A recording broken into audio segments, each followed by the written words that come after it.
Others may be reborn as individuals. Yet I, Song Yun, have been reincarnated as a Zerg mother nest. After an hour of cursing and venting my frustrations, I must apologize for my earlier outbursts. Zerg are indeed fascinating and playful beings. Bring me those prodigious female, celestial beings from esteemed sects, the alluring sect leaders, and the Empress herself, and transform them into Zerg. They shall become the Zerg holy maidens and empresses. The Zerg army shall inevitably crush the entirety of this foreign continent. Chapter 1. I have become a Zerg mother nest. Congratulations, host, on your successful reincarnation. Please select a race. Congratulations, host, on choosing the rare Zerg mother nest. As this is your first selection, a special gift package has been bestowed upon you. Song Yun was utterly bewildered. Had I just spoken? This is outrageous.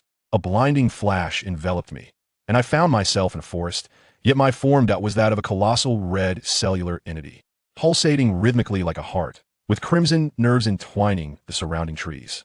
At this moment, I was at a loss for words. This was truly absurd. After finally joining the ranks of the reincarnated, I ended up in such a predicament. Damn it. After a prolonged period of cursing, I resigned myself to this harsh reality. The good news was the reincarnation came with a system. The bad news was that I was a massive Zerg mother nest. Surveying the dimly lit forest around me, I decided to explore the system for self-preservation. First, I would claim the gift package. Opening the gift package, you have received 100,000 points of life force. Is this it? I had expected something far more substantial. Soon, I discovered the utility of life force. Construct Zerg warrior nest. Consumes 5,000 life force. Let's give it a try.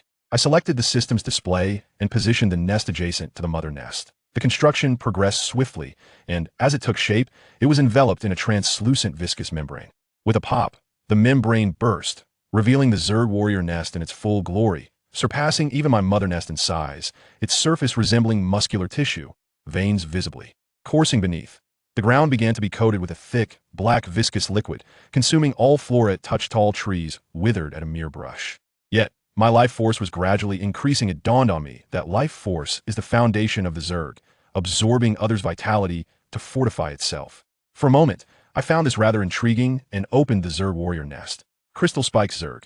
This race possesses formidable attack power and speed, though its defense is feeble. Acid-piercing bug tier 1. The depiction revealed a six-legged insect with a pincered head and serrated edges, each limb akin to a blade, capable of releasing a deluge of acid upon piercing an enemy. While its attack and speed were commendable, its utter lack of defense was evident. It seemed this was a trait inherent to the entire race. Yet, at merely 10 life force per creature, it was quite affordable. Let's summon 1,000 for experimentation. A minute later, a charming acid-piercing bug emerged, still glistening with slime that I had anticipated a smaller size, but it measured approximately 4 meters in length and 2 meters in height, exuding an air of ferocity. The incubation was rather slow, so I opted to construct the warrior nest, simultaneously nurturing 10. Soon, 100 appeared before me, and I was taken aback. Sometimes quantity can lead to qualitative change. As I beheld 1,000 surrounding me, a profound sense of security washed over me. Why does it feel somewhat exhilarating? I continued to explore the Zerg warrior nest, discovering not only the acid-piercing bug but other Zerg species, though they remained obscured for now. I quickly understood and sought out the mother nest. Zerg gene research. Zerg species research. These two options each required 5,000 life force, though somewhat pricey. They were essential. I positioned them nearby, and in an instant, 70,000 life force was expended. This gift package truly was remarkable. Before long, both were constructed, and I promptly accessed the gene research. Regeneration. Crystal Spike Zerg can restore life force through regeneration after sustaining injuries in battle, requiring 2,500 life force. For now, there was only one gene research available. The rest remained obscured, and different species possessed distinct genes. How intriguing. 2,500 life force. Remaining 27,500 life force. Onward I went. I opened the species research. This section allowed for the study of various Zerg races. The Crystal Spikes bug was but one of many, yet researching other species required significant life force. 100,000 to be precise, rendering it currently unattainable. I could only research the additional warrior types of the Crystal Spikes bug.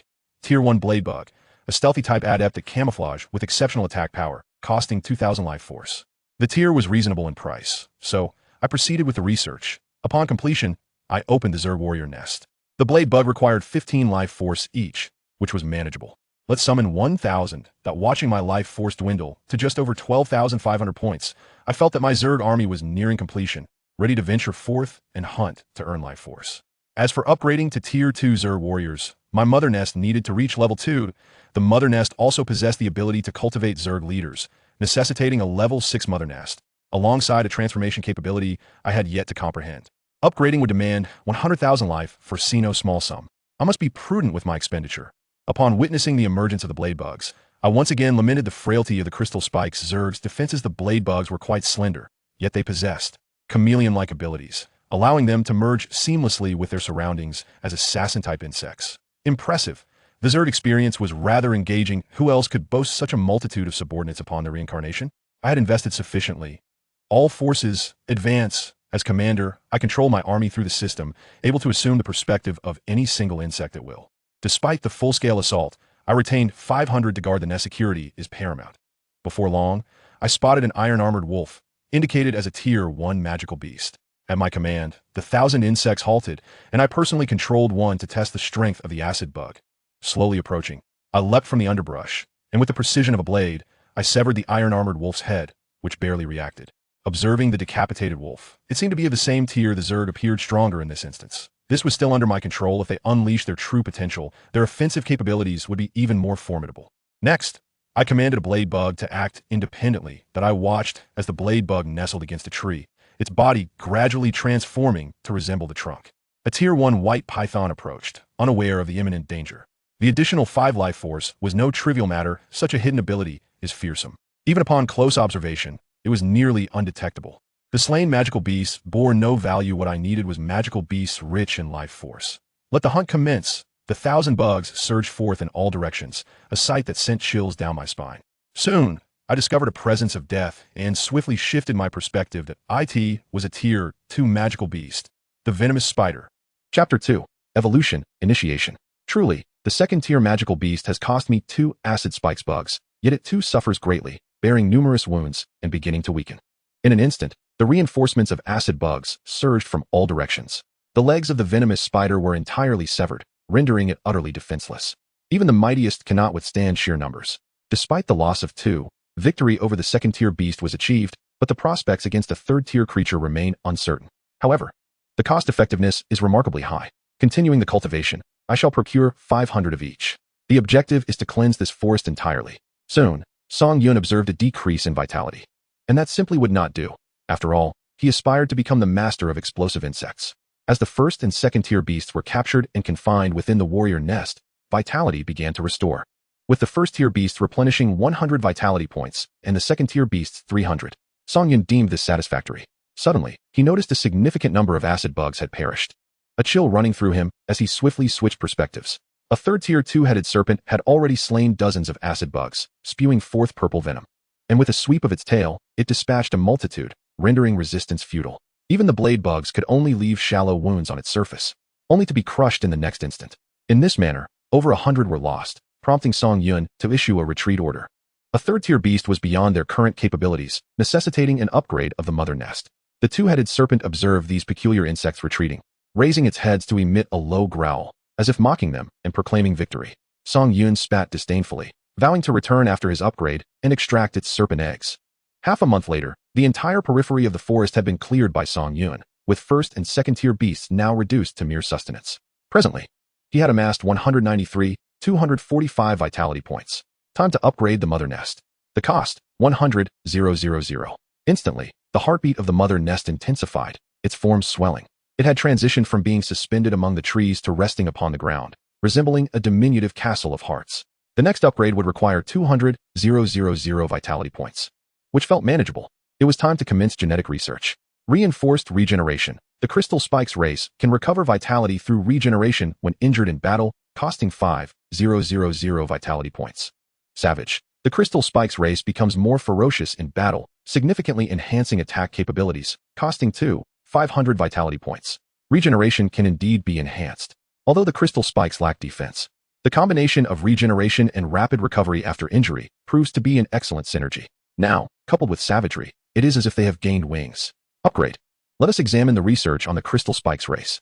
Second-tier crimson flower bug, an ambush-type insect adept at hiding underground to launch attacks, costing 5,000 vitality points. The crimson flower bug possesses a humanoid height flower, yet its buds are filled with pairs of crimson eyes, sending shivers down one's spine. Research. A total of 12,500 vitality points were expended, leaving 8,745 vitality points remaining. The price of the crimson flower bugs skyrocketed to 50 vitality points each. It seems that with each tier ascended, the costs rise significantly. I shall procure 400 crimson flower bugs, deploying some around the mother nest, as well as the periphery and deeper within the forest. The two-headed serpent shall become my culinary delight. I will position the crimson flower bugs in areas frequented by the two-headed serpent and patiently await my prey. After roughly half an hour, Song Yun spotted the familiar form of the two-headed serpent approaching, completely unaware of the crimson flower bugs lurking beneath the ground. Let us see what the second-tier crimson flower bugs are capable of. With a series of explosive sounds, the crimson flower bugs burst forth from the earth, their buds unleashing a flurry of eyes, each connected by fine threads of crimson blood. In an instant, the area was filled with eyes, some even splitting open to reveal fangs. The two-headed serpent had never encountered such a beast, and despite its frantic resistance, the overwhelming numbers proved too much.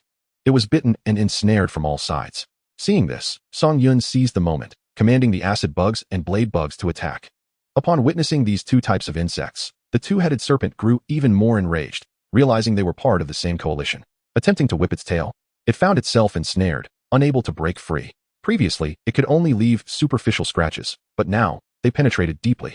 Blood gradually staining the serpent as the acid bug's feet pierced in, releasing corrosive liquid that visibly began to rot its skin. It seemed that the savage genetic enhancement was indeed quite effective. Suddenly, Song Yun was taken aback.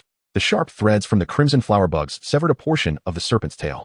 No doubt, as second-tier insects, once their numbers were sufficient, they could easily dominate third-tier magical beasts. Yet, Song Yun quickly ordered a halt to the killing. They needed to absorb vitality. The next moment, the defeated serpent was unceremoniously tossed into the warrior nest. 500 vitality points. Song Yun felt this was somewhat lacking, but considering the recent battle incurred little loss, the damage-to-cost ratio remained favorable. Another 1,000 crimson flower bugs were to be acquired. They would serve both defensive and offensive purposes.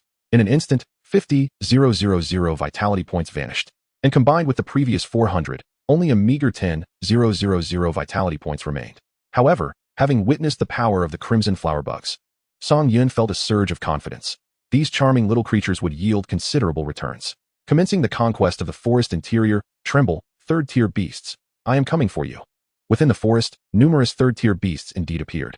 Unlike their second-tier counterparts, these beasts possessed various abilities, necessitating the initial deployment of crimson flower bugs to bind, while acid bugs and blade bugs provided auxiliary cutting support. With effective teamwork, they could defeat third-tier beasts without sustaining injuries, much to Song Yun's satisfaction.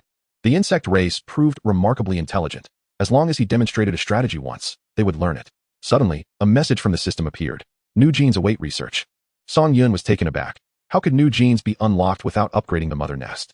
Although uncertain, he promptly opened the interface. Evolution. Crystal Spike's warriors have a certain probability of evolving, costing 5,000 vitality points. 5,000 vitality points was not an exorbitant price. He proceeded to spend it. Upon completion of the research, Song Yun was astonished to see 89 acid bugs and 51 blade bugs beginning to evolve into second-tier creatures. Thick-skinned crabs. So this is how it operates. This implies that the crimson flower bugs could also evolve into third-tier insects. How intriguing. My apologies, system. I may have raised my voice earlier. Before him, the evolving insects transformed into red eggs. Song Yun quickly arranged for the other insects to stand guard, as the creatures were vulnerable during evolution. Time trickled by, and Song Yun anxiously awaited the successful evolution. As the first egg cracked, the newly evolved acid bug emerged before Song Yun, who was taken aback to find it had actually shrunk in size, though it seemed to have developed a shell, albeit a sparse one. Meanwhile, the blade bug, upon evolution, retained its size but had sharpened its blades. Thinner yet stronger. Chapter 3. Visitors in the Forest. Song Yun summoned one to test its attack strength, once again opting for a third-tier beast, directing the crimson flower bugs to ensnare it. The second-tier acid bugs could penetrate the defenses of third-tier beasts, and their corrosive abilities had been enhanced, offering a slight increase in defense. However, in comparison to the blade bugs, they still had some defensive capabilities. When the blade bugs showcased their abilities, Song Yun was left agape. With a single slice, they severed the third-tier beast in two. Song Yun began to suspect that the evolved insects were indeed more formidable. It was evident that the combat styles of the evolved insects had changed, having gained valuable battle experience over the days of conflict. If this were the case, mass cultivation would be the way forward. Naturally gifted insects would evolve. Yet, upgrading the mother nest could not be neglected. He awaited the cultivation of insect leaders within, and then they would emerge. The king of insects is here. Who dares to act recklessly? However, a day later, Song Yun found himself cursing in frustration. He had anticipated being able to linger here until level 6, cultivating 6th-tier insects and leaders. Unexpectedly, This forest had been completely ravaged, with the third-tier magical beasts reigning supreme here. Gazing at the staggering vitality of 69-213, Song Yun fell into deep contemplation. The resources of this forest had been entirely depleted. However, there were still some resources at his disposal. First-tier corrosive spike bugs, 293. Second-tier corrosive spike bugs, 89. First-tier blade bugs, 134. Second-tier blade bugs, 51. Second-tier crimson flower bugs, 400. Indeed, plans are often rendered futile in the face of change. Resources are eternally paramount. After strategically deploying all the insects, Song Yun dispatched a few corrosive bugs to scout for information, preparing for the next course of action. As a member of the insect tribe, Song Yun had mentally braced himself for the inevitable pursuit by the human race, destined to become a notorious figure. Until he possessed absolute power, prudence was essential, especially since he currently lacked even a single third-tier insect. No sooner had he finished his thoughts than the system prompted. A crimson flower bug is undergoing evolution. This was truly gratifying news. As the crimson flower bug emerged from its cocoon, it transformed into a pitch-black form, and the eyes within the flower buds, which had previously been singular, now appeared as pairs, exuding an eerie aura. For an insect tribe, such oddity and ferocity were to be expected, and with the advent of third-tier insects, confronting fourth-tier ones would be a mere formality. Yet, in the midst of Song Yun's elation, the system issued a warning. A scouting corrosive spike bug had perished. This news darkened Song Yun's expression. There were no threats remaining in this forest, so how could it have met its demise? Observing the location of the death, Song Yun promptly dispatched the newly evolved third-tier crimson flower bug along with a multitude of first-tier insects. Meanwhile, on the forest's periphery, over 10 cultivators garbed in azure robes appeared, a mix of both men and women, though the men outnumbered the women. Among them was a woman wearing a white veil, her figure graceful, with hair as dark as ink. Although her features were obscured, one could surmise she was not unattractive. Huashan, junior brother, do not move, commanded her senior brother, Zhang Qinfei, whose striking brows and starry eyes marked him as exceptionally handsome, a figure of authority within the group. The pale-faced junior brother clutched his right arm, which had just been pierced. He had not anticipated that this magical beast would possess venom, leading to his entire arm turning black and festering, the corruption spreading relentlessly. With a flash of the sword, the junior brother's right arm fell to the ground. Zhang Qinfei queried in confusion, "Senior sister, what is happening?" Holding her sword, Huashan spoke solemnly. If not treated swiftly, the venom will reach the heart. The surrounding junior brothers and sisters shuddered, gathered around the corpse of the corrosive bug they had just vanquished, narrowly avoiding a fatality, grateful for their senior sister's prowess. Otherwise, they would surely have lost a life. Zhang Qinfei murmured anxiously, "I remember this magical beast forest does not harbor such creatures. Indeed, it is my first encounter as well. Senior sister, do you know what kind of magical beast this is?" Huashan had never seen one before, but the recent engagement had revealed that its speed and attack were formidable, though it possessed little defense, even weaker than some first-tier magical beasts. Yet, she had observed its wounds healing. In her understanding, only royal-tier magical beasts had regenerative abilities, and even those were exceedingly rare. It was truly unprecedented. Peering into the depths of the forest, Huashan sensed an ominous presence. In the past, when she had led her junior brothers and sisters for training, they would typically spot ironclad wolves, first-tier magical beasts ideal for honing their skills, on the outskirts. "Senior sister, should we proceed?" inquired a trembling junior sister, visibly frightened by her first outing beyond the sect, especially since her junior brother was injured, and this magical beast sent chills down her spine. Huashan furrowed her brows, offering reassurance, "Fear not, I am here. The highest tier of magical beasts in this forest is merely third tier." The junior sister nodded, leaning closer to Huashan, feeling less intimidated in her presence. With the injured junior brother bandaged, the group ventured deeper into the forest once more. "Senior sister, do you smell something?" Zhang Qinfei suddenly asked, furrowing his brow at the scent of blood and a foul stench in the air. Huashan had indeed detected it, her gaze sweeping the surroundings. "Senior sister, look at these trees, they are all withered. What is this sticky black substance beneath our feet? I feel as if the branches are moving." Huashan dared not venture further. Something was amiss. The blade bugs observed the humans before them, and at that moment, Song Yun too beheld them. After so many days, it was his first sighting of humans. Seeing their intent to delve deeper, they could not be permitted to remain. An immediate command was issued to all insects. In an instant, the surrounding blade bugs launched their assault. Swish, swish, swish.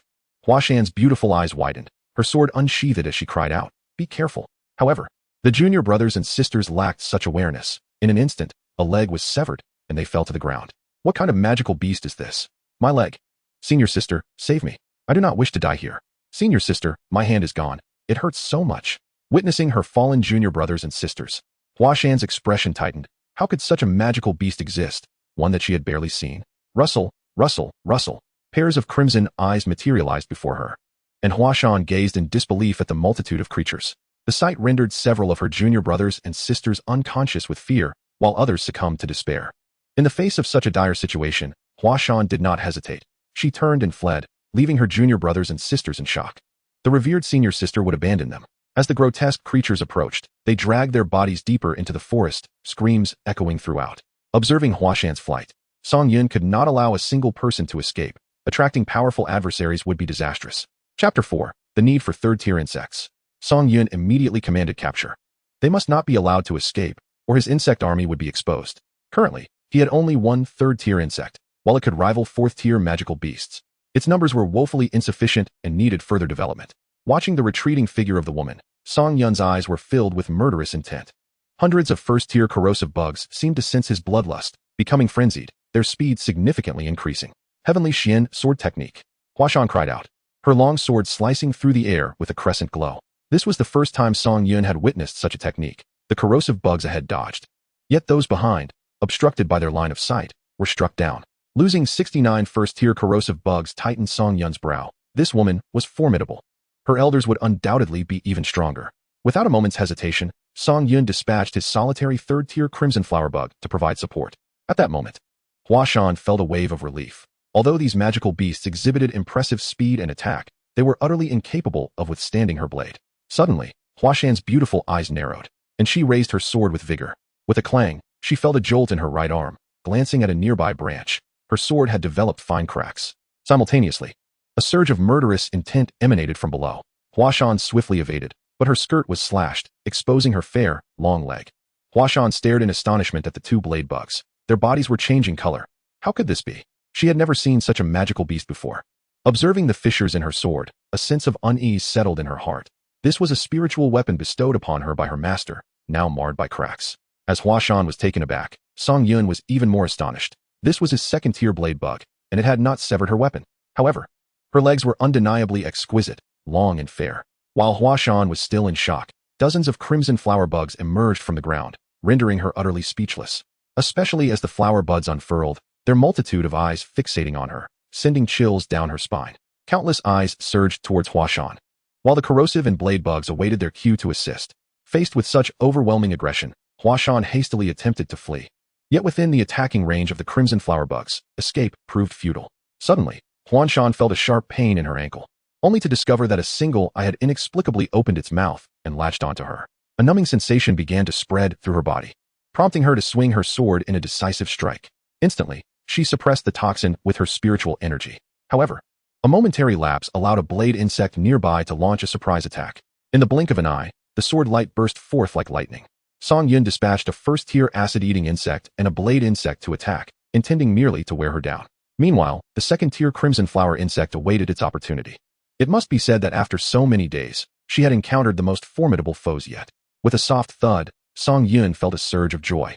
Having lost 200 insects, one of the acid-eating insects finally managed to strike, injecting its venom. Dark splotches began to appear on Huashan's fair skin. Enraged, she sealed her meridians with spiritual power. Although these beasts lacked defense, their sheer numbers were overwhelming, especially those flowers. Huashan swiftly altered her strategy, charging toward the crimson flower insect. A strange smile crept across Song Yun's face. She had finally fallen into his trap. The hidden second-tier acid-eating insects and blade insects began their assault, and the third-tier crimson flower insect promptly took its position. Huashan was still under the impression that they were merely first-tier insects, keeping her focus on the crimson flower insect. In an instant, the second-tier acid-eating insects and blade insects accelerated towards her. Huashan, taken aback, turned and swung her sword. With a resounding crash, an immense force propelled her backward, and the myriad eyes seized the opportunity, entangling her while biting into her pristine skin and infusing her with venom. Heavenly sword radiance. Huashan cried, her sword radiating a golden light, resembling a multitude of gleaming blades. Song Yun was taken aback, immediately commanding a retreat. This woman possessed astonishing swordsmanship. In a heartbeat, he lost nearly 300 insects, including over 30 second-tier ones, especially the evolved second-tier insects, which caused him great distress. Yet, this battle made Song Yun acutely aware of his shortcomings. Despite their numbers, the crystal thorn insect clan was as fragile as parchment against such area of effect attacks. Suddenly, he noticed something amiss with Huashan. Her complexion had paled significantly, and she was almost propped up by her sword, evidently exhausted from her previous move. Moreover, the third-tier crimson flower insect was now in position. At this moment, Huan Shan gasped for breath, surveying her surroundings, which were strewn with the corpses of insects, emanating a nauseating stench from their blood. She needed to report this situation to her master immediately, urging them to send someone to investigate the source of these beasts. Suddenly, another flower bloomed from the ground, sending a shiver down Huan Shan's spine. There were more. As the petals unfurled, Huan Shan discerned a difference. The previous ones had but a single eye, yet this one possessed two. Pairs of eyes emerged, trailing bloodied red threads that danced in the air. And they promptly initiated their assault. Gritting her teeth, Huan Shan swung her sword. In the next moment, she was stunned. Her sword was caught in the jaws of the enemy. With a crisp snap, her spiritual sword was severed. Not only was Huan Shan astonished, but so was Song Yun. The third-tier insect was indeed formidable, biting through what the second tier could not. As her sword shattered, despair washed over Huan Shan, particularly upon witnessing the emergence of more insect creatures from the forest. Given her current state, she could not withstand them, and with her spiritual energy depleted, the toxin began to spread throughout her body. Unconsciously, Huan Shan found herself kneeling on the ground, her other leg entirely numb. At that moment, Song Yun reveled in the sight of his prey gradually weakening. The sensation was somewhat peculiar. Yet, the losses he had incurred were substantial. I am Huan Shan, a disciple of the Heavenly Sword sect. At that moment, Huan Shan suddenly proclaimed her identity, likely hoping to intimidate. However, upon hearing this, Song Yun was even less inclined to let her go, realizing she was a sect disciple. If a disciple could eliminate so many, what would happen if her master and sect leader arrived? Controlling a first-tier acid-eating insect to emerge from the swarm, Huan Shan looked up weakly, pondering whether this was the leader. Let me go, and I shall hold no grudges, Huan Shan declared with an air of pride. Song Yun chuckled and raised his hand. Thud! The insect's blade pierced her fair abdomen, and venom surged violently into her. Huan Shan could hardly believe it, watching as her belly swelled, feeling as though her insides were being filled with venom, eroding her very organs. The sect will never forgive you. Huan Shan glared fiercely at Song Yun. Before the nest, her fellow disciples knelt in fear, disregarding their pain, their eyes filled with terror. They had never encountered such monstrous creatures, unsure even if they should be termed as beasts. It was utterly horrifying. Suddenly, a shadow fell beside them. Sister! The crowd gasped in unison. Chapter 5, Genetic Modification. Huan Shan surveyed the scene before her. Even with her entire body numb, chills ran down her spine. What on earth were these things? Suddenly, a nearby acid-eating insect approached slowly, its blade raised, directly piercing one of her junior brother's spine, and then it dragged him towards the warrior's nest. Sister, brother, save me. Her junior brother cried out in agony. Yet, Huan Shan and Zhang Qinfei could only watch helplessly. The other junior disciples were engulfed in despair, especially upon witnessing the massive warrior's nest extend a sharp blood vessel. In the next moment, the vessel pierced through her junior brother's skull, crazily siphoning his life force. Everyone was paralyzed with fear, watching as he transformed into a mere shell of flesh, discarded to be devoured. 100 life force. Song Yun felt a twinge of disappointment. Merely 100 points of life force, akin to that of a first-tier beast. Next came another. No, I don't want to die. Zhang Qinfei cried as he saw a blade insect approach, desperately pleading. I have many excellent techniques and artifacts. Spare me, and my father will certainly reward you. However, such pleas fell on deaf ears, as he was swiftly pierced and dragged to the warrior's nest. In that instant, Zhang Qinfei lost control of his bowels, having never been so terrified. Huan Shan, this is all your fault. If you hadn't run, we could have escaped. My father will not let you go. Zhang Qinfei suddenly hurled accusations at Huan Shan. Yet, his head was pierced through, his eyes rolling back as he succumbed. Just like that, only Huan Shan and a timid junior sister remained. The little sister, utterly paralyzed with fear, prostrated before Song Yun, murmuring, please don't kill me, please don't kill me. I will do anything. Huan Shan looked at her junior sister's actions with disdain, viewing her as a cowardly creature. However, when she saw the blade insect advancing towards her, her breath quickened. As her body was pierced, blood pooled on the ground, especially as she beheld the sharp blood vessel still stained with Zhang Qinfei's remnants. Fear began to envelop her.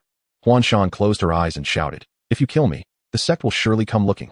At that moment, with her eyes shut, she felt the sharp blood vessel hovering above her head, as droplets of blood fell upon her hair. Song Yun realized Huan Shan was correct. If all these individuals perished, the sect behind them would undoubtedly investigate, and they would be discovered. Moreover, observing her strength, it was clear she was their leader. Suddenly recalling that the nest possessed modification capabilities, Song Yun opened the nest interface and attempted to initiate the modification. Target search in progress. 2 candidates for modification were identified. Song Yun was taken aback, realizing that modification meant transforming them into insect kin. If that was the case, he had a brilliant idea. A stream of blood essence surged forth from the nest, slowly wrapping around Huan Shan's waist, lifting her veil. Oh, what a beauty! How stunningly exquisite she was. How intriguing it would be to transform her into an insect kin. At this moment, Huanshan could only watch helplessly as her body was gradually drawn into the massive blood sphere. What were they planning to do to her? Soon, Huanshan was brought into the interior by Song Yun, feeling as though she had entered the very body of a beast, surrounded by blood vessels. In the next moment, the sharp blood vessels detached and plunged into her body, the agony causing her to scream, a sound that even her kneeling junior sister outside could hear. Do you wish to spend 10,000 life force for genetic modification? What? It requires life force as well. Song Yun gazed helplessly at Huashan, her body filled with blood vessels. Confirmed. Please select the transformation species. For now, the only option was to transform her into a crystal thorn species. Crystal thorn insect species. Transformation in progress. Please wait. As the transformation commenced, Huashan's genes and cells began to shift, and waves of torment coursed through her body. Suddenly, Song Yun noticed movement along Huashan's back. With a sickening sound, her skin ruptured, and 6 blade-like appendages emerged, distinctly different from those of the acid worms, smaller and more refined. A piercing scream erupted from Huashan as blades slowly extruded from her wrists, as though being drawn out inch by inch, a sight that sent chills down one's spine. Yet, to Song Yun's astonishment, Huashan possessed both acid worm and blade worm genes. Was this randomness or mere fortune? Transformation completed. Song Yun beheld a display above Huashan's head. Third order crystal thorn species. Third order. This was indeed a delightful surprise. However, during the transformation, a new method had also been revealed. The younger disciple, kneeling outside, trembled all over. Her senior sister's voice had vanished. Had she been devoured? Yet soon enough, the voice of her sister returned. This time not in agony, but in ecstasy. How could this be? As the insect approached her, the younger disciple cried out in terror, "Do not kill me. What my sister can do, I can do as well." Song Yun pondered briefly, scrutinizing the younger disciple, who was quite commendable. Moreover, the results of the transformation remained unknown. So let us transform too. Little disciple. When the younger disciple witnessed the nest opening, she surprisingly chose to spread her arms wide, which greatly pleased Song Yun. Unlike her rebellious senior sister, this younger disciple was far more agreeable. As the younger disciple entered Song Yun's body, she soon encountered her senior sister, revealing just how unrestrained her sister truly was. Huashan, upon seeing the younger disciple enter, was struck with both surprise and a hint of evasion. Would you like to expend 5,000 life force for genetic transformation? Song Yun noticed her life force dwindling, realizing that the transformation was indeed tied to personal strength. Confirmed. Please select the transformation species. Crystal thorn insect species. Transformation in progress. Please wait. As the transformation began, the younger disciple endured inhuman pain. Song Yun furrowed her brow. Why had the insect characteristics yet to manifest? Her senior sister had progressed much faster. Could this transformation fail, wasting 5,000 life force? Just as Song Yun was speculating, she noticed the younger disciple's chest heaving, as if something was about to burst forth. Beside her, Huashan, though flushed, could not help but glance over. With a sudden pop, a resplendent flower blossomed from the younger disciple's chest. Song Yun gasped. She possessed the traits of the crimson flower worm, which was second order, whereas her senior sister had only integrated 2 first-order traits. As the flower bloomed, multiple eyes opened, and unlike the genuine crimson flower worm, these eyes bore a certain aesthetic charm akin to the younger disciple. Transformation completed. Song Yun exhaled in relief. Should she incorporate 2 more genes, this younger disciple would surpass her senior sister. For the younger disciple's head now bore the display of second-order insect species. With the transformation completed, it was time to revel in their newfound identities. Who could dare claim being an insect was not enjoyable? How delightful it truly was. Chapter 6. Tianxian Sect. As night descended, the Beastmaster forest fell into a serene hush, though upon closer inspection, one could still hear the delicate sounds of feminine pleasure. Following the transformation into insect genes, although they retained human forms, their minds had shifted to that of insects, capable of procreating with the insect king. What an honor that was. At dawn, Song Yun expelled the 2 from within her, their injuries healed, and having experimented internally, it was confirmed that they both possessed crystal thorn insect genes, embodying regeneration and rage. However, the genetic modification could only occur once. The weaknesses of the crystal thorn insect species could be compensated for, as without flaws. The crystal thorn insects would be nearly invincible. Congratulations, host, on your successful first genetic modification, receiving a gene reward, absorption of life force. Surprised by the delayed reward, Song Yun quickly inquired about the nature of life force absorption. Transformed insects can independently absorb life force. While this was preferable to having nothing at all, as their numbers increased, the potential for scale would be promising. Song Yun's voice echoed in the minds of the 2. Huashan, shedding her previous arrogance, knelt before Song Yun. Bowing her head, "Yes, my king." Huashan cast a glance at the younger disciple. Though now an insect, she remained a person with emotions, unlike the low-tier insects, whose existence revolved solely around slaughter and reproduction. The younger disciple had shared plenty of information. They found themselves in the Danxia kingdom, which was of middling strength. And there were no powerful sects nearby, the closest being Tianxian sect.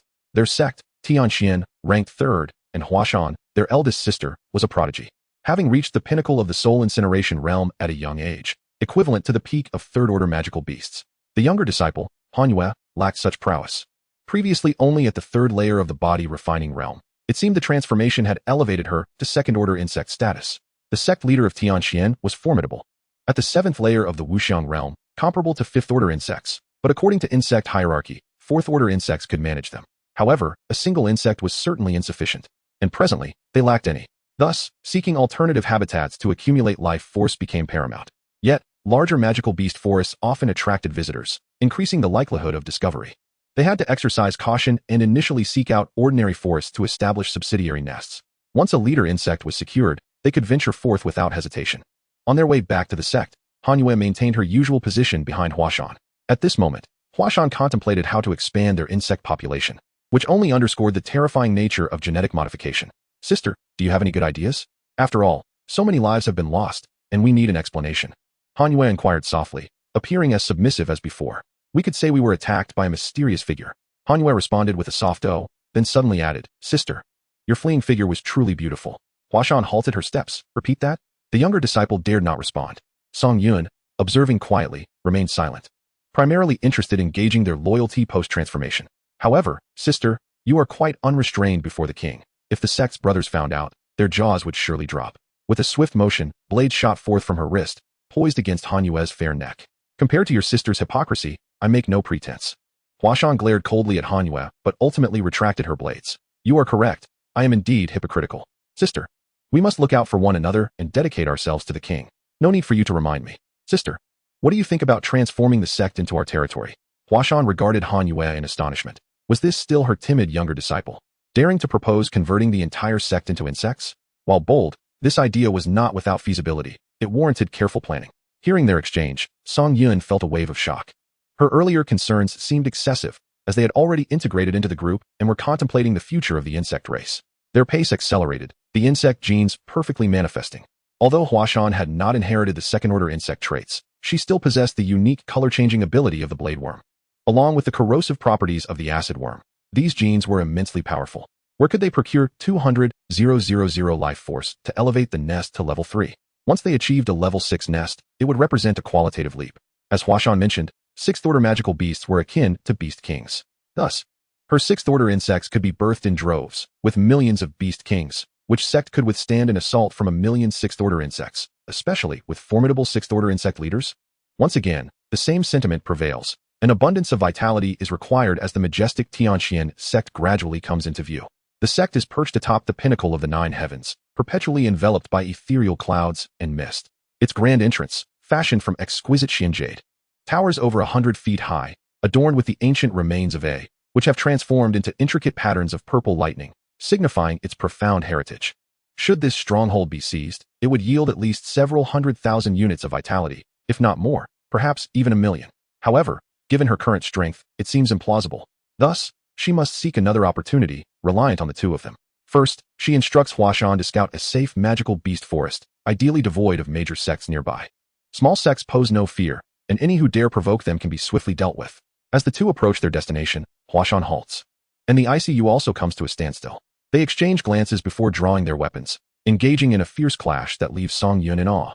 Witnessing their impulsive self-harm, as blood stains their sect robes, Huashan feels little pain, while a glimmer of excitement flickers in Han Yu's eyes, hinting at a penchant for masochism. We must hurry, otherwise, our wounds will begin to heal, Huashan urges.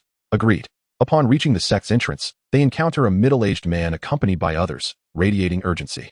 This man is Huashan's master, Liao Xing, a formidable expert at the 5th level of the Lingxi realm.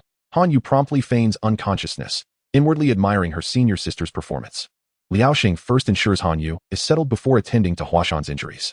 Have you discerned the identity of the assailants? His brow furrows, aware that only the Huiyun Pavilion would dare act so brazenly, albeit lacking evidence at present. Thank you, master. Once Liao Xing departs, Huashan's demeanor turns cold, revealing a glance at her sleeve to find her wound already healed. Chapter 7. The Plan. Liao Xing serves not only as Huashan's mentor, but also as an elder of the Tianxian sect. Incidents involving disciples under attack must be reported to the sect leader. Liao Xing swiftly makes his way to the leader's quarters, learning that the leader is in the garden, and he approaches with a composed expression. Already convinced of the Huiyun Pavilion's involvement, Elder Liao, the leader, is in the back garden. A disciple respectfully informs him. Liao Xing acknowledges with a nod and hastens to the garden, where the leader often cultivates flowers and plants, nurturing his mind and spirit for the art of cultivation. Suddenly, Liao Xing not only spots the leader but also a woman, which perplexes him. Upon drawing closer, he recognizes her as Lu Shuangji, the leader of the Qingshan sect. The Qingshan sect is the foremost sect in the Danxia kingdom, and Lu Shuangji, with her ethereal beauty, ranks among the 3 most powerful figures in the kingdom. Now standing at the pinnacle of the Wanxiang realm, a mere step away from the Dongxian realm. Lu Shuangji, he greets. I pay my respects to sect leader Lu. Liao Xing bows respectfully, pondering the reason for Lu Shuangji's sudden covert arrival. In stark contrast to Lu Shuangji, the leader of the Haitian palace appears as an elderly man, his white hair lending him an air of celestial wisdom. As Liao Xing bows, Lu Shuangji merely gazes at him, her penetrating stare emanating an intangible pressure. What brings you here? The leader of the Haitian palace inquires with a smile. Liao Xing glances at Lu Shuangji, deciding it prudent to postpone their discussion to avoid ridicule over the sect's prodigy being attacked. No matter, the leader of the Haitian palace replies, taking a sip of tea. He sets the cup down slowly, his gaze sharpening. Do you know who the assailants are? It must be the Huiyun Pavilion. Are you certain? Liao Xing stutters. There is no evidence. This leader is aware, the leader concludes, waving his hand dismissively as Liao Xing bows and exits. After Liao Xing's departure, the leader of the Haitian palace chuckles softly. Forgive me for the disturbance, sect leader Lu. The Danxia kingdom faces numerous perils. As one of its sects, we should contribute. Lu Shuangji replies coolly, steam rising gently from the tea before her. Our Tianxian sect has stood for centuries. We will not remain idle. That is agreeable, Lu Shuangji states, rising and vanishing like a shooting star from the Tianxian sect. Observing her departure, the leader of the Haitian palace twirls the teacup with his fingers, a low chuckle escaping his lips. What a troublesome woman. With a sudden crash, the teacup shatters. What of Huashan's injuries? Is anyone else alive? Zhang Qinfei is dead. Indeed. Despite his dissatisfaction, Liao Xing realizes there is no recourse. Is the Zhangyan kingdom truly preparing to strike? The fact that Lu Shuangji personally came indicates a high probability. Moreover, why did Huashan attempt to save a new female disciple? Does she not understand Zhang Qinfei's background? Liao Xing cannot provide an answer, explaining, the situation was dire. Huashan acted out of necessity. The leader of the Haitian palace casts a scrutinizing glance at Liao Xing, who lowers his head slightly. Huashan is a prodigy of our sect. You must remain mindful of your status and avoid causing a spectacle. Understood, Liao Xing replies solemnly, unprepared for the leader to perceive his thoughts. Is Zhang Qinfei's situation handled? Yes, master. Meanwhile, Han Yu declines visits from her junior disciples, her gaze fixed on her now healed arm, a sinister smile creeping across her face. Suddenly, she overhears her senior sisters conversing outside. TSK, TSK, TSK, she truly knows how to attract men. Indeed, she often feigns a delicate demeanor. What a disgrace to our peak. A seductress. In the past, Han Yu might have engaged in disputes, yet now she remains silent, contemplating. Ignorant humans, once my king grows powerful, you shall all become mere tools for my kind's propagation. At this moment, Song Yun observes their reactions, realizing that genetic modification indeed possesses formidable strength. There is no need to worry about loyalty issues. Even if they were to devote themselves to her, they would likely view it as an honor. At Huashan's side, Liao Xing knocks on the door. It is your master, he announces before entering. Master, rest, do not rise to greet me. Song Yun senses something amiss with this master. As a man, his gaze hardly conveys the concern of a mentor. Is the old bull seeking tender grass? Alas, this tender grass has already been claimed by me. All levels cleared. Thank you, master. Huashan feels no stirrings within, for as a member of the insect race, her sole purpose is to serve the king. Gazing at her beautiful disciple, Liao Xing instinctively swallows. Having nurtured her from a young age, she has blossomed into an even more enchanting figure. Now a prodigy of the sect. Amidst his pride, he harbors concern that she might soar beyond his grasp. Huashan, we face a predicament. Liao Xing laments as he takes a seat. Master, is it because of Zhang Qinfei? Huashan feigns concern, knowing well that Zhang Qinfei's brain has been drained, his corpse reduced to waste. However, Zhang Qinfei does possess a notable background. His family is the second wealthiest in the Danxia kingdom, contributing significantly to the Tianxian sect annually. Liao Xing sighs. Indeed, but do not worry, I will explain the situation. Yes, master. Please recuperate well. Once Liao Xing departs, Huashan's expression shifts, pondering how likely it would be for her to eliminate her master. Song Yun shares her curiosity, but recognizes the risk of attempting such a feat, especially since they currently number only 2 at the 3rd level. Huashan. At the sound of Song Yun's voice, Huashan trembles, hastily kneeling on the ground. Your Majesty. Pleased with Huashan's response, Song Yun notes the absence of her former feelings, now more accustomed to her current race. You have awareness. If you possess any ideas, do share. Huashan slowly raises her head, stating, I suggest that your majesty target the Huiyun Pavilion. The Huiyun Pavilion? The fourth-ranked sect in the Danxia Kingdom has long coveted their domain. A conflict is merely a matter of time. Listening to Huashan's proposal, Song Yun furrows her brow. The Huiyun Pavilion ranks fourth, to swallow them whole. I shall incur significant losses. We can commence by clearing their branch. The strongest there is at the Lingshu realm, Huashan explains, producing a map. By seizing this branch, the nearby Ziyun mountain range can serve as a refuge for your majesty, though it harbors only first and second level magical beasts, and their numbers are few. As Song Yun examines the map before her, she acknowledges it as an excellent location. If they can eliminate the Huiyun Pavilion, it could serve as a stronghold for future expansion. What city lies adjacent to this? Song Yun inquires with curiosity. Here lies the city of Blackwater, a notorious sanctuary for traitorous fugitives of various sections. An idea began to take root in Song Yun's mind. Should he manage to consume this, it would guarantee a minimum of 300,000 vitality. Chapter 8. The Branch of the Fire Cloud Pavilion. With a plan in place, it was time to put it into action. He needed more of the insectoid army. First, he would seize the Fire Cloud Pavilion. According to Huashan, this establishment was no beacon of virtue. Thus, one might argue that he was performing a public service. He currently possessed merely 37,893 vitality points. The remaining insectoids comprised 875 first-stage corrosive stingers, 86 second-stage corrosive stingers, 876 first-stage blade bugs, 47 second-stage blade bugs, 389 second-stage crimson flower bugs, and 1 third-stage crimson flower bug. It must be said that in his pursuit of Huashan, he had lost around 500 insects, including some of the second tier. At least Huashan could still be reformed, infiltrating the human realm to gather intelligence, which was not without its merits. He left 389 second-stage crimson flower bugs to guard his home, dispatching the rest to take a bold gamble. Observing the map brought by Huashan, the distance appeared daunting, over 2,000 kilometers. His insect army could only move under the cover of night. On the evening of the 7th day, within a tavern of Blackwater City, a man rushed in, breathlessly panting. Brother, I've been pursued by enemies, he exclaimed.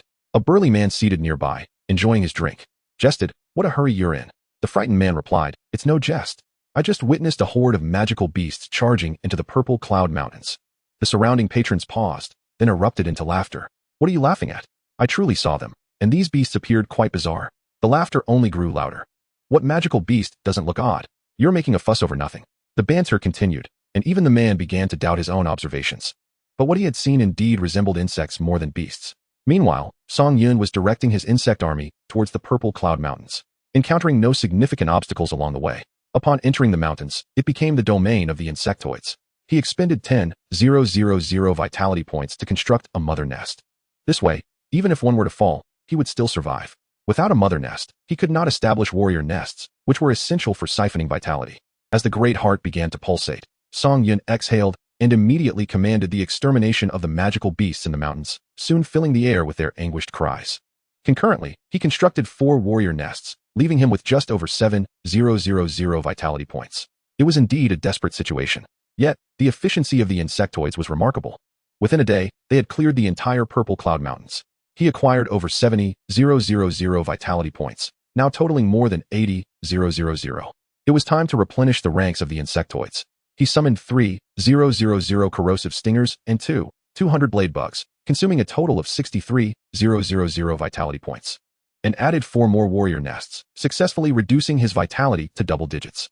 However, gazing upon the dense swarm of insects, Song Yun felt a sense of stability.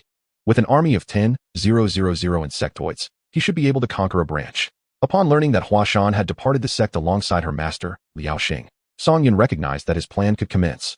As night fell, the Fire Cloud Pavilion was alive with revelry, the songstresses twisting their waists with fervor, albeit with a hint of panic in their eyes. The Fire Cloud Pavilion held dominion here, akin to a feudal lord. None dared to offend it. And it even had dealings with the lord of Blackwater City, matters not fit for public discourse. Brothers, eat well, drink well, and enjoy yourselves. As an elder of the branch, Lang Yu lived quite lavishly. The prospect of him becoming an elder at the Fire Cloud Pavilion required careful consideration. Thank you, elder.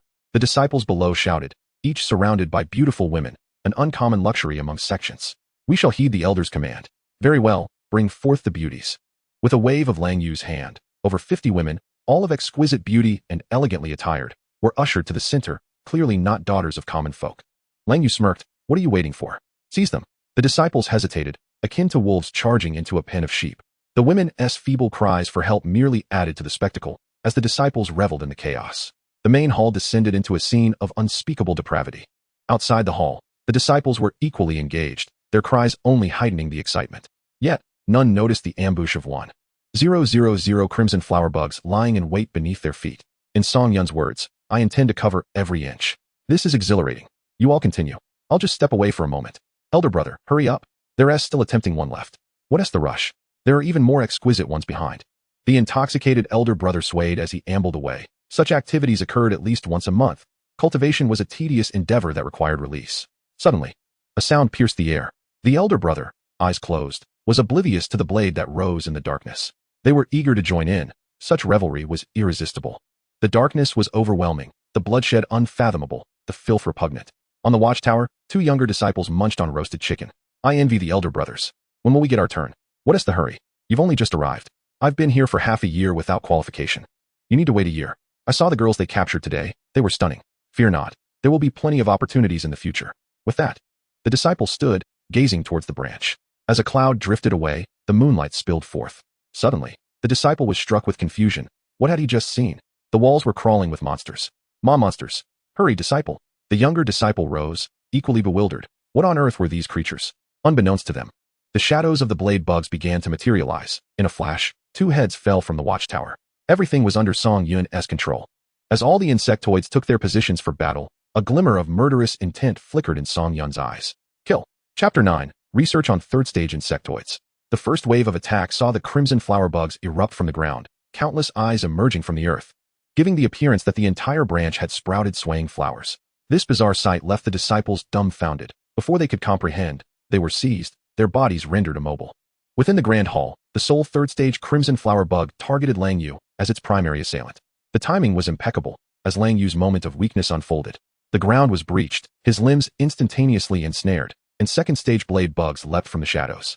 In an instant, Lang Yu's limbs were severed, his body collapsing atop a female corpse, a hint of a smile gracing her lifeless eyes.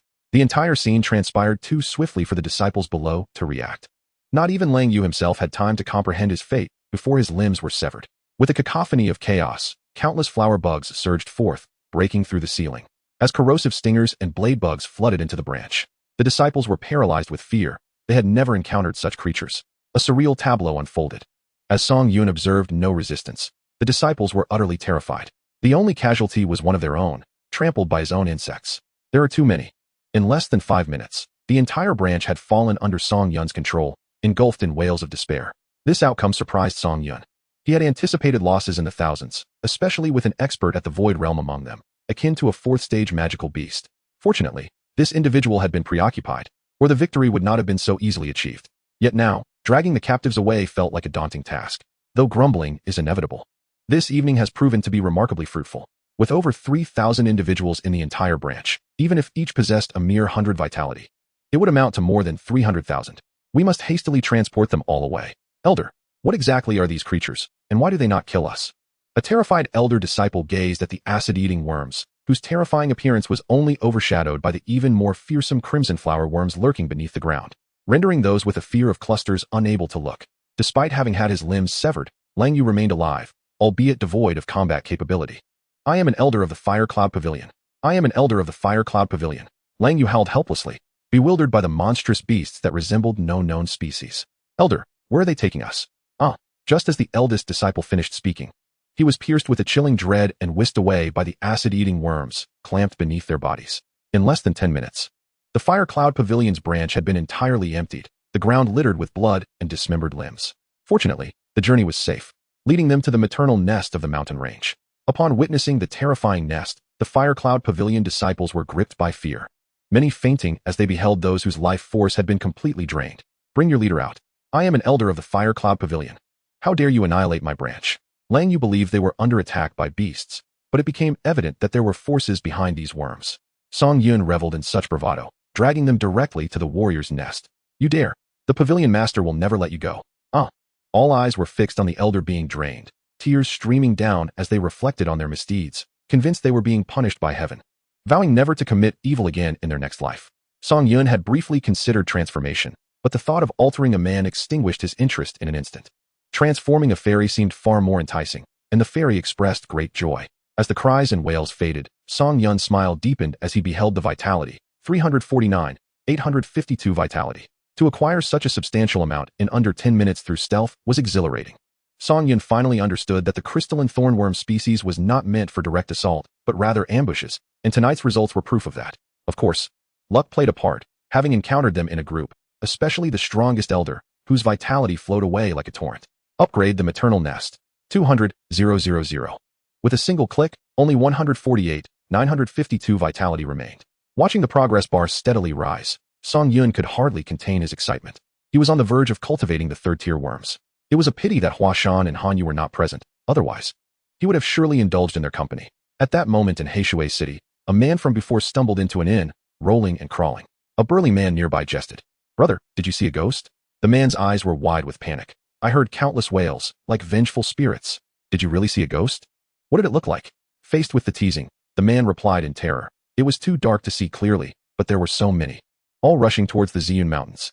"Please, continue. This story is getting interesting." The drunken men around them erupted in laughter, utterly disbelieving. The next morning, Song Yun was greeted by a chime.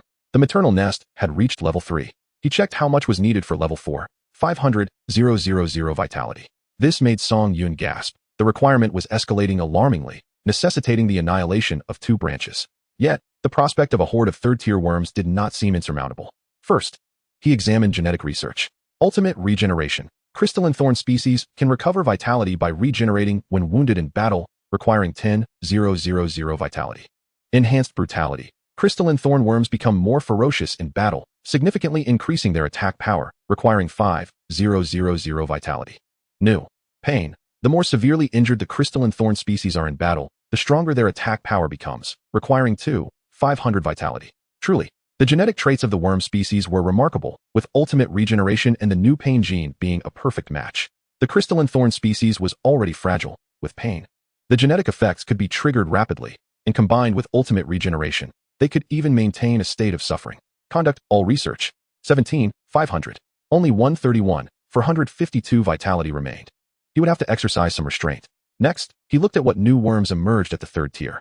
Third tier rending worm, an extremely bloodthirsty crystalline thorn species, with a hard tailbone that can be freely controlled and extended, requiring 20,000 vitality. Song Yun gasped. Research was becoming increasingly costly.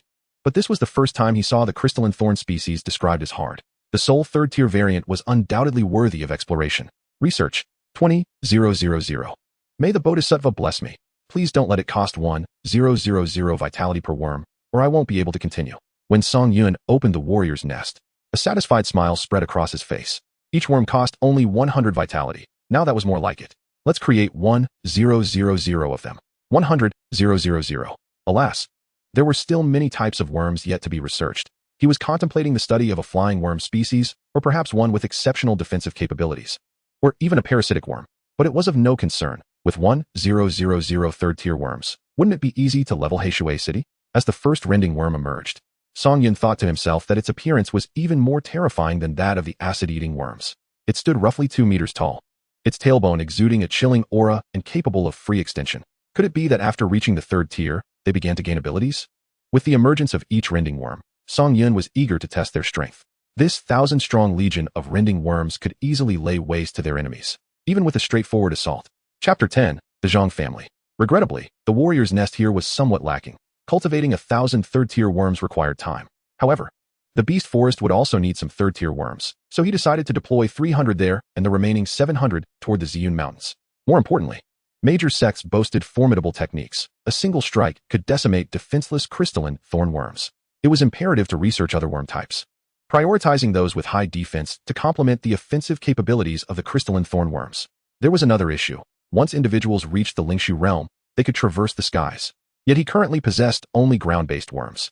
If war broke out, they would be unable to engage effectively. Therefore, substantial vitality was still required for racial research, ensuring readiness for both ground and aerial confrontation. Heishui City was not merely a branch of a sect. It necessitated thorough reconnaissance. Han Yu was in the Tianxin sect and would undoubtedly be unable to arrive in time, so the task fell to Hua Shan, who was only a few hundred kilometers from Heishui City. From Hua Shan's perspective, she had now reached Shuiyun City, where white lanterns adorned the city walls. Upon entering, she observed that every household bore the same decoration, a testament to the Zhang family's influence. Liao Xing quietly remarked, "Once we arrive at the Zhang family, leave it to me." Understood.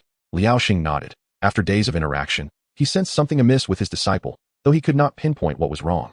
Only feeling an odd sensation. As one of the wealthiest families in the entire Danxia kingdom, the Zhang family's power was not to be underestimated. With a peak Lingshu realm expert in their ranks, stronger than Liao Xing. Although Huashan verbally acknowledged him, her thoughts were occupied with Song Yun's grand plans for the worm species. Upon hearing that Song Yun had eradicated the Fire Cloud Pavilion's branch, Huashan gasped. The king will undoubtedly elevate the worm species to unprecedented heights. She relished such affirmations, so delightful. How much do you know about the situation in Heishui City?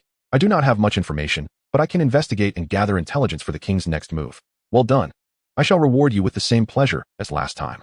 Upon hearing this, Huashan recalled the intimate moments shared with the king, her heart racing involuntarily, her legs instinctively tightening, and her face flushed beneath her veil. Indeed, an unforgettable day. If she could bear the king's offspring, her standing within the worm species would be even more secure. If Song Yun were to discover Huashan's innermost thoughts, it would surely spark a tumult. What is it? As they walked alongside, Liao Xing inquired with concern. Huashan furrowed her brows, irritated by the interruption while she was conversing with Wang.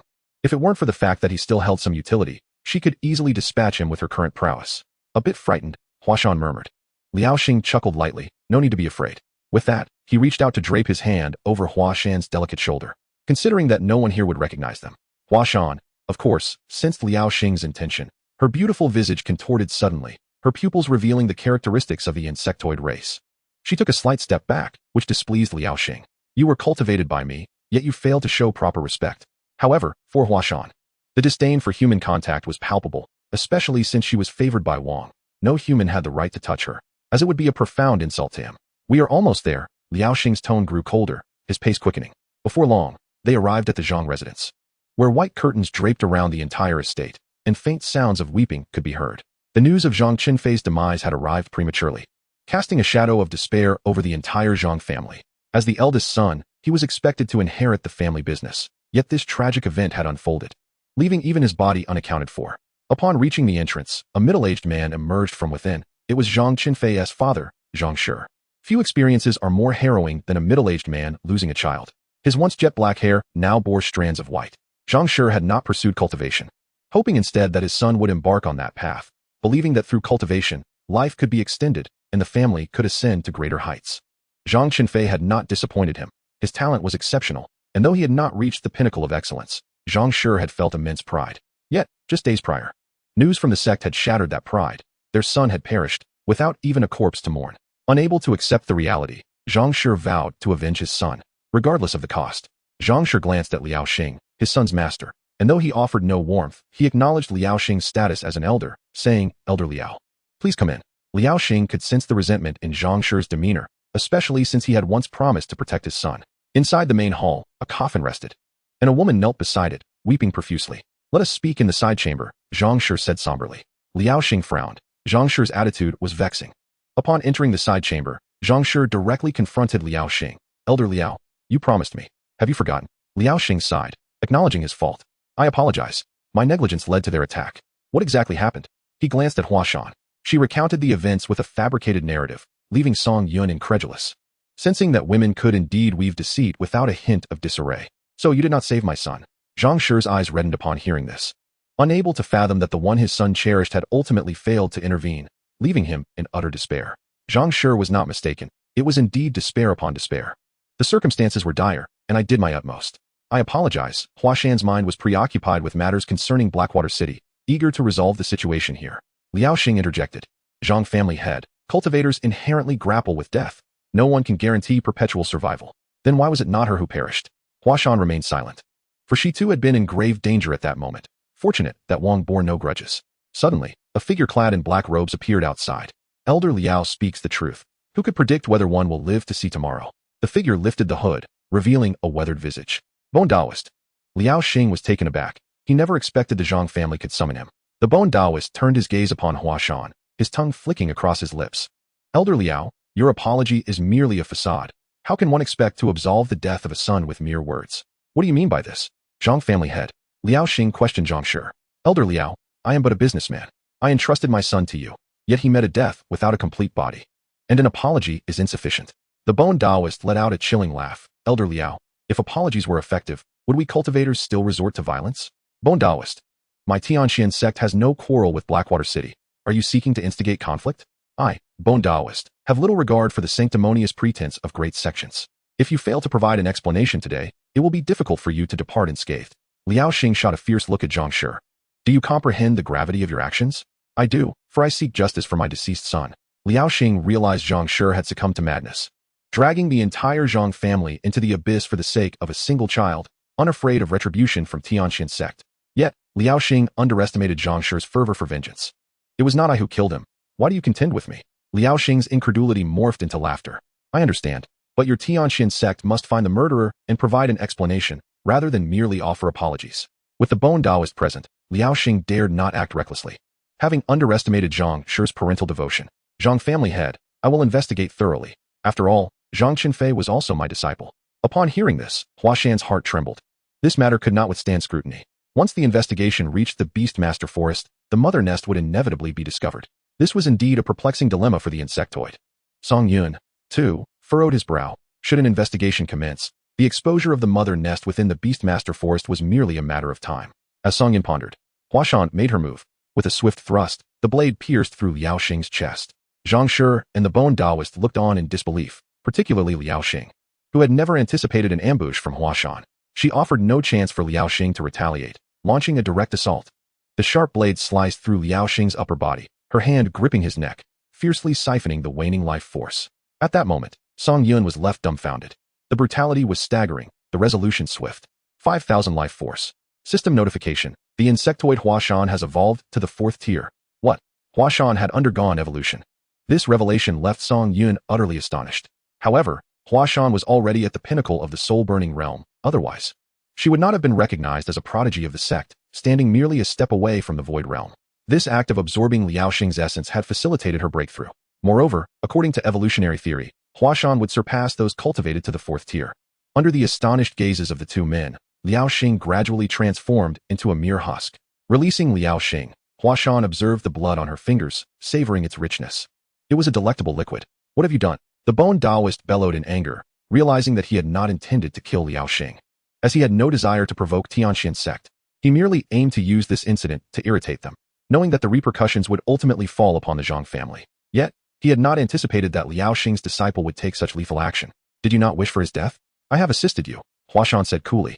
Her veil stained with remnants of blood, creating an eerie impression. Even the Bone Taoist felt overshadowed by her ruthlessness. When did I ever say such a thing? The Bone Taoist retorted, aghast that this young woman would attempt to pin the blame on him. Your expression speaks volumes, she replied. Song Yun chuckled, witnessing the apex of unreasonable behavior. The Bone Taoist recognized that he could not afford to let Huashan live. Otherwise, he would undoubtedly bear the blame and determined that she must be eliminated. In an instant, the Bone Taoist vanished from sight, striking towards Huashan with a palm. However, his blow met only air, leaving him incredulous. Her speed was astonishing. Huashan stood beside Zhang Shi, who suddenly drew his sword and struck at her shoulder.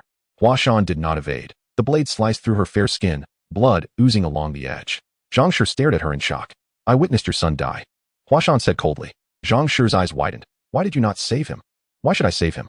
With that, the blade on her wrist extended, piercing through Zhang Shi's neck. Huashan interjected. Originally, I intended to come and greet you today, but your incessant prattling has mirrored the obstinacy of Zhang Qinfei. With Zhang Shi's fall, Huashan beheld the Bone Taoist within the chamber. Perhaps before, she lacked confidence, but now she felt a burgeoning assurance. You are indeed a formidable individual, having delved into some sinister arts. Surrender them to me, and I shall spare your life. Gazing at Liao Xing's lifeless body, the Bone Taoist maintained a facade of ease, yet his nerves were taut. These prodigies from various sects were rare and formidable geniuses. However, Huashan declared, the Bone Taoist of Blackwater City has slain my master. I wonder how the sect leader will adjudicate this matter. Seeking death, are we? Grey Mist Palm. A resounding crash echoed as a colossal vortex overturned the side hall, prompting the Zhang family to rush in alarm. Huashan did not evade. She absorbed the blow, violently spitting blood, yet feeling no pain. Instead, a surge of formidable power coursed through her. The Bone Taoist also took note, particularly of the sword wound on Huashan's shoulder, which astonishingly had already healed. How could this be possible? While the Bone Taoist remained perplexed, Huashan shouted, the Bone Taoist murdered my master, slaughtered the head of the Zhang family. The Bone Taoist's eyes widened in disbelief. He had never encountered such a malevolent woman. The surrounding Zhang family members caught sight of Zhang Shi's corpse sprawled upon the ground, and terror-stricken, they scattered in all directions. I shall end your life. The Bone Taoist bellowed in fury, consumed by anger towards Huashan. Huashan, I am a prodigy of Tianxian sect. Should you take my life, Tianxian sect shall not let you off lightly. Spare me your threats. The Bone Taoist had never endured such humiliation. Huashan deliberately engaged in combat with the Bone Taoist in the Zhang residence, ensuring all eyes were upon them, ultimately feigning injury to flee from Shuiyun City. With everyone watching in rapt attention, Song Yun was almost inclined to applaud Huashan. What initially appeared to be a crisis had now transformed into an opportunity. Although the insect race was formidable, they lacked in wisdom, underscoring the necessity of genetic modification. Outside Shuiyun City, the Bone Taoist finally intercepted Huashan, taunting. Why do you not flee? Watch as I tear that insolent mouth of yours apart. Huashan's white dress was stained with blood, presenting a disheveled appearance. Yet she alone understood that the deeper her wounds, the stronger her power became. This was an entirely new genetic phenomenon. I merely sought to draw you out, you simpleton. With a swift motion, two blades sprang forth, and Huashan did not employ any techniques but charged directly, aligning with the combat style of the insect race. The Bone Taoist cursed under his breath, astonished by her speed, which resembled a frenzied assault. Spirit-severing chain. A purplish-black chain was hurled forth, instantly ensnaring Huashan. Entangled in my spirit-severing chain, there is no escape. Today, I shall take you to Tianxian sect. Song Yun smirked inwardly, realizing that the Bone Taoist feared repercussions from Tianxian sect. Enough of this charade, Song Yun stated. Indeed, Huashan's earlier display was merely a test of strength, designed to give Song Yun a clearer understanding of the situation. You likely cannot achieve this. Huashan suddenly revealed a fearsome smile, blood oozing from her wrist, staining the blades crimson, and the blades appeared to come alive, revealing a single open eye. The Bone Taoist was dumbfounded, having never witnessed such a phenomenon before. Not only the Bone Taoist, but Song Yun too was taken aback. Could this be the evolution of the blade insect? Was it possible that the blades were originally part of the blade insect's body? Chapter 12, Absolute Domination. Song Yun suddenly recalled the unique transformations that the insect race could undergo during evolution. The acid erosion insect and blade insect had only reached the second tier, while Huashan commenced at the third tier and had now evolved to the fourth tier, her genetics undergoing a transformation as well. It seemed imperative to foster this evolution. One could only speculate what form it would ultimately take, and the thought ignited a thrill within him. Now, the question remained as to the purpose of this eye. No. This merely signified the evolution of the blade insect, and the acid erosion insect had yet to reveal its potential. Huashan's surprises were increasingly manifold. This transformation of vitality was indeed worthwhile. What manner of weapon is this? The Bone Taoist queried incredulously, having lived for over 2 centuries. He had never encountered such a thing. Why not find out? With that, Huashan cleaved forward, her speed evidently doubled, leaving the Bone Taoist astounded, as this velocity was entirely on par with his own realm. How can this be? How can she, at such a tender age, possess the pinnacle of the Lingshu realm? Across the continent, only individuals nurtured by ancient families could potentially reach such heights. The Bone Taoist raised his arm, summoning a black mystic staff to brace against Huashan's assault. Girl, it seems you have employed some secret technique. Should you reveal it, I can ensure your confidentiality. Unnecessary. Ungrateful wretch. Just as the Bone Taoist finished speaking, a scream of agony erupted from his lips as his left arm was severed, falling to the ground, leaving him incredulous. He had clearly attacked to the right, so how could it be his left that was harmed? Song Yun too was astonished, realizing that the Bone Taoist had been blocking the right, from his perspective, while Huashan had struck his left hand. What dark arts have you employed? The Bone Taoist quickly attempted to staunch the bleeding, panic evident in his gaze. Huashan offered no explanation, wielding her blade in a relentless assault. In mere moments, the Bone Taoist's body was ravaged, blood dripping to the ground like a feeble prey in the clutches of a mighty hunter. Song Yun finally grasped the underlying principle. This evolution was simply too astonishing. The Bone Taoist gasped for breath, his remaining right hand hanging limply. So it was you who distorted my vision. Not entirely foolish, I suppose. At this moment, Huashan's wounds had completely healed. This was the remarkable trait of the insect race. If one was not slain outright, they could recover. The Bone Taoist cursed inwardly, realizing that merely a glance had led to his visual distortion. And how was this wretched woman's injuries healing? What manner of being was she? The Bone Taoist closed his eyes as Huashan charged once more. Yet this time, the Bone Taoist successfully dodged, employing his instincts to sense the movement of the air. Truly, a peak practitioner of the Lingshu realm, Huashan remarked with a faint smile. The Bone Taoist opened his eyes and chuckled. A mere trick. Old man can adapt in a moment. Is that so? Perhaps you should first examine your own wounds. The Bone Taoist paused, swiftly rolling up his sleeve, only to find that the gash was corroding, exposing bone. Yet he had been oblivious to it. You have poisoned me. It is inherent. The combination of paralysis and corrosion would lead one to an unsuspecting demise, and Song Yun lamented how treacherous it was. Take a closer look. Huashan advised with a hint of kindness. The Bone Taoist furrowed his brow, gazing at the wound, his pupils gradually dilating in horror as he beheld insects gnawing at his flesh. Where did these insects come from? The Bone Taoist suddenly burst into self-mocking laughter. Little girl, you have truly opened my eyes, but it ends here. Black Song's sword. With a low shout, the surrounding sky dimmed. He raised his hand, conjuring a massive sword that exuded an overwhelming pressure. Die, fall. Song Yun inwardly lamented the impending disaster. With a resounding crash, the ground trembled, and the world changed color. He could scarcely fathom the devastation that would befall his insect army should this strike land upon them. Cracks appeared in the ground, and after delivering the blow, the Bone Taoist appeared exceedingly weakened, harboring thoughts of mutual destruction. He gazed into the distance, a smile on his face. Though his body was now halved, even if I perish, you shall meet your end before I do. At this moment, Huashan's left arm and leg had vanished. Yet vital areas remained unscathed, much to Song Yun's relief. Had she perished at the 4th tier, it would have been a devastating loss. Not necessarily, Huashan smiled, a grin that left the Bone Taoist momentarily stunned. But then, she further astonished him as the severed wound began to regenerate at an observable speed. Before long, Huashan lifted her left hand to admire it. The skin has improved. How can this be? Are you even human? The Bone Taoist exclaimed, voicing his bewilderment and helplessness. You have finally grasped the question. Huashan's back began to writhe, and before the horrified gaze of the Bone Taoist, 8 bony spines erupted forth, each measuring 7 to 8 meters, resembling a human-like spider.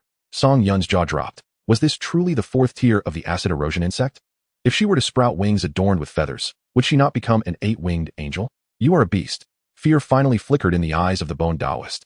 A beast? Merely a lowly race. I am of the Zerg. The Zerg? With a powerful thrust of her 8 bony spikes, Huashan upheaved the ground, and in the next instant, a crimson blade pierced through the Bone Taoist's chest. Simultaneously, the bony spikes impaled his body, lifting him high into the air. This display of flaunting her prey resonated with the essence of the Zerg, at least in Song Yun's eyes. Huashan had transcended humanity, becoming one with the Zerg. The Bone Taoist could only feel his life force being siphoned away until he was torn asunder by Huashan. 8,000 life force points. The previous Liao Xing possessed only 5,000. It seemed this life force tally was contingent upon the individual's realm. Yet, a mere Lingshu realm expert was utterly dominated by Huashan, bolstering Song Yun's confidence. The 4th rank corresponds to the Lingshu realm, making the kills seemingly effortless. Theoretically, Huashan could even contend with a Wuxiang realm opponent, perhaps even slay them. The leader of Tiangshuanzong resides in the Wuxiang realm. Capturing Tiangshuanzong is merely a matter of time. Well done. You are remarkable. It is essential to commend when due. Indeed, upon hearing Song Yun's praise, Huashan exhibited the bashfulness befitting a woman. I can achieve even more. I have faith in you. Once this matter concludes, we shall venture to the mother nest for your transformation. The prospect of entering the mother nest thrilled Huashan. The transformation was secondary, but to be nourished by the king, to be filled with his essence, was paramount. Yes. Observing Huashan sprawled on the ground, Song Yun mused. What harm is there in becoming one with the mother nest? One can still partake in the pleasures of life. Perhaps someday, he too could forge a corporeal form. Do I still need to go to Heishui City? Huashan inquired. Song Yun replied with a smile. No need, your sect will handle it. The king's reputation is unparalleled. His subordinates are utterly devoted. In that case, come to the Ziyun mountain range first, and let us see if you can inherit the rending insect genes. Song Yun eagerly anticipated Huashan sprouting an additional tail. Huashan's cheeks flushed. Yes. Chapter 13, Awaiting a Grand Feast. News from Shuiyin City swiftly reached Tiangshuanzong. For the entire populace had witnessed the events unfold, making concealment impossible. The sect leader, Haitian Palace, was incensed to learn that a mere Heishui City dared to slay a sect elder, and the whereabouts of the sect's prodigy remained unknown, likely captured. Haitian Palace promptly summoned the sect elders to the main hall. It is the first time in several hundred years that an elder of Tiangshuanzong has been murdered outside our ranks. Yuan Jing, take a contingent to Heishui City and investigate thoroughly. Not a single participant shall escape. The eldest elder, Yuan Jing, bowed respectfully. Yes. Sect leader. Another elder spoke with deference. Sect leader, should we handle this discreetly? Yuan Jing snorted in disdain. Heishui City's provocation demands a response. If we handle this quietly, what will other sects think? Our sect's dignity will be utterly obliterated. Haitian Palace waved his hand dismissively. Yuan Jing, Heishui City must pay the price. Yes, sect leader. I will make the arrangements immediately. With that, Yuan Jing summoned several elders to accompany him. As the eldest elder, he possessed the strength of the 3rd layer of Wuxiang realm, a position equivalent to a sect leader in other sections. Once Yuan Jing departed, the elder advocating for discretion spoke again. Sect leader, this matter seems suspicious. Heishui City would not dare to kill Elder Liao Xing. An elder nearby whispered, Elder Sang Rui. Do not forget that the lord of Heishui City was gravely injured by the sect leader. now that he has broken through to the Wuxiang realm. Coupled with the recent dire circumstances, they gamble on our reluctance to act. He dares. Does he not fear a collective reprisal? Sang Rue countered. Huh. They are all desperate souls. What do they have to fear? If we treat this matter lightly, in the future, anyone will dare to slay our sect disciples. Sang Rue promptly bowed to Haiten Palace. Sect leader, think carefully. It is unwise to make a grand display. Haiten Palace scrutinized the assembly, his tone chillingly resolute. Just days ago, our disciples were ambushed, suffering heavy casualties, and we still do not know the identity of the assailant. Now, with Heishui City's actions, I cannot help but harbor suspicions. As Haiten Palace spoke, the elders nodded in agreement. Such coincidences were improbable. Upon further reflection, it seemed the target was our own prodigy. Huashan, the sect leader's mind is made up. Heishui City is a den of iniquity, and I shall act on behalf of justice. Yes, sect leader. As the elders departed, Haiten Palace secretly transmitted a message to Yuan Jing. Yes, sect leader. Haiten Palace gazed upon the sect, a sinister smile creeping onto his face. He had yet to find an excuse to confront them, yet they dared to provoke him. It seems they have grown complacent, believing that reaching the Wuxiang realm grants them the right to challenge me. Within the sect, disciples began to move with urgency. Han Yu wandered alone, feeling isolated by others. Senior brother, what are you all doing? Upon hearing this, Han Yu's eyes lit up. At that moment, several senior sisters approached with mischievous intent. Han Yu, hiding here? Quickly prepare, we are departing for Heishui City. You will serve the sect upon our arrival. The senior brother frowned. Junior sister Han Yu has only recently joined the sect and is still unstable in her cultivation. How can she be allowed to participate? Was this approved by the elders? The more Han Yu was protected, the more displeasure the senior sisters felt, especially when they saw Han Yu's pitiful demeanor, vowing internally that she must be feigning weakness. Thank you for your concern, senior brother. I truly wish to serve the sect. Han Yu replied softly, you few women, unable to harm me within the sect, but beyond its borders, your lives will be mine. Did you hear that, senior brother? Junior sister Han Yu still wishes to earn merit for the sect. Exactly. Senior brother, hurry and attend to your business. Junior sister Han Yu is under our protection and will be perfectly safe. As they emphasized her safety, their tone grew pointed. The senior brother sighed and hurried off to gather the others. On Song Yun's end, he too received the news, astonished by Tiang Xuanzong's rapid decision-making. The strike was swift and unexpected. Should he seize the opportunity for gain, or maintain his concealment? Song Yun found himself at a loss for a sound decision. To participate would be a gamble, risking life force for potential reward, yet with such significant events unfolding, the proximity of Ziyun Mountain might attract scrutiny. If he refrained from involvement, just as Song Yun pondered, Huashan arrived. In the distance, veiled and clad in a flowing white gown reminiscent of a celestial being. Her skin gleamed like the full moon, drawing the covetous gaze of any man. Furthermore, Huashan now walked barefoot, her fair feet gracing the ground. Any man would likely cry out to be trampled by her. However, the Zerg could not appreciate her beauty. Though they sensed the aroma of kin, Huashan remained humanoid, and countless eyes fixated on her, as if poised to rend her apart. Under such scrutiny from the Zerg, without a formidable presence, she might have shown signs of trepidation. Yet as a member of the Zerg, Huashan understood her purpose. With a swift motion, 8 bony spikes erupted from her back. Her once black eyes transformed into a lustrous crimson akin to that of the Zerg, and her skin became encased in chitin. Song Yun gasped. This Huashan had concealed her true form. A piercing shriek erupted from Huashan's lips, and all surrounding Zerg sensed her potency, their eyes clearing with newfound respect. Parting to form a pathway. In the realm of the Zerg, power reigned supreme, and now, the 4th-tier Huashan was indeed formidable. However, she had yet to attain the rank of Zerg leader. Only upon reaching such heights would lesser Zerg bow and kneel. As a path opened before her, Huashan reverted to her human form, fully aware that the king favored her humanity, for it delighted him immensely. Under the watchful gazes of the Zerg, Huashan approached the mother nest to pay her respects, and Song Yun opened the entrance to the mother nest. Come forth, my child. Huashan stretched her arms wide, welcoming the tendrils of life force that surged from within the mother nest, entering amidst the envious gazes of the Zerg. However, Song Yun soon found himself at a loss for words. Huashan could not undergo further transformation. This revelation furrowed his brow. Allowing Huashan to inherit the rending insect genes would have undoubtedly resulted in an epic enhancement. It felt like a missed opportunity. Huashan was anxiously waiting, her delicate form gradually blushing, yet she found herself still waiting in vain. Wang, are you still troubled by matters concerning Blackwater City? Song Yun replied with a resigned smile, noting her impatience. Indeed, I am somewhat preoccupied. I have an idea.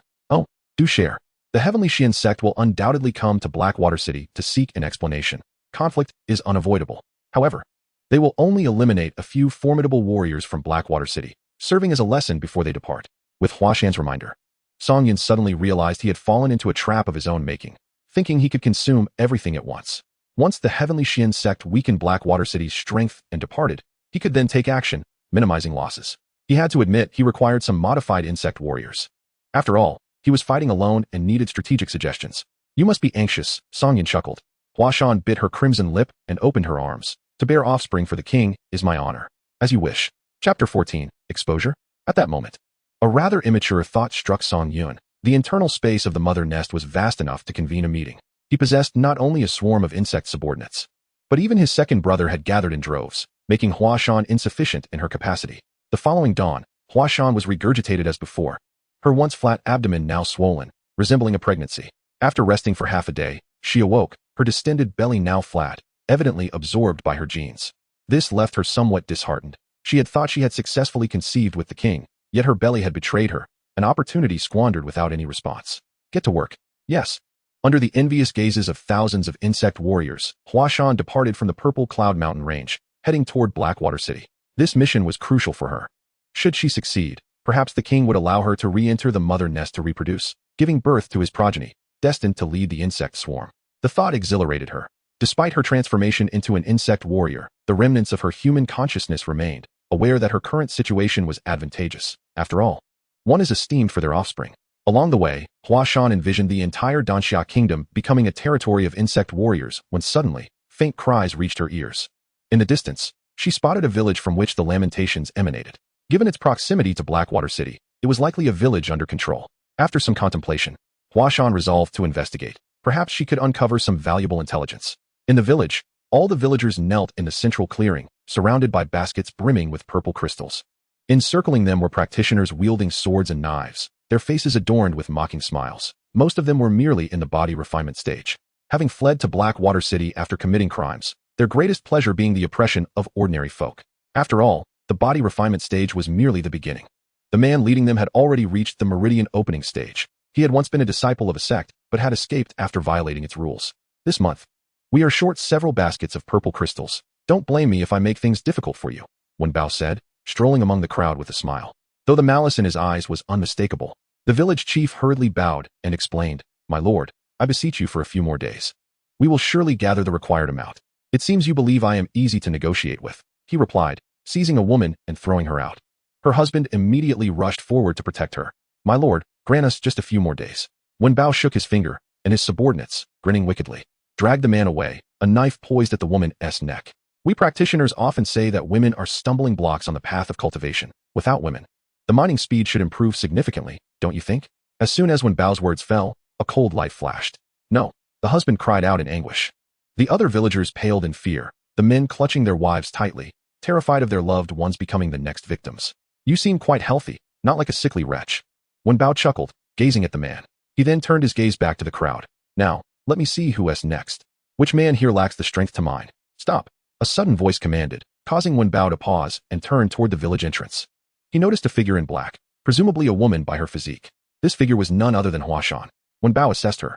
Many in Blackwater City wore such black robes, often associated with unsavory characters, particularly newcomers. I am Wen Bao of Blackwater City. Those who show me respect call me Wen Tai Bao. What brings you here, miss? Wen Bao, not foolish, sought to ascertain her intentions first. Hua Shan surveyed the kneeling villagers and the nearby purple crystals. Her curiosity piqued. What do you need so many purple crystals for? One of Wen Bao's subordinates retorted. Isn't that a bit too much to meddle in? With a mere gesture, Hua Shan's blade sliced through the air before swiftly retracting, giving the impression that with a wave of her hand, others' heads would fall to the ground. Seeing Hua Shan dare to kill and exhibiting formidable strength, Wen Bao felt a tremor of fear. Miss, I am a subordinate of the second-in-command of Blackwater City. Should you kill us, you might not even be able to enter the city. Yet Hua Shan, like a specter, swiftly dispatched his subordinates, leaving the villagers terrified, partly in joy, yet also in fear of retaliation from Blackwater City. As Wen Bao witnessed all his subordinates fall in an instant, his face turned pale. This figure in black was a harbinger of death. I do not know what the second-in-command requires these purple crystals for, Hua Shan stated, lifting her hand, leaving Wen Bao frozen in place as his body tumbled to the sides, causing the villagers to tremble in fright. Are you the village chief? Hua Shan inquired coolly. The village chief had thought Wen Bao was ruthless enough, but in the presence of this woman, Wen Bao's bluster seemed trivial. She uttered not a single word of superfluous dialogue. Yes, that's me. Do you know what they need these for? The village chief immediately shook his head. We have no idea. He threatened us to mine them. We have been doing so for over a decade. Upon hearing this, Huashan turned and left without another word. This left the villagers feeling a wave of relief. Chief, what should we do? With Wen Taibao dead, will they blame us? Yes, we only needed to lose a few. Now it seems we might all perish. It's all this woman's fault. She has brought us to ruin. And we never needed her. The villagers murmured amongst themselves, devoid of any gratitude. However, just as Huashan had departed, she suddenly stood atop a rooftop. Death is inevitable. It is better that I take charge. 8 bony spikes extended, leaving everyone in a daze. Afterward, Huashan did not forget to collect the purple crystals. Inside Blackwater City, Huashan felt puzzled. The black crystals were not particularly rare ores, not sufficient to exchange for medicinal pills or techniques. Something felt amiss. Shortly thereafter, she arrived at a tavern, well aware that much intelligence regarding cultivation often originated from such establishments. What would you like to eat, esteemed guest? A bowl of beef noodles. Please. Certainly. As Huashan scanned her surroundings, the conversation at a nearby table caught her attention. It's utterly laughable. That know-it-all claimed there are terrifying beasts in the Purple Cloud mountain range, even stating that the Fire Cloud Pavilion branch has been annihilated. Upon hearing this, Huashan tensed immediately, promptly reporting the situation to Song Yun. Song Yun, upon hearing the news, found it hard to believe. He had taken great care to ensure confidentiality. Yet somehow the information had leaked. Fortunately, these individuals seemed skeptical. Chapter 15. The Heavenly Xian sect has arrived. Song Yun was well aware that exposure was merely a matter of time. The primary goal was to ensure self-preservation before that occurred. Currently, he was not yet in a position to safeguard himself. Thus, it was time to decide whether to silence the witnesses. King, do you require me to eliminate them? No need, Song Yun replied nonchalantly.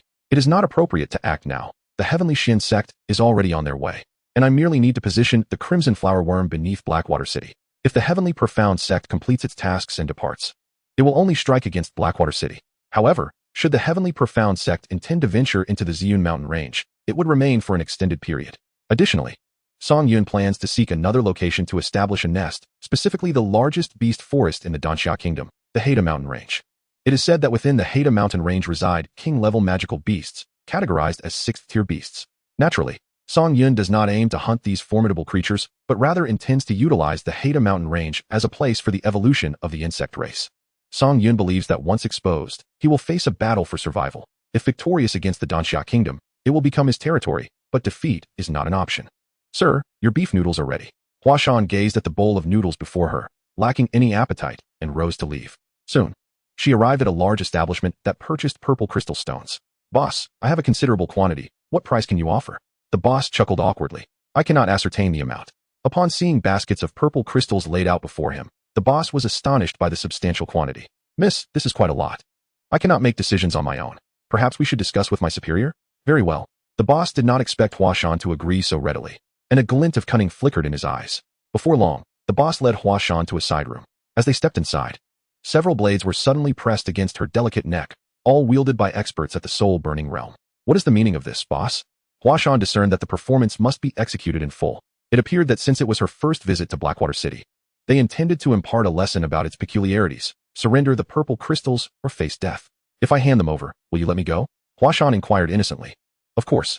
She promptly retrieved the purple crystals from her storage pouch, and the boss, elated by the sight of such wealth, collected them eagerly. Is it satisfactory now? Huashan inquired in a low voice. Not quite. For this is the specialty of Blackwater City. There must be a sense of trust. With that, the boss yanked aside Huashan's black cloak. A white gown revealed her ethereal beauty, her exquisite visage leaving the surrounding men momentarily dumbfounded. In all of Blackwater City, finding another of such beauty would be a daunting task. The boss, elated, thought of presenting her to the city lord. Huashan regarded the lecherous gazes around her with disdain. These filthy humans dared to stare so brazenly. First, confine me. As you command. Song Yun couldn't help but admire Huashan's cleverness as she was imprisoned. It was estimated that Hanyue would arrive in about an hour. Suddenly, an alarm blared, prompting Song Yun to switch the view to the Fire Cloud Pavilion branch. Although he had obliterated the branch, he had still deployed some crimson flower worms around it to deter any intruders. However, upon switching perspectives, he noticed multiple individuals, all clad in the attire of the Fire Cloud Pavilion. After so many days, they had finally arrived. Song Yun refrained from acting hastily, opting instead to observe and prepare to eliminate them all at once, allowing a glimpse of the tearing worm's combat prowess. All right, brother. We're here to replace him as the elder of the branch, said the elder brother, Xiao Yong, to his sibling, Yong. I've heard that the branch is quite unique. Let's experience it tonight.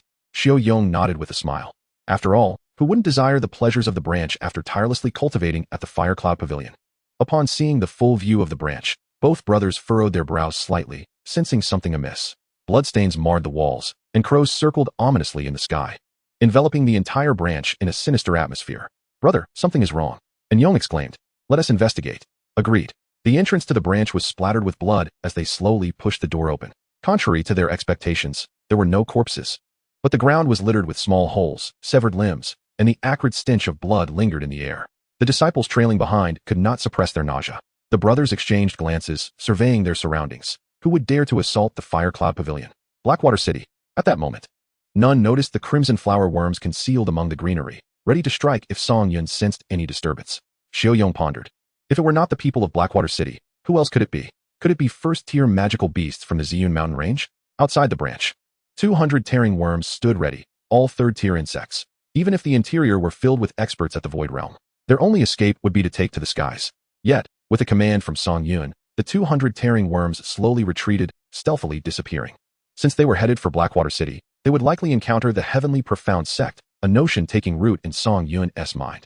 After departing, Xiaoyong, with a solemn expression, inquired, "Why are there so many holes in the ground, as if something emerged from beneath?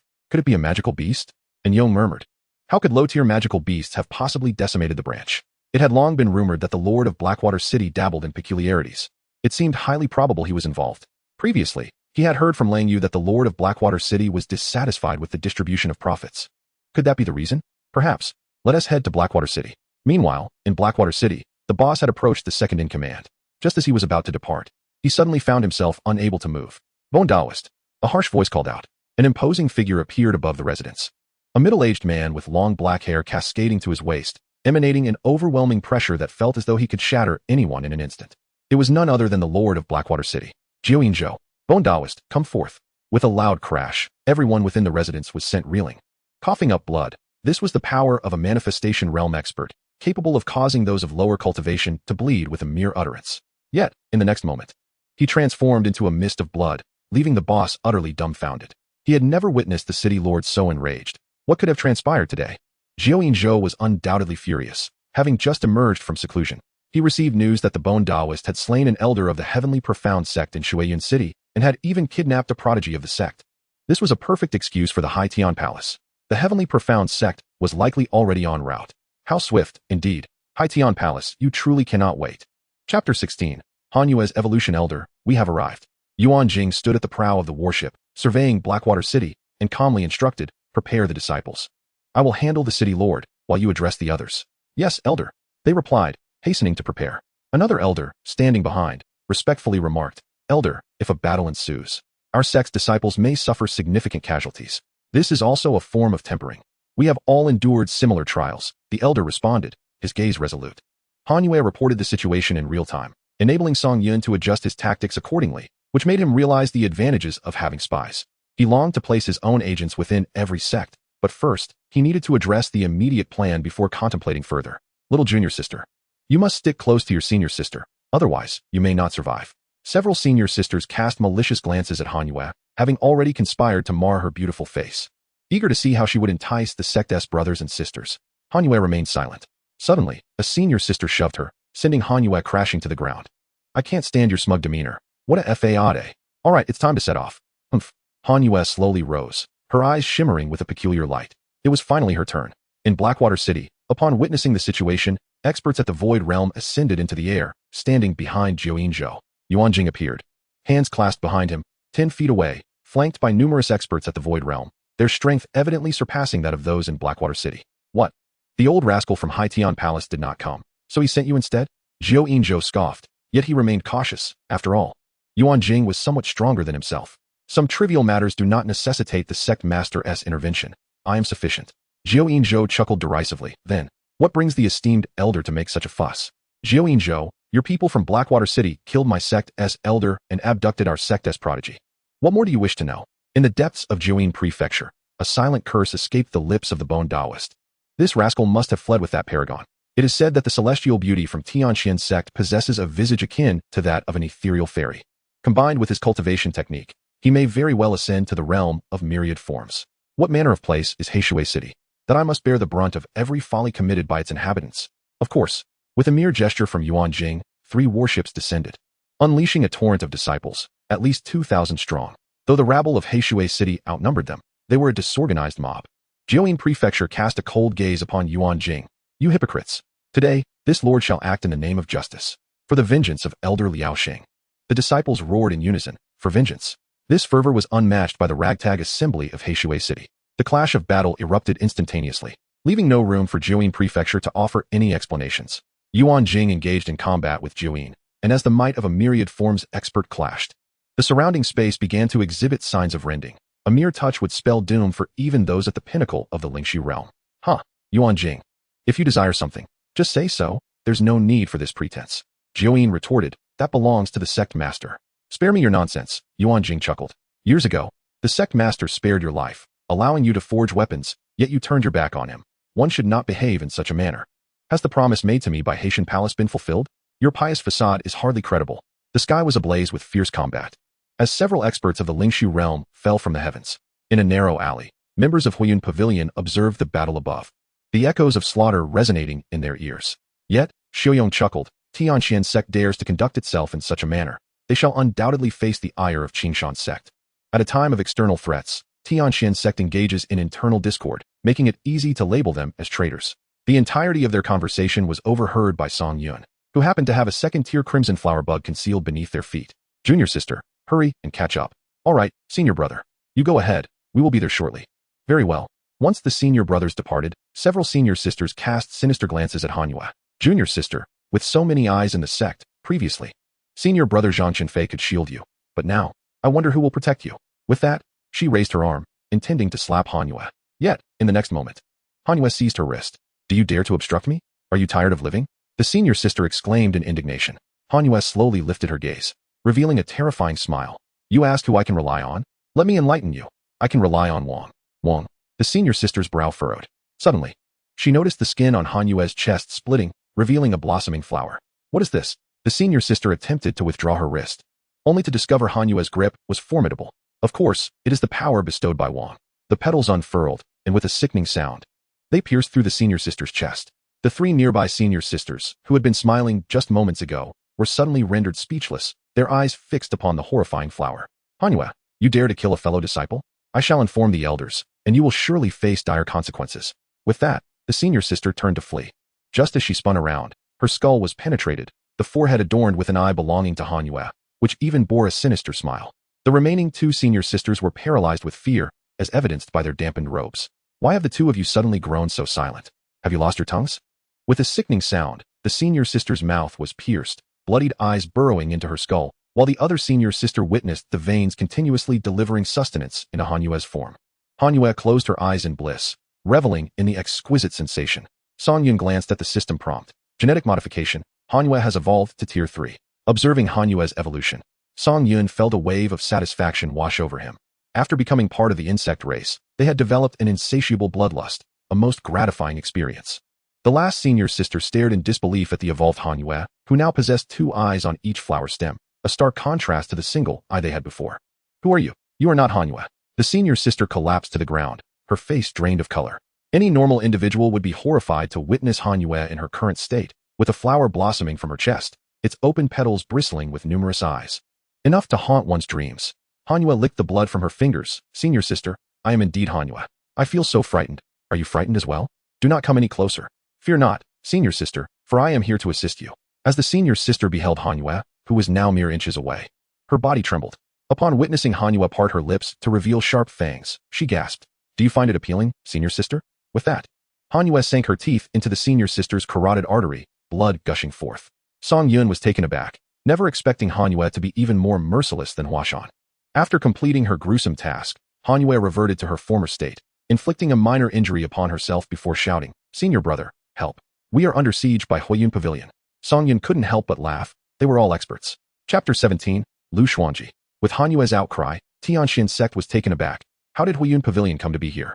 However, recalling the poor relations between their sect and Huiyun Pavilion, it seemed logical, especially as the elders' expressions turned cold upon hearing the news.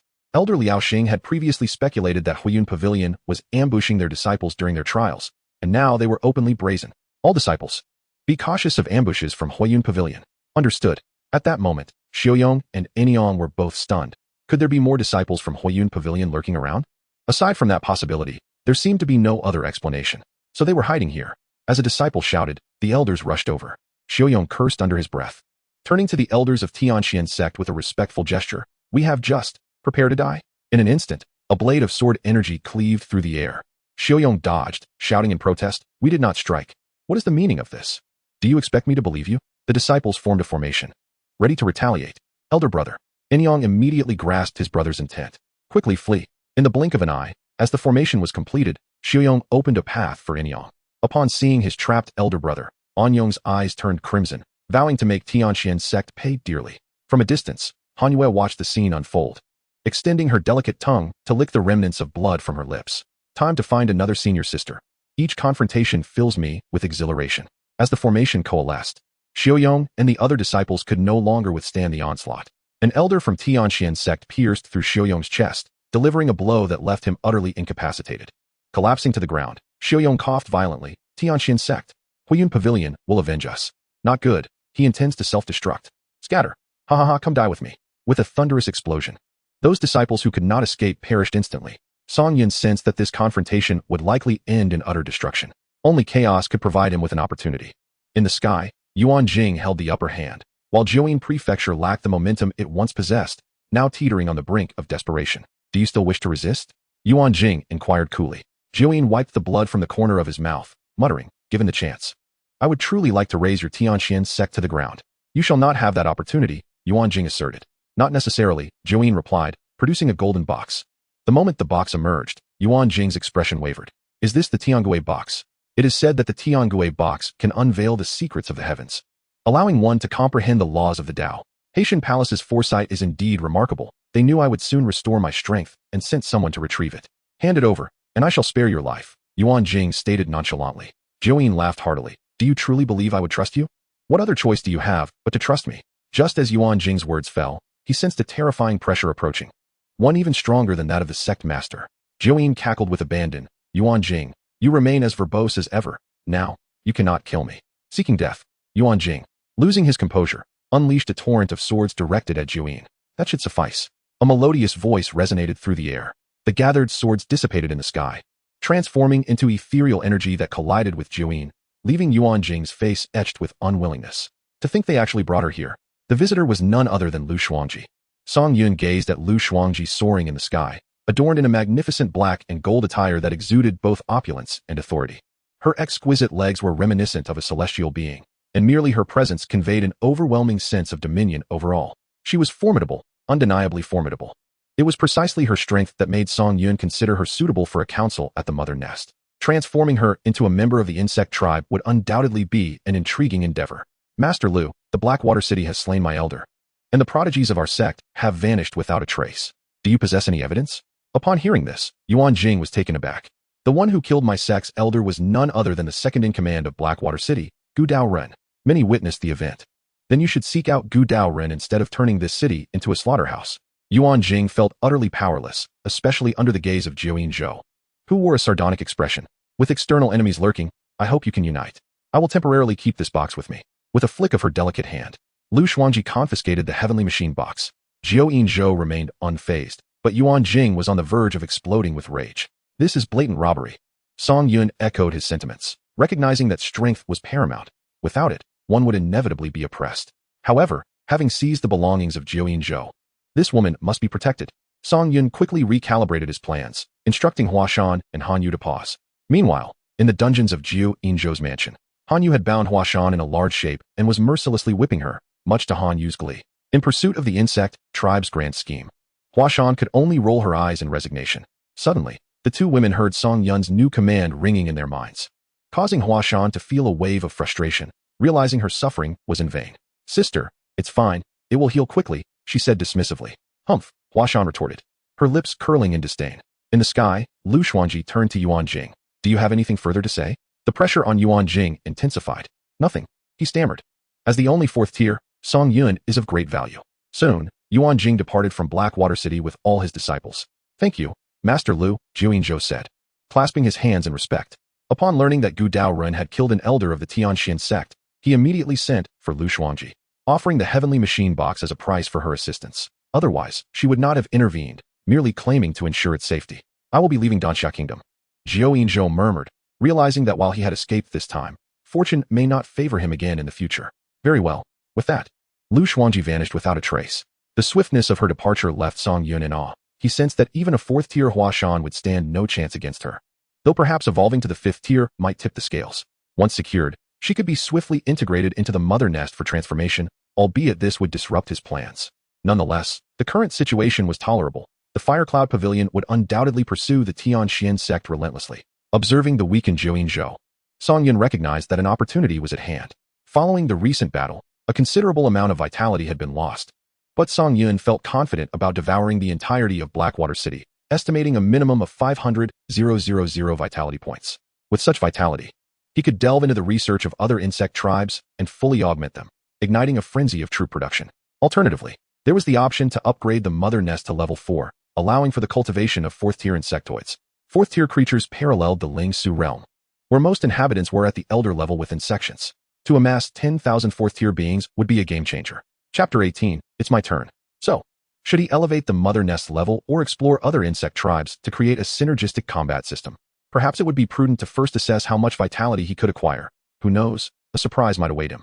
As night fell, the inhabitants of Blackwater City busied themselves with the aftermath, simultaneously hurling insults at everyone from the Tianxian sect. These so-called righteous sects are even more unreasonable than we are, resorting to outright slaughter. But today, we suffered significant losses. Several powerful figures of the Ling Su realm were slain. Honestly, Lu Xuanji is truly stunning. I find myself wanting to pursue her. The men around rolled their eyes, acknowledging that in Danxia Kingdom, every man harbored a desire for her, yet none succeeded, as those who dared to entertain such thoughts had met their demise. Suddenly, a man staggered into view, appearing neurotic, muttering to himself, it's over, we're all going to die. Hey, Ba Tong, what on earth are you thinking? Have you lost your mind? Come help us. Ba Tong clutched his hair, his eyes wide with panic as he addressed the crowd. You know nothing. This is all a conspiracy. Those terrifying creatures will surely attack us. Have you gone mad? Are you having a mental breakdown? You all are the ones having a breakdown. Those monsters once feared us, but today, we were weakened by the Tianxian sect, and the city lord is injured. This is the perfect opportunity. We are all doomed, ha ha. You don't believe me? Ha ha. We'll all perish, just like the Fire Cloud Pavilion branch, ha ha. Ba Tong's manic laughter echoed through the streets as he collided with passers-by, shouting, we're all going to die? Run. Yet, no one paid him any mind. Song Yun found himself perplexed. How could this man possibly know about his battle plans? Were it not for his status as the sole king, he might suspect a traitor lurked within his ranks. Yet, none believed his words, which was truly lamentable. Now you all cannot escape. My insect army will soon arrive. At that moment, outside Blackwater City, a dark mass surged toward them. As Song Yun deployed every insect he could muster, Blackwater City was considerably larger than the Fire Cloud Pavilion branch, making the cleanup a daunting task. Were it not for the third-tier rending worms, even contemplating an assault on Blackwater City would require careful consideration. The moonlight gradually succumbed to the clouds, providing perfect cover. Ordinary soldiers guarded the walls, but their view of the distant darkness was hindered, with only faint torches barely illuminating the surroundings. Brother Tai, we should leave Blackwater City. We almost died today, a common robust man said fearfully. Brother Tai's expression tightened. We have killed, where else can we run? Our faces are plastered on wanted posters everywhere. But this Blackwater City isn't safe either. Why don't we leave Danxia Kingdom and start anew in the neighboring Songyan Kingdom? Brother Tai sighed. I heard the borders are already sealed. There's no way out. Alas, how could this be?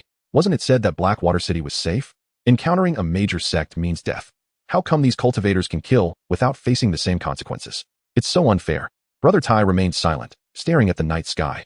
This land had never been fair. For ordinary folk to live long was already a stroke of luck. As Brother Tai watched the clouds disperse and the moonlight cascade upon the ground once more, he suddenly froze, his eyes trembling, his lips quivering uncontrollably. Brother Tai, have you heard? That Ba Tong has gone mad, constantly babbling about monsters. What other creatures could he mean besides magical beasts? Brother Tai? Brother Tai? Noticing Brother Tai's stupor, the man stood and looked around, only to find himself paralyzed in shock as well. The ground was teeming with unfamiliar monsters. A dark mass creeping up the walls. Soon, an acid worm appeared before them. In that moment, both men finally comprehended the truth. There were indeed monsters. Magical beasts did not resemble this.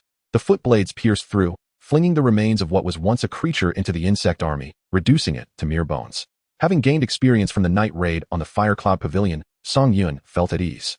As the mother nest, the brain of the insect tribe, every command issued was a matter of survival. With the insect army reaching their designated positions, Song Yun prepared to launch an assault. The primary target was the city lord, Zhou. The main force would consist solely of Hua Shan, complemented by the third-tier rending worms to ensure a successful kill. Next on the list were the Ling Su figures, who could fly. He could not allow them to escape. Thankfully, after the battle earlier, he had arranged for the crimson flower worms to accompany those who could take to the skies. Let the festivities commence. At that moment, within the city lord's mansion, Zhou Yinzhou drank in solitude while dancers swayed gracefully before him, flanked by his remaining subordinates, all of whom were of the Ling Su realm. Zhou Yinzhou spat contemptuously, they dare. Indeed, everyone, with the protection of Lu Xuanji from Qingshan sect. Which sect in all of Danxia Kingdom would dare to defy us? Only those seeking annihilation would do so. But what exactly has the Bone Taoist been up to? Could it be true that he has slain an elder of the Tianxian sect? Zhou Yinzhou, who has known the Bone Taoist for nearly a decade, was perplexed. Although they were not the closest of friends, he had always perceived the Bone Taoist as cautious, never one to act foolishly.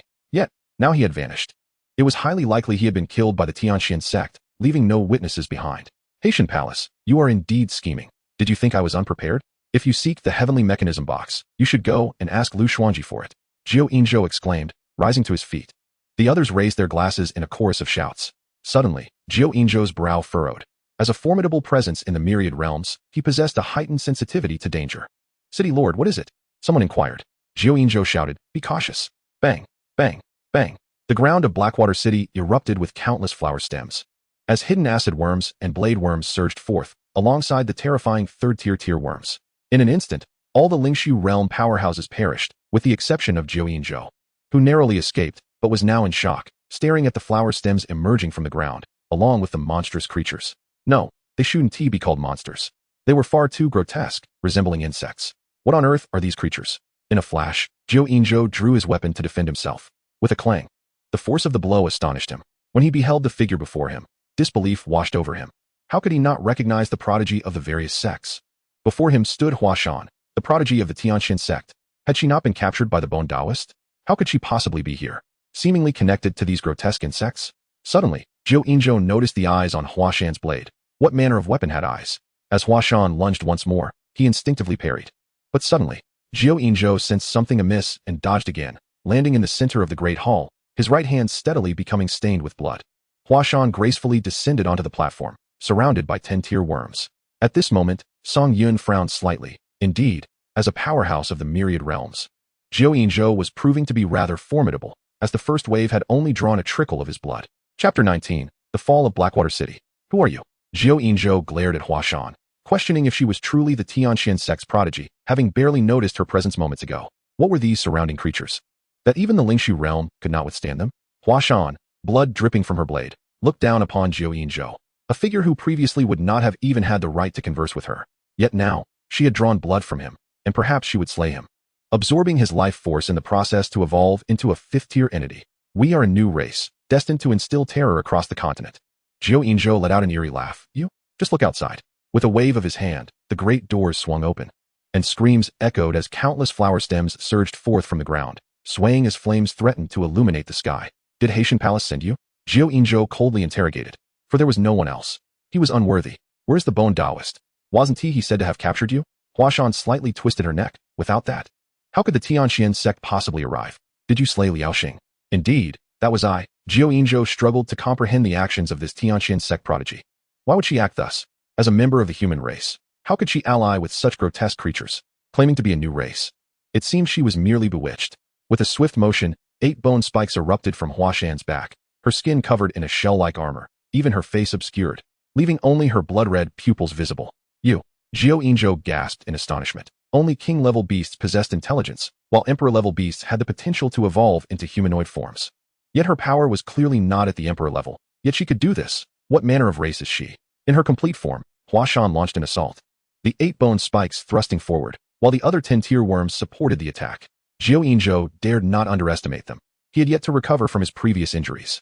He raised his blade to defend. With a loud crash, the tremendous force sent Zhou Yinzhou flying, shattering buildings in his wake.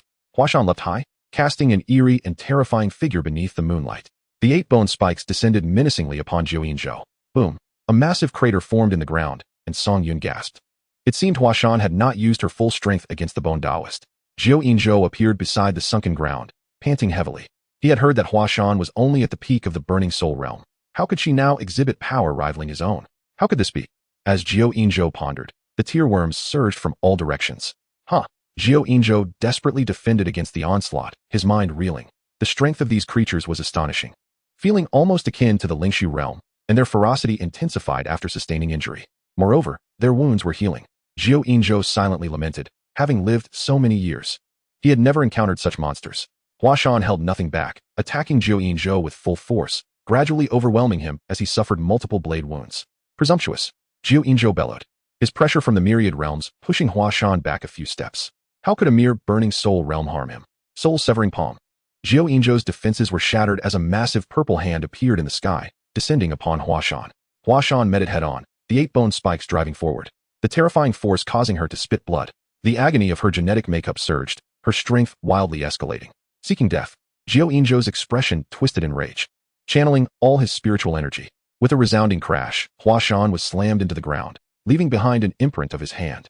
Panting heavily, Jiao Inzhou was left shaken. If not for his earlier exertions against Yuan Jing, how could he have been injured by her? Suddenly, he stared in disbelief as Huashan, who had been lying down, slowly rose to her feet, her 8-bone spikes unfurling against the backdrop of flames, striking fear into his heart. How could she not be dead? Jiao Inzhou murmured, only to see Huashan vanish from sight. Her speed had increased. A tremendous force struck, sending Jiao Inzhou flying once more. What followed was a relentless onslaught.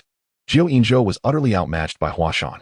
Yet as her regenerative abilities kicked in, the painful effects of her genetic makeup began to dissipate, gradually returning to normal levels. This left Jiao Inzhou bewildered. How could she grow stronger even when on the brink of death? Why had her power returned to normal? What could possibly be the reason? Wait. Song Yun halted Huashan's advance. Jiao Inzhou observed as Huashan ceased her assault, a shiver running down his spine, as if she had received some command. There were indeed experts behind her. Huashan stood respectfully, with 10 tear worms appearing beside her, launching another attack. Song Yun was utilizing Jiao Inzhou to test the limits of the tear worms, as finding a powerhouse of the myriad realms was no easy feat clearly. The third-tier tear worms could not breach the defenses of a myriad realms powerhouse, even in a severely injured state. Yet, the tear worms' tails remained sturdy enough to withstand Jiao Inzhou's blade. Then let us summon another 10. Bang, bang, bang. Another 10 tear worms descended upon the rooftops nearby. Jiao Inzhou gasped again. Do you take me for a training dummy? With 20 tear worms launching a furious assault, the frequency of their attacks escalated, exposing vulnerabilities in Jiao Inzhou's defenses as a tail pierced his thigh. A breakthrough had been achieved, and Jiao Inzhou found himself unable to withstand the onslaught of 20 tear worms. The strength of the tear worms reassured Song Yun, provided the opponent refrained from unleashing their techniques. Jiao Inzhou realized that remaining here would lead to his demise. He had no choice but to flee. Observing the fleeing Jiao Inzhou, Song Yun could hardly fathom that a formidable figure from the Wanxiang realm would resort to retreat. He could not allow this escape. Huashan glanced at the receding silhouette of Jiao Inzhou, a smile gracing her lips, explode. Suddenly, Jiao Inzhou felt an itch at his wound. Upon inspection, he discovered it teeming with minute insects that began to swell, as if they would. Bang! Jiao Inzhou plummeted from the sky. This undoubtedly came as a surprise to Song Yun. Could this be the ability of the 4th-tier acid worm? Jiao Inzhou's body crashed violently to the ground, every inch of him damaged, revealing exposed bone. As he beheld the panicking crowd around him, he witnessed them being pierced. Feeling the terrifying bloodlust of the insect race, their formidable regenerative capabilities, their assault, their speed, and especially their sheer numbers. Why won't you believe me? I told you there were monsters. It's over, it's over. Nearby, the knowledgeable one sipped his drink, dazedly chuckling at the scene. Jiao Inzhou's gaze shifted to the knowledgeable one. Lord City Master, you are doomed as well. These monsters are cunning. Had you believed me, Blackwater City would not have fallen. Jiao Inzhou, utterly oblivious to the knowledgeable one's words, heard the footsteps of Huashan approaching. Chapter 20, 4th-tier Mother Nest. What do you desire? I can grant you anything. The once mighty figure of the Wanxiang realm, the Lord of Blackwater City, Jiao Inzhou lowered his head. A man who had never bowed to the heavenly palace in Shanghai, now truly frightened. Because he understood, he was about to die? The carapace on Huashan slowly shed, her slender jade-like feet gracing the ground, her flawless skin evoking awe, particularly her visage, bloodily beautiful, complemented by 8 bony spikes protruding from her back, an unconventional allure that struck one profoundly. Even the knowledgeable one stared blankly at Huashan, realizing there existed such a beautiful woman among the monsters. Huashan approached the knowledgeable one, causing him to struggle for breath, trembling uncontrollably. How did you learn of our existence? Huashan inquired. Jiao Inzhou found it hard to believe. The knowledgeable one stammered. I saw you enter the Ziyun Mountains in droves, and I witnessed you emerge from the Huiyun Pavilion, where those people were still screaming in agony. Does anyone else know? Huashan pressed again. I told them, but they did not believe me. They laughed at me. The knowledgeable one became animated. Had everyone believed me, it would not have come to this. Huashan revealed a graceful smile, as several acid worms advanced menacingly, seizing the knowledgeable one. He could have fled, yet he chose to warn you. As he said, if you had been vigilant, we might not have breached this place. At this moment, Zhou was engulfed in regret. Why had such words not reached his ears? Upon reflection, even if they had, they would likely have been dismissed as a jest. After all, who would believe there were monsters within the Ziyun Mountains? Huashan, I possess numerous powerful techniques. I can offer them all to you. How about that? Just as Zhou finished speaking, a bony spike lunged toward him. Huashan, you have triumphed. I concede, is that not enough? For the greater good. The Sanyan kingdom is on the way to destroy us. I am also of the Wanxiang realm. The bone spike gradually pierced through Zhou's chest, eliciting a cry of anguish. The Sanyan kingdom would inevitably become the king's mother nest, contributing vitality to the king. This is the only thing you can do. In an instant, Zhou felt his life force being drained, his eyes widening, unable to self-detonate, forced to witness his essence being siphoned into Huashan's body. She was actually enhancing herself through such consumption. Gradually, Zhou's consciousness faded, until darkness enveloped him, fleeting moments of his life flashing before his eyes. He had envisioned dying in battle, yet never anticipated being consumed by such a monster. After absorbing Zhou, Huashan hoisted him high, her bony spikes tearing his body apart, emitting a piercing wail that increasingly resembled the insect race. 30,000 life force. Wow! Exclaimed Song Yun, realizing Zhou was valued at 30,000 life force, which was considerable, affirming the significant disparity between the Wanxiang realm and the Lingxi realm. This clearly delineated the divide between the two realms. Regrettably, even after absorbing Zhou, Huashan did not evolve. It seemed reaching the 5th tier was quite challenging, considering it equated to the Wanxiang realm. Should Huashan succeed in her evolution to the 5th tier insect race, it would grant her considerable freedom. After all, her absorption of life force was substantial. Let her consume freely, aiming for early evolution. Following Song Yun's command, Huashan immediately began to absorb the life force, her 8 bony spikes embedding into the corpse. However, many others had fled to the outskirts of Blackwater City, and upon witnessing such a terrifying scene, they turned to flee, the city awash in blood. This news would likely spread rapidly. At present, Song Yun was solely concerned with the previous day's gains. Watching the life force steadily rise, his heart raced. 100,000, 400,000, 600,000. Upon crossing the 600,000 threshold, Song Yun excitedly pulled Huashan into the mother nest for a celebration. This was far superior to conquering a sect branch. Yet, the numbers continued to climb, ultimately halting at 749,510. Had it not been for the Tianxian sect's interference, Song Yun estimated he would have amassed at least 1 million life force. But this was still an excellent outcome, as he had sustained minimal losses. Genetic modification, Huashan advances to 5th tier. Song Yun inhaled sharply. What? After absorbing so much and failing to evolve, she instead breaks through within my body? When luck strikes, it is unstoppable. I finally possess a 5th tier insect race. Even a Wanxiang realm powerhouse is no match for her. How commendable is my Huashan. I shall reward you handsomely. May your body withstand it. Whether you can capture Lu Xuanji for modification depends on your prowess. First, upgrade the mother nest. 500,000. 4th tier mother nest. To elevate to the 5th tier, 1,000. 000 life force is required. This string of zeros bewildered Song Yun, yet it remained within his grasp. After all, a 5th tier mother nest would cultivate 5th tier insect races, all of which belong to the Wanxiang realm. Currently, 2 Wanxiang realm figures resided within the sect, both among the top 3 forces. While he aspired to nurture 10,000 of them, no, 1 million, their sheer numbers could crush the opposition. He examined the 4th tier crystal spike insect race. 4th tier annihilation throat, the fastest within the crystal spike insect race, armed with neurotoxic weaponry, requires 40,000 life force. Annihilation throat. Song Yun thought, goodness, this was double the strength of the 3rd tier. However, to describe it as the fastest indicates the insect's speed was truly extraordinary, and it would become even more formidable post-evolution. Thus, he decided to hold off for now and explore other races. Suffering Meteor Race, a robust defensive race with inferior attack and speed, requires 100,000 life force. Directly study. 100,000. Instantly, the consumption reached 600,000. Who could withstand that? Only 149,510 life force remained. 1st tier iron armor insect. Possessing a sturdy exoskeleton, when all armor plates fall off, the iron armor insect will self-destruct. Taking the enemy down with it requires 500 life force. 2nd tier hammerhead insect, an indestructible head with powerful jaws capable of crushing any object. Excessively large size results in slow movement, requires 5,000 life force. 3rd tier crystal core watcher, a rare crystalline insect with exceptional vision and perception, requires 20,000 life force. 4th tier molten armor insect. Its shell radiates high temperatures, and when charged, it can expel a molten core. When in peril, it opts for self-detonation. Consuming life forms within a 300-meter radius, requires 40,000 life force. Song Yun exhaled deeply, astonished that the suffering meteor race even possessed a self-detonation ability. Especially the 1st tier iron armor insect, which offered remarkable value. The 2nd tier hammerhead insect seemed unremarkable, while the 3rd tier crystal core watcher appeared worthwhile for reconnaissance purposes. Truly formidable. Revisiting the gene research of the Bitterfall clan. Chapter 21. Imposing defensive abilities. New. Fortitude. Enhances the defensive capabilities of the Bitterfall clan, consuming 2,500 vitality. New.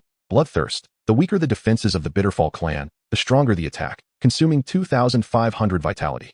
New. Rebound. Blocks enemy assaults with a chance to counterattack, consuming 2,500 vitality. New. Earthquake. The Bitterfall clan emits a prolonged howl, augmenting the attack of the swarm, consuming 2,500 vitality.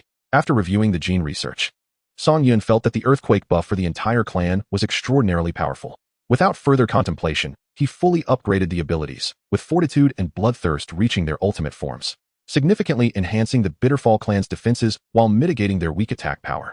With 45,000 vitality remaining, he found himself with only 104,510 vitality left. Alas, he had forgotten to research the Bitterfall clan's insects. To fully upgrade everything, he would require 67,500 vitality. The primary obstacle was the exorbitant cost of the 4th tier. If he invested in the Bitterfall clan, he would be unable to research the 4th tier of the Crystal Growth clan. With his current vitality, he could only choose one. Should he opt for the Annihilation Maw of the Crystal Growth clan or the Armored Insect of the Bitterfall clan? Considering the frail defenses of the swarm, Song Yun resolved to prioritize the research on the Armored Insect of the Bitterfall clan to enhance their defensive system. Knowing that a grand battle lay ahead where relying solely on the Crystal Growth clan would be insufficient. Through these two skirmishes, Song Yun recognized the Crystal Growth clan's proficiency in ambush tactics, yet in a head-on confrontation, they would likely be inferior to the Bitterfall clan. 67,500 vitality.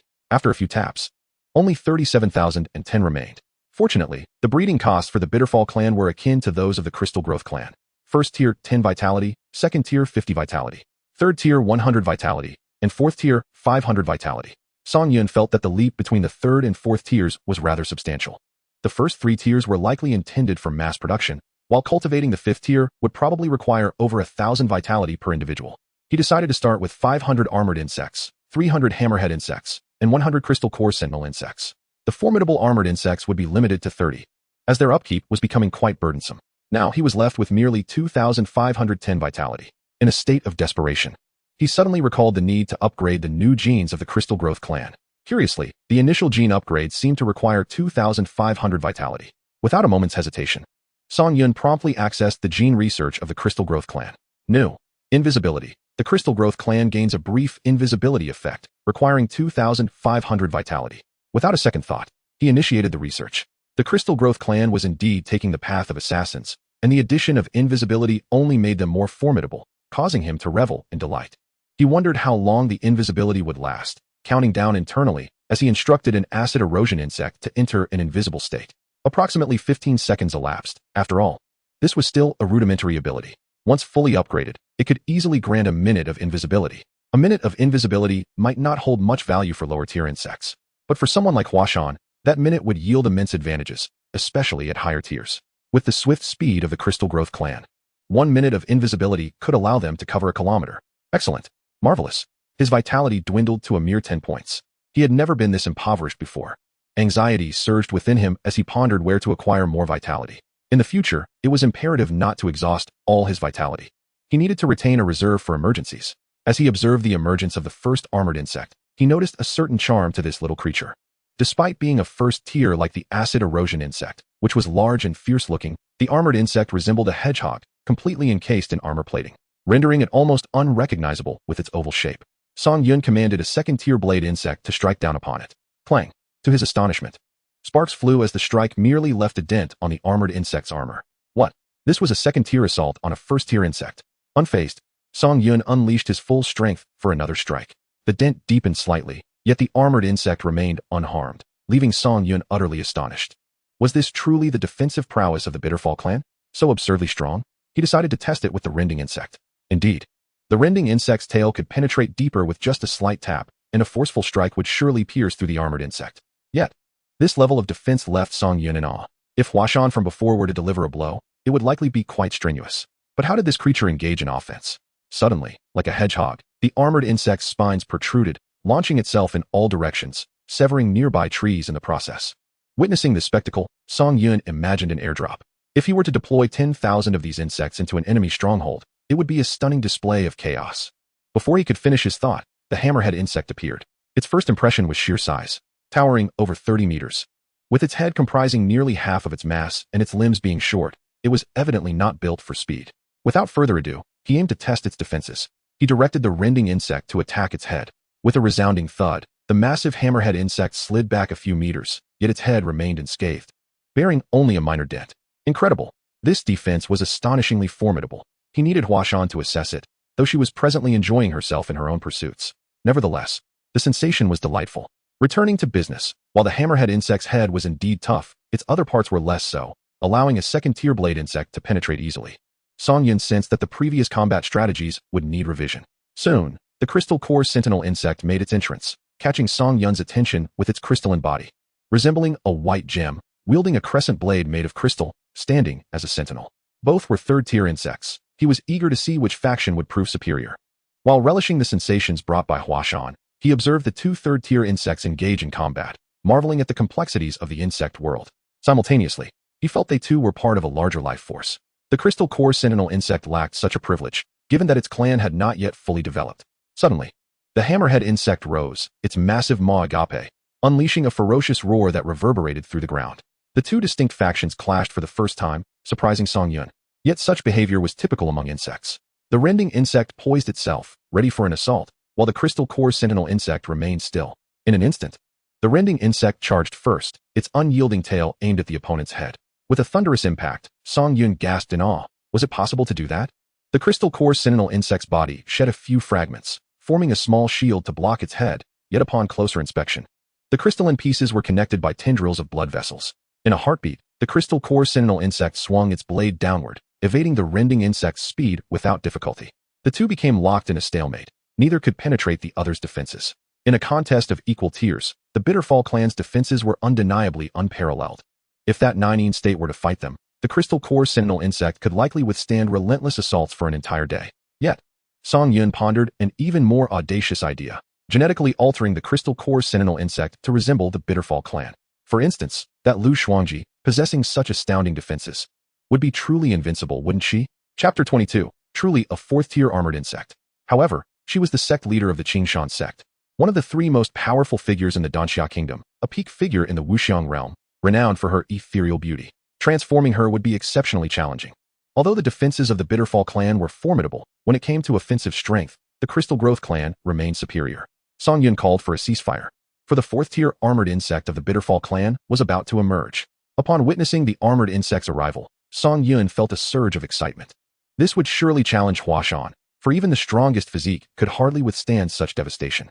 Its size surpassed that of the hammerhead insect, with a shell exhibiting a flowing, molten lava texture, its surface adorned with cracked, dark red patterns, and from the depths of every crevice, a faint orange glow emanated, akin to the seething magma still lurking beneath the cooled surface of a volcanic rock.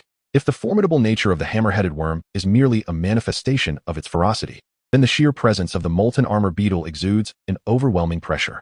As this creature emerges, the surrounding crystal spines instinctively retreat, their vicious gazes appearing almost innocent in comparison. Let us first test its hardness. Terror worm, advance. Soon, Song Yun concludes that, contrary to the hammer-headed worm, the molten armor beetle possesses low defense at its head, but exhibits formidable resilience elsewhere, reminiscent of the crystalline core sentinel. It appears that the defensive capabilities of the crystalline core sentinel are indeed extraordinary. Song Yun feels there might still be more to extract, perhaps even facilitating the evolution of the crystalline core sentinel, for evolution is the true path to power. Now, let us ascertain the might of the molten armor beetle's attack. This colossal entity, when unleashed, is terrifying enough to instill fear. Lined up, who could withstand it? Following Song Yun's command, the molten armor beetle turns its gaze toward the lofty purple cloud mountains, its body continuously gathering molten core energy, visibly flowing toward its forefront. The surrounding temperature soaring to an unbearable degree, creating a vacuum around it. In an instant, the molten armor beetle opens its fearsome maw. unleashing a powerful molten core that streaks through the sky like a straight line. Rather than exploding the mountains, it melts away, vanishing into nothingness. This molten core ascends, leaving one to ponder where it will ultimately descend upon the continent. Witnessing such a display, Song Yun swallows hard. This is a defensive wall. We can attack? Good heavens. With such a blast, it could obliterate an entire sect, utterly monstrous. The sole drawback is the somewhat lengthy condensation time and intervals. If it were instantaneous, 10 molten armor beetles could effortlessly annihilate a sect. Anyone who dares to incite their wrath would face annihilation. How exhilarating. Alas, all vitality has been expended in research. Truly, as a fourth-tier insect species, it would not be in my nature to settle for anything less than 10,000. 10,000 molten armor beetles, all unleashing their fury in unison. Such a spectacle would surely allow Song Yun to conquer the Green Mountain sect and elevate Lu Shuangji into the ranks of the insect tribe. Having witnessed the capabilities of the fourth tier, Song Yun is immensely curious about the fifth-tier insect species. It seems that upon reaching the fourth tier, reason is cast aside. Exhilarating. Precisely the sensation he craves. If only he could study the anatomy of an insect species, Song Yun envisions a form that is terrifying yet not grotesque, strikingly cool. Time to gather vitality. It appears that my focus should shift toward the Fire Cloud Pavilion. Such a nefarious sect is most suited to my ambitions. Allow me, this insect tribe, to cleanse you of your pests. But do not provoke me, for dire consequences await. Soon, Song Yun encounters a new dilemma. Massive insect species like the molten armor beetle and hammer-headed worm cannot traverse long distances. To have them run would take years. It is imperative to develop airborne operations for the insect tribe, enabling rapid deployment to target locations. Additionally, researching other insect species could yield the potential for a teleportation array. It seems that laborious tasks must still fall to the crystal spines. Opening the map of Danxia Nation, Song Yun marks red dots within the forests, designating future locations for the construction of a mother nest, a sanctuary for his insects. Regardless of the direction of attack, swift deployment will be possible. To fulfill his plans and bolster his forces, Song Yun estimates a need for at least 10 million vitality. Plans aside, he first dispatches the insect tribe to annihilate the branches of the Fire Cloud Pavilion, estimating a gain of around 600,000 vitality, desperately needed. Given that only 2 branches remain. In addition to combat strategies, an evolution plan is also in place. Song Yun sends acid-eating blade worms to the Haida Mountain Range, the largest beast mountain range in Danxia Nation, totaling 2,000 specimens. Eager to see what level of evolution can be achieved. Why not send the tier worms? Song Yun believes it would disrupt the ecosystem, potentially depleting the lower-tier beasts in Haida Mountain. He is there to evolve, not merely to harvest vitality. It serves as a training ground for his insects. With arrangements complete, he awaits their positioning. As the sole fifth-tier entity, remaining within the Tianxian sect feels like a waste. Concerning what new genes may emerge upon evolving to the fifth tier, Song Yun refrains from direct inquiries, preferring to observe how Huashan performs in subsequent battles. What? The Pavilion Master, Huang Dusk, shouted in fury. And Yong kneels in the center. Pavilion Master, the Tianxian sect is lawless, annihilating our branch and silencing us. The surrounding elders are astonished. They had thought themselves sufficiently wicked, only to discover that the legitimate sect engages in even more heinous deeds. Pavilion Master. We must demand an explanation from the Tianxian sect. Indeed, the Tianxian sect seeks war with us. We must eradicate them and take their place. The elders express their outrage at the Tianxian sect's transgressions. Huang Dusk sees it as an opportunity. He has long desired to eliminate the Tianxian sect. One elder respectfully advises. Pavilion Master, this matter requires consultation with Sect Master Lu. The Tianxian sect has shown them no respect, and we, the Fire Cloud Pavilion, must honor her. Elder Kong concurs. The Pavilion Master is correct. The Tianxian sect has disregarded Qing Shan's sect's dignity, striking at Blackwater City, and now they have destroyed our branch, showing utter contempt for Lu Shuangji, leading to her disgrace. Huang Dusk suddenly chuckles. I am greatly reassured by the presence of all you elders. Disseminate this news. I shall make my way to Qing Shan's sect at once. Prepare yourselves. We shall ensure the Tianxian sect pays dearly. Yes. Chapter 23, Sisterhood. Swiftly, the Fire Cloud Pavilion spreads the news. The Tianxian sect has lost all morality, annihilating the Fire Cloud Pavilion's branch and silencing witnesses. Simultaneously, the entirety of Blackwater City vanishes, leaving only traces of blood, further fueling the flames of this incident. All blame is directed at the Tianxian sect. They find themselves in a position where they cannot defend themselves. Lu Shuangji now regards the Tianxian sect with newfound scrutiny, for Blackwater City was under her protection. Yet the Tianxian sect dared to silence witnesses, not even sparing the Fire Cloud Pavilion. Fortunately, someone from the Fire Cloud Pavilion managed to escape. Otherwise, there would be no evidence of the crimes committed. Nonsense. Utterly absurd. Yuan Jing bellows from atop the Tianxian sect's grand hall. The white-haired elder of the High Tian Palace furrows his brow. Whether Blackwater City is destroyed matters little. The real issue is having offended Lu Shuangji. You ask me? Who should I ask? There are countless disciples who can testify. Must I not honor Lu Xuanji's reputation? Yuan Jing's voice booms. For he has never borne such a burden of guilt. The elder of Hai Tian Palace states solemnly. Yet now everyone believes that it was our Tianxian sect who did this, even going so far as to eliminate Fire Cloud Pavilion's elders and disciples to silence them. It was they who ambushed our disciples first. Elders can attest to this. But are there any witnesses other than our Tianxian sect? Hai Tian Palace inquires coolly. Yuan Jing falls silent, for apart from their own sect, there are no other witnesses. Hai Tian Palace stands and surveys the crowd. So, who is truly framing our sect? It must be the Fire Cloud Pavilion. After I departed with my men, they sent people to annihilate Blackwater City. They surely harbor unspeakable secrets and will cast the blame upon me. Yuan Jing's assertions caused the other elders to nod in silent agreement. The Fire Cloud Pavilion possesses such power. Moreover, how is the annihilation of their branch connected to me? Perhaps it was the Ninein Prefecture that destroyed it. The Fire Cloud Pavilion's act of annihilation could be retaliation. Yuan Jing adds. The assembly finds this conjecture entirely reasonable, believing that the Tianxian sect has unjustly borne the blame for the Fire Cloud Pavilion's actions. Hai Tian Palace remains non-committal, for deep down, he does not believe the Fire Cloud Pavilion is responsible. Only Lu Xuanji possesses the capability to orchestrate such an act. For her, eliminating Blackwater City would be effortless, while her intent is to monopolize the Heavenly Secrets box for herself. She claims to act for the sake of Danxiao Nation, but in reality, it is all for her own benefit. Do you think such petty tricks can deceive me? Lu Xuanji, you underestimate me. Hai Tian Palace. I shall make a visit to Qingshan's sect. You all watch over our sect. Yuan Jing, concerned, says, Sect Master, think carefully. Qingshan sect, as the foremost sect in Danxiao Nation, imparts a distinct aura. The mountain gate looms high, forged from a solid block of mysterious iron. Inscribed with the ancient characters, the green mountains never age, the great way endures, their strokes sharp and infused with a subtle sword intent. Flanking the gate, two bronze qilins stand majestically, their fierce gazes and claws resting upon swirling clouds, seemingly guarding the sect and intimidating malevolent forces. Atop the main peak, the Qingshao Hall is suspended in the air, its roof adorned with jade-green glazed tiles that shimmer under the sunlight, casting a sparkling azure glow reminiscent of waves upon the vast sea. Before the hall lies a staircase of 72 steps made of white jade, each step engraved with sword techniques and mental methods.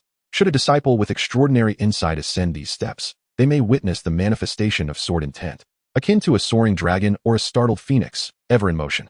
In the distance, 9 sword peaks encircle the main sect, each crowned with a beam of sword energy resembling a long rainbow, unwavering day and night, as if 9 celestial swords hang in the air, safeguarding the sect. Cascading waterfalls tumble down the mountainside, merging into a chilling pool, the water crystal clear yet unfathomably deep, said to conceal ancient ferocious beasts beneath, only to be unsealed by the sect leaders of successive generations. Within the rear hall, Lu Xuanji sits cross-legged, perpetually contemplating a breakthrough. Yet of late, her mind is plagued by numerous worries, both internal and external. Yuan Jing dares to defy her, a notion Lu Xuanji finds hard to believe.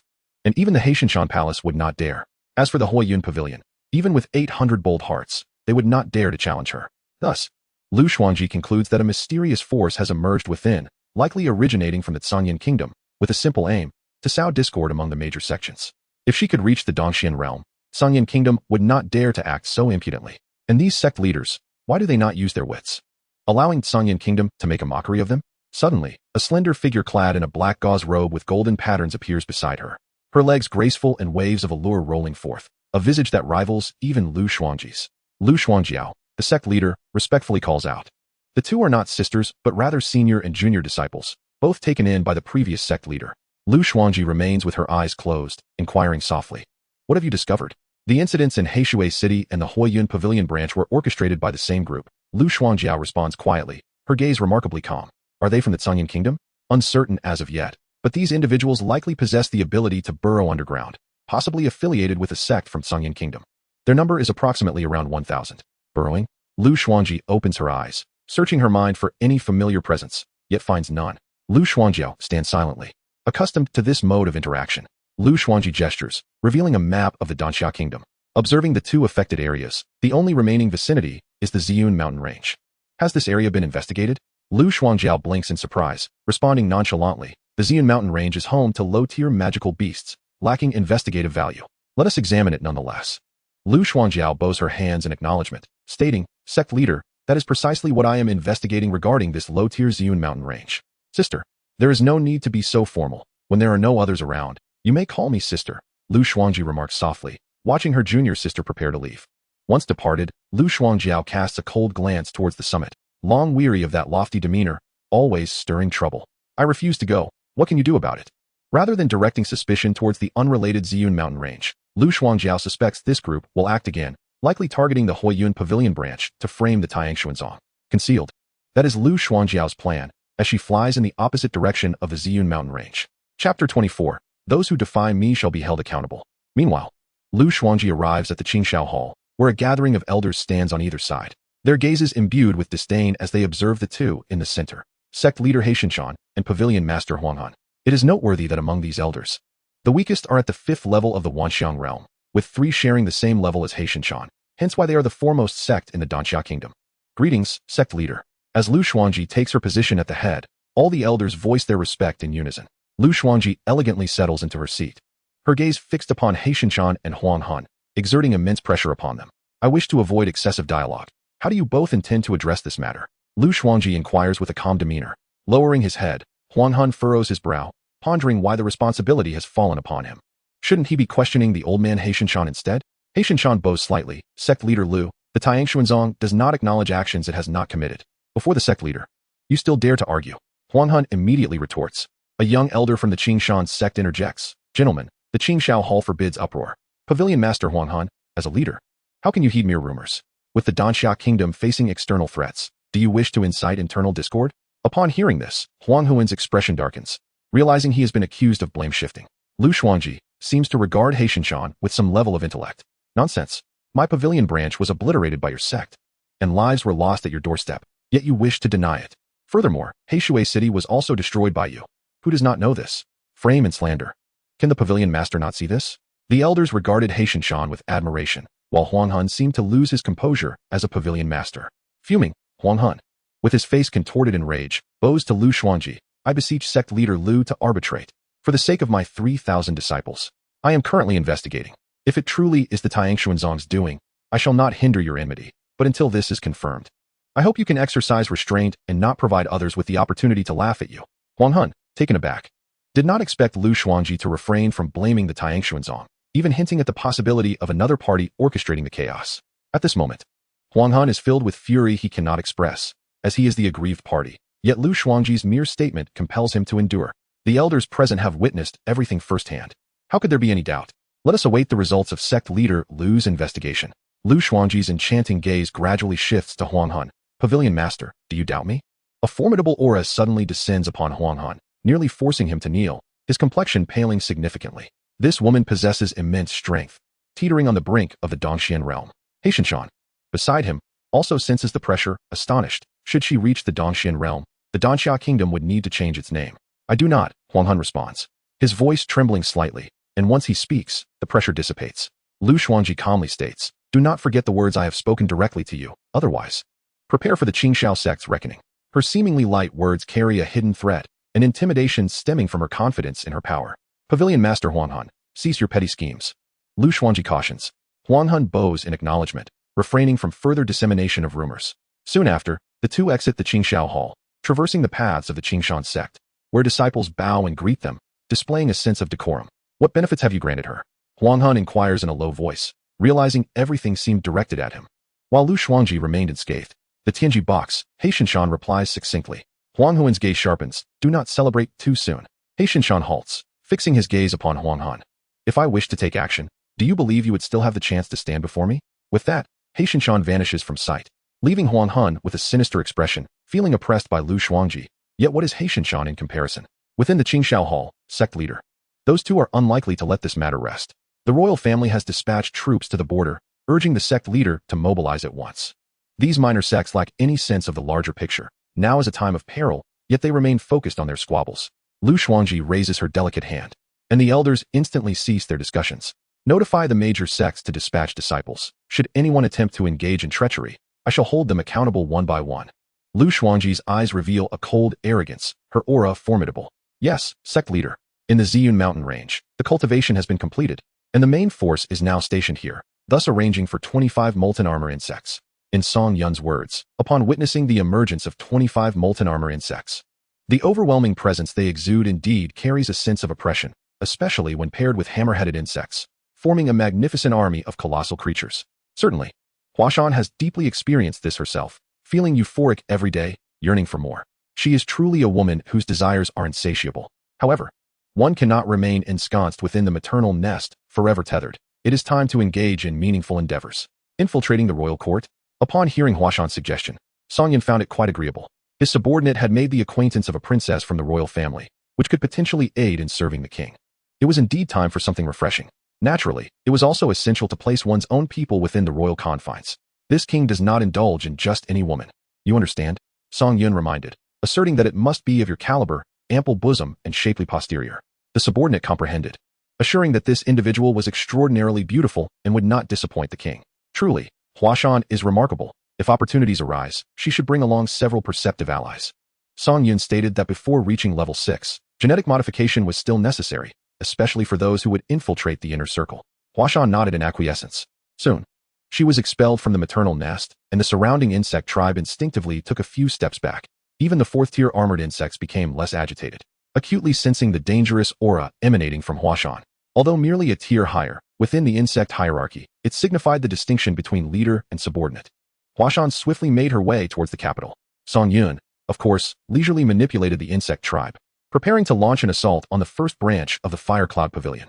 Despite the presence of 3rd-tier rending insects, Song Yun chose to wait until nightfall, unwilling to incur losses among his forces. Moreover, the defenses of this branch were evidently much more stringent. Have you heard? The Ziyun branch was annihilated. Not even a corpse left behind. Indeed, it is said that it was the Tiangshuanzong that did it, though the veracity remains uncertain. An elder approached, admonishing, "Focus on your vigil. What are you chatting about?" "Yes, elder." As soon as the 2 disciples finished speaking, a sudden splatter of warm blood hit their faces. Before them, the elder's chest had been pierced by something, lifted into the air.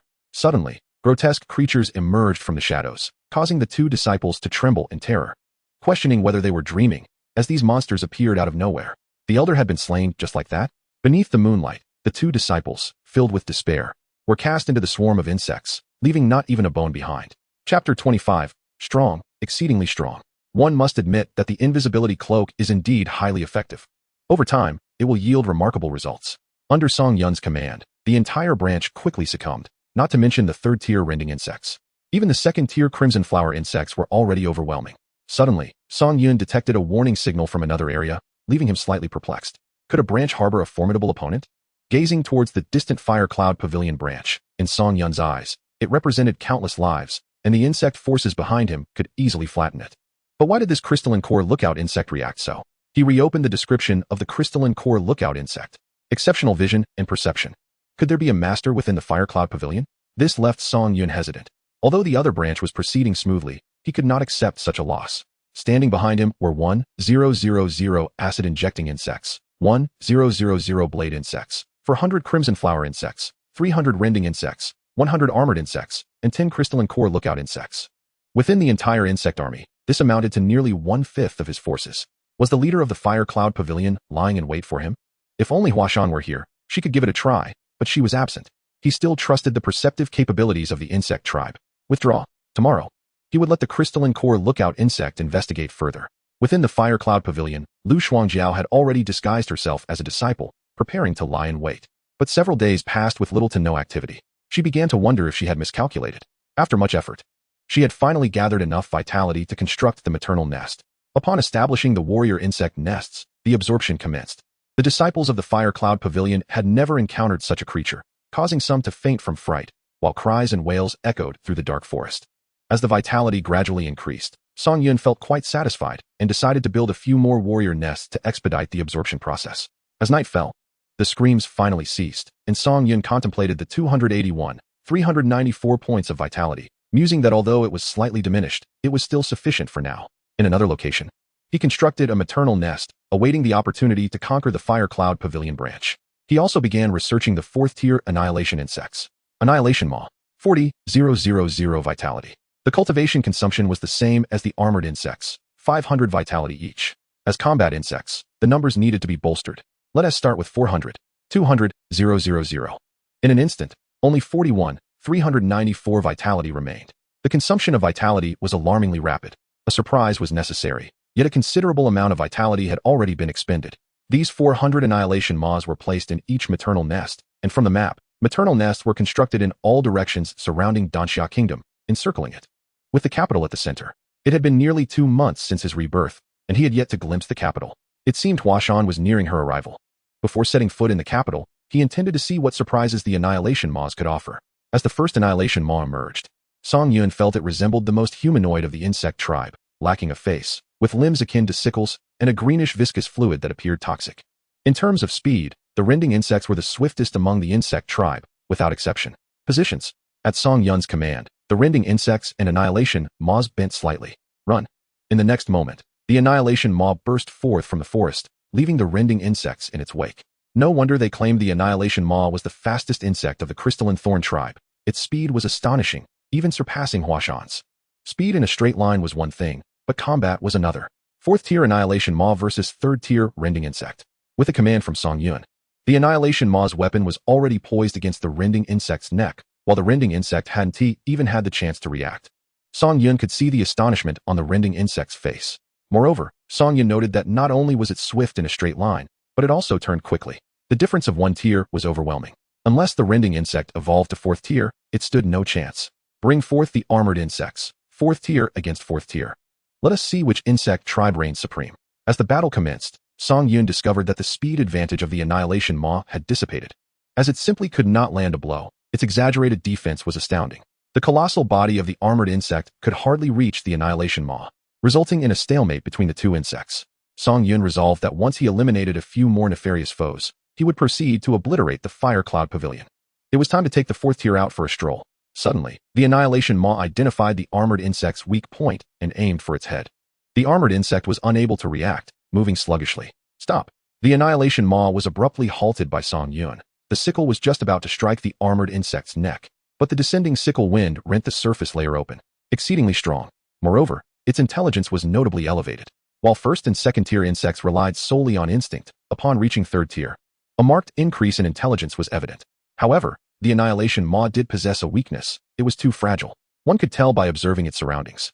The rending insect at least had some armor plating, but the Annihilation Maw sacrificed all defense for speed. If the opponent unleashed an area of effect technique, it would likely spell disaster. It was imperative to strike first, ensuring the assistance of the Searing Fall tribe for defense.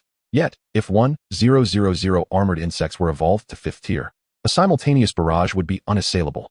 They could easily dissolve Lu Xuanjiao. However, the current 4th tier armored insects were incapable of such feats. The next day, news of the annihilation of the Fire Cloud Pavilion branch spread. Upon hearing this, Lu Xuanjiao's expression darkened. She had mistakenly lain in wait in the wrong place. Infuriated, she hurried to ascertain the situation, questioning whether it was the same group. As Lu Xuanjiao departed, the warning from the crystalline core lookout insect faded. Song Yun gazed towards the distant Fire Cloud Pavilion branch, a wicked smile creeping across his face. I shall collect your heads now. This time, Song Yun commanded the Annihilation Maws to join the fray. In an instant, the elder of the opposing faction was vanquished. The strength of the Lingshu realm proved to be trifling, akin to that of mere ants before the might of the 4th tier. The task was executed with such ease that the foe was swiftly subdued and taken away. With a life force tally of 320, 310, combined with the remnants from before, the total now stood at 361, 704. Song Yun contemplated whether to continue the onslaught and seize the Fire Cloud Pavilion, obliterating its 3 branches. He sensed an imminent exposure of his identity. He pondered the situation with Huashan. If he could transform a princess, he might gain control over the entire royal family, which would prove advantageous. As the scene shifted to Huashan's perspective, Song Yun couldn't help but marvel at the capital's prosperity and grandeur, its architecture rivaling that of the Tianxin sect. Huashan, clad in flowing white garments and adorned with a veil, exuded an air of mystery. Who could fathom that such an elegant figure indulged in debauchery within the maternal nest? Chapter 26, Joining the King's Clan. Before long, Huashan arrived at a private residence perched upon the water's surface, known as the Xianyo Pavilion. Song Yun had anticipated a visit to the royal palace. Yet Huashan had chosen this locale instead. Observing her demeanor, it was evident she intended to enter stealthily rather than through the front. The delicate strains of a zither wafted through the air, and Song Yun turned his gaze to the distant lake, where a captivating figure sat in a pavilion. Although only viewed from behind, it corroborated Huashan's words. In the next moment, Huashan entered the pavilion, incapacitating the attendant beside the zither player. Remarkably, the musician continued her performance, completing the entire piece, which earned her Song Yun's admiration for her boldness. Is there something you require, my lady? Came a melodious voice, prompting Song Yun to acknowledge the pleasantness of her tone. It is I, replied the lady, momentarily taken aback before turning with a smile. Upon seeing her face, Song Yun gasped. She was stunning, yet bore a touch of melancholy. Chu Rian. Huashan, what brings you here? Chu Rian exclaimed joyfully, her surprise evident. She had heard of Huashan's troubles, so seeing her unscathed brought her immense relief. Huashan removed her veil, a smile gracing her otherwise frosty visage, an expression Song Yun had seldom witnessed, as Huashan typically reserved her contentment for moments within the maternal nest, projecting an air of dissatisfaction otherwise. I came to see you, Huashan replied with a smile. Their acquaintance had blossomed during a gathering of prodigies. Chu Rian had admired Huashan's talents and aspired to emulate her, carving out her own niche in the world. I am well, thank you. Chu Rian replied with a bittersweet smile. What troubles you? Huashan inquired with genuine concern. As a princess, aside from her breathtaking beauty, she possessed little else. Her innate inability to cultivate meant she was destined for a limited path. Nothing of consequence, but I hear the world claims you were abducted by the Bone Man, and the Tianxian sect sought your return from Heishui City. Why have you come here?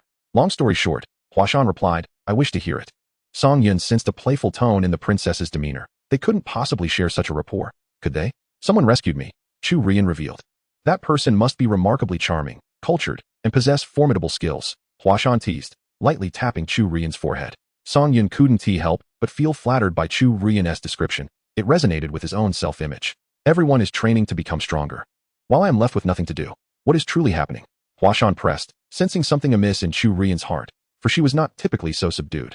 Chu Rian smiled faintly. Though I cannot cultivate, I still have my worth. Really? Huashan questioned, sensing the weight of her friend's words. What are you planning? I am to be wed to the Tsangyan kingdom. I hear the climate there is warm enough that one need not wear so many layers, Chu Rian replied, feigning lightness. Though Song Yun could perceive her inner turmoil, she likely wished to spare others concern while still contributing to the royal family's affairs. Such a girl possessed a certain charm. Huashan, upon hearing this, seethed with anger at the thought of an ineffectual royal family opting to marry off its princess to quell a crisis. A disgraceful act indeed. Noticing Huashan's ire, Chu Rian sought to soothe her. You must have heard of the recent unrest. The Tsangyan kingdom is eyeing us covetously. If I can mediate between our nations and avert bloodshed, trading my role as a mere decorative princess would be a fair exchange. You are not a mere decorative princess, Huashan insisted. Thank you, Huashan, Chu Rian smiled, for others often labeled her thus, particularly her elder sister. Huashan grasped Chu Rian's hands earnestly. There exists an opportunity for you to become someone like me, to strive for ideals and your clan. At Huashan's words, a spark ignited in Chu Rian's eyes. Her excitement palpable. Really? She gasped. Yet the moment was fleeting, doubt crept in. If only you had said this sooner, but now it may be too late. Rian, do you wish to be treated as a mere commodity? The Tsangyan kingdom's character is one of aggression and tyranny. But, Huashan pressed her hand firmly on Chu Rian's shoulder. Only by becoming stronger can you gain a voice. This is your own declaration, not as a weakling seeking to placate others. Today they may trade you as a princess. But tomorrow what will they barter? Chu Rian fell silent, her gaze flickering with conflict. Do you know what realm I currently inhabit? Huashan inquired. What realm? Even if Lu Shuangji were to appear, I could contend with her. What? Chu Rian gasped in astonishment. Huashan, have you reached the Wanxiang realm? Huashan nodded. Indeed. The fifth tier corresponded to the Wanxiang realm, and with the Zerg's unique abilities, she could even challenge those in the Dongxian realm. Upon hearing Huashan's words, Song Yun surmised that evolving to the fifth tier had undoubtedly bestowed even greater capabilities upon her, positioning her on par with Lu Shuangji. Chu Rian was incredulous. Recalling that Huashan had only recently been at the pinnacle of the Burning Soul realm, how quickly things had changed. I envy you so deeply. At this moment, Chu Rian began to waver, her previously resolute decision faltering as she glimpsed a long-desired door opening, a gateway to hope. Can I truly do this? Chu Rian lifted her gaze, tinged with trepidation yet brimming with yearning. Of course, are you willing to pay any price for it? Chu Rian bit her lip and nodded. I would do anything. I have waited my entire life for this. Embrace me, and I shall lead you forth. Without hesitation, Chu Rian chose to trust her, enveloping Huashan in a tight embrace. Huashan soared towards the nearest maternal nest, and Song Yun suddenly realized that Huashan possessed another remarkable ability, to recruit others into her fold. As Chu Rian gazed back at the receding capital, she felt akin to a bird freed from its cage, her spirits soaring, even humming a cheerful tune. Yet Song Yun sensed that her melody would soon falter upon encountering the daunting array of fearsome insects. Huashan, will the esteemed one who rescued you truly accept me? Chu Rian suddenly voiced her concern, fearing her lack of cultivation might render her unworthy. Of course, you shall become a powerful being, just like me, part of a formidable race. No one shall ever call you a mere decorative piece again. You will wield the power to choose your fate. But what if I am foolish and cannot measure up to you? Chu Rian fretted, terrified of being abandoned, as this was her sole beacon of hope. Trust me. It is simple. No cultivation is required. Is that truly possible? Chu Rian's eyes widened in astonishment, which delighted Song Yun. He found such naivety endearing. When have I ever deceived you? Chu Rian nodded resolutely, and soon thereafter, the two alighted at the fringes of the Beast Mountain range. Is the esteemed one dwelling within? Chu Rian inquired curiously, surveying her surroundings, for she had never ventured beyond the capital. Follow me. I have made arrangements, Huashan instructed. Chu Rian, her spirits buoyed, readily complied. Trailing closely beside her. As they entered, the ground grew sticky, and the atmosphere darkened ominously, prompting Chu Rian to cling tightly to Huashan's side. Are there monsters here? Chu Rian queried, her vigilance heightened. The beasts here have all been cleared by the king. The king? Is that the title of this esteemed one? Indeed. Suddenly, a corrosive worm descended with a resounding thud, leaving Chu Rian pale with fright at the sight of such a terrifying creature. Stand back, Huashan commanded, her gaze fierce. Only a first-tier acid worm was terrified, hastily retreating and curling its body. Chu Rian could not help but tremble. As the two ventured deeper, more and more creatures appeared. Yet before the fifth-tier Huashan, even the first-tier insectoids had to prostrate themselves. What on earth is this? This is the king. Huashan came to a halt, gesturing for Chu Rian to look up.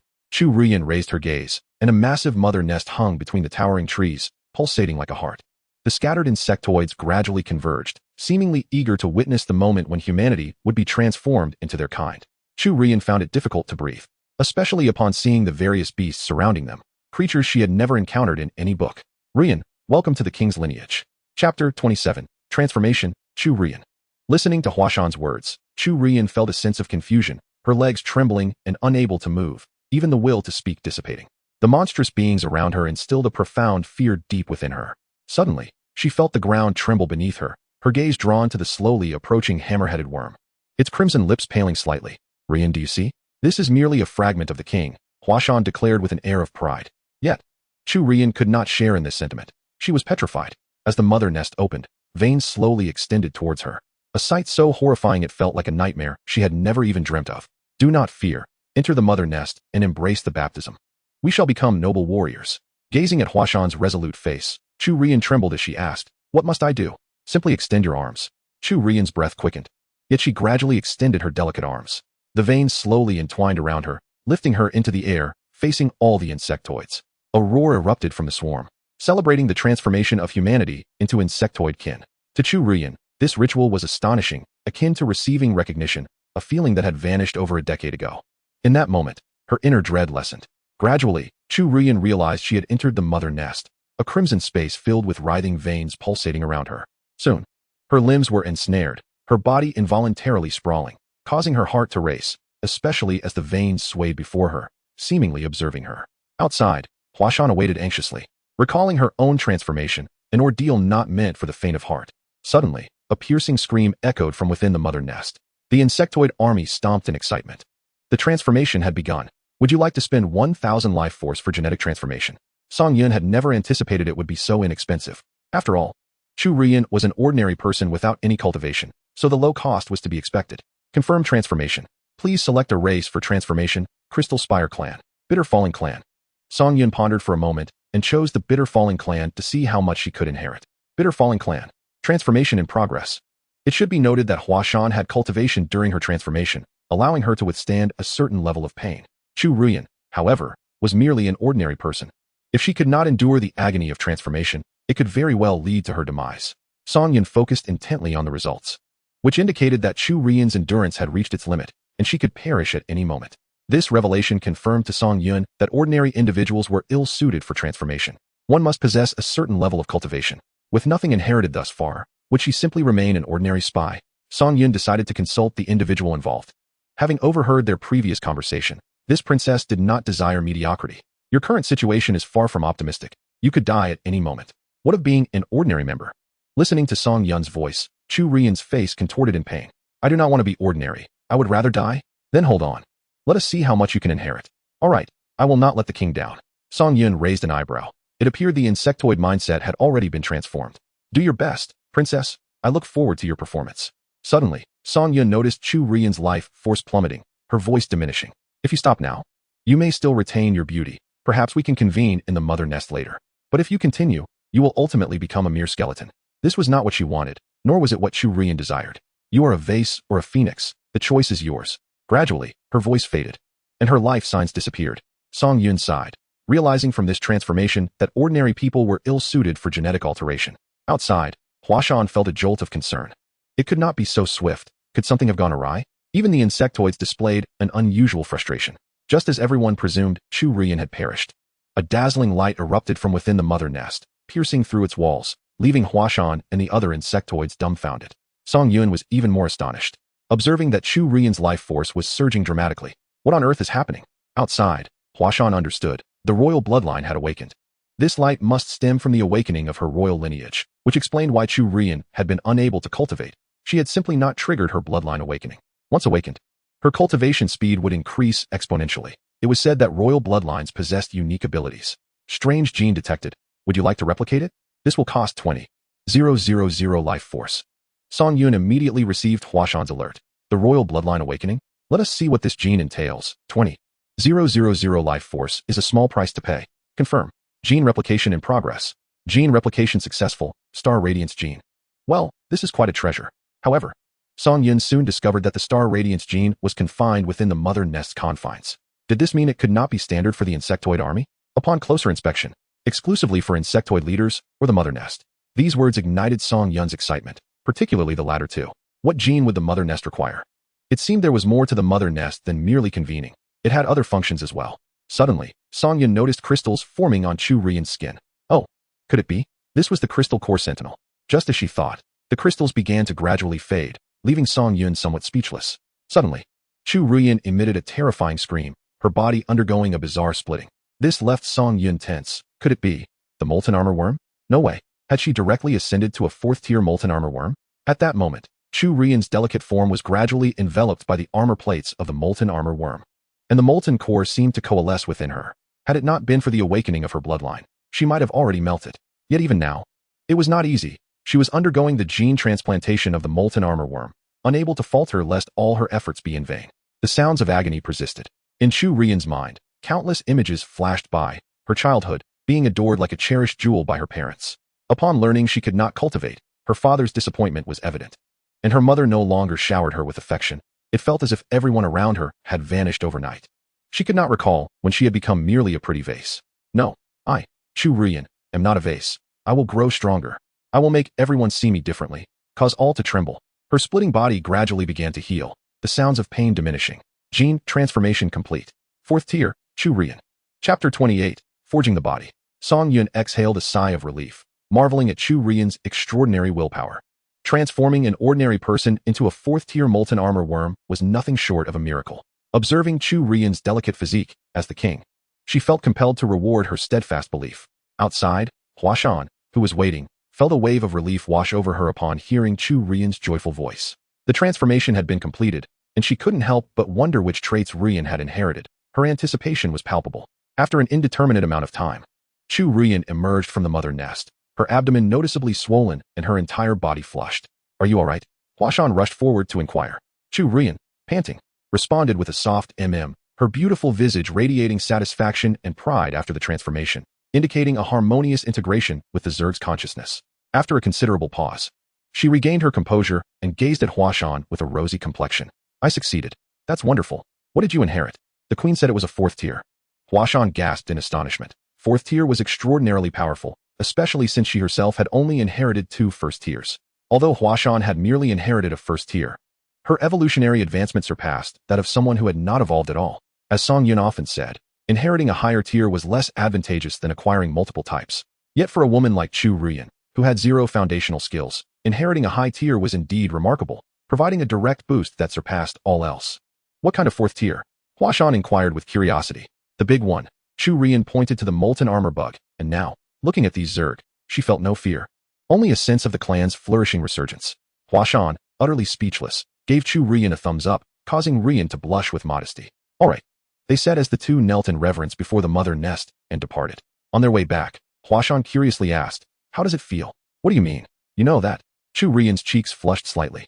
The queen is very gentle and has an air of elegance. I knew it. And what about you? Chu Rian asked shyly. I won't tell you. Chu Rian, pouting in mock indignation, playfully stomped her foot, and the two fierce women chased each other like children. At that moment, Song Yun was not preoccupied with the women's banter. Instead, she was engrossed in research within the mother nest, desperately seeking a corporeal form. Her instincts told her that the mother nest must harbor a method. Observing the inner structure of the nest, she pondered why, if it could modify genes, it could not create a physical body. Given that a level 6 mother nest was designed to craft leaders, Song Yun became resolute in her belief. If no method exists for crafting a body, I'll make one by hand. She began to manipulate blood vessels, initiating the gene creation process. However, Song Yun was taken aback as she felt vitality rapidly draining away. Over 5,000 life points vanished in an instant. Yet, it felt somewhat worthwhile. If she could sculpt a body with 1 million life points, it would certainly be worth the effort. While Song Yun toiled to create her body, Lu Shuangjiao was fuming. Shortly after her arrival, she learned that another branch had also been attacked, leaving her with a sense of bitter frustration. This undoubtedly ignited her competitive spirit. She was determined to uncover the mastermind behind the attacks. Lu Shuangjiao deduced that the next target would surely be the main Fire Cloud Pavilion. If she lay in wait, she would undoubtedly catch the culprit. As the head of the Fire Cloud Pavilion, Huang Wu also received news that the 2 remaining branches had been extinguished, inciting his wrath. However, his suspicions towards the Tianxian sect gradually dissipated, as there was no apparent motive for them to annihilate 3 of his branches. Days later, news spread that another Fire Cloud Pavilion branch had been extinguished, casting a pall over the entirety of Danxia Kingdom. Who could this mysterious group be? How could they silently eliminate 3 branches of the Fire Cloud Pavilion without leaving a single corpse behind? What immense enmity must they harbor? During this time, Song Yun remained oblivious to external events, focusing solely on crafting her own body. The process of manual creation proved far more arduous than anticipated and exceedingly costly. Just for a single leg, she expended over 200,000 life points. Nevertheless, gazing at the leg she had fashioned, Song Yun felt a surge of confidence. She would soon stand upon this continent, instilling fear and trepidation in all. However, she needed to slow her crafting pace, as the expenditure was substantial. With only 161,704 life points remaining, it was insufficient for another leg, so she decided to conserve her resources for potential contingencies. She resolved to check on the Zerg that she had deployed in the Haida mountain range. The mortality rate was alarmingly high. Only 328 acid-eating insects remained, 281 blade insects, and a mere 98 iron-armored insects. Despite the high death toll, the rate of evolution was promising. Among the 328 acid-eating insects, 187 had evolved to 2nd tier, and 38 to 3rd tier. Of the 281 blade insects, 200 had reached 2nd tier, and 59 had attained 3rd tier. The iron-armored insects were more challenging to evolve. Once their defenses were shattered, the only recourse left was self-destruction. As for the dead bodies, they had to be disposed of discreetly to avoid detection, though oversights were inevitable. Outside the Haida mountain range, a group of over 10 individuals was departing, each bearing injuries, but looking quite youthful. They were students from the Mengdan Academy, the second most powerful force in Danxia Kingdom, known for their non-involvement in power struggles. In the center of their group lay a corpse, specifically, a first-tier acid-eating insect, resting on a makeshift stretcher. Their original intent had been to hunt for magic cores, targeting 3rd-tier magical beasts. Upon reaching the outskirts, they encountered an injured acid-eating insect and instinctively attacked, only to suffer considerable backlash. I've never seen such a magical beast before. Perhaps only esteemed mentors have. Its claws are incredibly hard. My spirit-grade weapon almost broke. Don't underestimate those claws. They can also poison. Does this count as discovering a new species? One student suddenly inquired, igniting a flicker of excitement among the others. Although they hadn't secured a 3rd-tier magic core, if this truly was a new magical beast, the academy would surely reward them. At that moment, Song Yun remained unaware that the corpse of an acid-eating insect had been captured, and the secrets of the Zerg were on the brink of discovery. Chapter 29, The Royal Family. The Mengdan Academy was situated within the capital, and the group strode confidently through the city gates, even catching the curiosity of the guards regarding the acid-eating insect. However, the stench emanating from the corpse was overwhelming. What magical beast have you captured? It smells terrible, one guard asked, covering his nose and frowning. You wouldn't know. It's the latest magical beast. Step aside and don't delay us, the students replied. The guards dared not offend the students, unaware of which mentor stood behind them. Each one was a formidable figure. The corpse of the acid-eating insect paraded through the streets of the capital, drawing a throng of onlookers, but most thought little of it, assuming it to be merely a valuable magical beast. Only cultivators felt puzzled, having never encountered such a creature before. Soon, a mentor appeared in the air. A man in his 40s named Ho Zhan, at the 9th level of the Lingshu realm. However, he was not the mentor of this group of students. What is going on here? This is highly inappropriate. Ho Zhan's authoritative voice prompted the students to disperse slightly. As he descended with a stern expression, the students opened a path for him. Upon seeing the corpse on the stretcher, Ho Zhan's brow furrowed, and he thought to himself, what kind of magical beast is this? Its appearance is grotesque, yet undeniably fierce. Where did you find it? Ho Zhan had indeed ventured into the Haida mountain range, but he had never encountered such a beast. Take it to my office, he commanded, keen to examine it further. However, the students were in a predicament. Our mentor hasn't arrived yet. Who is your mentor? It's me, a clear voice rang out, revealing a graceful figure in the air. Greetings, Vice Dean, the students respectfully called out. Greetings, Mentor, several students proudly proclaimed. For their mentor was one of the three great masters in Danxia Kingdom, Hongmu. This left Ho Zhan at a loss for words. Despite her title as a mentor, she held significant influence, being the daughter of the academy's dean, Ho Zhong. Yes, mentor, he replied, observing the corpse being taken away, his brow slightly furrowed. He had never heard her mention having students, yet the corpse of this magical beast was undeniably peculiar. Before long, the corpse of the acid-eating insect was transported to Hongmu's private quarters. Where did you acquire this body? Hongmu inquired, standing aside. The students recounted the situation once more. Hada Mountain, Hongmu murmured, pondering the same question in her heart. Lifting a finger, a surge of spiritual energy elevated the insect's lifeless form, causing it to hover in midair, its rigid body gradually unfurling. Gazing at the creature before her, Hongmu furrowed her brow. Having traversed the continent herself, she had never encountered such a magical beast. Just as she scrutinized the corpse, two figures appeared nearby, Dean Ho Chong and his son, Ho Zhan. Hongmu merely cast a glance their way, remaining silent. The students clasped their hands in respect, greeting the dean. Ho Chong nodded with a smile. You may leave now. Yes, Dean. As the students departed, Ho Chong inspected the peculiar corpse, his wrinkled face tightening with curiosity. What an extraordinary magical beast. I have never seen its like before. Hongmu, have you? I have not. Beside him, Ho Zhen chimed in.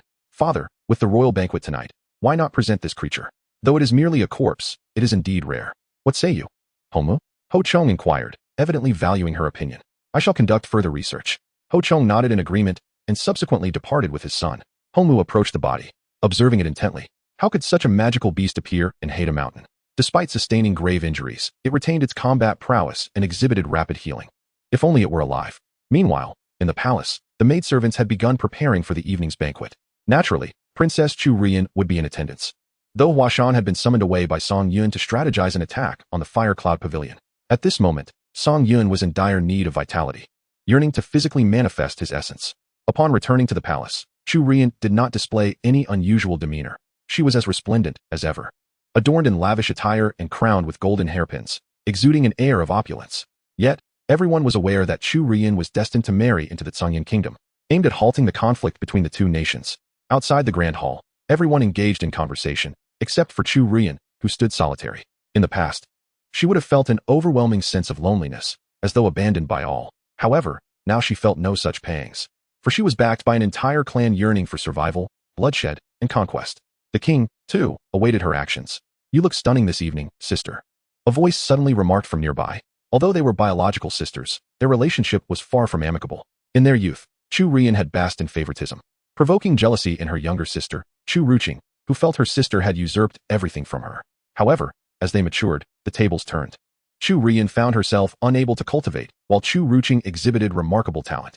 This reversal led Chu Ruqing to suppress her elder sister, venting her childhood grievances, especially upon witnessing her sister's breathtaking beauty, which left her feeling utterly discontented. Why, despite being siblings, did fate bestow such exquisite features upon her sister while she received naught? Even without cultivation, Chu Rian was a vision of allure in the eyes of every man. I heard from father that your marriage is soon to be finalized. I must admit, I feel a twinge of reluctance at the thought of no longer seeing you.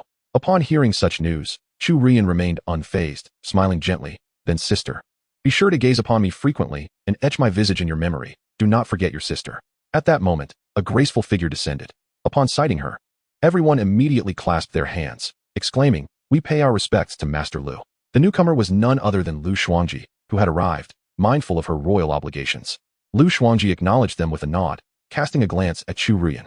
Initially, during the assessment, she had presumed Chu Rian possessed commendable aptitude, but she had been shocked to find that the latter could not condense spiritual energy at all.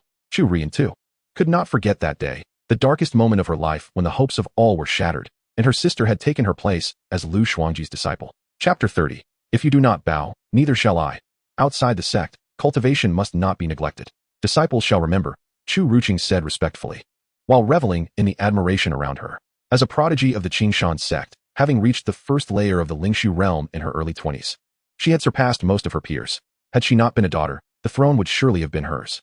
However, during the prodigy tournament of her time, she had lost to Huashan of the Tianxian sect, which lingered in her mind. Now, she had surpassed Huashan. Alas, with Huashan missing, presumably facing dire straits, she lamented the absence of a worthy rival. Chu Rian merely cast a silent glance before entering the hall. Each person had made their own choices. While she had chosen a new clan, I, Chu Rian, shall dedicate my life to my clan until the king ascends to the supreme throne.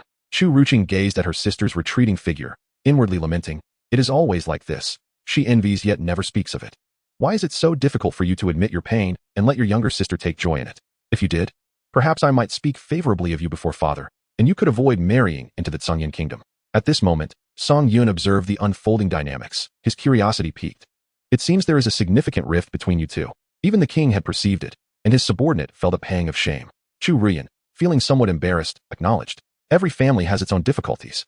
Yet today, she was not the same as days past. She had undergone a transformation. Chu Rian gazed at the highest throne within the hall. "I shall dedicate the throne to the king, for granting me this rebirth and the ability to seize my own destiny." Song Yun was momentarily taken aback, realizing that his subordinate was paving the way for his own path. "The throne. I shall sit upon it once I have manifested my physical form. Princess, please take your seat here." A maidservant approached respectfully, guiding Chu Rian to the foremost position. This gesture surprised those present. It had been long since Chu Rian received such treatment, suggesting that the emperor genuinely intended to marry off his daughter for peace. Lu Xuanji, entering the hall, noted Chu Rian's seating arrangement, a small act symbolizing the emperor's intentions. However, Lu Xuanji opposed such measures, not out of concern for Chu Rian, but for the dignity of the entire Danxia kingdom. This battle must be fought to attain tranquility. At that moment, a captivating figure appeared at the entrance, drawing everyone's attention. Even Lu Xuanji was taken aback by her presence at the banquet. The newcomer was none other than Vice Dean Hongmu. Everyone knew that Hongmu preferred solitude over crowded gatherings, avoiding events like banquets altogether, even when summoned by the emperor. Yet today, her appearance sparked curiosity. Song Yun assessed Hongmu. She exuded a sense of pressure. Though perhaps not as formidable as Lu Xuanji, yet her strength was likely comparable. Truly, the Danxia kingdom thrived under feminine dominance. Yet, one must admit, her beauty was unparalleled. Her serene demeanor remarkably alluring. "Rian, who is this?" Song Yun inquired. "Among the three great masters, one is Lu Xuanji, one is Hongmu. Who is the third?" "The third is my ninth uncle, the ninth prince," Chu Rian clarified. "Finally, a man has arrived, though my ninth uncle has distanced himself from the royal family," she added. "Oh, is there some secret behind this?"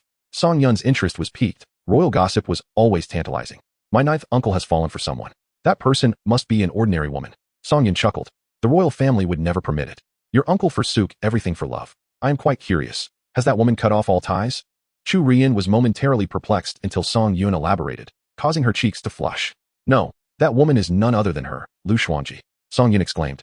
"Now that aligns with logic, though it raises suspicions of an older bull courting a young calf. What happens next?" Song Yun pondered. "Lu Xuanji has broken through to the Wuxiang realm. Currently, the most promising contender is Huashan. As long as Huashan reaches the 6th tier, there is nothing to worry about. Any crisis can be managed. They are merely a step away, just as I am. Now, it remains to be seen who will take that step first." At this moment, Hongmu sits beside Lu Xuanji, though this seat does not belong to her. And the ministers nearby dare not speak, well aware of the reason behind the name Hongmu. Once her eyes turn red, the situation will drastically change. "What brings you here today?" Lu Xuanji inquires nonchalantly. "I have brought something novel. Let us see if everyone can recognize it." Lu Xuanji does not press further, sensing that Hongmu is merely jesting. "Do you also support the idea of a marriage alliance?" Hongmu turns to Chu Rian and replies, "I am indifferent to these power struggles.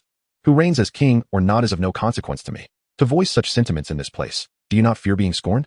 Those who would scorn me have long since silenced themselves." Hongmu responds with a gentle smile. "I am curious, what is this novel thing you speak of?" "Just wait and see," Hongmu replies. Lu Xuanji refrains from further conversation. Hongmu's temperament is unpredictable. Although born in the Danxia kingdom, she harbors little fondness for it. Appearing almost as a spectator, the hall gradually fills with attendees. With a raspy voice, an announcement rings out, "His Majesty has arrived." A man clad in royal robes strides forth from the rear, his brows dark as ink, arcing like two unsheathed swords, concealing a ruthless decisiveness within. His countenance, forged like bronze, resembles both a deity of the court and a sharpened blade, instilling fear in those who dare not overstep. "Your Majesty," everyone bows in unison. Yet Lu Xuanji and Hongmu remain seated. Song Yun quietly muses, "Truly, he is an emperor. His presence is formidable, yet these two women are truly audacious. As my subordinates, they must bow to me." Rian, remain seated. At Song Yun's words, Chu Rian hesitates momentarily, prepared to rise, but instead settles back down, feeling no resistance. Which seems entirely reasonable. Although it appears to be her father on the throne, to Chu Rian, he is merely a man outside the Zerg, sharing only a thread of blood with her. However, her seated position causes astonishment and confusion among all. She does not stand because others are sect leaders. At the pinnacle of the myriad realms, what is she but a pretty face? "Chu Rian, you are far too audacious." Chu Ruian's brother, Chu Qing, exclaims, witnessing his father's failure to receive the proper courtesies. Has he gone mad? Hongmu now regards Chu Ruian with curiosity, her obedient demeanor seemingly transformed. Lu Xuanji contemplates that perhaps this is a form of extreme protest.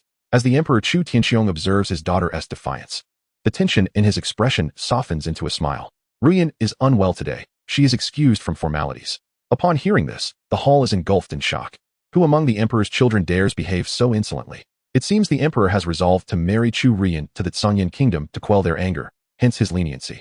Song Yun, too, surmises the implications, realizing his father is indeed callous. Yet, for Chu Ruian, her heart remains untroubled, unable to muster even a semblance of sorrow. Everyone, please sit. Chu Tianxiong raises his hand with a smile, though internally he is undoubtedly enraged, aware of the reasons behind his daughter's behavior. He had not anticipated that the compliant Chu Ruian would suddenly challenge him, making him lose face in front of everyone. As a member of the royal family, enjoying the privileges it bestows, it is time to contribute to the empire.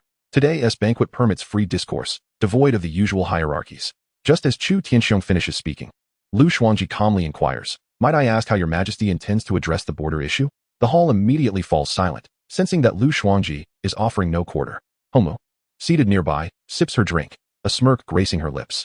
Chu Tianxiong retorts, what does sect leader Lu propose? If the Songyan kingdom wishes to fight, then let them. Lu Xuanji, as always, advocates for war, for it is the only solution. Chu Tianxiong's response is subdued, a low chuckle escaping him. Does sect leader Lu believe victory is assured? Only through triumph can peace be secured. Certainly. But who will confront the water-severing monarch of Songyan? Shall we gamble the lives of our Danxia citizens? Chu Tianxiong's tone grows robust, his presence intensifying. The water-severing monarch is the mightiest warrior of Songyan, the sole master of the Dongxian realm. How could they not be oppressed otherwise? I shall confront the water-severing monarch. Suddenly, a voice interjects, not from Lu Xuanji, but from outside. A man clad in a gray robe strides into the hall, prompting Hongmu to raise an eyebrow, pondering the identity of this individual. Lu Xuanji becomes vigilant. Song Yun, curious about the newcomer, notes the boldness of his words. As the man removes his hat, even Chu Tianxiong is taken aback, and the surrounding ministers are left in awe. Hongmu's brows relax. How intriguing, sect leader Lu. This ninth prince's prowess seems to rival your own. Lu Xuanji gazes intently at the man before her, her brow furrowed in disbelief. Indeed, this is the ninth prince. Chu Gu. Song Yun, observing everyone's reaction, inquires, is this your ninth uncle? Yes, comes the reply. It seems he is quite the romantic. Indeed. That is the general consensus. Chu Tianxiong never anticipated that this brother of his would ally with outsiders against him. For the sake of a woman, he has forsaken his ancestry, venturing into the wild to cultivate, choosing such a day to appear. Do you think you are a rainbow of fortune? That a woman like Lu Xuanji would be enamored with you? Fool. She merely toys with you. How could you take her words seriously? Your Majesty, I shall take on the water-severing monarch, Chu Gu asserts resolutely, his gaze drifting towards Lu Xuanji. Chu Tianxiong chuckles. And all present recognize this as the precursor to the Emperor's fury. Entrusted to you? What will you use to contend with him? My life, Chu Gu replies. At this, Chu Tianxiong pauses, then bursts into laughter. Ninth brother, after all these years, why are you still so naive? Trading a woman for peace. How incredibly foolish. In that moment, the atmosphere within the hall becomes taut, as if it might erupt at any second. However, Song Yun perceives that this ninth prince possesses considerable audacity. Exchanging a woman for peace will only lead to insatiable desires. Chu Ruian then rises, addressing both her father and uncle. Your Majesty, ninth uncle, please. Let us calm our tempers. Both men snort in unison, yet the gesture is appreciated. The Emperor hopes to minimize unnecessary casualties through a marriage alliance, while the ninth uncle believes that winning the battle is the only path to genuine peace, albeit at the cost of many lives. Silence envelopes the hall as all eyes turn to Chu Ruian, who suddenly appears transformed. Previously, she would sit in silence. Today, she exudes confidence. As if bolstered by her father's support, able to articulate her thoughts freely. Regardless of the approach, it is all for the future of the Danxia kingdom. Having spoken, Chu Ruian slowly resumes her seat, her gaze steady and unyielding. Even Lu Xuanji regards her with newfound respect. The former self-doubt in Chu Ruian has vanished today. Chu Qing clenches his fists, feeling as if he is witnessing the sister of his youth, standing tall above him, a figure he could only admire from below. Suppressing his anger, Chu Tianxiong fixes his gaze on Chu Gu. If we engage in battle, do you comprehend the extent of the national resources it will consume?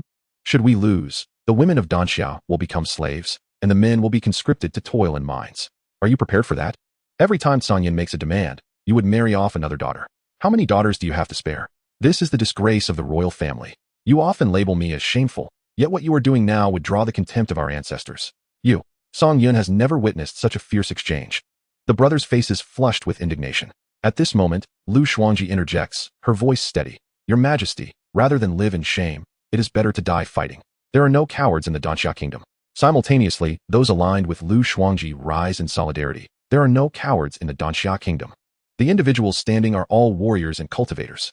Those who remained seated were the civil officials, advocating for a marriage alliance in exchange for peace.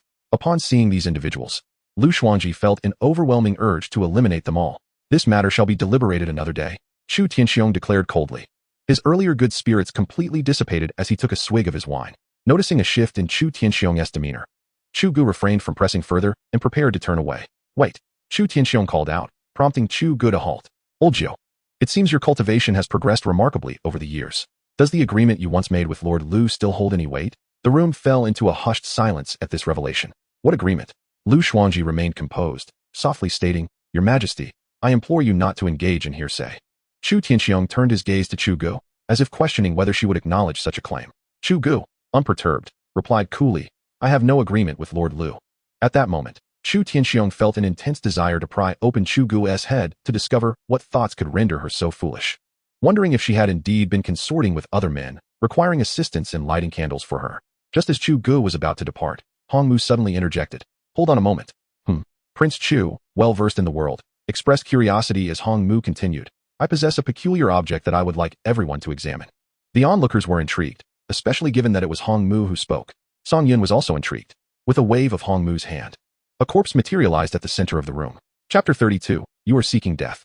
As the corpse appeared, the look of curiosity on Song Yun's face froze. A wave of foreboding washing over her. How could it be the corpse of a corrosive insect? Where could they have found this? This was inconceivable. Her immediate thought turned to the insect tribes of the Haida mountain range, with so many evolved insect species. It was not unusual for some to sustain injuries or even perish while battling high-level magical beasts. The system provided notifications of death and injury, but it was only assumed to occur during confrontations with magical beasts. Never did they anticipate one would encounter humans. Chu Rian, too, seemed affected by Song Yun's reaction, her expression darkening. Unlike Song Yun, who merely felt curiosity, Chu Rian was confronted with the sight of her kin lying dead before her. The body on display for all to see, inciting a subtle twitch of fury upon her visage. Yet to the others, the magical beast before them seemed utterly foreign. The earlier disputes fading from memory, Chu Tianxiong rose, descending the steps to scrutinize the corpse of the corrosive insect. Where did you procure this? My student discovered it in the Haida mountain range, Hongmu replied without concealment. Upon hearing this, Song Yun confirmed her initial suspicions. She had been negligent. Precautions should have been taken, deploying crimson flower insects to monitor the area. The Haida mountain range? Lu Xuanji mused aloud. Are there such magical beasts there? Lord Lu, with your vast knowledge, do you recognize this creature? Hongmu inquired. Lu Xuanji approached the corpse. Her brows furrowed. I have never encountered a magical beast with such a physical structure. And you, Your Majesty? Chu Tianxiong remained silent. Ninth Prince, have you seen it before? Chu Gu shook her head. Hongmu anticipated this, knowing that even she had never laid eyes on such a creature. However, she continued. My student mentioned that when they discovered this magical beast, it was gravely injured, yet its body was in the process of healing. Healing? The crowd echoed in unison, astonished. While high-level magical beasts possessing regenerative capabilities were not unheard of, for such abilities to manifest in ordinary creatures was indeed perplexing. Could this be an ancient magical beast? To be precise, it was regeneration. Observe the corpse. When my student attacked it, the injuries were severe, yet even in death, its body continued to regenerate, with traces of new skin still visible. Lu Xuanji regarded Hongmu skeptically, for even royal-level magical beasts did not regenerate at such a pace. It was unfathomable for a creature of this caliber to be slain by your student. Chu Tianxiong regarded Hongmu with a similar scrutiny. Hongmu continued. This is merely one instance. Its offensive capabilities did not diminish despite its injuries. In fact, they appeared to intensify. Have any of you witnessed such a phenomenon? How could this be possible? Chu Gu murmured darkly. Although Lu Xuanji said nothing, she too found the notion implausible. Song Yun scrutinized Hongmu, astonished that she could identify the genetic makeup of a corrosive insect. Such intelligence could bring her closer to exposure. Perhaps she needed to pause her efforts to refine her physical form. Song Yun's expression darkened as she activated the system interface, ordering all insect tribes in the Haida mountain range to vacate the area. At that moment, Hongmu spoke again, deepening Song Yun's unease. The crowd turned their attention to Hongmu, uncertain of her intentions. With a flick of her finger, she levitated the blade of the corrosive insect. I conducted a comparison today, and I found matching traces in several locations. Song Yun was taken aback. From just one corpse, so much information had been unearthed. This woman must either be eliminated or subjected to transformation within the mother nest. There was no third option. Are you suggesting that the attacks on the Huiyun Pavilion and Heishui City were perpetrated by such magical beasts? Chu Gu exclaimed in disbelief, with the others echoing her incredulity. Lu Xuangji's expression turned grave. She had initially believed the assailants were sent by the Zhangyan kingdom, yet now it appeared they were unknown magical beasts. What is the basis for such a judgment? Chu Tianxiong inquired. Hong Mu smiled. Intuition. Song Yun inwardly cursed, realizing how painfully accurate that intuition was. Moreover, I believe this new breed should not be classified as magical beasts, Hong Mu added. Then what should it be called? Do you not perceive the resemblance to insects? How grotesque. Chu Rian was on the verge of an outburst, the temperature around her rising. As the leader of the insect tribe, Song Yun swiftly restrained the explosive Chu Rian, noting that the three foremost experts of the Danxia kingdom were present, while she herself was merely at the 4th tier. Impulsiveness was ill-advised. If she had been at the 6th tier, she could have overturned the table. Furthermore, she had only just managed to infiltrate the royal family to obtain the current intelligence. Were it not for Chu Rian's presence, it was likely that the insect tribes in the Haida Mountain range would have faced dire consequences. Why are these creatures attacking the Huiyun Pavilion and Heishui City? Chu Gu queried. Hong Mu circled the corpse, smiling lightly. From the scene, it appears there were approximately 5,000 of them. This is merely one type, and they likely removed the corpses for survival. Song Yun furrowed her brow, piecing together the evidence from the single corpse and the matching attack patterns, feeling as though she would be discovered at any moment. Is this merely your speculation, or is there substantial proof? Chu Tianxiong asked sternly, for this was no trivial matter. The emergence of such monsters within the territory of the Danxia kingdom, capable of silently annihilating 3 branches of the Huiyun Pavilion and infiltrating the complex Heishui City, indicated their formidable strength. Suddenly, a faint roar echoed. Though it was subdued, Song Yun recognized it instantly. It was a corrosive insect. Looking up, she saw 2 figures, behind whom a second-tier corrosive insect was bound by spiritual energy. Hearing the furious roar of the corrosive insect, Song Yun found it increasingly difficult to maintain her composure. Though she possessed human intellect, the instincts of the insect tribe were influencing her subconscious. This was the very creature she had observed emerging from the warrior's nest. Upon its initial emergence, it had exhibited unfamiliarity with its surroundings, yet upon seeing its own mother nest, it appeared to find its center akin to a child. Now, witnessing the capture of its offspring as the mother nest, Song Yun felt an impulsive urge to mobilize all her forces.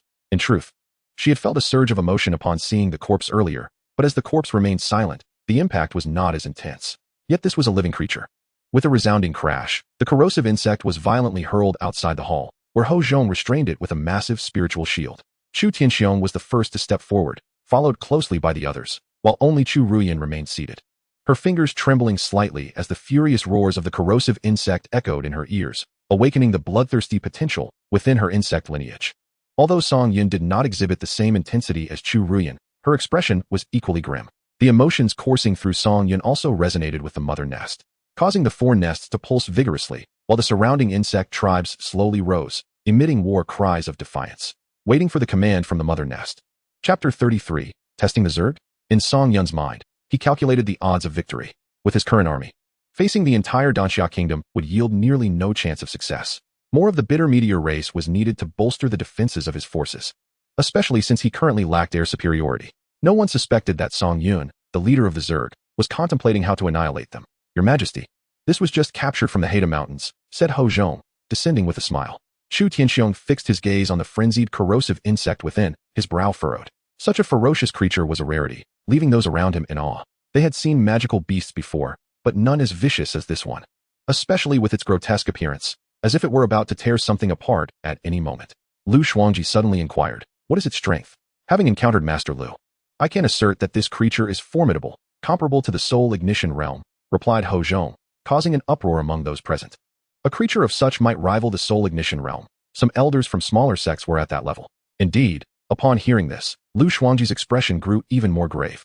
A creature of this caliber could obliterate Heishui City, and there were likely even more powerful entities lurking. Hong Mu observed the corrosive insect with curiosity, as if attempting to dissect it with his gaze. How many are there in the Haida Mountains? Chu Tianxiong asked in a low voice. There aren't many, upon my appearance. They scattered in fear, Ho Zhong replied.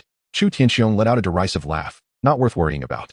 He approached, and the corrosive insect immediately sensed his presence and lunged at him, only to be thwarted by a spiritual shield. The massive blade on its foot struck the shield, producing a resonant clang. Chu Tianxiong regarded the creature with contempt, stating, such an insect, having destroyed Heishui City and 3 branches of the Huiyun Pavilion, is merely a cornered beast now. The surrounding ministers immediately cheered, "Your Majesty is mighty." At this moment, Chu Rian stood at the entrance of the grand hall, her gaze coldly fixed on the trapped corrosive insect. "Thank you for your concern, sister, but it is wise to remain cautious," she remarked. Chu Ruching smirked disdainfully, glancing at the corrosive insect, a mere soul ignition realm, equivalent to a third-tier magical beast. "I could crush it with one hand." In that instant, Chu Rian felt an overwhelming urge to crush her sister, a thought that grew ever stronger, which Song Yun could distinctly sense. "My sister is growing more powerful. As her elder sister, I am quite pleased. Are you truly happy, sister?" Chu Rian smiled faintly. Yet, in Chu Ruching's eyes, the smile seemed forced, a mix of envy that remained unspoken. At that moment, Chu Tianxiong said, "Wasn't it mentioned that this insect possesses special abilities? Who would like to volunteer to test it?" Ho Zhong's son, Ho Zhun, stepped forward. "I would like to try, Your Majesty." Chu Tianxiong nodded. "Be careful." Ho Zhong offered a word of caution to his son, while Ho Zhun, filled with confidence, seized the opportunity. "Yes, father." However, Chu Ruching suddenly interjected, "Father, I wish to give it a try." Chu Tianxiong chuckled, and Ho Zhun, understanding the situation, conceded, "Then let it be for Her Highness the Princess." Chu Ruching shot him a look that seemed to say he was wise to recognize her intentions. "Be cautious," Chu Tianxiong advised. "Yes, father." Chu Rian watched as her sister stepped into the spiritual shield, a wicked smile curling at the corners of her mouth. Song Yun chose not to interfere with the corrosive insect's assault. It was better to allow it to unleash its inherent nature. As Chu Ruching entered the spiritual shield, the second-tier corrosive insect ceased its attack on Chu Tianxiong, its vicious gaze now fixed on her, and it launched an immediate assault, its speed astonishing. Yet, Chu Ruching managed to evade it, drawing her sword and leaving a gash on the insect's body, dark green blood beginning to flow. The corrosive insect emitted an eerie roar, suddenly accelerating, leaving Chu Ruching in disbelief. "It's actually healing its wounds," Lu Shuangji said solemnly. "And its speed has increased," Hongmu added. Chu Gu, standing nearby, remarked. "It seems that after being injured, its speed grows even faster, and its attacks become more frenzied." Chu Tianxiong observed as his daughter began to falter, his expression darkening. Although she had recently broken through to the Lingshu realm, this insect was only comparable to the soul ignition realm. It appears the insect is intentionally sustaining injuries. Chu Gu quickly discerned the corrosive insect's combat strategy. "Indeed," Hongmu replied. "The more it is wounded, the stronger it becomes. With its regenerative capabilities, it stands unyielding. It truly is terrifying." As she spoke, Hongmu set aside her initial disdain, having never witnessed such an ability before, even among royal-grade magical beasts. The confines of the arena limited Chu Ruching's performance. As her master, Lu Shuangji felt compelled to offer some guidance. However, the spatial constraints of the spiritual shield left Chu Ruching with little room to maneuver. Though this insect attacks fiercely, its physical defenses are quite poor. "A mere touch can leave a wound," Hongmu observed. "Indeed, as long as Ruching can maintain her aerial mobility, she can jump to attack," Chu Gu added. Song Yun, overhearing their discussions, felt they had laid bare the corrosive insect's vulnerabilities. Qing Yun soared. Suddenly, a sharp cry rang out as Chu Ruching grew desperate. The corrosive insect, having evolved to the second tier, possessed battle experience and understood the importance of avoiding fatal wounds to recover. With a swift motion, the corrosive insect's 2-foot blades were severed. The pain genes within it surged, elevating its speed and attack power to an entirely new level. In the next moment, it lunged towards Chu Ruching, its sharp blades aiming to cleave her in two. At that moment, Chu Ruching was momentarily stunned, unable to react. The onlookers gasped in shock. Such speed was nearly on par with the Lingshu realm. Song Yun understood that even newly bred Zerg could engage in battles beyond their tier, especially with genetic enhancements. This was an evolved corrosive insect. Had it been a third-tier creature, that woman would have already met her demise. With a clang, Ho Zhun positioned himself in front of Chu Ruching, intercepting the lethal strike. Chu Ruching's face turned pale as she surveyed the gazes of those around her, feeling utterly shamed, particularly under the scrutinizing gaze of her father. Lu Shuangji slowly lowered her hand. Had Ho Zhun not intervened, she too would have acted. "Yes, father," Chu Ruching murmured. Lu Shuangji exchanged a knowing glance with Hongmu, both recognizing that this was no ordinary insect. No wonder it had been capable of destroying Heishui City. As the two women marveled, Ho Zhun shouted, "Beast, dare you act so recklessly?" Yet, in the next instant, the corrosive insect vanished. All present were left dumbfounded. Where had it gone? How is this possible? Chu Gu exclaimed in disbelief. Ho Zhun's expression darkened as he instinctively dodged, but an arm fell to the ground. In that moment, silence enveloped the hall, and only Chu Rian revealed a faint smile. Chapter 34, The Assault on Huiyun Pavilion. This scene left everyone shaken. The sudden disappearance of the corrosive insect showcased a terrifying ability. Ho Zhun was no ordinary figure at the Lingshu realm. He stood at the 9th level. Though he had perhaps underestimated the creature, its abrupt vanishing act was unfathomable. Now, Ho Zhun's face contorted in anguish as he realized he had been caught off guard. losing an arm in such a dire situation. Sky Seal.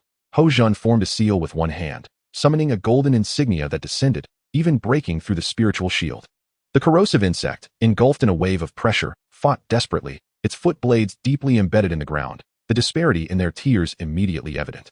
Under the might of the powerful technique, the descending oppression rendered it immobile. Don't be so hasty, Hongmu suddenly interjected, pressing a finger, causing the Sky Seal to dissipate. Ho Jun said nothing as he retreated, leaving the field to Hongmu, who stepped forward, conjuring iron chains that ensnared the corrosive insect. The regeneration speed is astonishing, she noted, before tearing off one of its foot blades. Faced with a peak manifestation realm entity, the second-tier corrosive insect had no means of resistance. All present gazed in awe at the insect's regenerative abilities, astounded by the sheer speed of its recovery.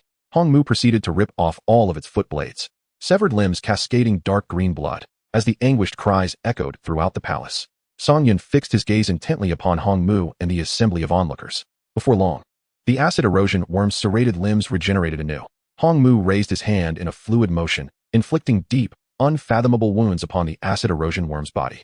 All present scrutinized the creature's response, yet none felt pity. After all, compassion for magical beasts was a rarity. Only Song Yun and Chu Ru Yin exhibited a profound reaction. Witnessing the torment of his acid erosion worm, Song Yun activated the mother nest, filling the abyssal throat to capacity. With 323 nurtured, merely 204 vitality points remained. You torment my worm, then do not blame me for tormenting you. As the acid erosion worm continued its relentless regeneration, Hongmu spoke in a somber tone. It appears that unless it suffers a fatal wound, it can perpetually regenerate its form. A collective gasp resonated among the spectators, astonished at the revelation. Such regenerative prowess was likely a trait of ancient magical beasts, yet how could it manifest in such a seemingly feeble worm?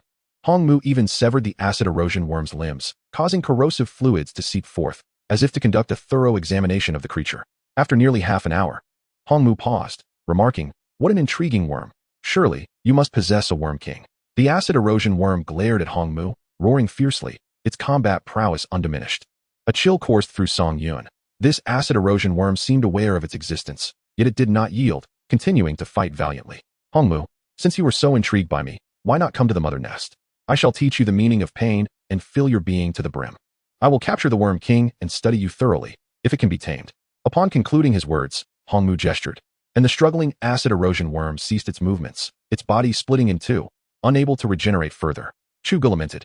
Only a single decisive strike can ensure a complete resolution. Otherwise, in a battle of equal strength, one will perish from attrition. How could such creatures appear within our borders? Lu Shuangji spoke gravely. Is it the machination of the Songyan kingdom? Ho Zhong's expression turned somber. According to historical records, anomalies always precede turmoil on the continent. Could this be one such anomaly? Your Majesty, I recommend immediate eradication, Ho Zhong asserted. Lu Shuangji concurred, stating, the dean is correct. These worms must not be allowed to proliferate. This matter takes precedence over the Songyan kingdom. Chu Gu regarded Chu Tianxiong earnestly. This situation demands our utmost attention. The other ministers echoed his sentiments. Even the scholars agreed, for the threat posed by the acid erosion worm was too formidable, endangering their very lives. Chu Tianxiong spoke with gravity. First, we must eradicate these worms and secure our internal peace, then turn our focus outward. With his declaration, a campaign against the worms was imminent, and Song Yun, having overheard everything, immediately began his preparations. Eradicate me? Then I shall first eliminate your fire cloud pavilion. After all, if you do not strike me, how could I muster the audacity to strike you? The banquet concluded. However, Hongmu's thoughts diverged.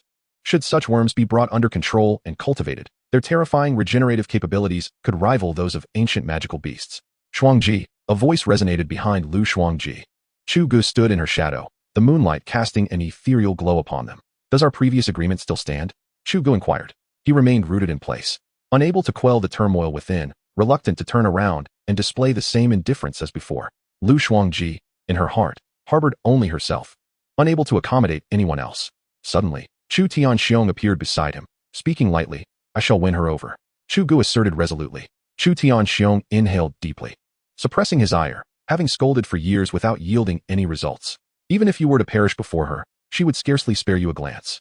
I refuse to believe it. Chu Tianxiong paused, then burst into laughter, realizing that in moments of extreme exasperation, one might indeed laugh. You do not comprehend her. He chuckled, the laughter devoid of authority, tears streaming from his mirth. The pavilion master will certainly entrust this matter to Hua Shan. I believe she will handle it with ease. The primary force will still be the crystal spine's worms.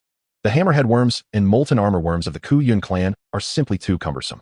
By the time they reach the Fire Cloud Pavilion, it will be at least a year hence. Thus, transporting these colossal worm species posed a conundrum for Song Yun. Yet, should he conquer the Fire Cloud Pavilion, this dilemma would be resolved. However, the Fire Cloud Pavilion was not akin to a mere branch to devour it whole. The worm species would need to launch a concerted assault. Once gathered, the defenses of the mother nest would be significantly weakened. Song Yun envisioned a swift resolution, aiming to amass more vitality before detection, elevating the mother nest to level 5. By that time, not only could he traverse freely, but he could even relieve himself upon Hong Mu's head. Chapter 35, Worms? Bring on as many as you wish to slaughter. As Song Yun mobilized the army of worms towards the Fire Cloud Pavilion, Qingshan sect dispatched messages to various sections.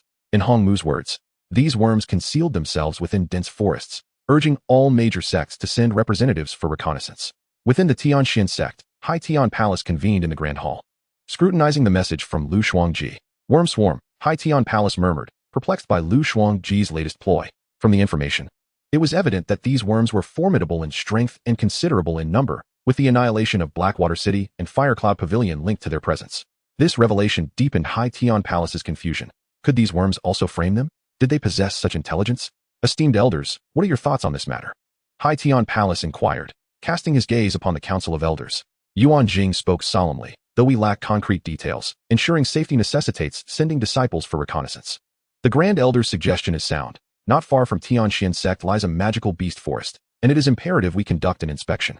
High Tian Palace's expression turned grave. Could a mere swarm of worms truly have obliterated Blackwater City and slaughtered Juyin Prefecture? Grand Elder, you shall personally lead the investigation. Yuan Jing hesitated, deeming it excessive for him to inspect a mere swarm of soul-burning realm worms. Indeed, upon discovery of the swarm, eradicate them. Ensure not a single worm remains in the magical beast forest. The assembly echoed in unison, yes, sect master. Not only within Tianxian sect, but various sects began dispatching disciples to scour the surrounding forests. Even Qingshan sect was no exception. Lu Shuangji, having set her sights on the Ziyun mountain range, was aware that her junior sister had disregarded her orders. As Tianxian sect mobilized, Han Yu conveyed the news to Song Yun, heightening his urgency. He needed to seize Fire Cloud Pavilion swiftly, although the molten armor worms guarded the mother nest. A collective of myriad realms experts could breach it in a matter of time. Damn it, I assist you, Danxia Kingdom, in eliminating a malignant tumor. Yet you conspire to ensnare me instead. It seems I have been overly merciful. He promptly commanded the army to hasten towards Fire Cloud Pavilion, ensuring secrecy to prevent those formidable figures from offering support. At this moment within Fire Cloud Pavilion, Huang Huan also received Lu Shuangji's message. Upon reading its contents, Huang Huan erupted in laughter, incredulous that 3 of his branches had been toppled by a horde of worms. Nonsense. My Fire Cloud Pavilion branches comprise elites. Are you implying the entire pavilion is composed of fools? The more he pondered, the angrier he became, particularly given his previous grievances with Tianxian sect. Now, to have the blame cast upon an unfamiliar swarm of worms was intolerable. How could this woman fabricate such absurd tales? Elder and Yong, should we preemptively activate the defensive array? The cautious elder inquired, sensing that Fire Cloud Pavilion had become a target. Huang Huan slammed the table, exclaiming, activate what?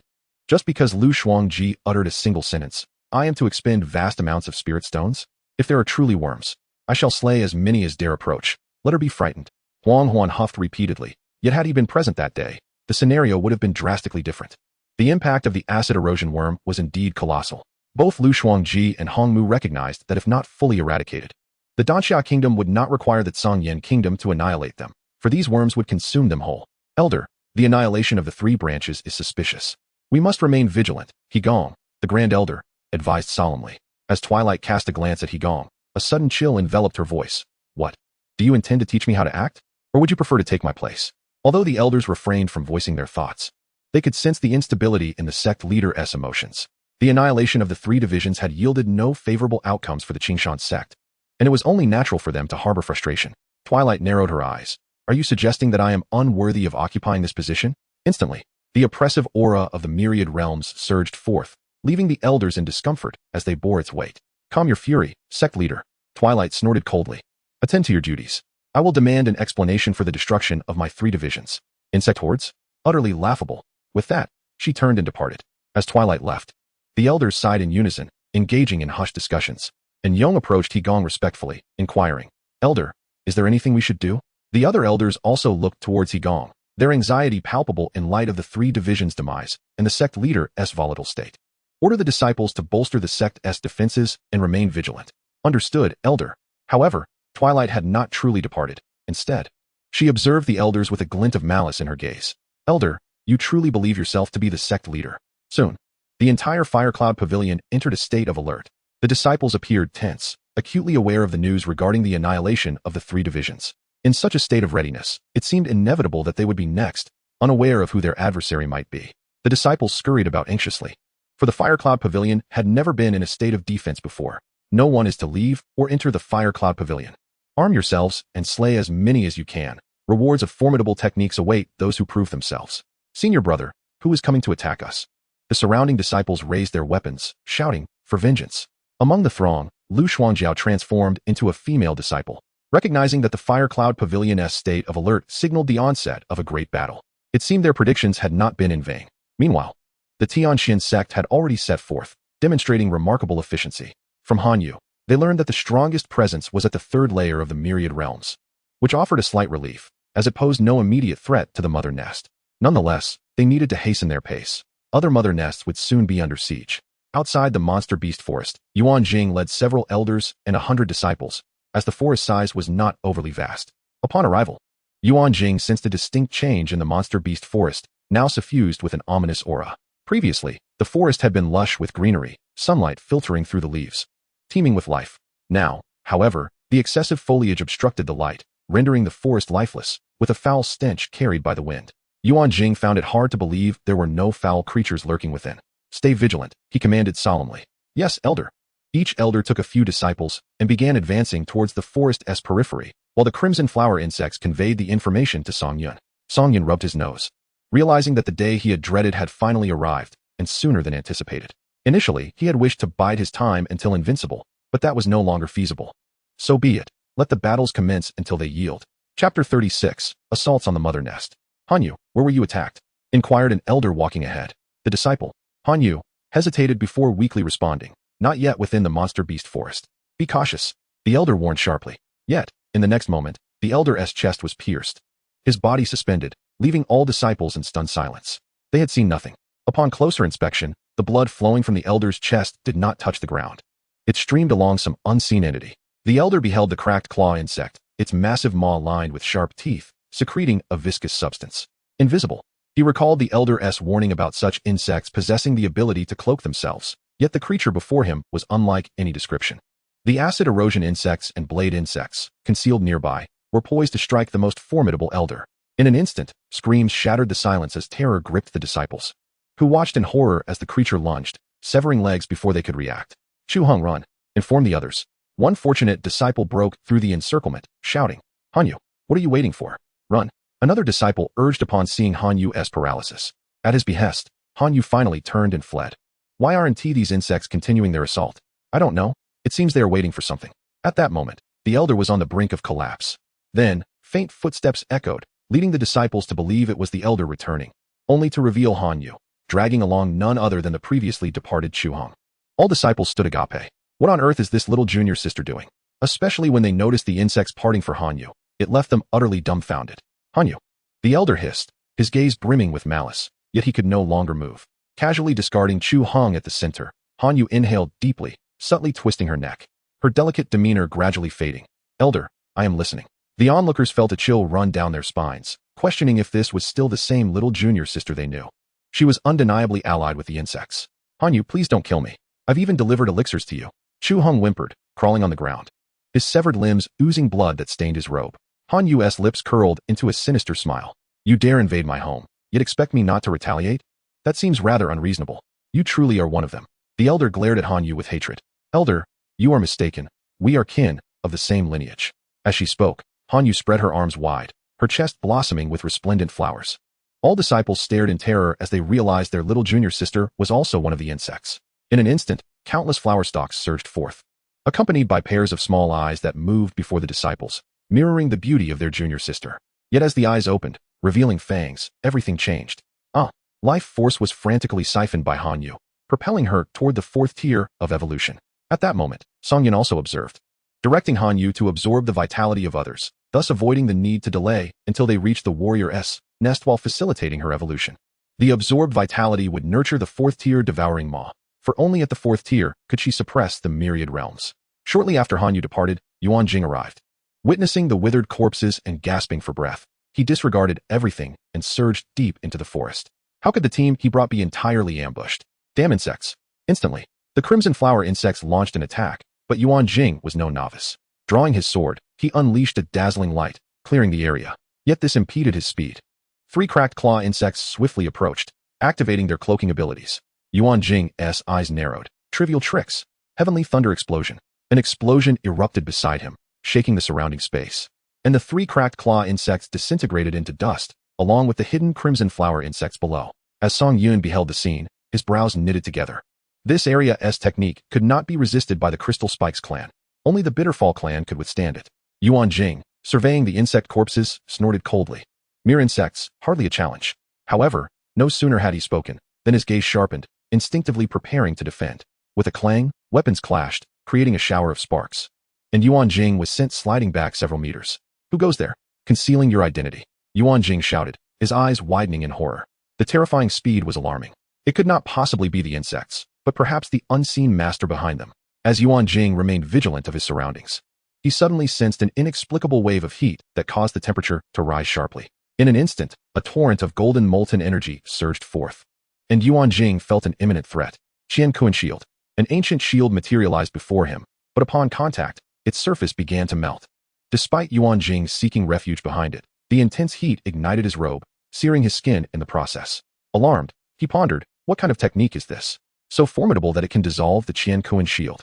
With no time to dwell on his thoughts, he unleashed a powerful surge of spiritual energy and swiftly retreated from the danger zone. Hovering in midair, he observed a long trail scorched into the ground, extending far beyond the borders of the monster beast forest.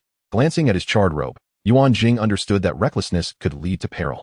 This forest was teeming with insect creatures, and he needed to inform the sect leader. Observing Yuan Jing's departure, Song Yun felt no surprise. After all, this was merely a test. The next encounter would not be so benign. The insect army required time to reach the Fire Cloud Pavilion, and he hoped to obliterate it and upgrade the mother nest to level 5 before the arrival of those formidable experts. However, the attack power of the molten armor insects was indeed unexpectedly potent. Even the elder of the opposing faction dared not confront it head-on. They still needed to ascend to the 4th tier. Chapter 37. The doubtful prodigy Yuan Jing hastily made his way towards the periphery, appearing quite disheveled. At the outskirts, several disciples had also managed to escape, including Han Yu. Trembling amidst the crowd, Han Yu's gaze, however, shimmered with excitement. It's coming, it's coming. She felt on the brink of evolving to the 4th tier. As Yuan Jing descended, he noted the grim expressions of the remaining disciples. The elder has perished, leading my faction. My people too have fallen.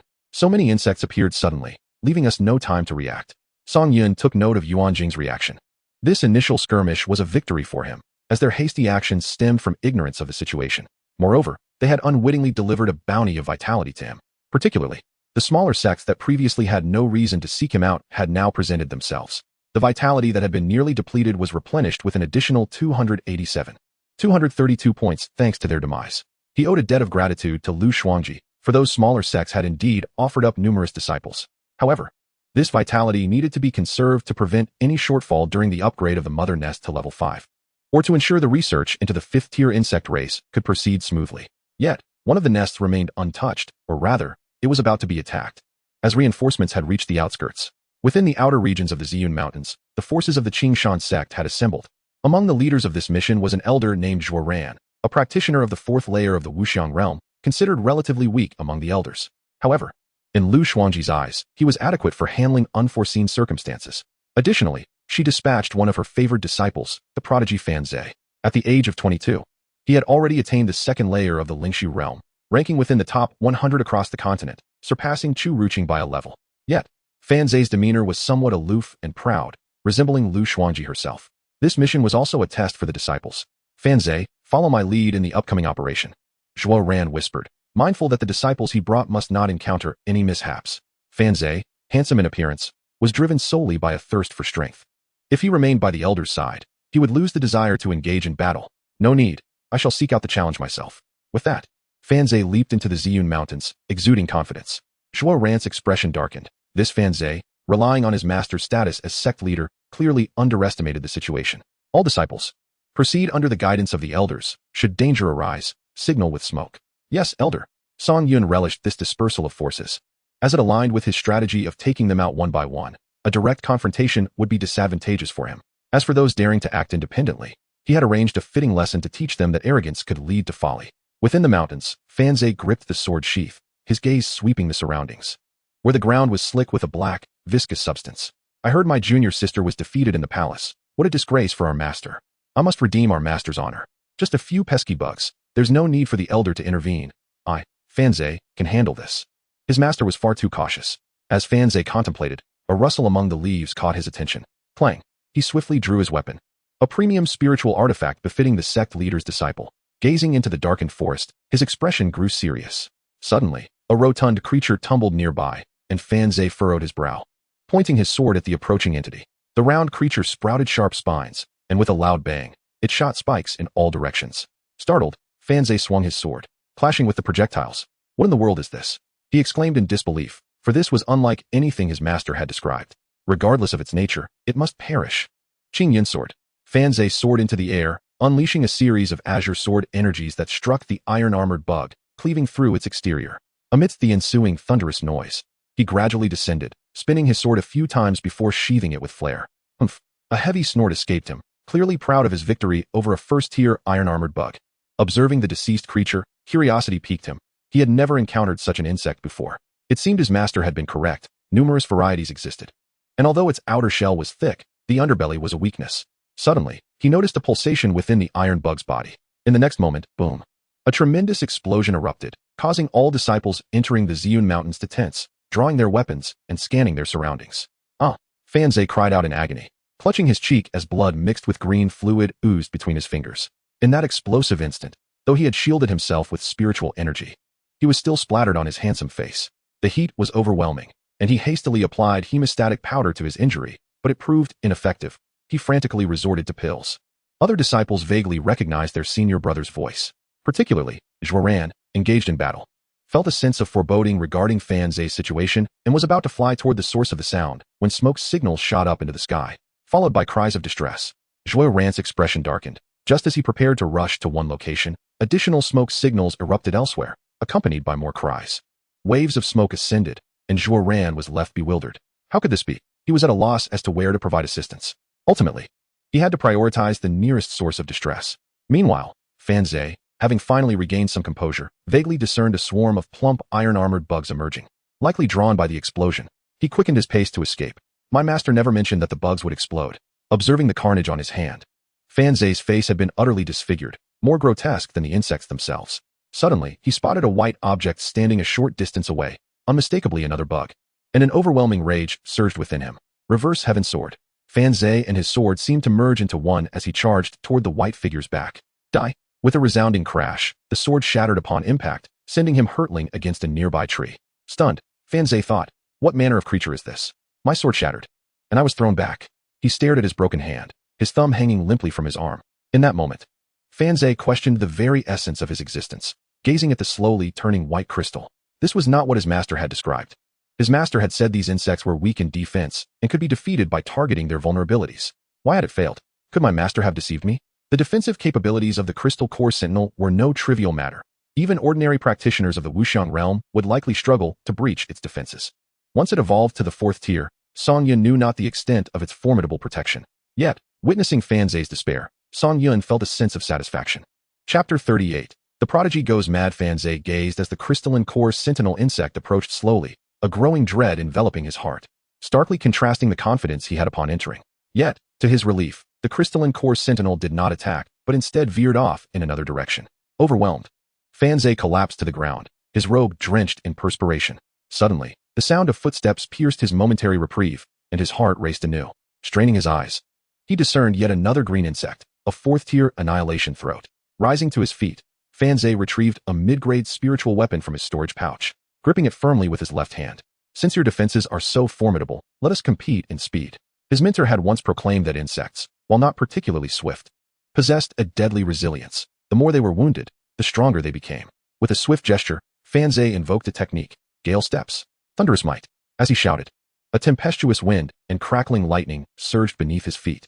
However, the annihilation throat remained stationary, displaying no inclination to attack. You shall pay for your arrogance. Fanze declared coldly. In terms of speed, I am unparalleled among equals. In an instant, he flickered behind the annihilation throat, his sword spinning in his palm. Consider yourself fortunate, insect. Yet, after a prolonged silence, no sound of collapse reached his ears. Though it could not speak, Fanze felt an unspoken insult emanating from it, causing his cheeks to flush with embarrassment, although his lack of shame rendered it unnoticeable. This is impossible, he exclaimed in disbelief. My master assured me that my speed would surpass that of the insect. Yet, how had it evaded him just now? Why had he not perceived it? Fanze, now seemingly deranged, lunged once more at the annihilation throat, his speed inexplicably heightened. Shadows of his form danced around the insect, yet it merely swayed, untouched. Soon, exhaustion overwhelmed him, and he gasped for air, his mind blank. Despite pushing his speed to its limits, he had failed to even graze it. Suddenly, the annihilation throat raised its arm, its index finger swaying mockingly. At that moment, Fanze felt an unbearable humiliation, more painful than death itself. After years of arduous cultivation, he had failed to land even a single blow, and was now scorned by a mere insect. The annihilation throat assumed an offensive posture, and Fanze sensed his impending demise, his breathing growing frantic, his face resembling that of a weeping specter. Casting aside all pretense, he cried out, Elder, save me. No sooner had the words left his lips than he saw the annihilation throat move, its actions too swift to comprehend, and before he knew it, his garments lay tattered at his feet. Even the hair on his body had been meticulously trimmed. Why are my master's words so unreliable? The dual blows to his body and spirit caused Fanze's taut expression to break into a foolish grin. Hee. Hearing Fanze's laughter, Joran froze in shock. Fanze. Calling his name twice in vain, Joran approached and turned him around, only to instinctively mistake his visage for that of an insect, nearly striking him down. And your clothes? Who groomed your hair? So many bugs. Joran stood aghast, bewildered by the boy's madness. How could this be possible? Swallowing hard, Joran noted the multitude of insects surrounding them, their presence undeniably terrifying. He could not afford to linger. He hastily carried the shorn Fanze away. The losses they had suffered were catastrophic. Every attendant had perished. Song Yun gazed skyward, the so-called prodigy rendered utterly feeble before the insect horde, akin to a simpleton. Melted armor insect. A molten core shot forth from the depths, and Joran sensed an overwhelming heat radiating from behind him. He immediately hurled Fanze away and formed hand seals to defend himself. Boom. The molten core struck fiercely, causing the ground to tremble. Joran's eyes widened in horror at the sheer force. Suddenly, he felt a wave of danger, drawing his weapon to counter the annihilation throat's assault. One insect would not suffice. He prepared to face another. As he endeavored to fend off the molten core, while simultaneously battling the relentless assaults of two annihilation throats, his body began to accumulate wounds. Yet another molten core surged toward him. The terrifying force compelled Joran to spit blood, and in that fleeting moment, the annihilation throat cleaved open his chest. Then let us die together. Master, take care. These insects are incredibly formidable. Joran's face was resolute as his body began to contort. Song Yun swiftly evacuated the surrounding insects, albeit sustaining some losses in the ensuing explosion. A tragic waste of life, yet they had gleaned insights into the cooperation between the melted armor insect and the annihilation throat. Slaying masters of the myriad realms was not overly difficult, but those at the pinnacle remained a formidable challenge. Before long, Song Yun located the unconscious Fanze, assisting him to Watercloud City. Lu Xuanji, you must express your gratitude. At the very least, treat me to a meal. And do behave yourself. Listen well, and do not resist. An acidic insect scuttled into Watercloud City, depositing Fanze and departing unnoticed. As Fanze awakened, curiosity painted his features with a foolish grin as he wandered from the alley into the center of the thoroughfare. I am the prodigy of Qingshan's sect, the swiftest among men. Yet how did I end up like this? Those around him recoiled in fear, hastily distancing themselves, convinced he had lost his sanity. Quick! Summon the Qingshan sect representatives. This man claims to be a prodigy. What prodigy? I could be a prodigy too. Just a charlatan. Disperse. The Qingshan sect members arrived promptly, recognizing the disheveled figure as their elder brother, identifiable by his distinctive hairstyle. The crowd buzzed with astonishment, confirming his identity as the Qingshan sect prodigy, now driven mad. The news spread rapidly, becoming the subject of idle gossip. The prodigy of Qingshan sect has gone mad. A terrifying aura emanated from Lu Xuanji, palpable throughout the Qingshan sect. The sect leader was enraged, and bloodshed seemed inevitable. Master deceives me. He is the master of deception. So many bugs, how delightful. We must not harm the insects. Listening to her disciples' words, Lu Xuanji commanded, take him for proper treatment. Yes, sect leader. A sect meeting was convened, requiring the presence of all elders. Yes, not only within the Qingshan sect, but across the entire Danxia kingdom, forces deliberated the unforeseen might of the insects. realizing the necessity to unite their strongest to eliminate the threat once and for all. As major factions convened, Song Yun's insect army drew near to the Fire Cloud Pavilion. Chapter 39. Exposure within the Qingshan sect. Lu Xuangji reviewed the reports from various sects, her demeanor grave. The results of the search were startling. Most had not emerged, with only a few from the Tianxian sect present. Although one had returned from her side, Fanzhe had succumbed to madness, leaving them to await his recovery. According to the words of the elder from Tianxian sect, these insects had been tamed by someone, reaching the realm of myriad phenomena, capable of emitting powerful light, alongside a shadow that appeared and vanished without a trace.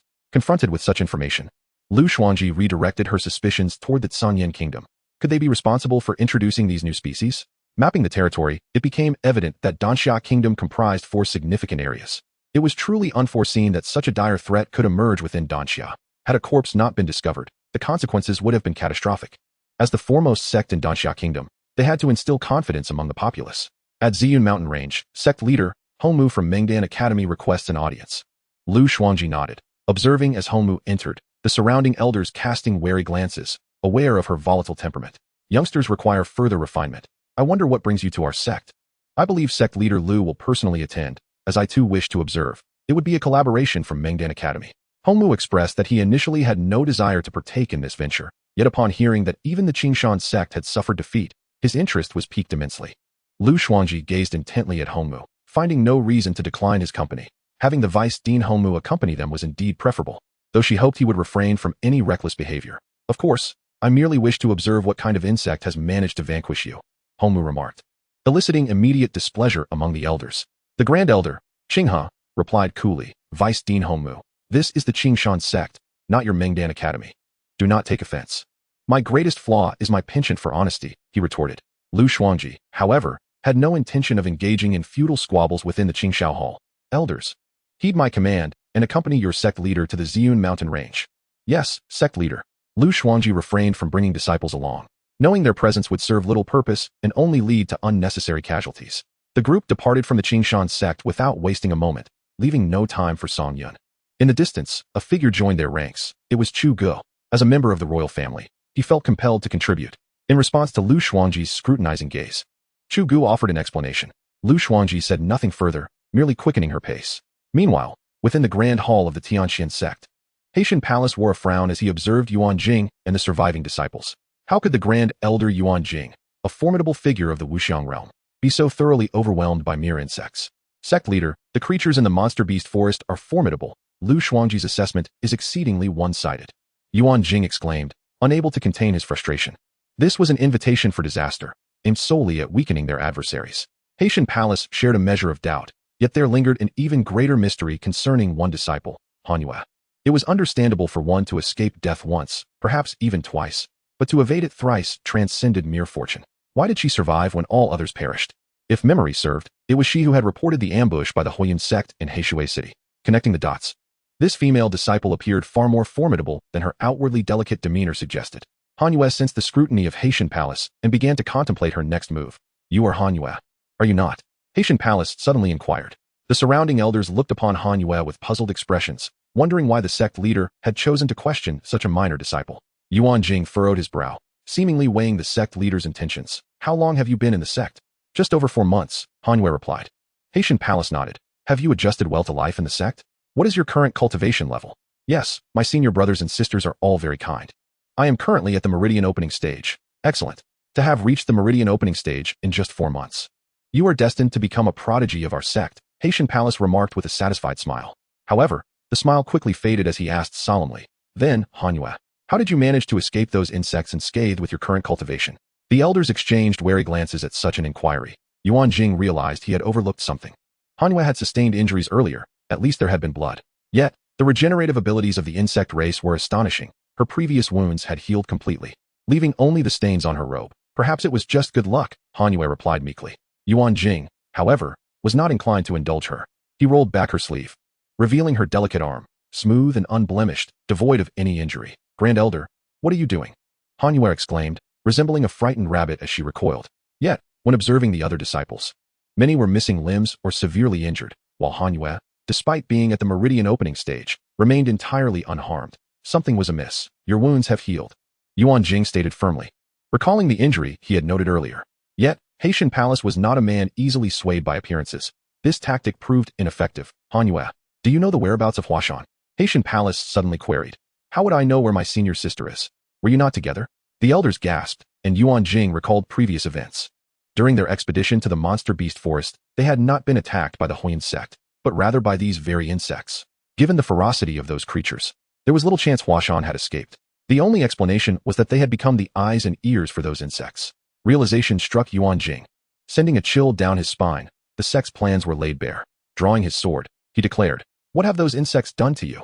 Grand Elder, please don't come any closer. I don't understand what you're talking about, Hanwue stammered, cowering in fear, a reaction that earned her praise from Song Yun, though he suspected Huashan had already been compromised. Yuan Jing lunged at Hanwue, his blade slicing through her tender skin, drawing forth crimson blood. Yet, before the eyes of all present, the wound began to heal rapidly, restoring itself in an instant. The entire hall fell silent, the elders staring in disbelief at Hanwue. Hanwue lowered her sleeve, feigning frailty as she patted her robe. This is quite amusing. Why must you press me so? It serves neither of our interests, dear sect leader. Chapter 40, another fifth stage. The crowd beheld Hanwue in astonishment. Was this truly the same pitiful Hanwue? The fear that once graced her visage had vanished, replaced by an air of brazen confidence. Where had she garnered such audacity? Just as an elder prepared to strike, Haitian Palace raised a hand to halt him, his gaze now tinged with intrigue. Hanwue, may I still call you that? You may address me however you wish, dear sect leader. I would not dare object, she replied, though her eyes betrayed a rebellious spirit. Very well. Then let us be direct. Who stands behind you? Hanwue burst into a melodious laugh. Dear sect leader, why would I divulge such information? I have encountered many who are tight-lipped. Yet they ultimately reveal the truth. Speak now, and I shall overlook your prior indiscretions, perhaps even offer you an opportunity for redemption. What say you? Really? Of course. After a moment of contemplation, Hanwue finally replied. It is the Qingshan sect's Lu Zongju. The elders furrowed their brows, feeling as though they had been played for fools. Hanwue, while I do not comprehend why you associate with those insects, I sense your predicament is one of survival. However, you stand within the protective embrace of our sect. Surrounded by elders and caring senior brothers and sisters, no one can threaten you. Such words impressed even Song Yun, who recognized the shrewdness of the sect leader. Hanwue hesitated, as if grappling with an internal struggle, which sparked a glimmer of hope in Haitian Palace. Yet, in the next instant, Hanwue released her hair, allowing it to cascade like a waterfall. How touching! I almost felt compelled to kneel before you. Impudent. An elder closest to her lunged forward, his sword aimed straight for her heart. Yet, Hanwue merely sidestepped, evading the lethal strike with ease. The elder stood agape, astonished that his attack, despite his mastery of the 8th layer of the Lingxi realm, had been so effortlessly avoided. Haitian Palace, witnessing Hanwue's remarkable prowess, felt a surge of greed. Having only joined the sect mere months ago, it seemed impossible for her to evade an elder's assault. Clearly, her rapid advancement stemmed from those insects, undoubtedly bestowing her with significant benefits. Yet, the extent of her progress was astonishing, enabling her to elude an elder's attack, truly unfathomable. If he could uncover the secrets of these insects first, he could fortify the Tianqian sect. He must act before Lu Xuanji, capture her alive, Haitian Palace commanded, his gaze fixed on Hanwue as though she were a coveted treasure. The fate of the Tianqian sect rested upon this day. Hanwue leaped backward with a playful laugh. Dear sect leader, I fear you may be disappointed today. Arrogant. Surrender now. The elder lunged once more. This time, Hanwue did not evade. Instead, she extended her arm toward him. In an instant, her entire arm transformed into a massive floral stem, robust and formidable, swallowing the elder whole. One could witness the elder's form writhing within, being drawn into Hanwue's very being. Gradually, her arm returned to its normal state. Apologies, but it is quite delectable, Hanyu chuckled softly, covering her mouth. This sent shivers down the spines of the elders. What had just transpired? How had his arm become like that? Song Yun speculated that this must be a form of ability associated with the 4th stage of evolution. It was indeed impressive for the insect race to consume so voraciously. Yuan Jing admonished, elders, attack together, but be cautious not to be absorbed. Yes, Grand Elder. In an instant, all the elders surged towards Hanyu. Facing such a multitude of attacks, the inexperienced Hanyu found herself at a disadvantage. However, as her injuries accumulated, the surging malice within her was awakened, transforming her passivity into initiative. Her combat experience grew, bolstered by the formidable genes of the insect race. Hanyu's performance astonished the Haitian Palace. The traits described by Lu Xuanji manifested vividly in Hanyu, her regeneration rate, and her strength increasing with each wound. Good heavens, Hanyu possesses the abilities of an insect. How did she accomplish this? Or perhaps, how did those insects manage it? If one could harness such powers, the disciples would benefit immensely. A vision of the words Tianqian sect echoed in the mind of Haitian Palace, heralding renown across the continent, a true legacy to behold. With a resounding crash, a section of the hall collapsed, drawing the disciples' attention. They turned, puzzled, wondering what had transpired. "Do not let her escape," commanded High Tian Palace, for it was evident that Hanyu was intent on breaking free, indicating trouble. Hanyu understood that she was on the brink of another evolution, yearning to consume more. If she could reach the 5th stage, the entire Tianxian sect would face annihilation. Yet the elders denied her any opportunity, particularly Yuan Jing, whose presence thwarted her attempts. "Be wary, she may still turn invisible," Yuan Jing warned.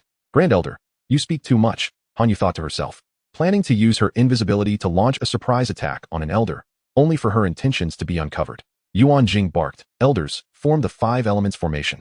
"Yes, Grand Elder," High Tian Palace reminded, "be sure not to kill her."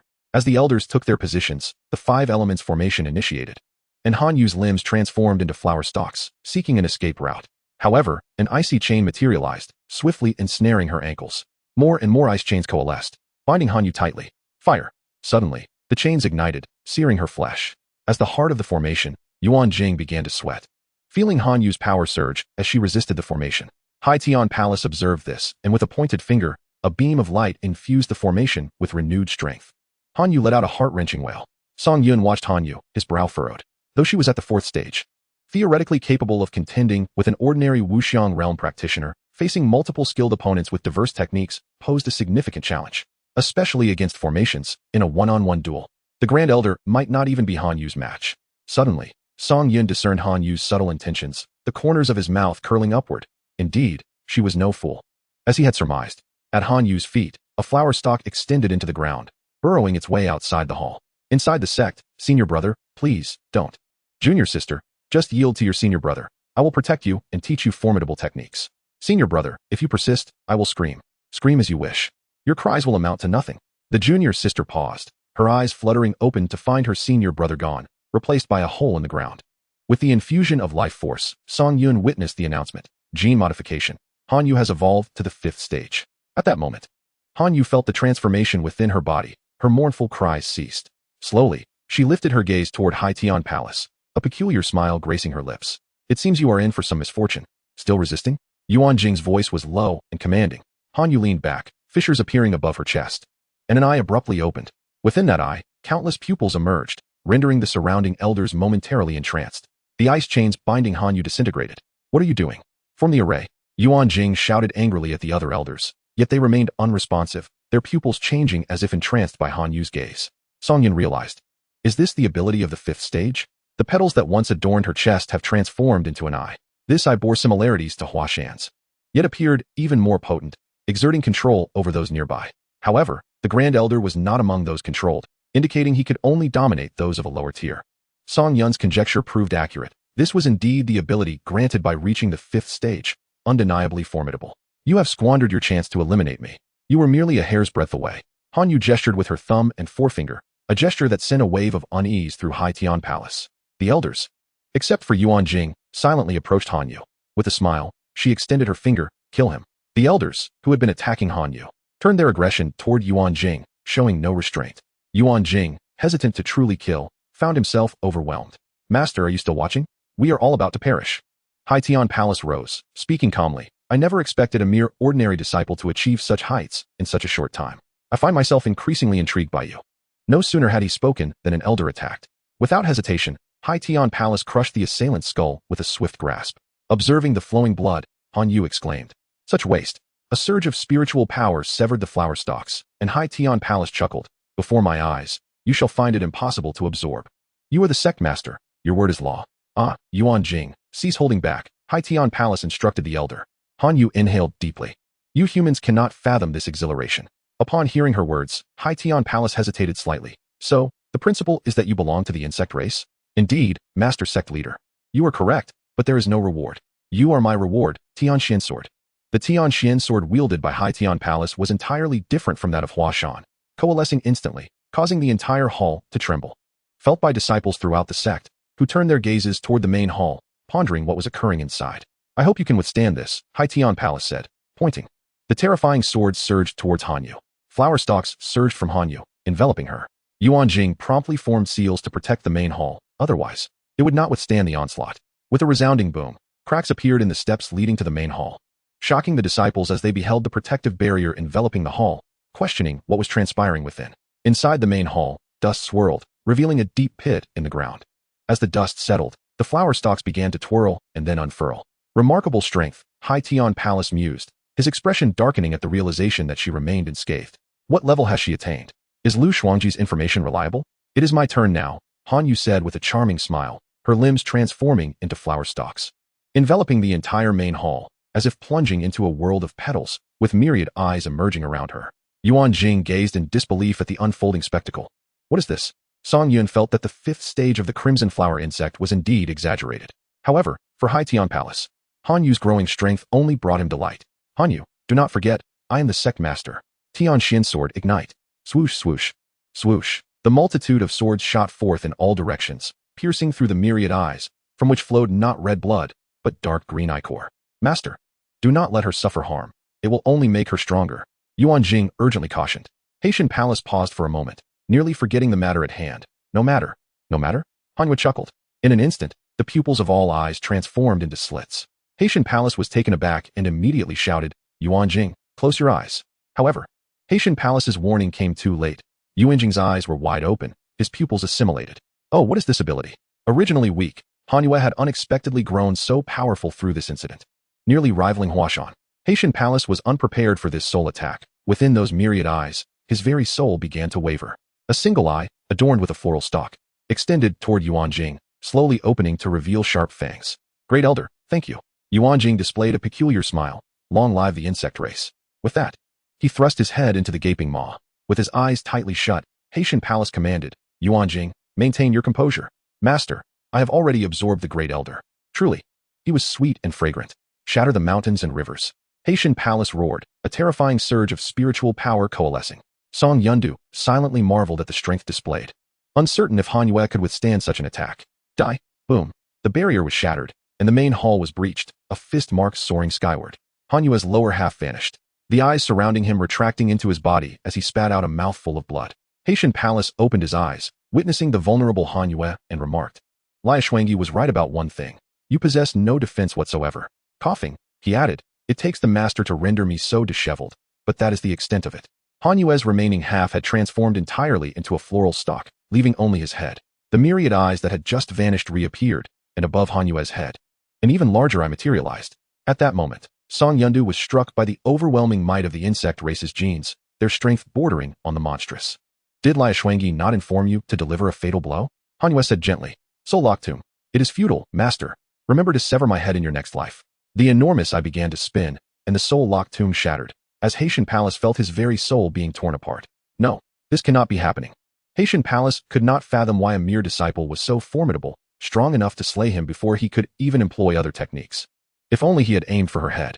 Gradually, Haitian Palace felt his soul being rent asunder, his consciousness growing increasingly murky. As if he were being drawn into that gaping mouth, his body compressed and diluted. Delicious sustenance, slurp. Chapter 42. Urgent. Expedite the progress bar. Han Yue's performance far exceeded Song Yunda's expectations. She was nothing short of a natural-born insect warrior, single-handedly annihilating the entirety of Tiang Xuanzong's inner circle. It seemed he had been overly cautious. Haitian Palace was at the 7th level of the Wuxiang realm, yet had no means to resist before Han Yue. The 5th-tier insect race was terrifying indeed. With Huashan and Han Yue, even facing the three great masters, Song Yundu felt a surge of confidence. However, the current situation remained grim. The three great masters had already arrived at the Ziyun mountain range, and this time, they had not brought any disciples, all being formidable figures of the Wuxiang realm. Huashan still had half a day to reach Huiyun Pavilion, and now there was but one course of action, to absorb Tiang Xuanzong.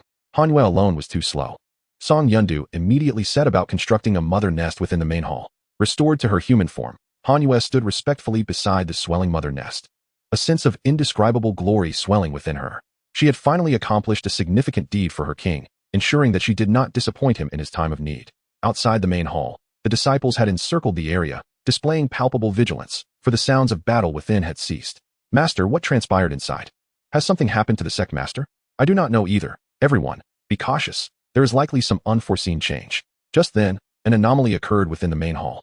A viscous black liquid flowed across the floor, spreading outward. What is this? Everyone, do not panic. Suddenly, a faint, creaking sound echoed from the hall, though subtle. Everyone could hear it. All hearts leapt into their throats. What had become of the sect master and the elders? A few intrepid disciples cautiously approached the main entrance of the hall, slowly opening the door a crack to peer inside. It was a sight they would never forget. The entire main hall resembled a colossal meat chamber, dark and filled with monstrous entities, each emerging from a grotesque chamber. What on earth are these? Soon, the disciples spotted Hanwaa standing amidst the swarm, affectionately stroking the head of A, as if cradling her own child. Hanwaa suddenly turned her gaze, her beautiful face breaking into a radiant smile, her pupils swirling. The disciples froze, as if their souls had been siphoned away, stepping into the grand hall, where all the insects stood erect, their recently birthed forms ravenous with hunger. Almost there, Song Yundu remarked casually. As the final molten armor insect emerged, the entire hall could barely contain it, instantly ruptured by the creature's bulk. With the main hall collapsing, the insect swarm surged outward, a cacophony of screams erupting. What kind of demonic beast is this? Senior sister, help! Help, help! I do not wish to die. I renounce my cultivation. Do not kill me. Faced with the terrifying swarm, the disciples instinctively fled, with only a few attempting to fight back. Yet upon seeing Hanwaa, they were rendered speechless. Junior sister. Hanwaa had grown tall, her legs transformed into floral stalks that burrowed into the ground, siphoning off those who attempted to escape.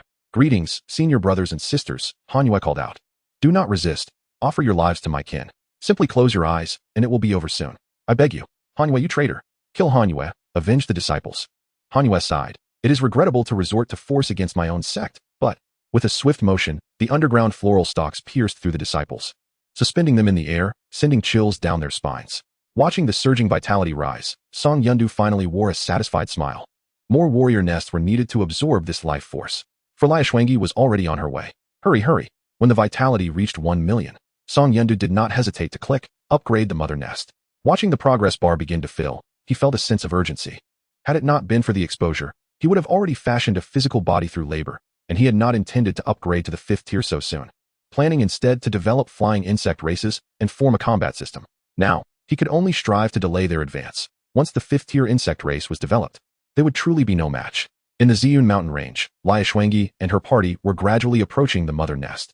Strange, Liashwengi murmured. Since entering the Ziyun mountain range, they had faced no attacks, not even catching sight of a single insect.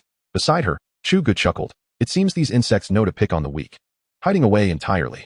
This only indicates that someone is orchestrating these insects. Liashwengi responded gravely, her greatest concern. Yet, Homu laughed. Sect Master Liu Shuang, I believe you are mistaken. Whether beasts or insects, they are fundamentally the same. Large-scale control is certainly not human-induced. Among beasts, there are royal-level creatures. Within these insects, there too will be a king, possessing intelligence surpassing that of beasts. The group fell silent, for Homu's words bore an unsettling truth. I am quite eager to capture this insect king, Homu remarked with a smile. This was the very objective, her aspirations aligning closely with Haitian palaces, albeit for self-serving reasons. Glancing at Homu, Liashwengi abruptly sensed a wave of heat coalescing. Attention, she had barely finished her warning. A molten core suddenly surged forth, momentarily bewildering the nearest elder. Yet Lu Xuanji merely raised her arm to effortlessly neutralize the molten attack. This display caused Song Yun's expression to darken. Was the pinnacle of the Wuxiang realm truly this formidable? To be precise, Lu Xuanji had already 1 foot in the Dongxian realm, though she was not to be compared with those at the 3rd or 4th tier of the Wuxiang realm. Such a peculiar mode of attack. It appeared to be a new breed of insect. Upon witnessing this, Hongmu swiftly approached, her eyes brimming with curiosity about the insect race. Lu Xuanji furrowed her brow slightly, sensing the tremendous force behind the assault, far stronger than the previous royal insect. At that moment, another molten core shot forth from the opposite direction. Allow me to test it, Hongmu declared, extending her jade finger to intercept the molten core. Her expression mirroring Lu Xuanji's. Impressive. It feels as if it has reached the strength of the Wuxiang realm. Yet another molten core approached, prompting Chu Gu to step forward to defend. Soon, a 4th, 5th, and 6th core followed in quick succession. As the group fended off the onslaught, several annihilation throats sprang into action. Lu Xuanji and Hongmu immediately sensed the movement of the insect race, which was significantly swifter than before, utterly inconceivable. Hongmu gasped in awe, her curiosity about the insect race intensifying. Be cautious. Do not let your guard down, Lu Xuanji warned, guiding the molten core skyward, enabling her to discern the enemy's position. Follow me. The group promptly complied. Upon encountering the sprawling molten armored insect, its immense size left everyone momentarily stunned. Chapter 43, Level 5 Mother Nest. Lu Xuanji did not share Hong Ri's peculiarities. Esteemed ones, it is time to act. Please leave one alive for me, Hongmu urged. After attacking, Chu Gu observed the marks on the armor and solemnly remarked, such formidable defenses. Master Lu, It seems there are indeed tough opponents among these insects. Hongmu gazed at the molten armored insect's shell, contemplating how valuable it would be if harvested, truly a treasure trove. Aim for the head, Lu Xuanji commanded, swiftly identifying the molten armored insect's weakness. Initially reluctant to involve the annihilation throats, circumstances now forced her hand. The mother nest was on the verge of completing its upgrade. Beware. The speedy insects are approaching. Hongmu scanned the surroundings, 6 golden light swords hovering around her, while a halo appeared behind Lu Xuanji, rendering her an image of divine grace that left Chu Gu momentarily awestruck. He had thought he was catching up, yet it seemed she was still superior. Just then, a tremor rippled through the ground. The massive hammerhead insect came barreling forth with its short legs, its aggressive demeanor raising the group's vigilance. I'll take it, Chu Gu bellowed. Raising his hands high, a colossal red axe materialized before him. Die! With a thunderous crash, the giant axe descended, striking the hammerhead insect's head with tremendous force. As Song Yun would say, hit it where it's tough. Roar!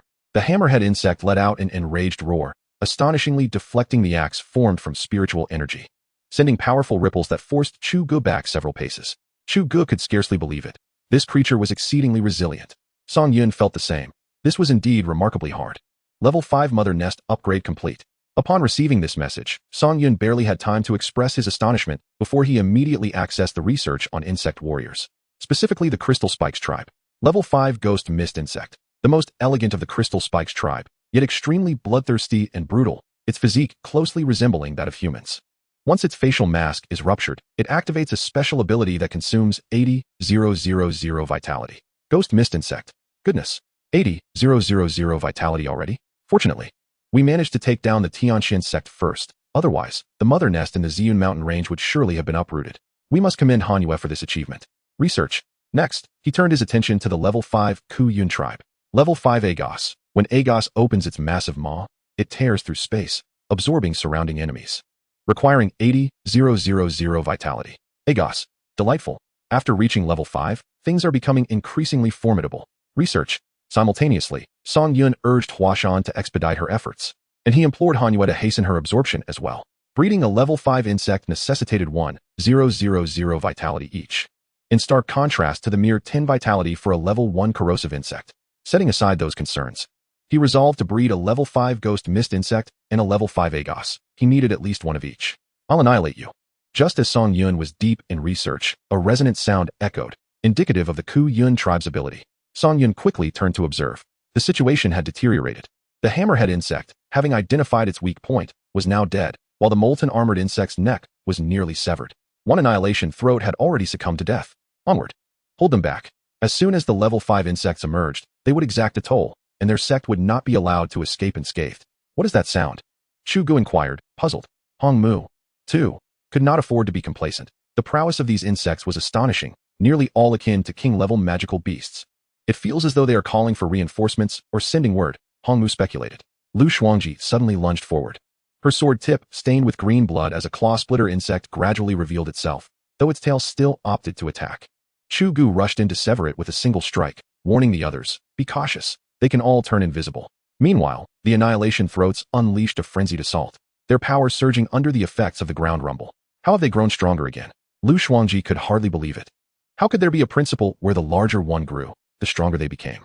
Hongmu's excitement was palpable, yet a tinge of concern lingered. Let us resolve this first. Suddenly, Hongmu's pupils turned a deep crimson, and the golden swords encircling her transformed to a shade of red. Thunderclap breaks the moon. In an instant, the surrounding space seemed to freeze. Yet the 6 red swords moved with deadly precision, piercing through the annihilation throats with lethal intent. Song Yun was astonished. A single technique had dispatched several annihilation throats, and it was likely that a few more would meet the same fate. However, at that moment, Lu Xuanji and the others remained oblivious to the fact that the molten armored insect's breath was gradually fading. Yet let us not forget, like the iron armored insect, when it sensed its impending doom, it would likely self-destruct. The self-detonation of a level 1 insect was far different from that of a level 4 insect. The molten armored insect's carapace began to crack, its eyes filled with hatred for its foes, almost as if it were about to shout, "For our king. I pledge my loyalty." Not good, Hongmu exclaimed, her 6 red swords enveloping her. Everyone readied themselves to protect against the impending chaos. The entire Ziyun mountain range trembled, and from afar, a beam of white light erupted, followed by a wave of energy that bent the trees. A massive pit had formed at the scene. Lu Xuanji, Hongmu, and Chu Gu managed to withstand the force, Yet the elders Lu Xuanji brought were injured, particularly several weaker elders who were gravely wounded. Should another explosion occur, their lives would be at stake. We swear to follow the sect master to the death. The elders dared not speak further, hastily making their way towards Shuiyun City. Wait. Song Yun watched with reluctance. The insects that had slain his kin would not be allowed to linger for long. Heavenly seal technique. Lu Xuanji executed a hand gesture, and a beam of light descended from the heavens, sealing off the entire Ziyun mountain range.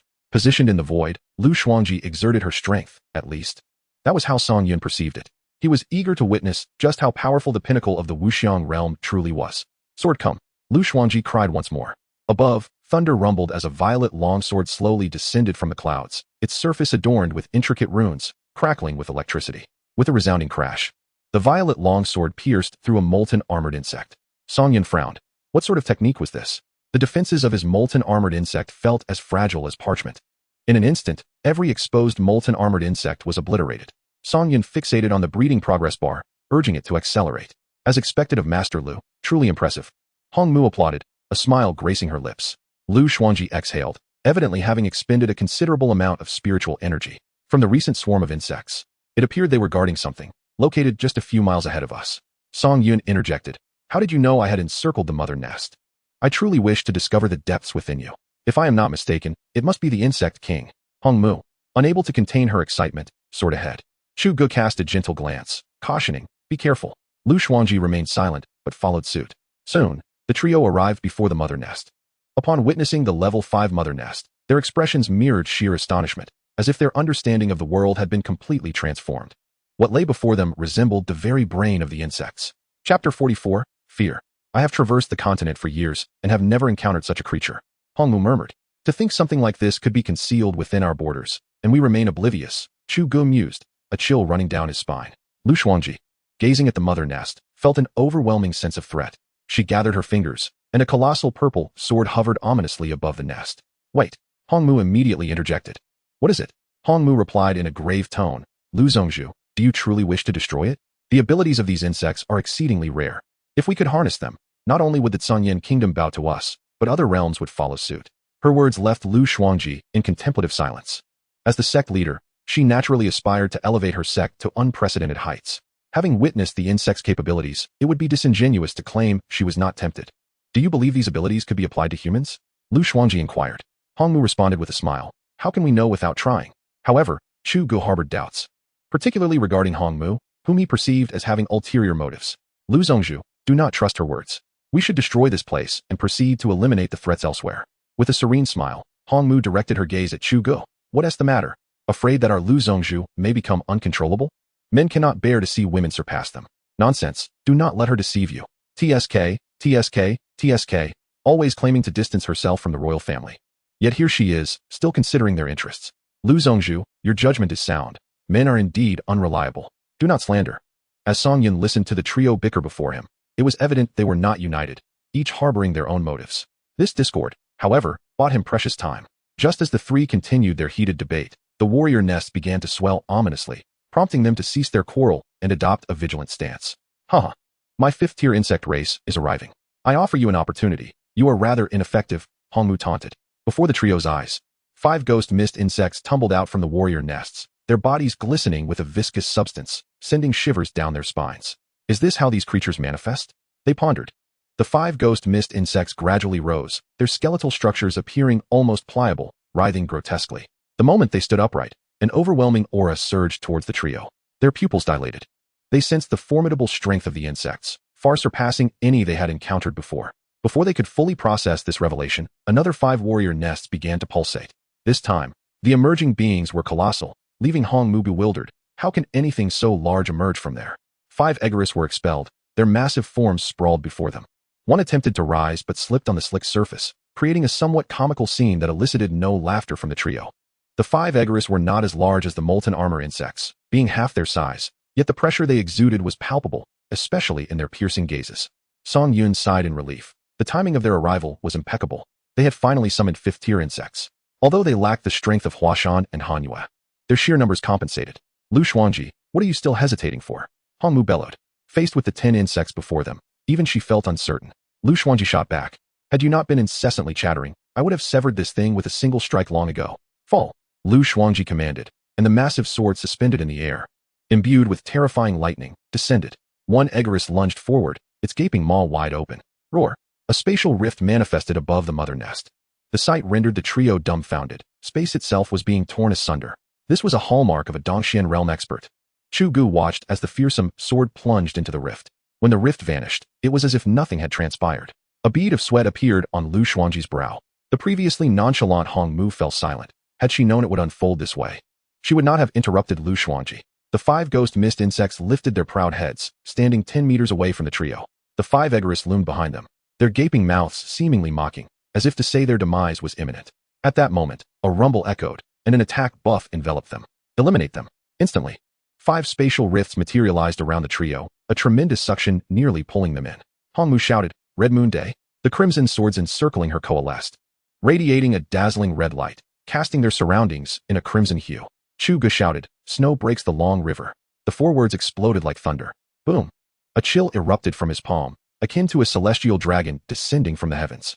A layer of frost enveloped the 10 fifth-tier insects, instantly freezing them. Seizing the opportunity, Hong Mu unleashed a radiant red light, as if tearing the sky apart, with sharp blades swirling around the 10 fifth-tier insects.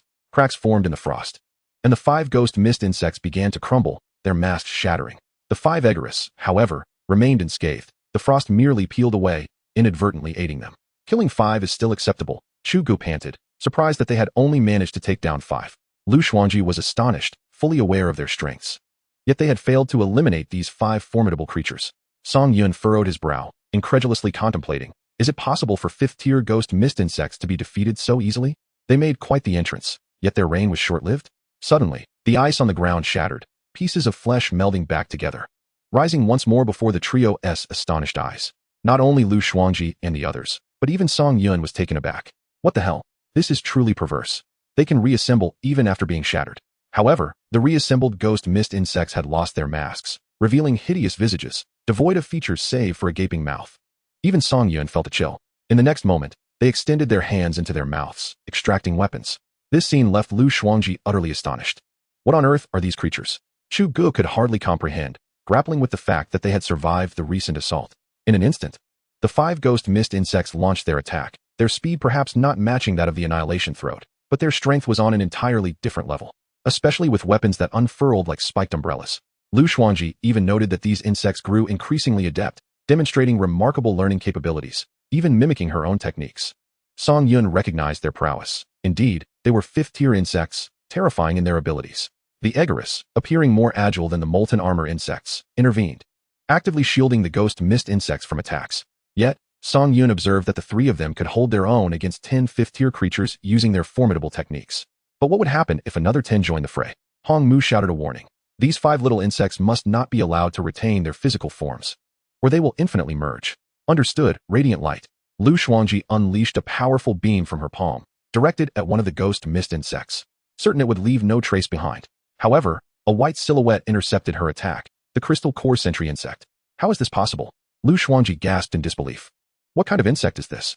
A wave of frustration surged within her. However, as the warrior's nest began to stir once more, 10 identical insects emerged anew.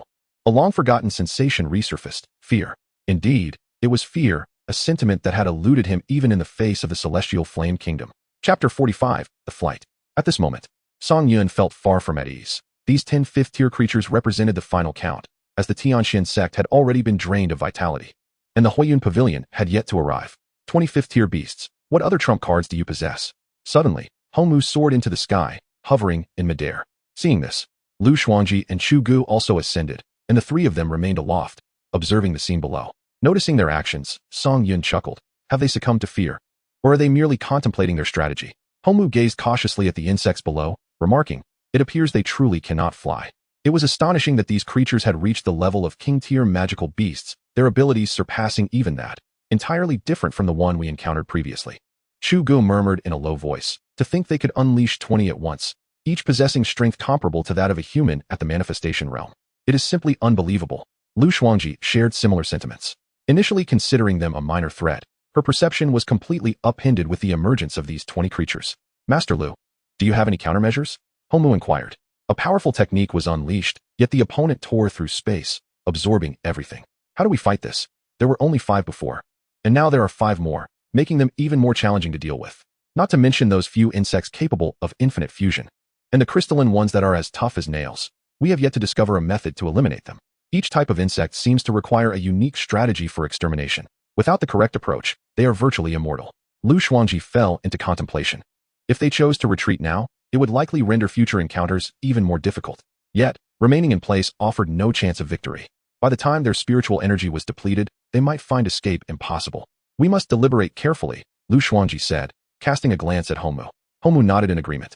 No longer bearing the ease of before, yet a flicker of unwillingness shone in her eyes, particularly as she regarded the mother nest. Song Yun silently watched as the three departed from the Ziyun Mountains. Although he breathed a sigh of relief, a sense of dissatisfaction lingered. For he was powerless to prevent their departure. Capturing them would mean securing the Danxia kingdom. However, the situation remained unchanged, with the mother nest at 5th tier. The outcome had already been sealed. Their choice to leave meant they had forfeited their only opportunity to conquer him. The 4th tier swarm, through their coordination, could easily annihilate an ordinary being at the manifestation realm, let alone a 5th tier creature, even if they were at the pinnacle of the manifestation realm. Furthermore, the genetic research following this upgrade had yet to commence. Let us first observe what exceptional genes have emerged this time. Initially, the new talents of the Crystalline Spikes clan were revealed. Ultimate regeneration. The Crystalline Spikes clan can restore vitality through regeneration when injured in battle. Ultimate ferocity. The Crystalline Spikes clan becomes increasingly savage in combat, significantly enhancing their attack capabilities. Ultimate pain. The more severe the injury the Crystalline Spikes clan sustains in battle, the stronger their attack becomes, requiring a consumption of 10,000 vitality. Enhanced invisibility. The Crystalline Spikes clan possesses a temporary invisibility effect, requiring 5,000 vitality. New plunder. Crystalline Spikes clan warriors have a chance to absorb excellent genes from enemies, consuming 500 vitality. Song Yun gasped. This new gene was indeed intriguing, absorbing the superior genes of foes. If the Crystalline Spikes clan could absorb some robust defensive magical beasts, it would rectify their shortcomings. Yet, one must not overlook the sheer number involved. It was impossible for every single creature to absorb, and this new gene seemed aimed at individual enhancement, with effects becoming increasingly pronounced at higher tiers. Pain could also be upgraded to the ultimate level, although the swarm lacked techniques. These genetic enhancements allowed them to maintain their advantage over tiers. Yet now, they were truly devoid of vitality, with only 312 points remaining. Thus, Weijin must act swiftly. He held no concern for Weijin, for Han Yu had already set a precedent, single-handedly annihilating the Tianxian sect, and Weijin had even brought along the insect army. The Lord of the Huiyun Pavilion was merely at the 5th layer of the manifestation realm.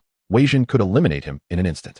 It appeared he had been overly cautious in the past, underestimating the intensity of evolution. Now, he turned his attention to the new genes of the Ku Yun clan. Ultimate Fortitude enhances the defensive capabilities of the Ku Yun clan. Ultimate Bloodlust. The weaker the defense of the Ku Yun clan, the stronger their attack. Ultimate Reversal. When resisting an enemy attack, there is a chance to rebound, consuming 10,000 vitality. Enhanced Earthquake. The Ku Yun clan emits a long wailing sound, boosting the attack of the Insect clan, consuming 5,000 vitality. New Group Protection. The Ku Yun clan provides defense for surrounding insect clans, equivalent to their own 50 defense, consuming 500 vitality. Upon seeing this new gene, a smile involuntarily spread across Song Yun's face. After a long wait, he had finally received this. A collective defensive gene, perfectly compensating for the weaknesses of the Crystalline Spikes clan. The combination of the two clans was truly unparalleled. Now, only one race remained, the AOC clan. The AOC clan's image would remedy their aerial weaknesses, and soon he would possess no fatal vulnerabilities. As he molded his physical form, they should prepare to welcome dread. In the Huiyun Pavilion, the Lord's chamber echoed with continuous moans, indicating that the Lord was indulging in relaxation. One could only wonder which fortunate female disciple had climbed onto the Lord's bed. Lord, I have something to report, the elder Hegong called out from the doorway. His voice grave. The displeasure emanating from within the room was palpable. Even while facing adversity outside, such indulgence was inappropriate. Rumor had it that 3 or 4 female disciples had been summoned for amusement, leaving the other disciples to ponder their thoughts. Inside the room, the sound of laughter rang out. Let us discuss matters tomorrow. This lord is currently enjoying himself. This is of great importance.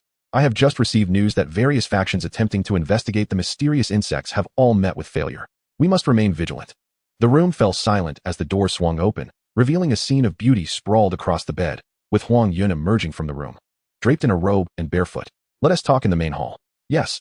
Hegong cast a glance into the room, while the scene was alluring. It lacked any breath of life. The previous lord would never have behaved in such a manner. Upon reaching the main hall, Huang Yun poured himself some tea, casually inquiring. What? How did those fools fail? Could they not contend with them? They merely reported a failure, without specifics. The master of Qingshan's sect, Lu, intends to investigate personally. Huang Yun sneered, what nonsense. Why should the stunning Lu personally intervene? If this lord were to take action, it would be resolved immediately. Elder, we cannot underestimate this matter. As we are likely to be attacked. Huang Yun clicked his tongue. Are you overly cautious? If these individuals suffered defeat, it indicates those insects are resisting. They have no time to attack us. Nonetheless, caution is warranted. Elder, why not call upon a few new female disciples for some enjoyment? Lord, Higong could not help but exclaim. Huang Yun chuckled. Very well, I shall indulge myself. Elder, the Huiyun Pavilion is entrusted to you. With that, Huang Yun departed, leaving Higong feeling quite helpless. As night fell, Wei Jin finally arrived with her army. Song Yun immediately began preparations for battle. Underestimating the enemy was not in Song Yun's nature. He would respond with the utmost rigor. Chapter 46, terrifying indeed. At this moment, Lu Xuanjiao was patrolling the entirety of the Huiyun Pavilion. Although she was a false disciple, she was the most diligent among them. A strong intuition warned Lu Xuanjiao that something would surely occur this evening. Yet the Lord Huang Yun was indulging in debauchery, which was deeply disappointing. Were it not for the need to ascertain the situation, who would wish to visit the Huiyun Pavilion? Female disciples would go to any lengths to curry favor with their master. Truly, they were capable of anything. Previously, she had been skeptical, but now she was convinced. The Huiyun Pavilion was no different from the Blackwater City. Both were equally depraved. Suddenly, Lu Xuanjiao sensed a subtle tremor in the ground, causing her brows to furrow. Conversely, none of the others seemed to notice anything amiss.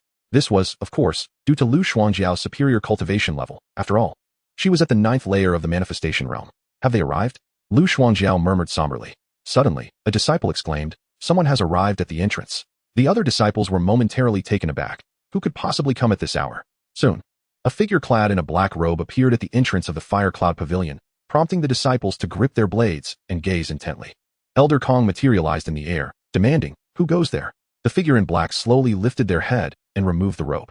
As the identity of the visitor became clear, the disciples were struck with astonishment. The elegant white gown and cinched waist exuded an enchanting allure, making her appear almost ethereal. Elder Kong recognized her instantly. After all, who in the realm was unaware of Hua Shan, the prodigy of the Tianxin sect? She had performed remarkably in the prodigy battle, even besting Lu Xuanji's disciple, Chu Ruqing, showcasing extraordinary talent. Yet, had she not gone missing recently? How could she possibly be here?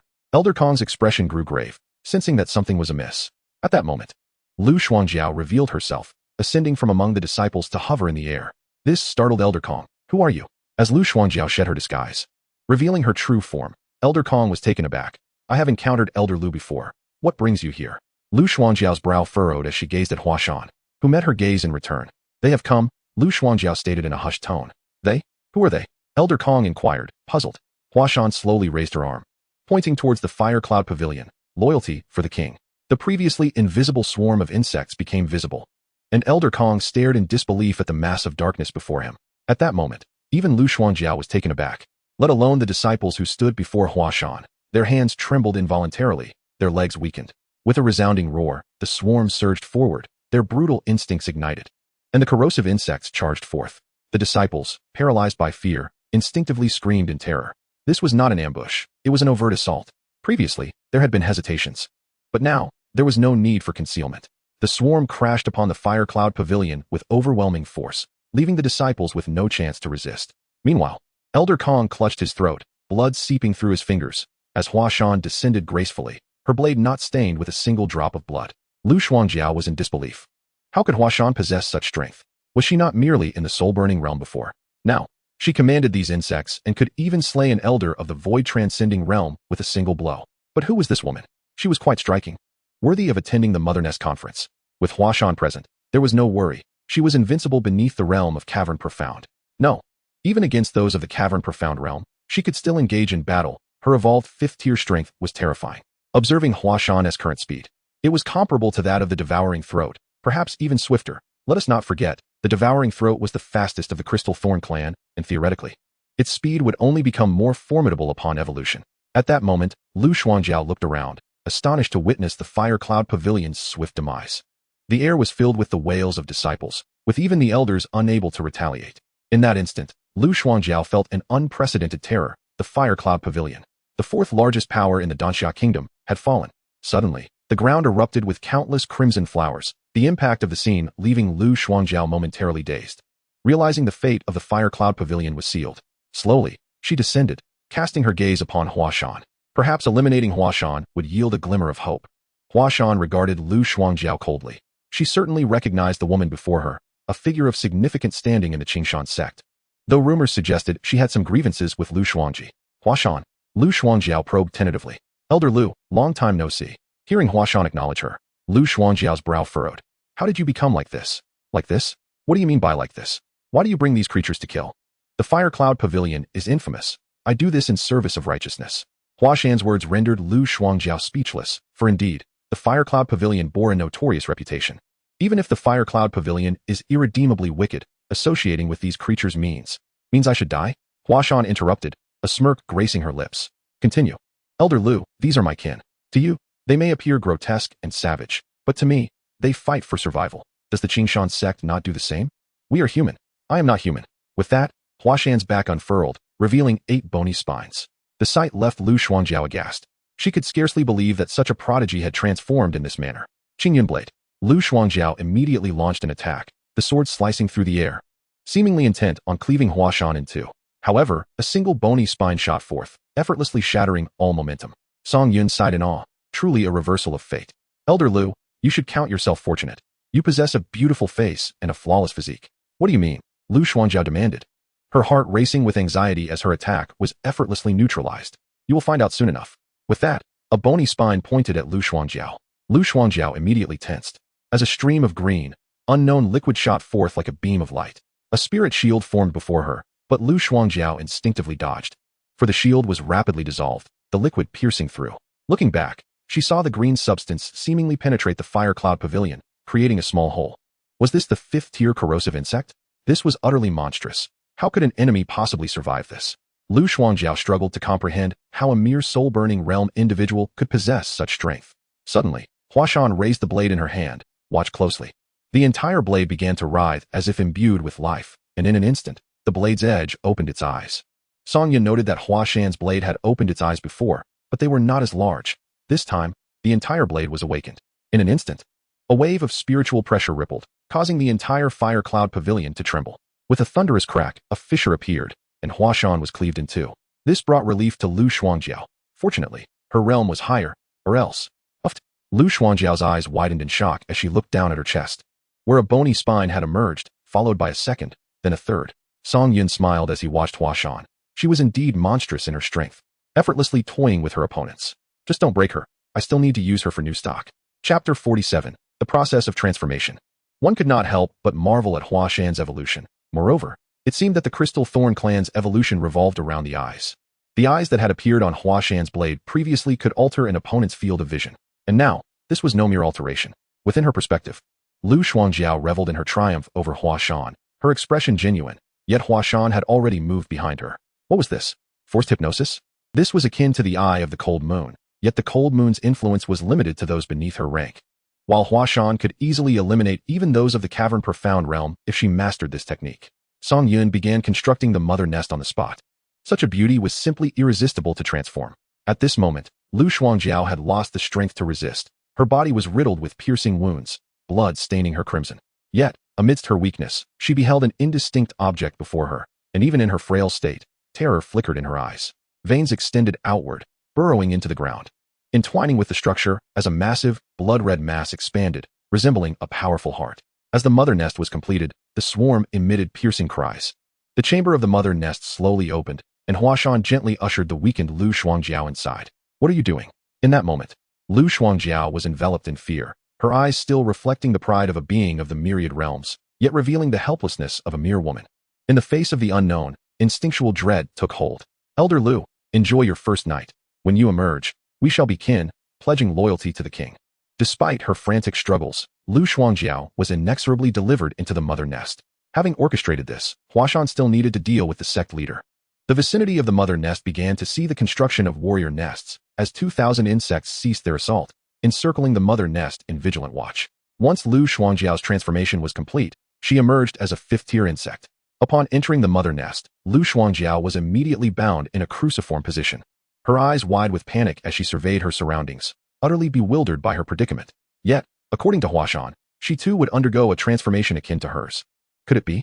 As she beheld the encroaching blood vessels, Lu Xuanjiao's pupils dilated, recalling the injustice dealt by her master, who had passed the sect leader's position to her senior sister. Would you like to expend 40,000 life force for genetic modification? What?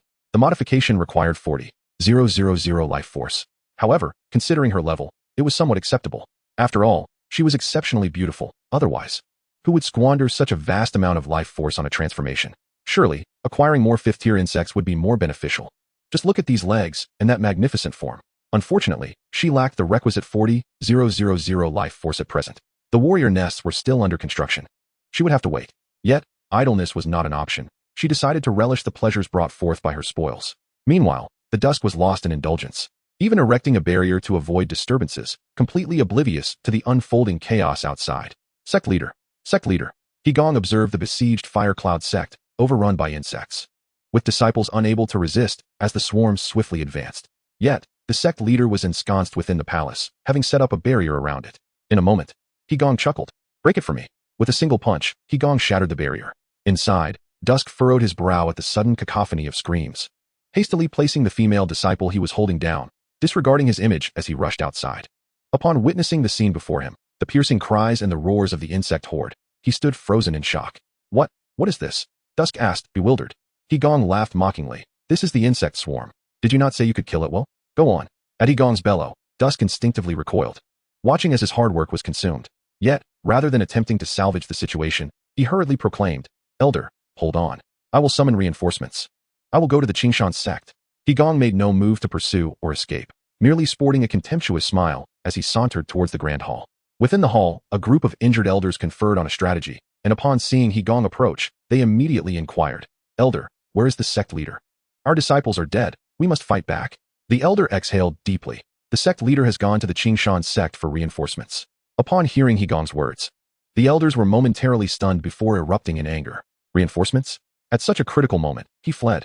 Is this truly our sect leader? A coward. Useless.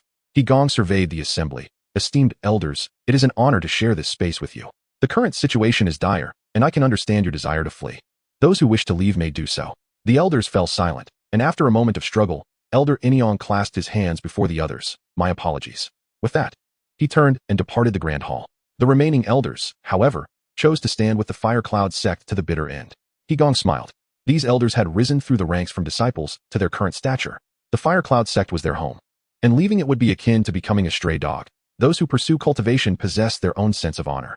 Today, let us uphold the last semblance of dignity for the Fire Cloud sect. Yes, Elder. As soon as the words left his mouth, the grand hall doors swung open. The frigid Huashan stepped into the hall, holding the severed head of Elder Inyong. Is it just you left? Huashan. Higong gasped in astonishment. The other elders could hardly believe their eyes. It was none other than Huashan, the prodigy from the Tianxin sect, renowned among the elite. Huashan smiled coldly. Let us proceed. I am pressed for time. Kill. Higong roared in fury. The hall echoed with a few muffled thuds before falling eerily silent. When Huashan exited the grand hall, only the drained corpses remained inside, with the elders' eyes wide open in death, marking the demise of the Fire Cloud sect. Its former glory now faded into oblivion. Outside, the warrior nests had completed their construction, commencing the absorption of life force, and a more terrifying chorus of despair echoed into the night. Amidst this cacophony of terror, there were also continuous soft moans. Upon seeing her life force reach 40,000, Song Yun prepared to begin her own transformation. Please select the race for modification. The buried fallen race seemed fitting. With her strength, bolstering her defenses would be advantageous. Modification in progress. Please wait. At this moment, the rosy-cheeked Lu Shuangjiao reached the pinnacle of pain, her horrific screams echoing dreadfully. Yet, with the physique of a being in the myriad realms, she would not succumb to death. After all, even the cold moon had endured. Meanwhile, Song Yun awaited the results. The genetic modification would not yield a substantive elevation, given that her maximum was only 5th tier, placing her at an equal level in the myriad realms. Thus, the choice of race was of paramount importance. Song Yun believed that more would be better. Observing Huashan's capabilities, it was evident that possessing diverse skills only fortified one's strength. Amidst the waves of agony, modification complete. Hammerhead insect gene. Upon receiving this news, Song Yun could not help but feel a twinge of disappointment, as the hammerhead insect appeared to possess little beyond a hard head. However, she soon noticed that Lu Xuanjiao's transformation had not ceased. Was there more to come? This revelation filled Song Yun with joy. 2 races would undoubtedly surpass one. Modification complete. Armored beetle gene. Oh, this was akin to having a second Huashan. She had inherited both first and second-tier traits. Initially, Song Yun thought the process would conclude there, yet the torment persisted. What? A third type? Chapter 48. Happiness in Abundance. Soon, Lu Shuangjiao's body exhibited corresponding reactions. Crystal Core Sentinel. Lu Shuangjiao had astonishingly inherited 3 insect genes. Heavens! However, the inheritance of 3 insect genes would not be a simple endeavor. Lu Shuangjiao felt as if her very bones were shifting, her body no longer under her control, and the concepts of humanity began to fade from her mind. As the insect mindset engulfed her completely, Lu Shuangjiao's gaze became increasingly clear. Aya! A howl reminiscent of Agos's echoed as Lu Shuangjiao endured excruciating pain, eliciting exhilaration from Song Yun. This was the insect race she had longed for, capable of fighting and utility. Previously, Song Yun's strategy had been to infiltrate enemy ranks and steal intelligence, but now her approach would shift. Naturally, vengeance would not be overlooked. Those minor sects dared to act against her. Surrender your life force. The modification continued, promising an extended period of torment, yet for Lu Shuangjiao, it signified a rebirth. Had she not possessed the strength of the myriad realms, she would have surely been torn apart. As dawn broke, the life force absorption reached completion. Observing her current life force, Song Yun revealed a satisfied smile. 193,023 life force. Now, the question arose, should she refine a physical form by hand or opt for the new race, the Oshants? With the Oshants, she need not worry about enemies escaping, and their transport capabilities would significantly enhance the insect race's combat efficacy, as larger insects moved too sluggishly. Previously, she had the hammerhead and molten armor insects, and now an Agos as well. While Agos's speed was superior to the former two, it still paled in comparison to the Crystal Spikes race. However, having achieved victory, should she not reward herself? What could be better than crafting a physical form by hand? Surely, she could not perpetually experience life in the mother nest. Thus, she chose to continue crafting her physical form. Simultaneously, she commanded Huashan and Cold Moon to commence a reckoning against those minor sects. Even mosquito meat is still meat. Those who opposed her would find themselves reborn into a more favorable fate in their next life. As for those who had not acted, they were wise. Wise individuals typically enjoyed longer lives. Sect leader, we should consolidate our strength and eradicate the insect horde from the Ziyun mountain range. Indeed, we must show no mercy. Should those insects expand, the entirety of Danxia Kingdom will face annihilation. The elders expressed their opinions in a flurry, yet they remained oblivious to the emergence of the 5th-tier insectoids from their lair. It was a sensation of helplessness and despair, akin to finally slaying one, only for another to spring forth in an unending cycle. Lord Sovereign, one elder called out, noticing Lu Shuangji's silence. Lu Shuangji turned her gaze. What is it? Lord Sovereign, no matter how formidable the swarms may be, as long as we unite our efforts, we shall surely vanquish them. Only with your intervention can we gain the allegiance of all factions within the Danxia Kingdom. Lu Shuangji found herself uncertain. She did not know if rallying the forces would suffice to crush the insectoids. If the 20 were indeed the extent of the swarm, perhaps they stood a chance. However, if there were more than 20, even uniting all the might of the Danxia Kingdom would be futile. Lu Sovereign, help! Suddenly, cries echoed from outside the hall. A disheveled figure tumbled in, and upon recognition, the assembly gasped. It was the Twilight Pavilion's master, Huang Wu. What happened to you? One might wonder. As if the Twilight Pavilion had been obliterated, Huang Wu pounded his thigh in despair, exclaiming, Lu Sovereign, you must take responsibility for the entire Twilight Pavilion. The elders regarded him with disdain, their faces frozen in disbelief. The notion of the Twilight Pavilion's destruction flitted through their minds. Under Lu Shuangji's admonition, Huang Wu trembled slightly, hastily articulating, those creatures annihilated my Twilight Pavilion. I barely broke through their ranks to deliver this warning. Lu Shuangji's heart sank. According to Hong Mu's insights, the insectoids thrived on absorption. The previous debacle in Heishui City, now compounded by the Twilight Pavilion's plight, would exponentially increase their numbers. There was no time to lose. If they delayed, the Danxia Kingdom would be reduced to a haven for these creatures. In an instant, Lu Shuangji vanished from the Qingxiao Hall, leaving the elders with serious expressions, assured that the sovereign was seeking a solution. What of Lu Sovereign's actions? What of my vendetta? Huang Wu gazed vacantly at the elders. Their dismissive expressions conveyed indifference. Your vendetta bears no relevance to our Qingshan sect. Watching them depart, Huang Wu slumped to the ground, his eyes vacant. Realizing he had lost everything overnight, the insectoids had devoured his very existence. In the imperial palace of the capital, Chu Tianxiong was receiving envoys from the Zhangyan kingdom. Beside him sat the envoy Kong Bai, true to his name, clad in simple garb, appearing youthful and presumably under 30. Yet possessing the peak strength of the Lingshu realm, truly a prodigy. Your Majesty, Zhangyan kingdom is amenable to the union you proposed. Kong Bai spoke softly, projecting maturity. Chu Tianxiong exhaled in relief, but before he could respond, Kong Bai added, however, there is an additional condition. Immediately, the relief in Chu Tianxiong's chest turned to tension. Please, do continue, envoy. You must cede 40% of your mineral resources to Tsangyan Kingdom. Indeed, upon hearing this demand, Chu Tianxiong's expression darkened. Such a request was audacious.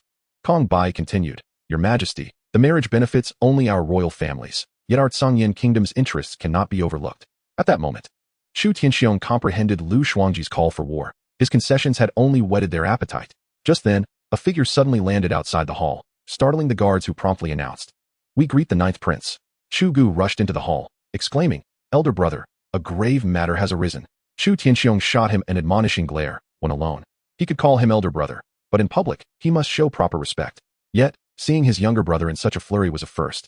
Envoy, I have matters to attend to. Kong Bai glanced at Chu Gu, who was oblivious to him, for the real crisis lay within the Ziyun mountain range. Kong Bai slowly rose, adjusting his attire, and remarked, Your Majesty, time is of the essence. With that, he strode out, exuding an air of arrogance. Chapter 49, The Freshly Forged Flesh. Once Kong Bai departed, Chu Tianxiong scoffed, Time is indeed running out.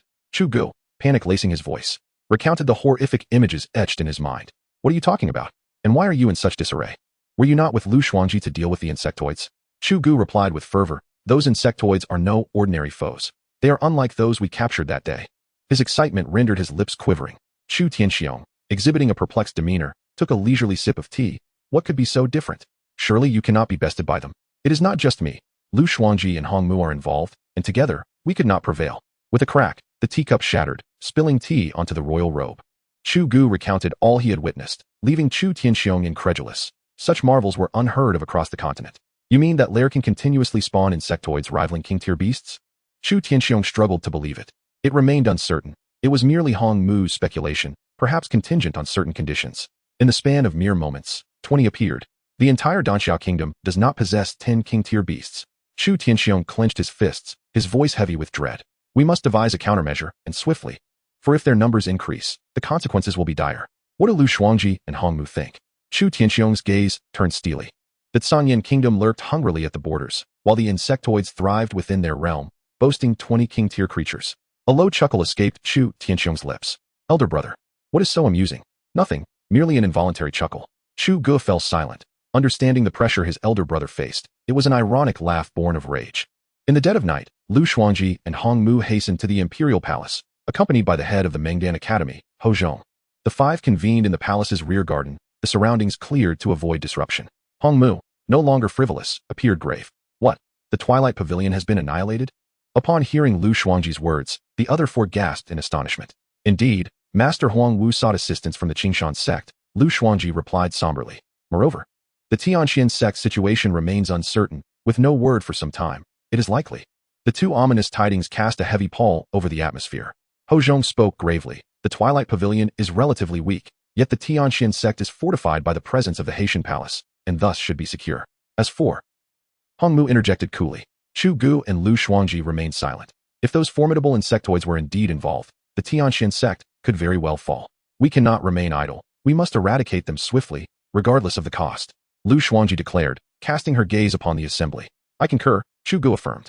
Hong Mu, however, remained silent. She was not one to sacrifice herself for others, yet the allure of the mother lair was too potent, compelling her to desire mastery over such power. I too am in agreement, Hong Mu asserted. Ho Zhong surveyed the group. Since you all agree, then I too shall lend my support. Chu Tianxiong exhaled deeply and stated, Have you all considered this? Even if we eradicate the insectoids, how many of us will be left to contend with the Tsangyan kingdom? They may very well seize the opportunity to wage war against us. Thus we would merely be alleviating a significant burden for them. With Chu Tianxiong's words, an enveloping silence descended. This was indeed a pressing concern. The extermination of the insectoids would result in substantial casualties, particularly since the three of them had engaged in battle and could not guarantee their survival. Such a large-scale operation would undoubtedly leak, granting the Tsangyan kingdom a chance to infiltrate. Your Majesty, do you have any viable ideas? Lu Shuangji inquired. None, came the collective response from the group. As the five deliberated the future of the Danxia kingdom, Chu Rian also wished to discern their discussions, yet the area was under strict surveillance. Sister, why are you here at this hour instead of sleeping? Chu Ruqing appeared beside her, her tone icy. Isn't it true that you are here as well? Sister, your current task is to marry into the Tsangyan kingdom and serve the men there. It is imperative that you dedicate yourself to learning the ways of intimacy between men and women. Chu Rian smiled slightly and replied, And what about you? Do you plan to be slain by the swarm? Huh, That day was merely a slip on my part. Do you truly believe that creature could have harmed me without the spirit shield? Chu Ruqing retorted coldly, as if struck at a tender spot. Not wishing to continue the argument, Chu Rian calmly stated, "You will not have another opportunity for mistakes in the future." With that, she turned and departed. As she gazed at her sister's retreating figure, Chu Ruqing's nails nearly dug into her flesh. "You, a person without cultivation, how dare you look down upon me? I must inform Mother, and let her reprimand you properly." Upon encountering their mother, Chu Rian slightly inclined her body and called out, with the surrounding maidens respectfully echoing her. Queen Tang Xuang did not dismiss the maidens and directly stated, "Rian, fulfill your responsibilities. This is the last request from your mother." Is my sister whispering in Mother's ear again? Tang Xuang was astonished to hear her daughter dare to retort, as she had never done so before. "Huh? Just because you are to marry into the Cunyan kingdom, you presume to speak thus to Mother? I merely speak the truth." The surrounding maidens were equally astonished. The princess had never behaved in such a manner before. With a sharp crack, a resounding slap echoed through the air, startling the maidens who promptly knelt on the ground. "Your Majesty, the princess did not mean it," a maid pleaded. Yet, Chu Rian merely tilted her face slightly, her heart undisturbed. Truth often brings discomfort. "You have truly grown. You are no longer as obedient as you were in your youth." Chu Rian suddenly revealed a smile. "Mother, I am not as compliant as you might imagine." This infuriated Tang Xuang, causing her to whirl around and leave in a huff. Observing her mother's departing figure, Chu Rian touched her cheek, her pupils constricting momentarily. Meanwhile, as discussions about how to tackle the swarm continued, Song Yun was not idle. With life force rapidly depleting, his physical form was nearly revealed. He had consumed almost 1,000,000 units of life force, a considerable sum. Yet, gazing at the physical body within the mother nest, Song Yun felt it was worth it. The physique, the appearance, the comradeship, perfect. Would you like to inherit the genes of the insect warrior? Just as Song Yun was basking in satisfaction, this option suddenly appeared, leaving him astounded. Was this a glitch in the system? Or perhaps a hidden aspect he had uncovered? Naturally, he chose to inherit. Gene inheritance in progress. As it was merely a physical form, he felt no pain. Various mutations of the insect race appeared on the surface of his body, filling Song Yun with excitement. However, he soon found himself astonished. As the gene inheritance progressed, his physical form began to change, especially during the inheritance of the Bitterfall clan. His size gradually magnified. A rare spiked mace materialized. Who could withstand that? Yet, he had reached a height of over 4 meters. Covering his face with resignation, he hoped they would accept him. Chapter 50. A body strong to the point of invincibility. As the gene inheritance of the physical body took place, within the mother nest of the Fire Cloud Pavilion, Lu Xuangjiao had completed her genetic transformation.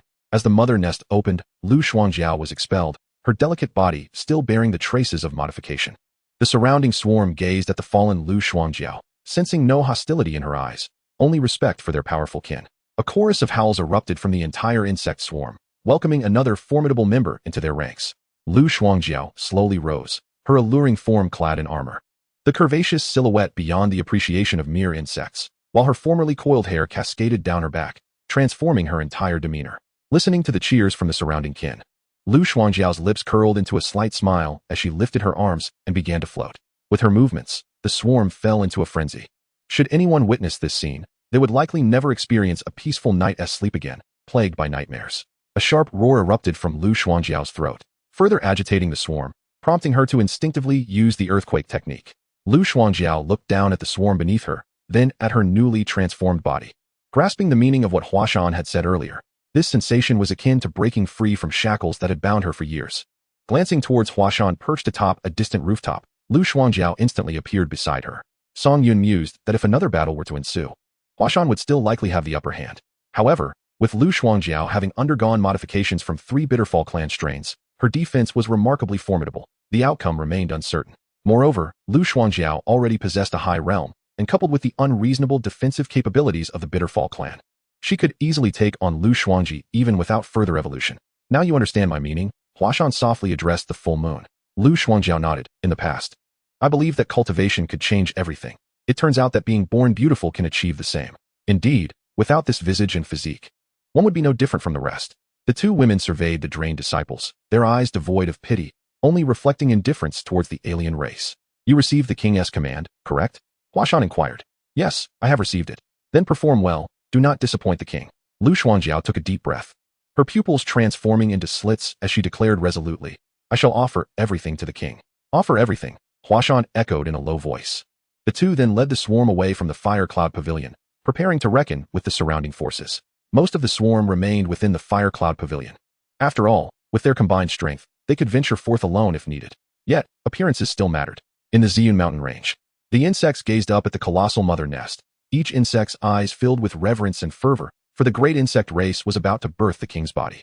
As the mother nest trembled, the swarm prostrated themselves, even the 25th tier insects. The king's genes transcended mere hierarchy. When the mother nest opened, a robust body descended, landing firmly on the ground. A powerful physique, sturdy bones, capable of crushing anything.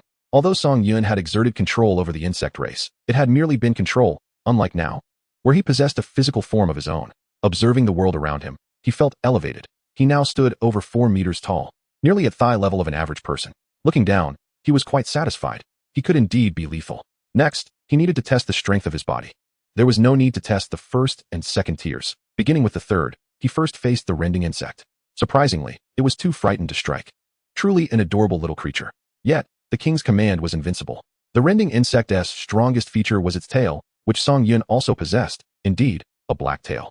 As their tails collided, the rending insect's tail shattered, but with its regenerative ability, there was no cause for concern. Song Yun swung his tail, the strength remarkably high, enhanced by the genes of the Bitterfall clan, perfectly circumventing the weaknesses of both races. Next came the Annihilation Throat. As the Annihilation Throat attacked, Song Yun remained motionless. A few faint scratches appeared on his chest, merely a few strands of fur lost. His body's defense had reached an extraordinary level. Next, he faced the Phantom Mist insect to test the 5th tier attack power. The Phantom Mist insect first bowed respectfully, then withdrew a weapon from its mouth and lunged forward. Song Yun remained unmoved, but he felt a slight sting in his chest. Upon looking down, he realized it had punctured his skin, yet the regenerative power healed it instantly. It was astonishingly resilient. They were indeed fortunate. Finally, he would test the molten core attack of the melting armor insect. Though the melting armor insect was 4th tier, its core was immensely powerful, a goss, while 5th tier had a higher physical strength and spatial tearing ability, but their attack methodologies varied. Soon, Song Yun discovered he could bathe in the molten core, as his body was fully capable of withstanding it. This was likely the Crystal Core Sentinel. Although only a 3rd tier insect, it possessed remarkable hardness. Finally, a test of combat was in order, and the first choice naturally fell upon the Ghost Mistworm. Song Yun had witnessed the prior performance of the Ghost Mistworm, which had proven itself undefeated against Lu Shuangji and her entourage. However, his own physique was imbued with the genetic makeup of all existing insectoid races. The sensory capabilities of the Crystal Core Scout Worm provided him with exceptional predictive prowess, while the speed of the Annihilation Throat surpassed even that of the Ghost Mistworm. Apart from combat experience, he was virtually flawless. With a mere gesture from Song Yun, the melting core was unexpectedly launched from his fingertip, its size diminishing, yet its power seemingly magnifying, achieving an astonishing speed. The left arm of the Ghost Mistworm was instantaneously dissolved, only to regenerate almost immediately. A swift motion of his finger created a spatial rift, the ensuing gravitational pull nearly tearing apart the body of the Ghost Mistworm. This led Song Yun to feel as though all his genes had been amplified, or rather, enhanced to a superior version. In contrast to utilizing abilities, Song Yun preferred close-quarters combat. In an instant, he engaged the Ghost Mistworm in hand-to-hand combat. One was hardly enough, and he called forth another. This amalgamation of strength, speed, and defensive capabilities rendered Song Yun an almost invincible entity, with a vitality of 1 million. This moment was worth it. As Song Yun paused, 10 Ghost Mistworms slowly prostrated around him.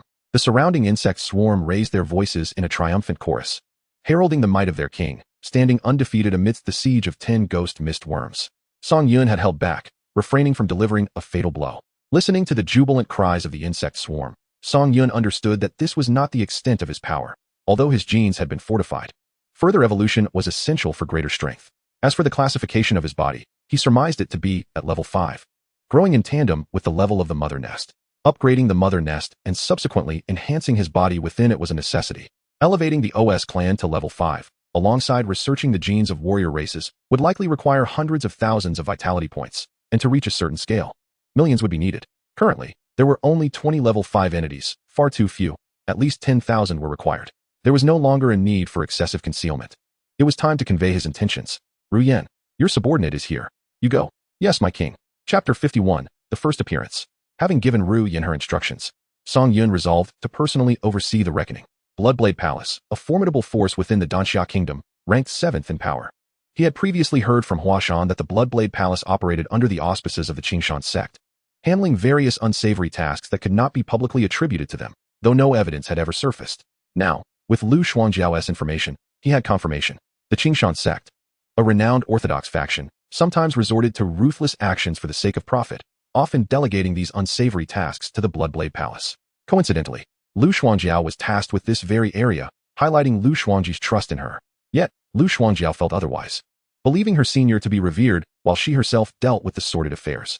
This bred a lingering sense of discontent within Lu Xuanjiao, which only dissipated after her genetic modification, as she no longer cared. It had become inconsequential. Yet, she yearned to convey to her senior that she had better options, that the things her senior took pride in no longer mattered to her. As Lu Xuanjiao made her way to the Bloodblade Palace, she halted upon hearing that the king was coming in person, her heart racing with anxiety. Meanwhile, the insect army stationed at Firecloud Pavilion began to mobilize, leaving only a few to safeguard the mother nest. After all, this was their first appearance. As the king of the insectoid race, he could not afford to appear shabby. The Bloodblade Palace, an edifice built against a mountainside, featured a main hall resembling a colossal blood-red blade, its tip pointing skyward, flanked by auxiliary halls that mimicked a scabbard in a semi-enclosing structure. The entire structure was crafted from dark red stone, glimmering with a metallic sheen in the twilight, with the exterior walls adorned with intricate patterns of intersecting swords, each line meticulously engraved. The palace doors towered 3 zhang high, forged from solid copper, and bore a horrifying relief depicting countless figures kneeling beneath a blood-dripping longsword, whose uniquely serrated back was emblematic of the Bloodblade Palace. Within the palace, core members congregated, presided over by a figure known as the Blade Emperor, a being of the second tier of the Wanxiang realm. The elders present ranged from the pinnacle of the Lingshu realm to the third tier. The white-haired Blade Emperor wore a grave expression. We have just received word from the Qingshan sect that we are to relocate immediately to the vicinity of the capital.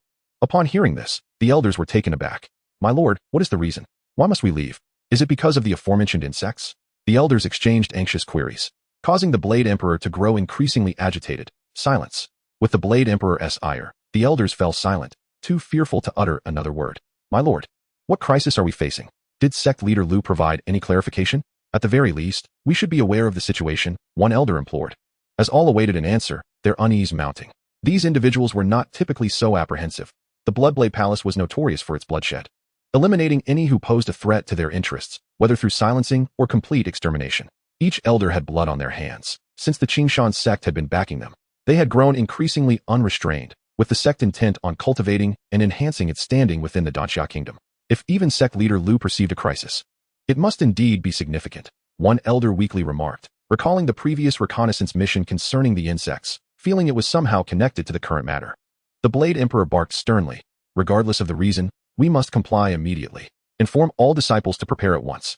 Yes, the entire Bloodblade Palace commenced mobilization, with disciples left bewildered, uncertain as to why they were suddenly departing.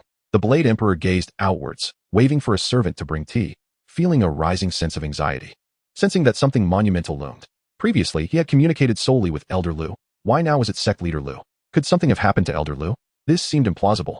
Elder Lu's strength was such that he felt insignificant before her, and no insect could possibly rival her prowess. Not even Elder Lu was as formidable as he himself was. It was likely not merely due to the insects, but rather a threat posed by the Zhongyan kingdom, having painstakingly built the Bloodblade Palace to its current stature. How much could remain if war broke out? My lord, the tea is ready. The Blade Emperor acknowledged with a nod, casting a glance at the beautiful maidservant, his mind too troubled to focus on anything else. Just as he lifted the teacup, his expression suddenly shifted. The tea appeared to tremble slightly. Could it be a figment of his imagination? Yet, ripples emerged in the teacup, and he sensed a faint tremor beneath his feet. This sensation resembled that of a beast tide. Indeed, it was a beast tide. He had witnessed it once in his lifetime and still recalled the vivid imagery. But wait, was the beast tide upon them? The trembling beneath him intensified, and the disciples of the Bloodblade Palace halted, feeling the vibrations beneath their feet, exchanging looks of confusion, unsure of what was transpiring. However, the Blade Emperor spotted a mass of shadows approaching rapidly towards the Bloodblade Palace. A beast tide. At that moment, the Blade Emperor cursed vehemently, questioning how it had come to his Bloodblade Palace instead of heading to the Tianxian sect. Prepare to defend. Activate the palace as protective array. As the elders issued commands, the disciples began to organize without descending into chaos, though their expressions remained grave, though unseen.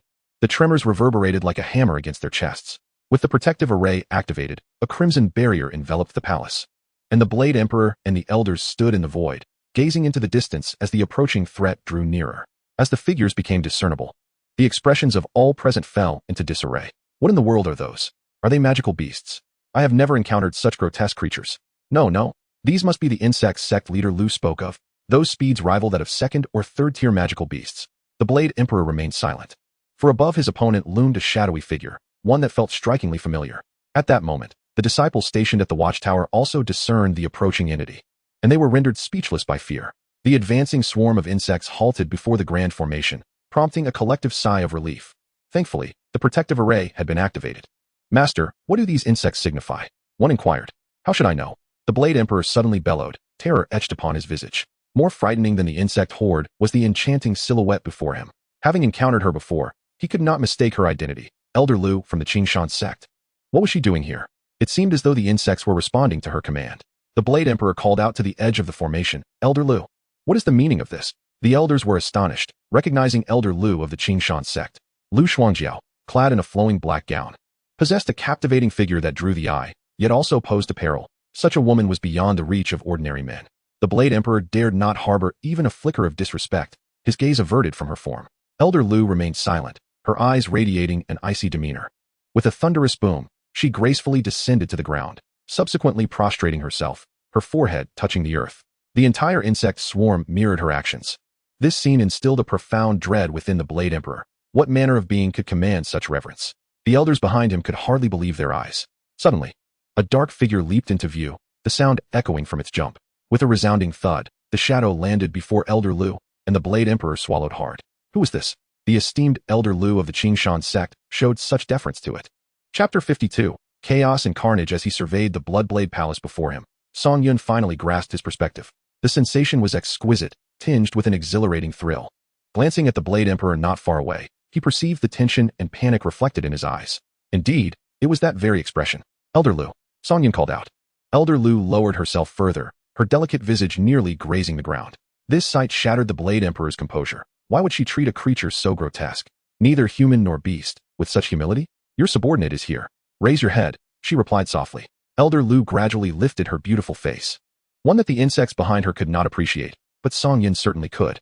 Noticing the faint blush on her cheeks, he extended a hand, his fingers gently cradling her exquisite chin, his sharp nails brushing against her fragile neck. "Very well." Upon hearing the king's approval, a wave of pride surged within Elder Lu, compelling her to lean down and kiss Song Yun's fingers. "Thank you, my king." Witnessing her act, Song Yun felt a flicker of surprise within. He had underestimated his own influence. However, the Blade Emperor, observing Elder Lu's submissive gesture, found himself utterly bewildered. Any man would fantasize about Elder Lu's beauty, the Blade Emperor included, yet he was painfully aware of his own limitations. Yet, this woman chose to act in such a manner. "Rise," commanded Song Yun. "Yes," she replied. As Elder Lu stood, she appeared diminutive compared to Song Yun, and as she gazed upon his formidable physique, her heart surged with emotion. As a loyal subject of the king, she harbored thoughts of bearing his offspring, yet she had not anticipated the king's stature to be so grand. "Master, what exactly is that creature beside Elder Lu?" "It appears to be the leader of this swarm," the Blade Emperor replied gravely. "Do not worry, with the protective array activated, it cannot breach our defenses for the time being. Quickly, send word to the Qingshan sect." "Master, the array is already in operation. Messages cannot be transmitted." Cursing under his breath, the Blade Emperor suddenly noticed Song Yun raising his arm. What was he planning? He watched in astonishment as Song Yun's fingers made contact with the protective array, slashing through it. A spatial rift tore open the formation, leaving the Blade Emperor and the elders dumbfounded. What manner of creature was this, capable of rending space asunder? A royal-grade beast. "Stay outside," Song Yun ordered before stepping into the formation. As Elder Lu beheld the king's robust silhouette, she perceived the frailty of the human males in his presence. The Blade Emperor had anticipated the insect horde to follow, yet was surprised when Song Yun entered alone. There was still hope. "Kill him." Song Yun leaped atop the entrance of the Bloodblade Palace, his powerful physique and the formidable weapon he wielded visible to all disciples. "Impudent. The Bloodblade Palace is no place for a creature like you to act with such audacity," an elder of the 5th level of the Lingshu realm exclaimed. Brandishing a blood-red longsword that radiated a crimson glow, the scent of blood wafting through the air, as if to consume Song Yun. Yet the next moment, clang. The elder stood aghast. He had somehow blocked his blade with his fingernail. How could this be possible? Before he could comprehend, Song Yun's massive hand shot forth, gripping the elder's head with immense pressure, threatening to crush it. With a dull thud, the elder's skull shattered, and his lifeless body plummeted from the entrance of the Bloodblade Palace as Song Yun opened his hand, blood and fragments raining down. At that moment, Song Yun felt no revulsion. Only the exhilaration of slaughter coursed through him. It seemed the insect genes had transformed him. All disciples stood in shock, witnessing the third elder's demise at his hands. How could he have died so easily? The other elders were equally terrified, hesitant to attack. realizing only the Blade Emperor could pose a challenge. The Blade Emperor, too, felt a sense of impotence as he observed Elder Lu, who resembled a submissive pet before this creature, undoubtedly more formidable than she. As the onlookers pondered, they saw Song Yun raise his arm, beckoning them with a gesture. The intention was unmistakable: come forth. The Blade Emperor, having only experienced humiliation at the hands of the Qingshan sect, had never been so challenged elsewhere. Elders. Together. Yes. Blood River / Blood Moon Weeps. Ninth Calamity Blood Gathering Technique. The elders unleashed a barrage of techniques, all directed at Song Yun. Boom, boom, boom. The magical assaults engulfed him. The elders gasped, speculating whether they could vanquish this monster. However, as the dust settled, his towering figure remained unscathed. Not a single injury upon him. Despair clouded the eyes of all the elders, and even the Blade Emperor felt a wave of helplessness wash over him. Song Yun brushed the dust from his chest. Now it is my turn. Boom. The tremendous force shattered the doors of the Bloodblade Palace, debris flying and striking the disciples. They witnessed the fifth elder being cleaved in two by a single kick, the fourth elder's chest punctured by a fist, and the second elder's heart extracted from his body. The first elder was seized in Song Yun's grip. The first elder screamed in agony. As Song Yun exerted pressure, his sharp nails pierced the elder's temple, voraciously absorbing his life force, visible veins pulsing beneath Song Yun's skin. This was a personal consumption of vitality, and the sensation was utterly exhilarating. All beheld as the first elder was reduced to a mere husk, casually discarded by Song Yun. With closed eyes, he reveled in the moment, when suddenly, a surge of overwhelming heat erupted from his body. With a resounding blast, a ripple of heat radiated from him, shattering the surrounding structures and killing weaker disciples instantly. As Song Yun opened his eyes, he realized this was the result of genetic evolution. Who are you? What grievance do you hold against the Bloodblade Palace? The Blade Emperor roared, attempting to mask his inner terror. To kill you, no reason is required. With that, Song Yun launched his assault, and the Blade Emperor instinctively defended himself. Yet he was unprepared for the fragility of his weapon, which shattered under Song Yun's claws. He felt the bone-crunching sound in his shoulders and knees. For the first time, the Blade Emperor experienced the sensation of utter weakness, one that left him unable to unleash his techniques before succumbing to defeat. Grasping the Blade Emperor's head, thorny tendrils sprouted from his hand, penetrating the Blade Emperor's brain. As he felt the life force ebbing away, the Blade Emperor growled, "The Qingshan sect will not let you go. You will perish at the hands of sect leader Lu. She will die at my hands," Song Yun replied, and with that, the protective array dissipated, and the swarm surged forth. As Lu Shuangjiao approached, Song Yun extended his hand, directly grasping her alluring figure, his nails deftly parting the obstructive garments. The sensation was akin to a thrilling encounter. Chapter 53, The OS Tribe. Some experiences necessitate the embodiment of flesh. This is the essence of rebirth. To indulge in the pleasures of killing and revelry. What does it mean to be a reincarnator? Now that the Blood Knife Palace has been secured and the Long Wind sect has fallen under the sway of Huashan, the bountiful harvest has commenced. 2 nests have been constructed in each location, the maternal nest and the warrior den. Do not mistake this for extravagance. As the ranks ascend, the pace of cultivation accelerates, making a greater number of warrior dens increasingly advantageous. It is prudent to prepare for the future, although a foothold in the Danxia kingdom has been established. This continent is vast, and Danxia is not a particularly formidable nation, with vitality once again on the rise. Song Yun felt a profound sense of satisfaction and continued to forge ahead. This is the correct approach to the Zerg.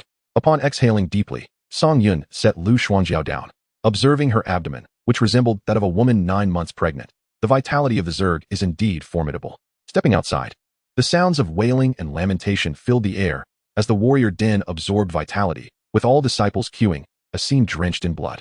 Either you will kill me outright, or if you fail, prepare for your annihilation. As night fell, the increase in vitality finally ceased, reaching a total of 1,294,853 points. When compared to the more than 6 million of the Tianxian sect's Firecloud Pavilion, it was indeed a stark contrast. Yet, for the current state of affairs, it sufficed. Research on the OS tribe commenced. 100,000. Upon completion, the warriors of the OS tribe emerged, ranging from levels 1 to 5. Level 1 Razorbug, moderate flight speed. Adept at diving to strike foes, with robust forelimbs capable of shredding enemies, requiring 500 vitality. Level 2 Sporebug, air-filled, balloon-like body, engages in self-destructive attacks. Exploding spores that parasitize enemies, capable of hatching lower-level Zerg, requiring 5,000 vitality. Level 3 Plague Moth, a decaying flying insect with a wingspan of 90 meters. Dispersing gene-disrupting viruses that cause self-harm in foes, requiring 20,000 vitality. Level 4 Giant Bug Nest, capable of transporting Zerg in battle. Lacking offensive power but possessing some defensive capability, with immense vitality, requiring 40,000 vitality. Level 5 Blood Boil, a small OS tribe member with wings like blades, capable of high-speed flight to tear apart higher-level foes, injecting a virus upon biting that causes relentless bleeding until shock ensues, emitting a high-frequency shriek during flight to disrupt enemies' hearing, requiring 80,000 vitality. Gazing upon the 5 types of OS tribe warriors, Song Yun felt a profound sense of satisfaction. They offered both collective and individual transport capabilities, especially the second and third levels, which seemed to have high potential and distinctive traits. All research was completed. 147,500. This left a little over 1 million vitality. Next, the genes were examined. New Winged enhances the OS tribe's collective flight capability, consuming 2,500 vitality.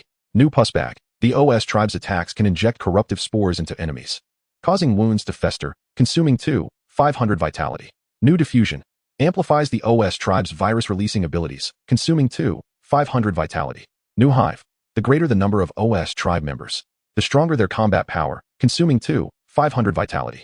New Rebirth. Upon death, level 5 or higher OS tribe members will release eggs. If successful in parasitism, they will be reborn, requiring 2,500 vitality. Observing these new genes, Song Yun surmised that the OS tribe was not merely an offensive faction, but rather a master of gene viruses, spreading plagues. He yearned to engage in battle utilizing the OS tribe. Envisioning the explosive spectacle of spore bugs detonating upon enemies' faces, what a sight that would be. All genes were maxed out. Among them, Winged, Pussbag, and Diffusion could reach their ultimate form, while Hive and Rebirth could only be upgraded once, akin to the others. 62,500. Gene research proved relatively inexpensive. The vitality required for breeding matched that of the other 2 tribes. Level 1, 10 vitality. Level 2, 50 vitality. Level 3, 100 vitality. Level 4, 500 vitality. Level 5, 1,000 vitality. Firstly, 200 giant bug nests were ordered, as there was a genuine need for transport capacity. 100,000. Next, 30,000 level 1 razorbugs were produced. As the greater the number of OS tribe members, the stronger they became. Thus, cultivating level 1s for quantity was the most cost-effective. 300,000. Following that, for level 2 spore bugs, Song Yun's interest peaked at the prospect of parasitizing enemies. He decided to produce 1,000 for a trial run. 50,000. The level 3 plague moth seemed less useful for singular attacks and would only be deployed during extermination events. Thus, he opted for 200 to experiment. 20,000. Finally, for the level 5 blood boil, he directly ordered. Unable to max out, he settled for 300 to assess their capabilities. Given the need to supplement the ghost mist bugs and agos, and to enhance the speed of the level 4 molten armor bugs, he reduced the number to 200. 200,000. In total, 980,000 vitality was consumed, leaving 314,853 points. This consumption rate was alarmingly swift. He added another 100 ghost mist bugs, 100 agos, and 100 molten armor bugs, 250,000, leaving a reserve of 64,853. Suddenly, Song Yun noticed silhouettes in the sky, daring only to observe before swiftly departing. He sensed they were there to scout for intelligence. Reserves? No. Song Yun immediately maxed out the razorbugs, leaving him with merely 3 points of vitality. When the flying cultivators arrived, none would escape. At that moment, all warrior dens commenced their industrious endeavors, likely requiring several days to complete their tasks. Your time is short. Hence, let us descend further into depravity. 3 days later, in the capital, various factions began congregating, causing Kong Bai of the Tsangyan nation to wear a grim expression, feeling as though he had been played for a fool by Chu Tianxiong. Upon hearing this, Kong Bai's face fell. Did he truly consider himself a child? Gathering such a multitude was merely to intimidate the Tsangyan nation? Yes, Lord Kong. Soon, Kong Bai departed the capital, his face revealing disdain upon witnessing the throng surrounding the city. Within the grand hall of the imperial palace, the leaders of Danxia Kingdom's factions were largely present, as this pertained to the very survival of Danxia Kingdom. Chu Tianxiong dared not underestimate the situation. Every cultivator was required to partake. Your Majesty, Envoy Kong has departed, Chu Gu whispered to Chu Tianxiong. Moreover, the Bloodknife Palace and Long Wind sect have been overtaken by the swarm. Upon hearing this, Chu Tianxiong's countenance darkened as he faced the assembly. Ladies and gentlemen, the Bloodknife Palace and Long Wind sect have been claimed by the swarm. His declaration left the attendees in shock. It was no wonder they had not appeared. They had perished. Your Majesty, are those insects truly so formidable? Chu Gu replied gravely. They possess 20 insects nearly on par with royal levels. 20. The crowd gasped in unison. Lu Shuangji remained silent, unable to contact her junior sister. Could something have happened? Red Eye addressed the assembly. Esteemed colleagues, these swarms are of unknown origin. endowed with formidable breeding capabilities and various rare abilities. Should we vanquish them, we could acquire their powers. The assembly fell silent. After all, it is the promise of gain that drives action. Were it not for their apprehension towards the Qingshan sect and the Mengdan Academy, they would not have gathered at all. Moreover, most had never laid eyes on what these insects looked like. Red Eye elaborated on the capabilities of the Zerg, and the audience's expressions transformed into greed as they eagerly anticipated exterminating the Zerg to uncover the secrets of the maternal nest. Lu Shuangji glanced at Red Eye, understanding that Red Eye was inciting the crowd, yet such persuasion was indeed necessary at this juncture. Chu Tianxiong rose, prompting immediate silence among the assembly. Esteemed colleagues, I assure you in the name of the Emperor, after we eradicate the Zerg, all spoils will be evenly divided, and Danxia Kingdom shall rise again. You too shall gain renown across the continent. The words that emerged from Chu Tianxiong's lips indeed carried a delightful fragrance. However, at that moment, the voice of the guards resonated from outside. Your Highness, you cannot enter. Chu Tianxiong's expression darkened upon hearing this. How audacious they had become. He waved his hand, signaling the guards to withdraw, and then impatiently inquired, what is it that you wish to discuss? Chu Rian stood at the center, surrounded by the leaders, who scrutinized the striking princess. She raised her gaze to the assembly and directed her attention towards Chu Tianxiong, stating, I represent the king in negotiations with you. Her declaration left everyone present in stunned silence. Who was this king she spoke of? Chapter 54, An Opportunity Awaits. Rian, what are you saying? Chugo asked, furrowing his brow. Lu Shuangji and Hong Mu exchanged glances, sensing something amiss. Chu Rian revealed a peculiar smile. I mean to say, I represent the king of the insect tribe in our discussions. With a resounding crash, Chu Tianxiong smashed the table before him, bellowing, nonsense. Withdraw at once. The surrounding crowd was utterly bewildered. How could the daughter of the emperor possibly represent the insect tribe? Why do you not believe me? Chu Rian looked at Chu Tianxiong, having abandoned all honorifics and addressing him directly as you, indicating she had no intention of feigning respect any longer. In Chu Tianxiong's mind, his daughter's actions were nothing more than a ploy for attention, a desperate bid to avoid marriage. Rian, regardless of what you wish to convey, leave at once. You are confined. Chu Rian slowly raised her right arm, pointing at Chu Tianxiong with a smile. You lack the authority to instruct me. Instantly, the temperature around her soared, prompting those nearby to retreat in alarm. Was it not said that the emperor's daughter could not cultivate? How could she exude such intense heat? Yet Lu Shuangji, Hong Mu, and Chu Gu were all too familiar with this temperature. It was reminiscent of that colossal insect. Suddenly, a molten core shot forth from Chu Rian's fingertip, aimed squarely at Chu Tianxiong's brow, with unerring precision. Watch out! Chu Gu shouted, striking at the dazed Chu Tianxiong. The molten core pierced the crown, creating a gaping hole in the dome above. The moment was so abrupt that Chu Tianxiong fell to the ground in disarray, unable to fathom that his daughter would turn against him, and that she had acquired such formidable abilities. A sword swiftly positioned itself at Chu Rian's throat. It was Lu Shuangji, yet Hong Mu's eyes sparkled with excitement. Having previously been uncertain, he now recognized that Chu Rian had indeed mastered the powers of the insect tribe. Observing her, he perceived her as a treasure, one who had transformed from a non-cultivator into a formidable force at an astonishing pace that was truly daunting. Lu Zhongzhu, what are you doing?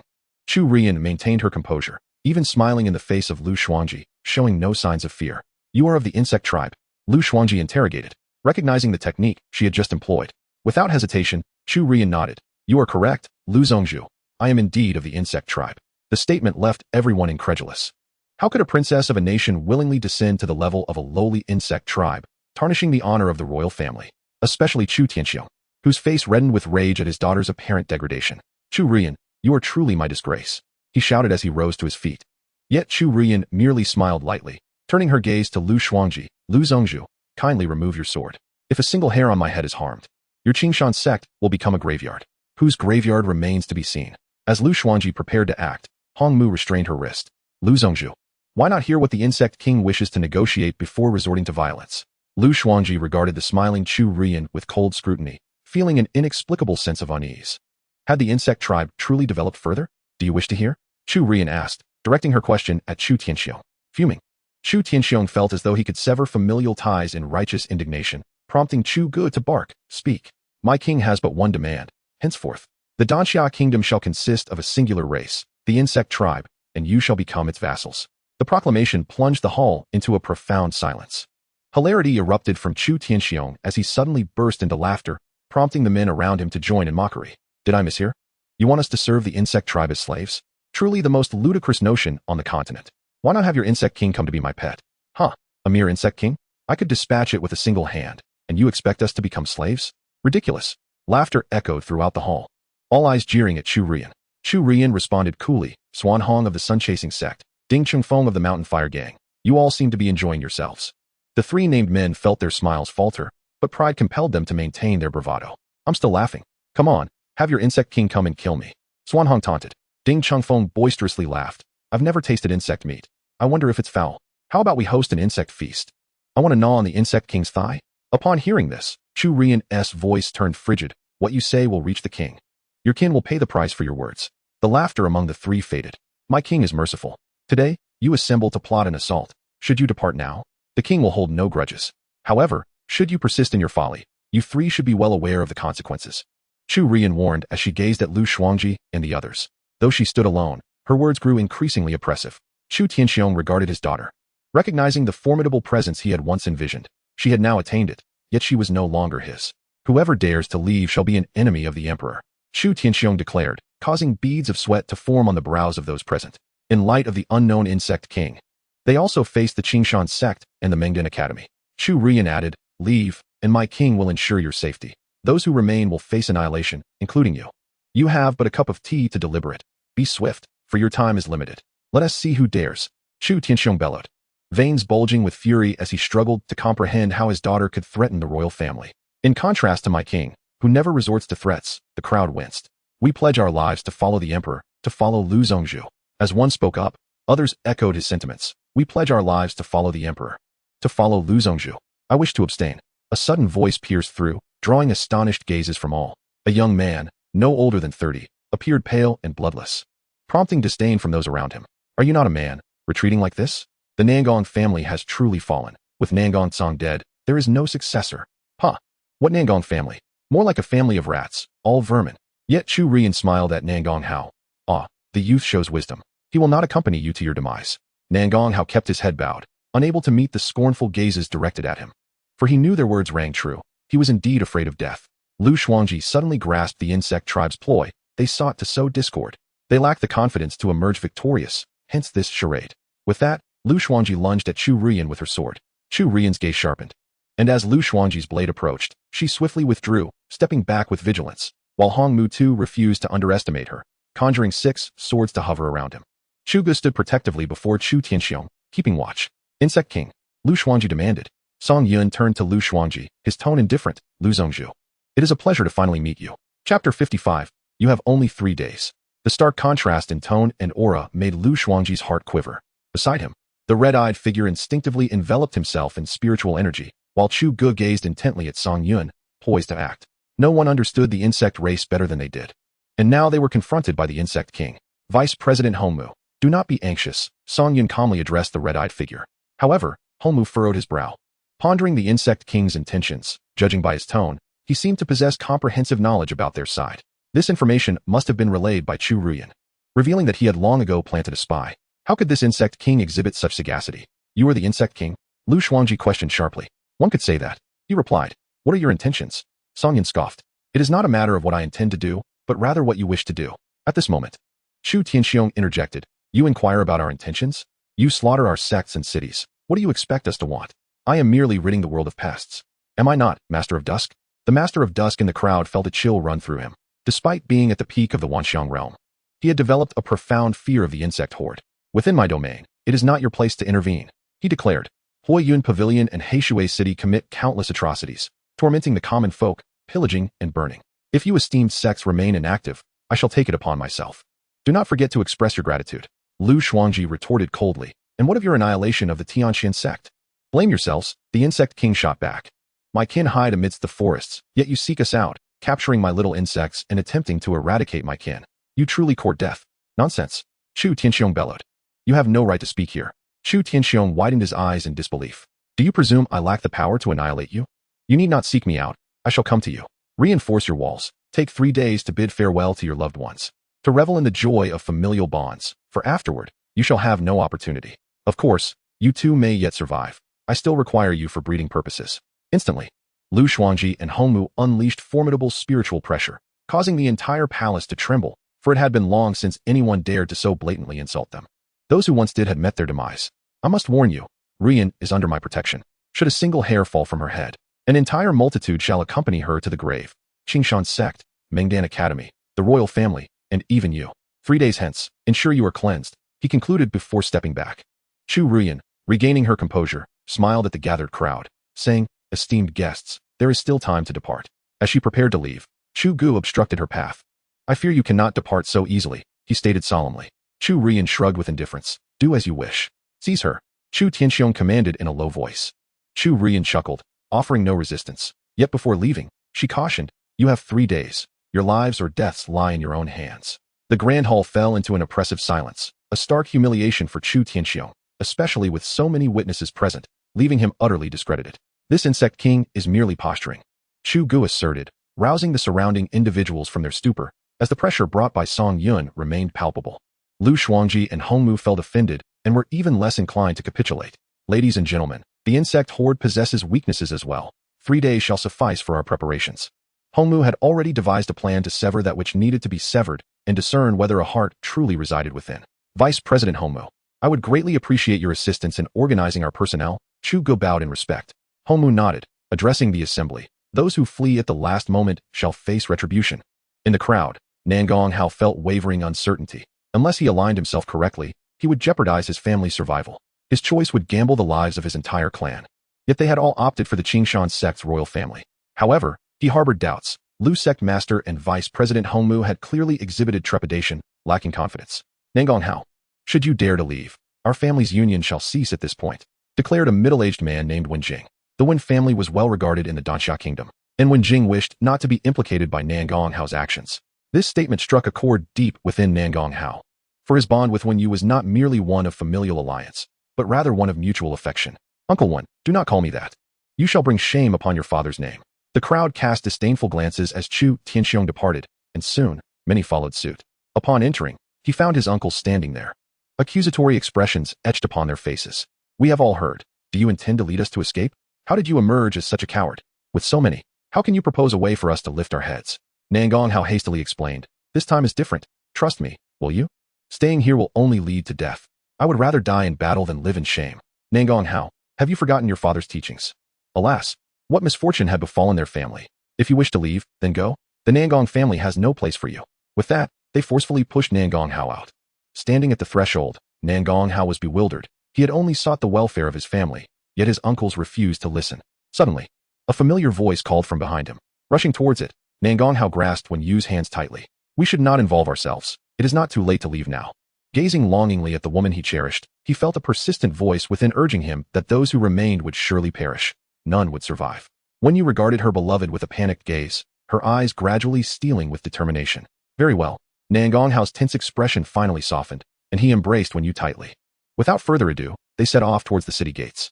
However, hidden in the shadows, members of the Wen family had already followed their young lady. And before they could reach the gates, they intercepted the pair. Nangong Hao, merely at the 5th level of the Linghan realm, was swiftly subdued by 2 men at the 1st level of the Lingshu realm, pinned to the ground. Do not strike any further, he implored from the ground, loathing his own impotence as he struggled against the 2 family servants, unable to carry Wen Yu away. This place would soon transform into a hellish nightmare. Chapter 56, the Tsangyan Kingdom. The Tsangyan Kingdom, located 500 miles from the border, hosted nearly 50,000 individuals, all hailing from various powerful factions within Tsangyan. Among them, the most formidable was Duke Duanshui, who had reached the 1st level of the Dongxian realm, the sole individual of that caliber. It is worth noting that breaking through from the Wanxiang realm to the Dongxian realm is exceedingly challenging, requiring not only strength but also an abundance of resources, with luck being of paramount importance. The Danxia Kingdom had far too few powerful individuals, with only 3 at the pinnacle of the Wanxiang realm. In contrast, the Tsangyan Kingdom boasted 6 at the pinnacle of the Wanxiang realm, with over 100 individuals having reached that stage. This disparity was precisely why Chu Tianxiong chose to acquiesce. The odds were not in his favor. Yet, many years ago, the strengths of both nations had been relatively balanced, as none had broken through to the Dongxian realm, and even the number of those at the pinnacle of the Wanxiang realm had been equal, resulting in a peaceful coexistence. However, as the Danxia Kingdom gradually declined, its powerful figures perished while attempting to break through to the Dongxian realm, disrupting the equilibrium between the 2 realms. The Tsangyan Kingdom, now restless, sought to seize the mineral resources of the Danxia Kingdom. Spiritual minds could not only be absorbed, but were also among the primary materials for crafting spiritual weapons and instruments. The Tsangyan Kingdom did not desire merely a fraction. They aimed to acquire everything, even turning the entire populace of the Danxia Kingdom into slaves for mining, who would subsequently be sold by the Tsangyan Kingdom. Release them. With a steady descent, Kong Bai strode towards the center, his expression composed. The Danxia kingdom truly failed to grasp its predicament and still dared to resist.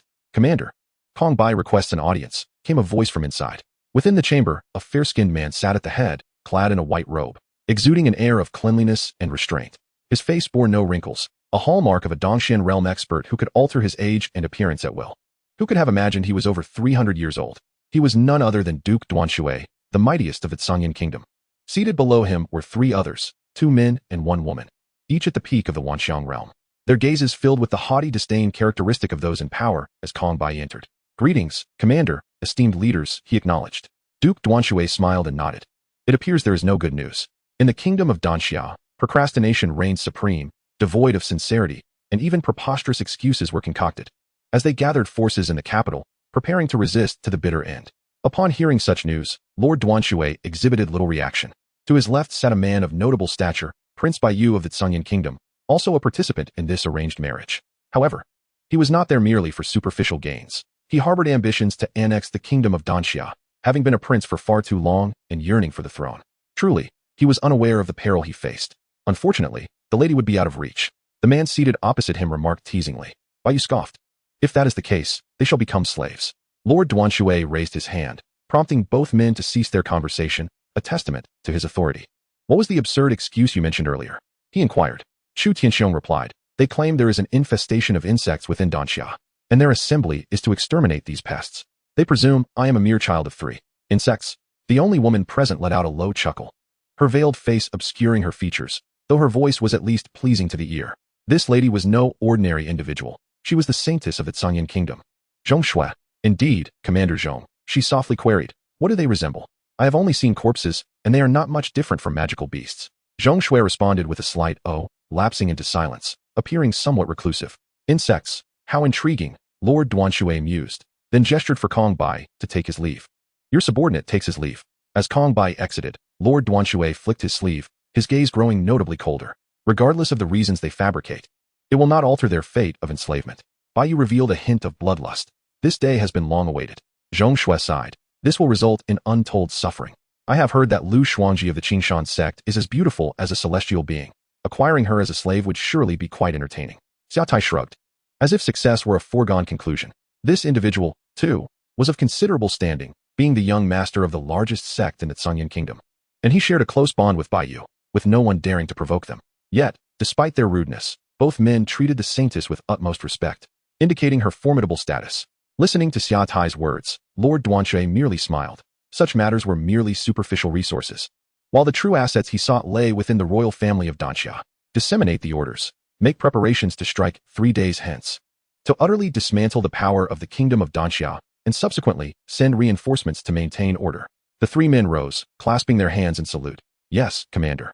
With the issuance of Lord Duanshui's command, the entire army began to mobilize, warships were organized, and every countenance was alight with exuberance. The annihilation of the kingdom of Danxia would grant them unfettered freedom within its borders. Formidable techniques and beautiful female disciples seemed to beckon. As the spiritual artifact activated, a plume of white smoke emerged, gradually coalescing into a visage. Master, the attack on the kingdom of Danxia has been confirmed, Zhong Shui announced softly. Lord Duanshui appeared somewhat impatient. Zhong Shui remained silent. Yes, Master. As she stowed away the spiritual artifact, a look of bewilderment crossed Zhong Shui's face, as the actions of the holy sect grew increasingly peculiar. Meanwhile, Baiyu and Xiaotai scrutinized a map of the kingdom of Danxia. The territory north of the capital belongs to me, while the south is yours. How does that sound? Xiaotai chuckled, pointing at the map. Baiyu shook his head. Xiaotai, you are quite cunning. You have claimed the Qingshan sect for yourself. Oh, but the south is home to formidable sects like the Tianxian sect and the Huiyun Pavilion. I merely wish to seize a small advantage. My eyes covet the Qingshan sect. Very well, then the Mingdan Academy shall be mine. No problem. Good brother. In mere moments, the two had divided the kingdom of Danxia between themselves, without so much as consulting Song Yun's opinion. At that moment, Song Yun's consciousness resided within the mother nest, his physical form undergoing a new round of genetic inheritance. For the OS were anything but ordinary.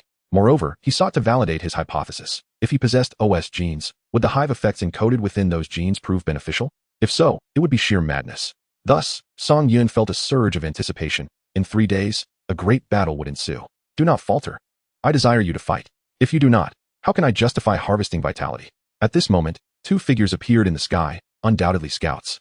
Their cultivation levels not particularly high, around the first or second layer of the Lingxi realm. Brother, have you forgotten the words of Vice Dean Homu? As long as we fly high enough, we will be safe. But I still worry, the junior sister replied. Her eyes filled with dread as she gazed at the insect horde within the Bloodblade Palace. Would they truly assault the capital? Why had they not yet made a move? Chapter 57. The battle approaches. Do not worry, it will be fine, her brother reassured her, though he too felt a chill as he observed the swarm below. Thankfully, there were no flying insects. Suddenly, the junior sister's eyes widened in terror as she pointed behind her brother. Brother, behind you. A second-tier spore insect floated silently, making no sound. Her brother, sensing her alarm, swiftly turned, sword drawn, only to have his face splattered with a viscous substance. The junior sister, seeing the gooey substance flying towards them, hastily summoned her spiritual power to defend as it splattered against her protective shield. She could even see tiny insects writhing within it. Brother. He pressed his hands firmly against his face, and the junior sister quickly produced water to wash his visage. After a prolonged moment, she finally managed to cleanse his face. Brother, is your face all right? Fortunately, it is unscathed, he replied, relieved, as his looks were essential to his standing. What was that substance? Just as he prepared to move, a sharp pain coursed through his abdomen, forcing an involuntary cry from his lips. Brother. The junior sister suddenly doubled over in pain. Her brother, unable to maintain his spiritual power to levitate, began to plummet, but the junior sister rushed to support him. To her horror, she noticed his abdomen swelling, larger than a woman in her 10th month of pregnancy, and it continued to expand. Brother, you. He looked down at his distended belly. Terror etched across his face, blood seeping from his mouth. He could feel something within him writhing, devouring his innards, and it was on the verge of emerging. No sooner had the junior sister finished her thought than, with a sickening sound, his abdomen ruptured. An OS insect emerged, bald and grotesque, plummeting downward. Caught by a corrosive insect, a second-tier one, no less. The junior sister glanced at her brother, who stared wide-eyed, breathless, his once full belly now empty. In that moment, all she wished for was to escape. Anywhere would suffice, as long as it was away from this place.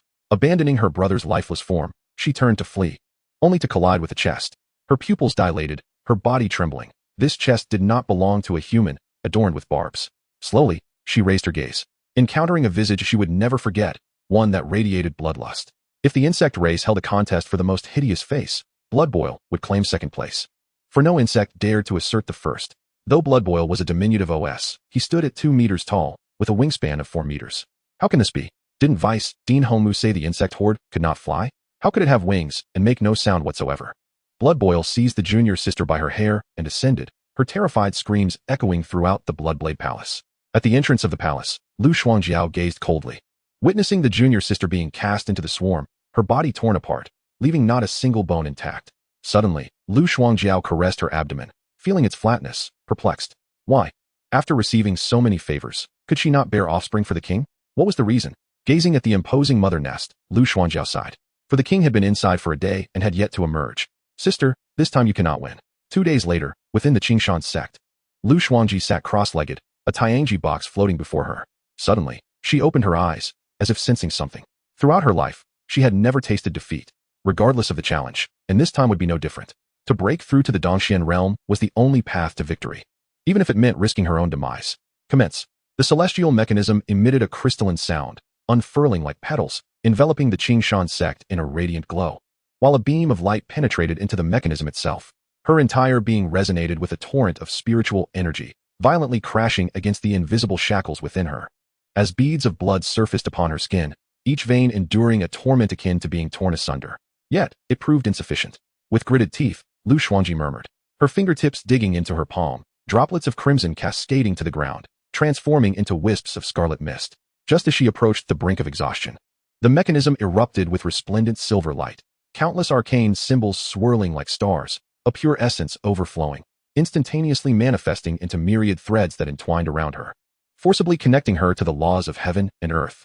Boom! Lu Shuangji felt her consciousness violently jolt, as if being forcibly pried open by an immense power. The pure essence within the mechanism surged forth, enduring the backlash of her breakthrough, while her spiritual energy began to circulate along an enigmatic trajectory under the guidance of the mechanism's laws. With each cycle, her aura ascended incrementally. Meanwhile, at the Qingshan sect, the original brilliance dissipated, fierce winds surged, dark clouds roiled ominously, and distant rumbles of thunder echoed within the heavens. The light from the mechanism intensified, ultimately coalescing into a towering beam that ascended skyward, completely enveloping her form. All disciples looked up in awe at this extraordinary phenomenon, sensing the overwhelming power emanating forth. The elders bore expressions of uncontainable excitement, exclaiming, "The sect leader! The sect leader is about to break through." With a sudden awakening, Lu Shuangji's eyes flew open, her gaze reflecting the swirling cosmos, as the shackles within her were completely shattered. Spiritual energy surged like a flood unleashed from a dam, instantaneously coursing through her entire body, her aura transforming dramatically, surrounded by a faint ethereal resonance, her every gesture resonating with the very fabric of the universe. "Is this the Tao of the Dongxian realm?" Lu Shuangji murmured softly. The mechanism gradually closed, its brilliance receding, resting once more in the palm of Lu Shuangji. Upon its surface, a delicate crack quietly emerged, as if whispering of the price paid for this breakthrough. Rising to her feet, Lu Shuangji gazed at the vast sky, where the dark clouds dispersed, and a single beam of light shone down, illuminating the Qingshan sect. In the blink of an eye, she appeared at the center of that radiance. All disciples beheld the radiant figure of their sect leader, while the elders knelt, proclaiming, "We pay homage to the sect leader, who shall reign over the continent." The disciples echoed in fervent chorus, their hearts swelling with pride. At that moment, Lu Shuangji exuded a presence entirely transformed, emanating the very essence of the cosmos with every movement. "Let us march forth, annihilate the insect horde." At her command, a fierce determination ignited among the crowd. Annihilate the insect horde. Meanwhile, Song Yun opened his eyes. Gene modification complete. Vessels detached from his physical form and imbued with the genes of the AOC tribe. His appearance underwent yet another metamorphosis. A smile graced Song Yun's lips as his consciousness melded back into his body. Upon opening his eyes once more, he felt a surge of power roiling within his cells.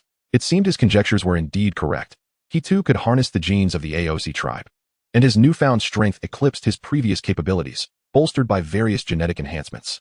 It would be nearly impossible to meet his demise now. As the mother nest opened, Lu Shuangjiao soared forth, being the first to prostrate herself upon the ground. Song Yun unfurled his wings, presenting himself before the swarm, remaining silent as the insects erupted in thunderous roars. Chapter 58, Dawn. In the capital of Danxia Kingdom, the final day of the 3-day deadline had arrived, with the morrow heralding the day of battle. Outside the city, a multitude of 40,000 cultivators gathered in anticipation. Though it remained uncertain how many would survive past the following day, the ordinary citizens residing within the capital sensed an unsettling change. The entire city was under lockdown, with no entry or exit permitted, as the guards patrolled relentlessly. For those living within the capital, such a state of affairs was unprecedented. Even the elders had never witnessed anything like it. However, those in positions of power had caught wind of the impending turmoil, yet it was too late for escape. They were trapped within the capital. Within a tavern, a group of young nobles indulged in revelry, seemingly savoring their final night of existence. "Su, look at the moon tonight. It shines so brightly. Who knows if we shall see it again tomorrow? Ha ha, fret not. My father assured me, they are merely minor magical beasts. Let us continue drinking and singing." Yet I heard whispers of a swarm of insects. Just yesterday, a madman proclaimed that the horde approaches, and we shall all perish. At these words, the young nobles fell silent for a moment before erupting into laughter. "Su, are you truly swayed by a madman's words? But I heard that man belonged to the Nangong family. Who knows where he has vanished today? Nonsensical rumors. He must have been apprehended. Besides, have you seen the multitude outside? Hundreds of thousands of cultivators could flatten the Sangyan kingdom. Huh? Indeed. Worry not. We are of noble lineage. We need not risk our lives. Even if they fall, we shall live on in leisure.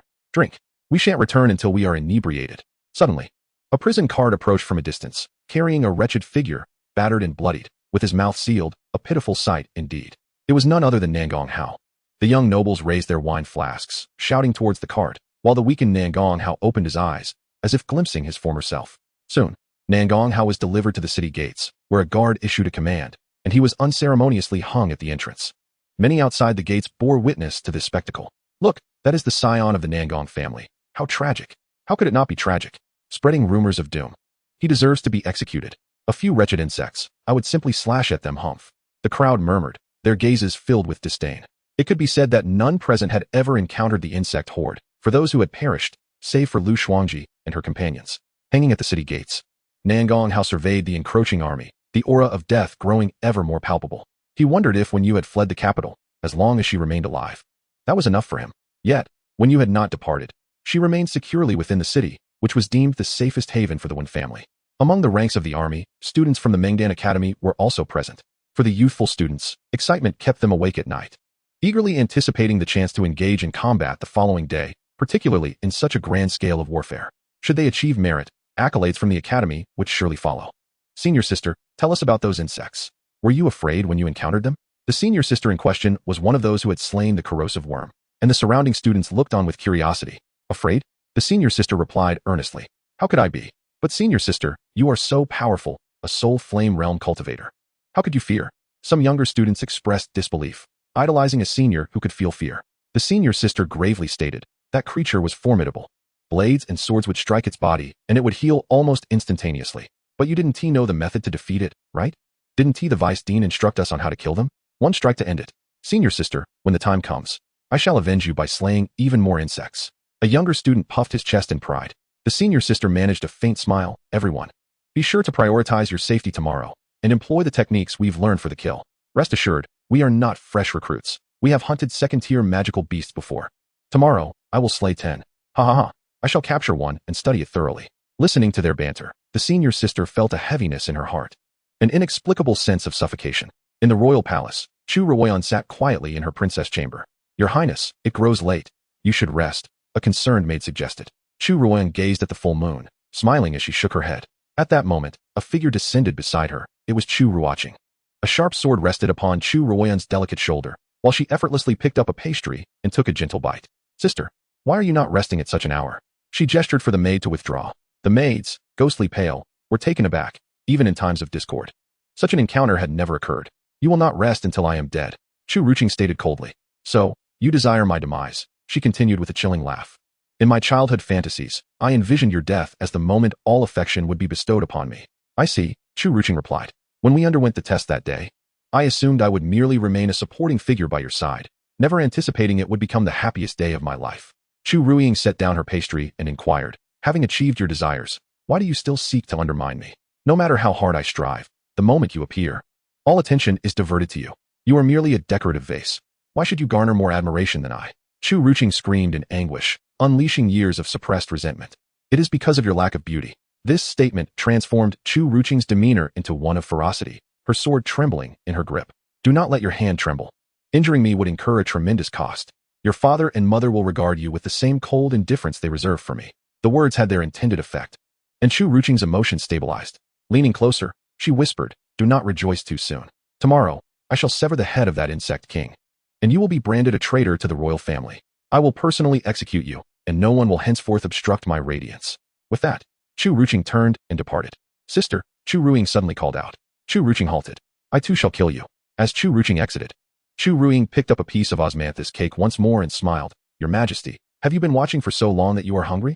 Chu Tianxiong's figure appeared nearby, prompting the handmaidens to bow immediately. Everyone leave us. Yes, Your Majesty. Chu Tianxiong seated himself, gazing up at the full moon.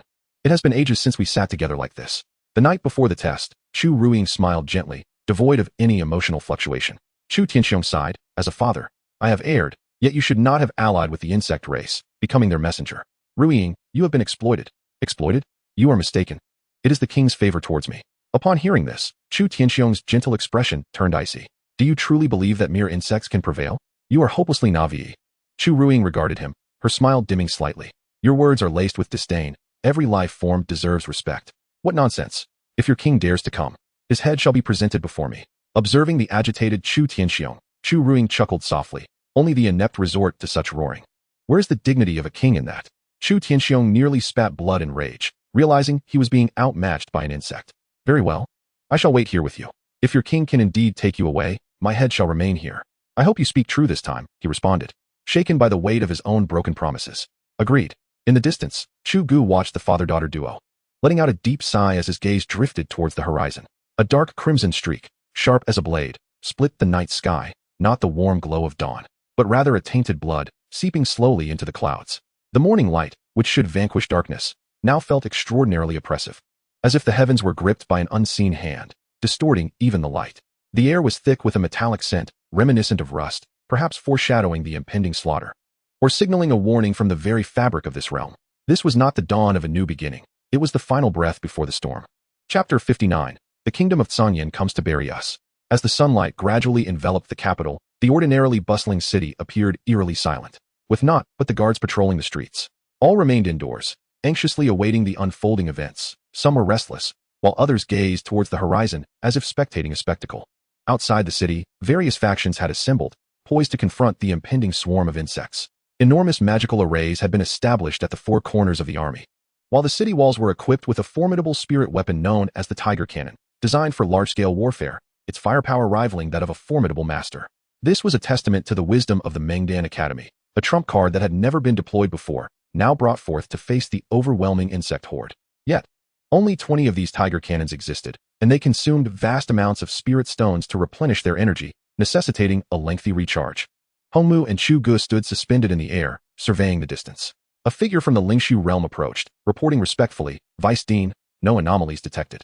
Hongmu furrowed her brow and nodded. "Continue your reconnaissance." "Yes." Chu Gu spoke in a low voice. "No sign of return?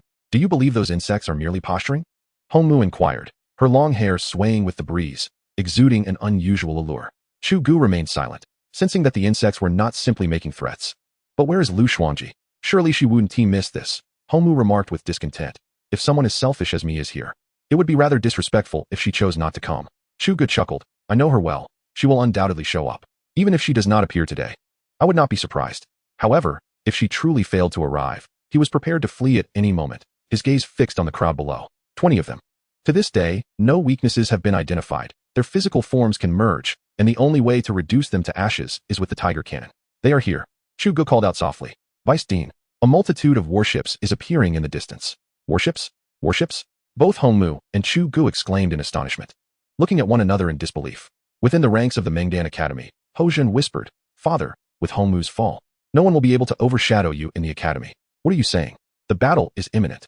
Though Ho Chong spoke in such a manner, he secretly thought that Hongmu was the granddaughter of the former dean. Had she not been indifferent to the position, he would have been compelled to step aside long ago. Yet now, despite being the dean, he found himself following her orders. "Am I not to maintain my dignity as dean? Look, they are coming." With a cry of surprise, all eyes turned towards the sky, where countless dark dots appeared.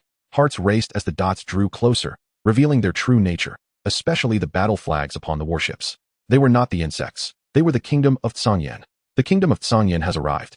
This revelation startled everyone. As the warships came to a halt, figures descended like rain, forming an enormous formation, while the sky was filled with Lingshu realm experts, numbering no less than 7 or 8,000. In the palace, guards hurried to inform Chu Tianxiong.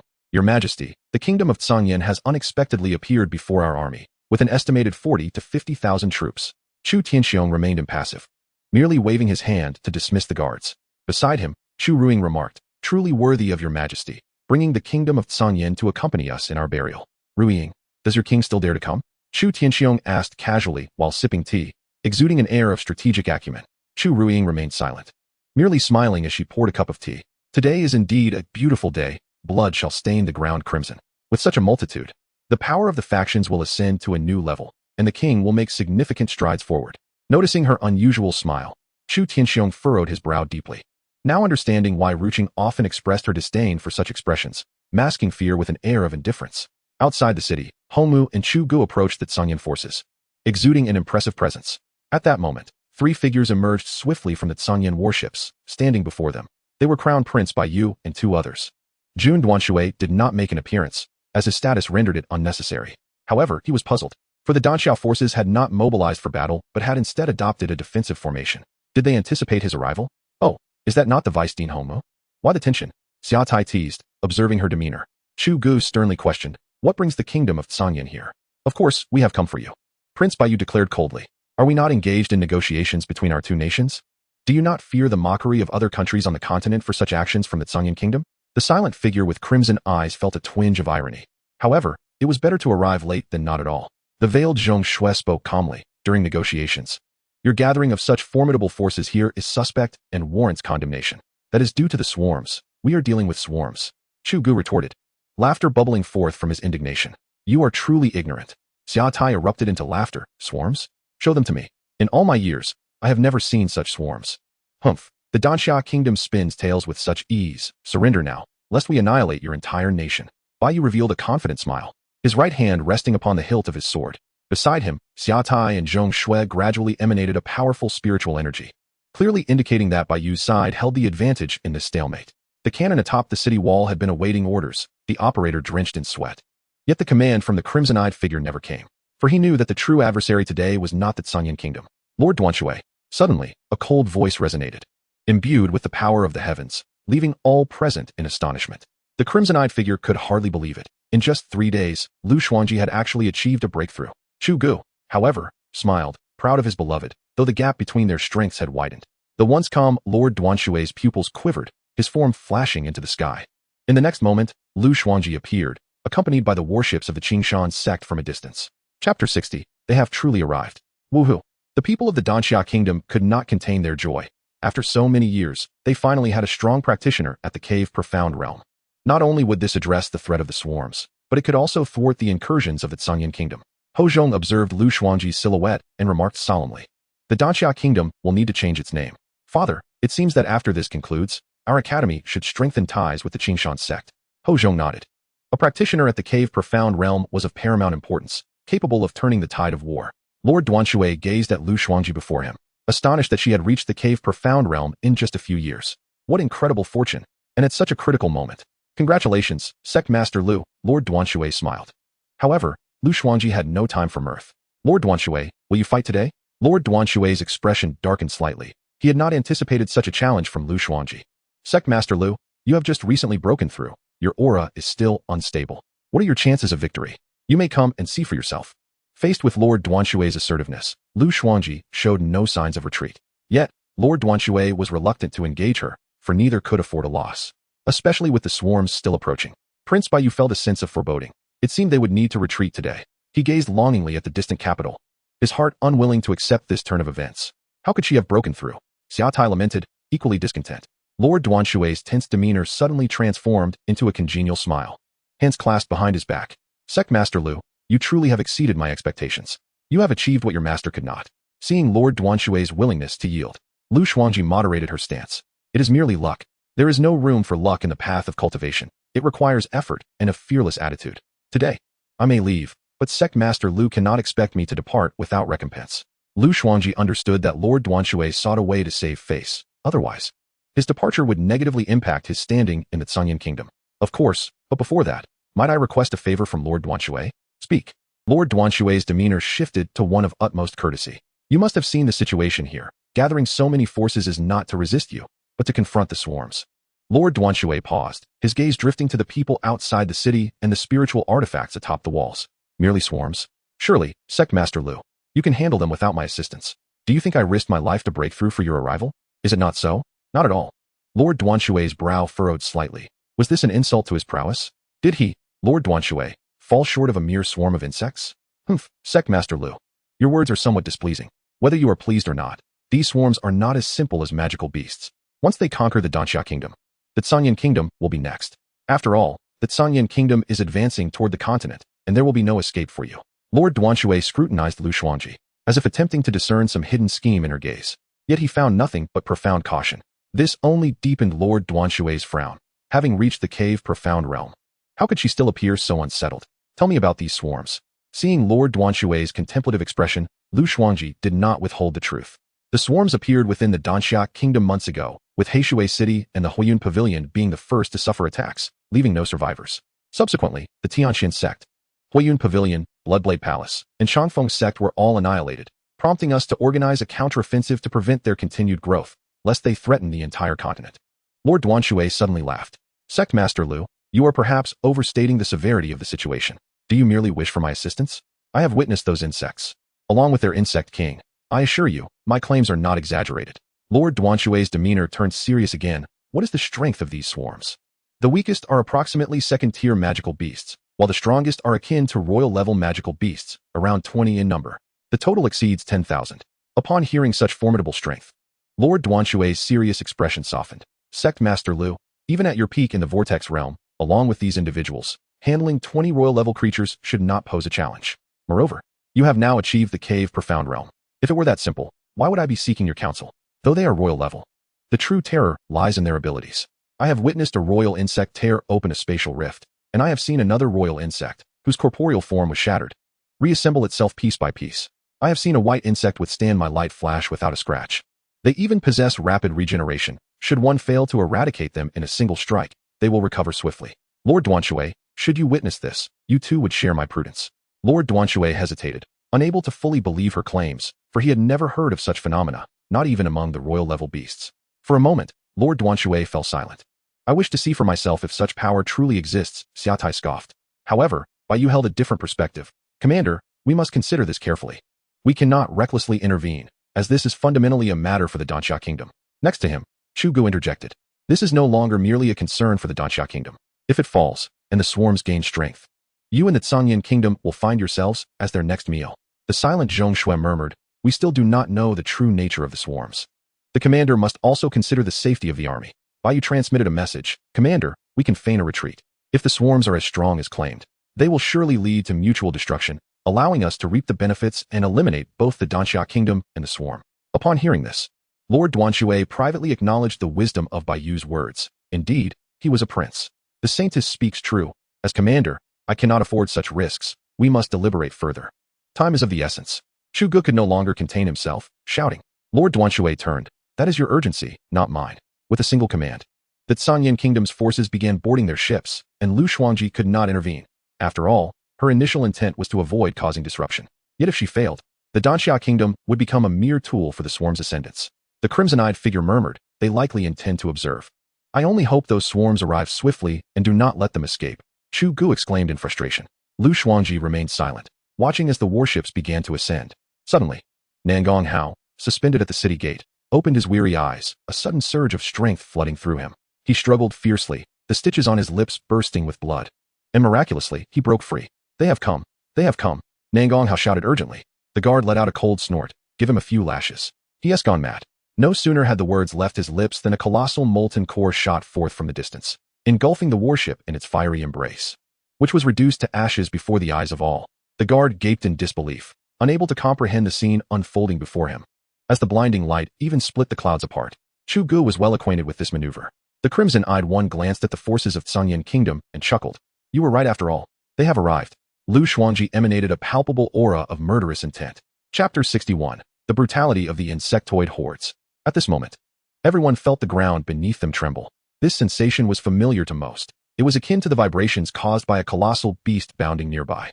Particularly for those on the side of Zhangyan Kingdom, those not aboard the warships looked up to the sky, realizing that those they had just bid farewell to had vanished, along with the ships themselves. In an instant, over 50,000 souls had disappeared. Bai Yu stared in disbelief at the empty space, questioning whether he had fallen victim to sorcery, rubbing his eyes in astonishment. Beside him, Xiaotai stood agape, unable to regain his composure.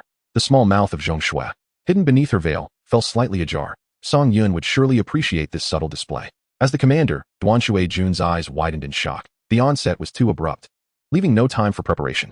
How could this happen? The crimson-eyed one wore a look of schadenfreude. Don't believe it? Do you now? Duanshui Jun turned his gaze to the horizon, where he finally discerned the swarm of insects. A dark line appeared on the horizon, akin to murky tides sweeping over the wilderness, but in an instant, that line swelled into a living tempest that blotted out the sky. The sound of chitinous bodies rubbing against one another resembling the scraping of countless rusted blades. The air was thick with a caustic stench, each breath akin to swallowing putrid flesh. Bai Yu observed that the charge of the swarm resembled not that of humans, but rather a natural disaster. There was no formation, no strategy, only an endless, frenzied surge. What was truly terrifying was not the speed of the swarm, but their eerie silence as they charged forth. There were no battle cries, no roars, only the clattering of exoskeletons and the bubbling of digestive fluids. They did not appear to come to fight. They seemed to come to feast. Suddenly, Zhong Shui gasped, her gaze fixed on the rear of the swarm, where massive insects trudged forward with sluggish steps, each impact causing the ground to tremble, as if treading upon the hearts of all present. Is this what the swarm looks like? This was Duanshui Jun's first encounter with such a sight. The charge of beasts was always accompanied by howls. But this silent assault sent chills down his spine. It defied all logic. This is the swarm, Lu Shuangji murmured, her heart heavy with foreboding. Though the swarm appeared sparse, it felt like a roiling tide, capable of engulfing them at any moment. Chu looked at the molten armored insects in astonishment. Didn't we exterminate them all that day? How can they still exist? There are likely more than just those, the crimson-eyed one replied. Lu Shuangji hastily urged, Duanshui Jun, what are you still doing? Organize your troops. Do not let the swarm scatter them. Duanshui Jun cast a glance at Lu Shuangji, quickly summoning Bai Yu and the others to adjust their formation, bracing for the impending charge of the swarm. Yet, in frustration, he cursed under his breath as his own men stood in their path, absorbing the first wave of the swarm's onslaught. Damn it! The crimson-eyed one fixated on the swarm, ready to unleash the tiger cannons as soon as they were within range, hoping to significantly diminish their numbers. Suddenly, Chu bellowed, ensuring that all could hear, the experts in the Void Realm should attack from the air. The swarm lacks flying capabilities. Upon hearing this, the Void Realm masters of Zhangyan Kingdom immediately took to the skies, brandishing various magical artifacts, preparing for the assault while simultaneously deploying formations. Who could have anticipated that the enemy would strike from behind? Zhong Shui cast a glance at Chu Gu and softly murmured, "Thank you." Chu Gu nodded in acknowledgement. Above the clouds, a dark mass materialized, as if something loomed ominously above. In the next moment, the sky split open. Nearly 40,000 razor-winged insects dove downward simultaneously, not a mere fall, but a precise slaughter. Their wings throbbed in the air, emitting a deathly shriek capable of shattering glass. The atmosphere was rent asunder, the clouds shredded, and the entire sky seemed to collapse into a vast, living net poised to strangle the earth below. Chu Gu was left in a daze, muttering, "How could this be?" Meanwhile, Zhong Shui shot a fierce glare at Chu Gu. "Are you trying to get us killed?" I don't know how to explain." Chu Gu stammered. "It wasn't tea like this before. Where did these flying insects come from?" The crimson-eyed one was equally exasperated. "Could you please refrain from speaking?" Chu Gu had never felt so wronged, more so than when he had faced rejection. The crimson-eyed one hastened to the top of the city wall, commanding, "Aim at the insects in the sky."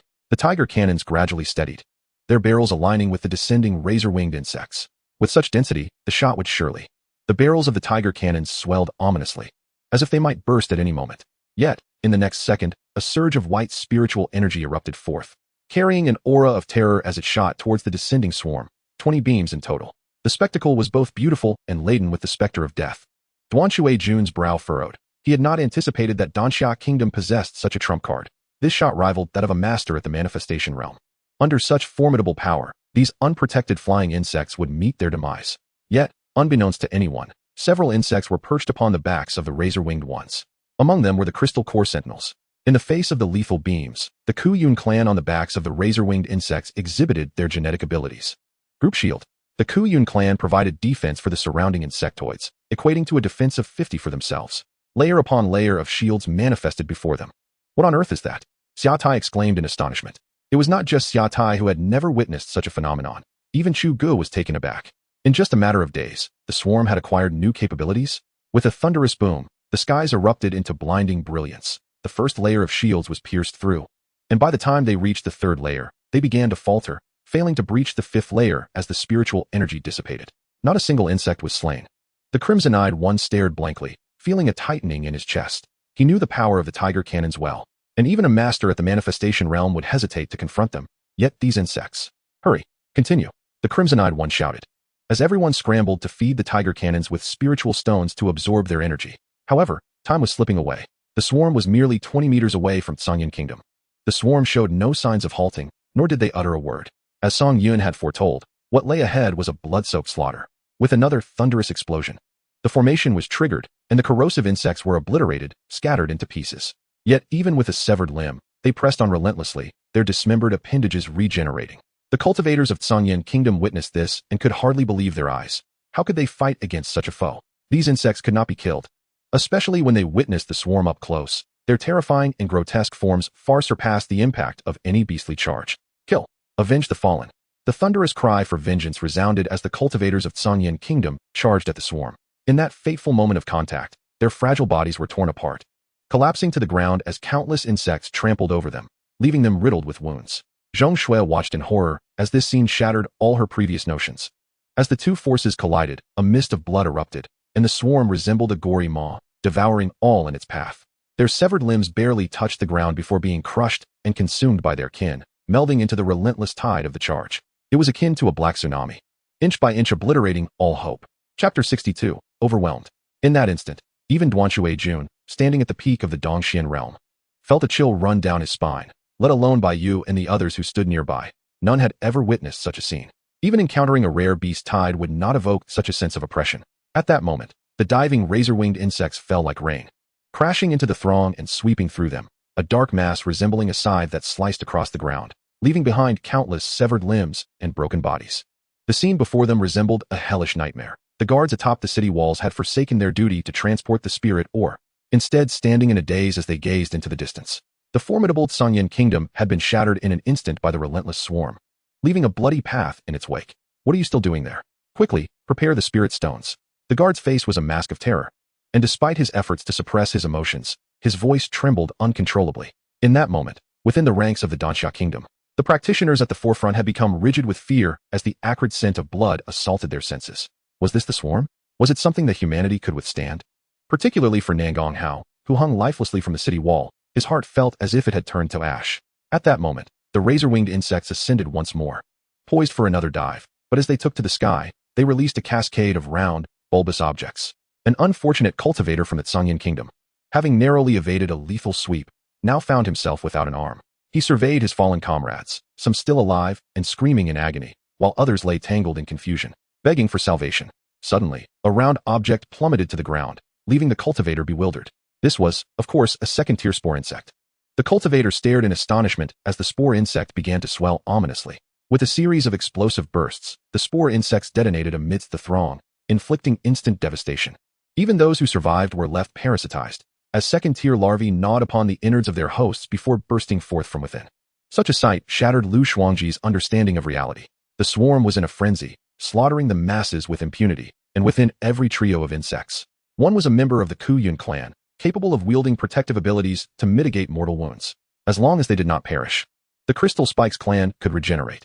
In order to defeat the swarm, the practitioners had to first eliminate the Kuyun, whose defenses were nearly insurmountable, resulting in a one-sided massacre. The front lines of the Danxia kingdom could now discern towering insectoids, severed limbs flung away as they drew ever closer. "Prepare yourselves," commanded the leader, as everyone brandished their spirit weapons and artifacts. Upon the sudden appearance of the corrosive insect, shock rippled through the ranks. Various techniques were unleashed. Yet a shield materialized before the corrosive insect, absorbing most of the damage. Though it lost 3 legs, it quickly regenerated and resumed its charge. Screams erupted in the student ranks of the Mangdan Academy, where everyone had been ready to spring into action, their minds racing through combat strategies. Yet, as a monstrous insect materialized before them, they were rendered dumbfounded.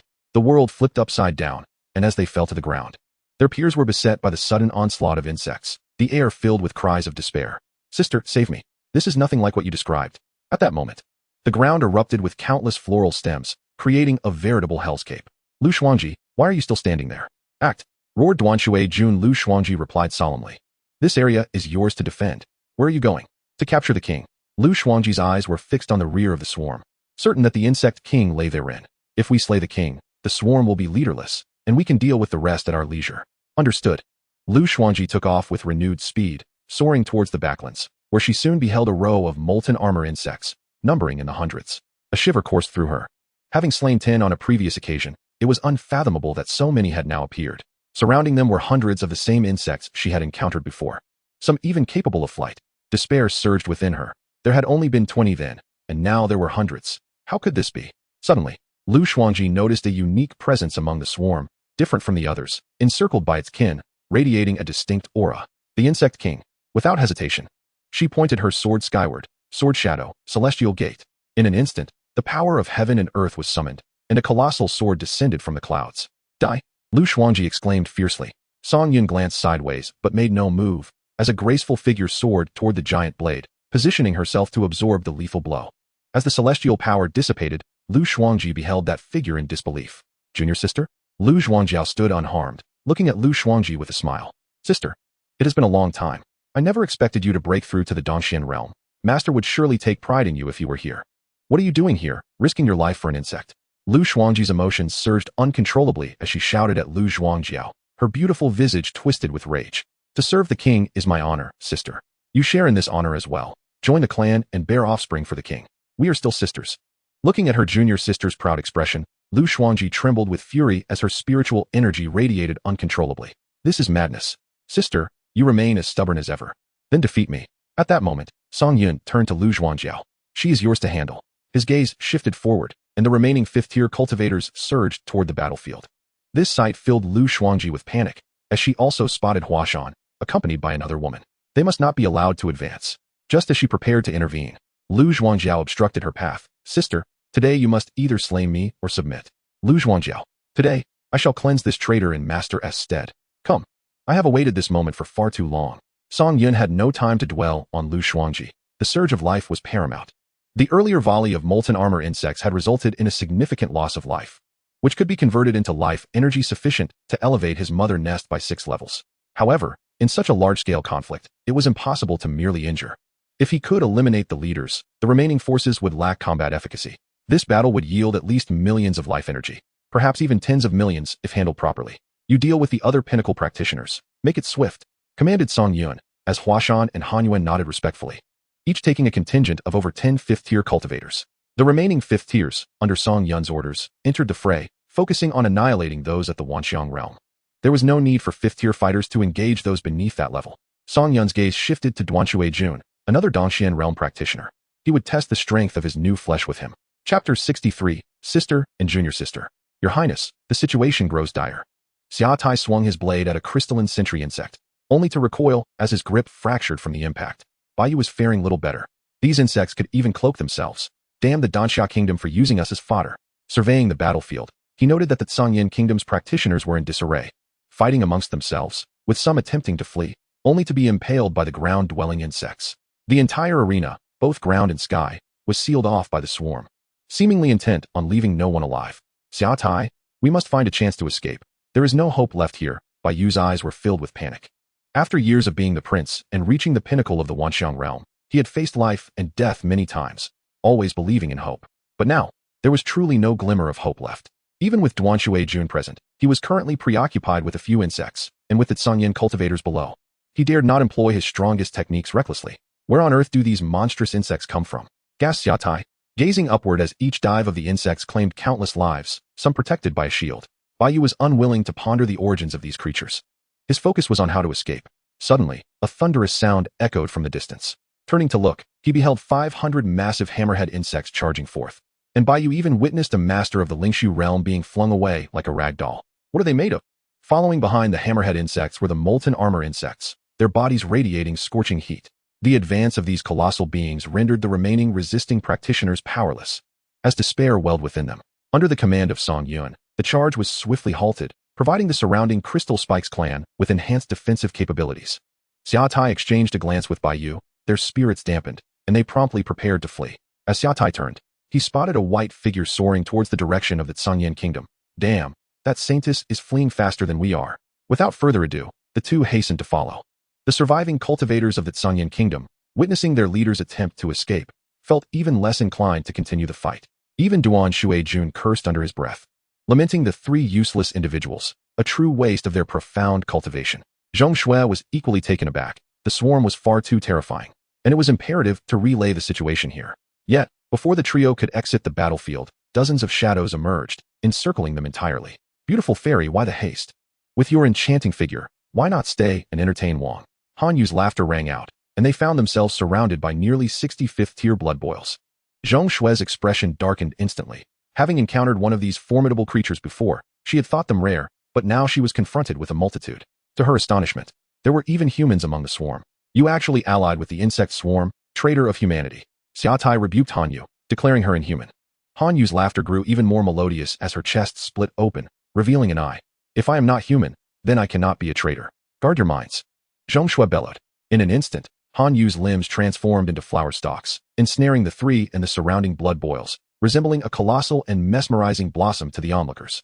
This is bad, Hong Mu thought to himself, sensing the dire situation. Vice Dean, perhaps you should focus on your own well-being, a melodious voice chimed in. Turning, Hong Mu saw Hua Shan, accompanied by 30 blood boils. Below, hundreds of previously encountered royal-grade insects materialized, leaving Hong Mu feeling utterly powerless. The ordinary cultivators stood no chance against them, as spatial rifts tore them to shreds. Hong Mu could only place his hopes on the two Dongxian realm experts. If they could not turn the tide, then the Danxia Kingdom would meet its demise. If he could delay for just a moment, it would suffice. He cast a glance into the distance, where waves of spiritual pressure erupted, and the power of the heavens spread forth. Lu Shuangji, do not falter. The fate of the entire Danxia Kingdom rests upon you. Meanwhile, Lu Shuangji and Lu Shuangjiao were locked in a fierce battle, the power of the heavens raining down upon Lu Shuangjiao. Yet, Lu Shuangjiao appeared unfazed. She was a woman who had inherited the genes of 3 types of Ku-Yunk warriors. Though she had not evolved, her defense was astonishingly robust. Lu Shuangji felt an overwhelming sense of helplessness, realizing she could not budge her adversary in the slightest. Shuang, I shall assist you. Suddenly, a voice resounded. It was the arriving Chu Gu. Lu Shuangji glared at him, while Chu Gu stared at Lu Shuangjiao in disbelief, taken aback by her presence. Sister, how utterly infatuated you are. You would risk everything for her. Now I understand why you despise him, for he is but a hopeless romantic. Chu Gu produced a talisman, the very method he had sought for days, initially intended for Chu Ruyan. This is the Pure Heart Talisman, a royal heirloom capable of solidifying one's heart and dispelling malevolence, traditionally used by emperors. Today, I shall make an exception. With that, Chu Gu formed intricate seals with his hands, and the talisman turned to ashes in his grasp, transforming into a fleeting shadow that penetrated Lu Shuangjiao's body. Transform. The talisman dispersed within her, causing Lu Shuangjiao to tremble, as if an exorcism was taking place. Look, it works. Chu Ji's smile emerged, and Lu Shuangji exhaled in relief. However, in the next moment, Lu Shuangjiao let out a derisive laugh. You are naive if you believe this will work. Chu Gu staggered back, realizing it had no effect. And this is what a Dongxian realm expert amounts to, Lu Shuangjiao remarked. As white crystals surged from her body, resembling the crystalline cores of the sentinels, her form doubling in size. Had it not retained human features, one would hardly recognize her as human. You dare to abandon your humanity. Lu Shuangji was taken aback by the extent of her sister's transformation. Abandon humanity? Do you and Master consider me human? A voice like a tearing sound emanated as Lu Shuangjiao flashed before Chu Gu, delivering a headbutt. Chu Gu had not anticipated her to strike with her head. Diamond body. The impact reverberated through the air, sending Chu Gu crashing to the ground, creating a large crater as he lay there. His forehead caved in and fractured, instantly rendering him unconscious. Before her transformation, Lu Shuangjiao was already at the 9th level of the Wanxiang realm, significantly stronger than her peers. The strength following her transformation was unfathomable, positioning her perilously close to the 6th tier. Witnessing this, Lu Shuangji unleashed a terrifying spiritual pressure, her hands forming intricate seals. Master indeed shows favoritism, imparting knowledge only to you. He has long discerned your dubious intentions. Limitless heaven and earth. A black lotus coalesced beneath Lu Shuangji's feet. Ha ha. You accuse me of having dubious intentions? It is you who slanders me before Master. Do you think I am unaware? Everything you possess was rightfully mine. Lu Shuangjiao's body began to split, revealing her true insectoid form, a hybrid of the iron beetle, hammerhead bug, and crystal core sentinel. Lu Shuangjiao. For only I can lead the Qingshan sect to unprecedented heights. Exterminate. The entire firmament trembled at her command, and with a mere lift of her hand, the void shattered like a mirror, as the black lotus blossomed, forcing all methods to retreat and obliterating all evil. Apologize to Master. Annihilate. Lu Shuangji found it hard to believe, instantly gathering all her spiritual power for defense. This triggered the backlash of the Ku Yunk genes, already heightened to an ultimate level by Song Yun. Boom. Lu Shuangji's delicate figure was battered and fell from the sky, her exquisite hairstyle disheveled, crumpled on the ground. She could not comprehend how this could happen. Lu Shuangjiao landed nearby. Sister, you owe me an apology. Chapter 64. The True Strength of the Flesh. Within Han Yu's form, Zhong Shui, Bai Yu, and Xia Tai felt their strength waning. Not only did they have to maintain their focus, but they also had to fend off the surrounding insects. Gazing at their wounds, blood gushed forth uncontrollably, rendering them unable to halt the flow. Even the finest elixirs proving futile. Pus began to accumulate in festering yellow sores upon their wounds. What to do? Xia Tai could no longer maintain his composure. Panic setting in. Even the esteemed Bai Yu, a prince of the Zhongyan kingdom, found himself in an utterly disgraceful predicament. Only Zhong Shui retained a semblance of calm. Yet with the blood boils encroaching, she found herself devoid of any options. Would they simply surrender? I was only just getting started. Han Yu had never anticipated finding herself in such a situation. In the past, she could only observe them from afar, their mere words capable of determining her fate. Yet now, the tables had turned. All of this was a gift from the king. Without him, she would not be who she was today. I am the prince of the Zhongyan kingdom. Spare me, and the kingdom will be eternally grateful. Bai Yu could no longer contain himself, invoking his status in hopes it would bear weight. Seeing this, Xia Tai quickly chimed in. I am the young master of the foremost sect in the Zhongyan kingdom. If you spare me, you will be a benefactor to my sect. And you? Han Yu turned her gaze towards Zhong Shui. She remained silent, prompting Bai Yu to interject. She is the saintess of the Holy Gate. You must be aware of it, for it is a powerful force on the continent. Offending the Holy Gate would not be wise. The Holy Gate, you say? I am unaware. Bai Yu. Xia Tai mused. How ignorant the people from such a small place are. Yet he still sought to curry favor. The Holy Gate wields immense power, and her status is quite esteemed. If you let her go, surely the Holy Gate would express their gratitude. He glanced at Zhong Shui, urging her to speak. Do you wish for us to perish here? Zhong Shui's breath quickened. Despite pressing her hand against her wound, blood continued to seep through her fingers. They speak the truth. I am indeed the saintess of the Holy Gate. Release me, and I shall report the situation to the Holy Gate, granting you absolution for your transgressions. Transgressions? Have you lost your wits from excessive blood loss? Do you truly believe that you still hold the status of a saintess here? Oh, what sin shall I be forgiven for? Xia Tai hastily interjected. Do not misunderstand. She is merely reverting to her old habits. I find delight in misunderstandings. After all, as a saintess, one should be exalted beyond reproach. Thus, I am quite eager to witness how a saintess falls from grace. Xia Tai felt an urge to chastise the fool for still pretending to embody the saintly demeanor at such a critical moment. I have had my fill of this charade. Whether you live or die shall be determined by the king. Wait, Xiaotai shouted, but it was already too late. The intensity of the surrounding bloodlust surged to a new level. Baiyu also realized that she had indeed been toying with them. As a peak manifestation realm practitioner, he found himself at a disadvantage against these insects, each displaying formidable strength. This is the peculiar nature of the OS tribe. Their numbers dictate the power of each individual. We shall fight to the last. Xiaotai roared. The three of them resolved to give their all, channeling their internal spiritual power, only to discover that it was exceedingly difficult to coalesce. It was evident that they were poisoned by these wretched creatures. With a swish, as Hanyu resumed her human form, the colossal flower vanished into thin air. All the cultivators turned their gazes, hoping for a victory from the experts of the Tsunyan Kingdom.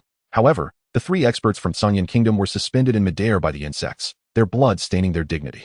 No one could believe that peak manifestation realm practitioners were not a match for these insects, and were even displayed so humiliatingly in the sky. After all, they were peak manifestation realm practitioners.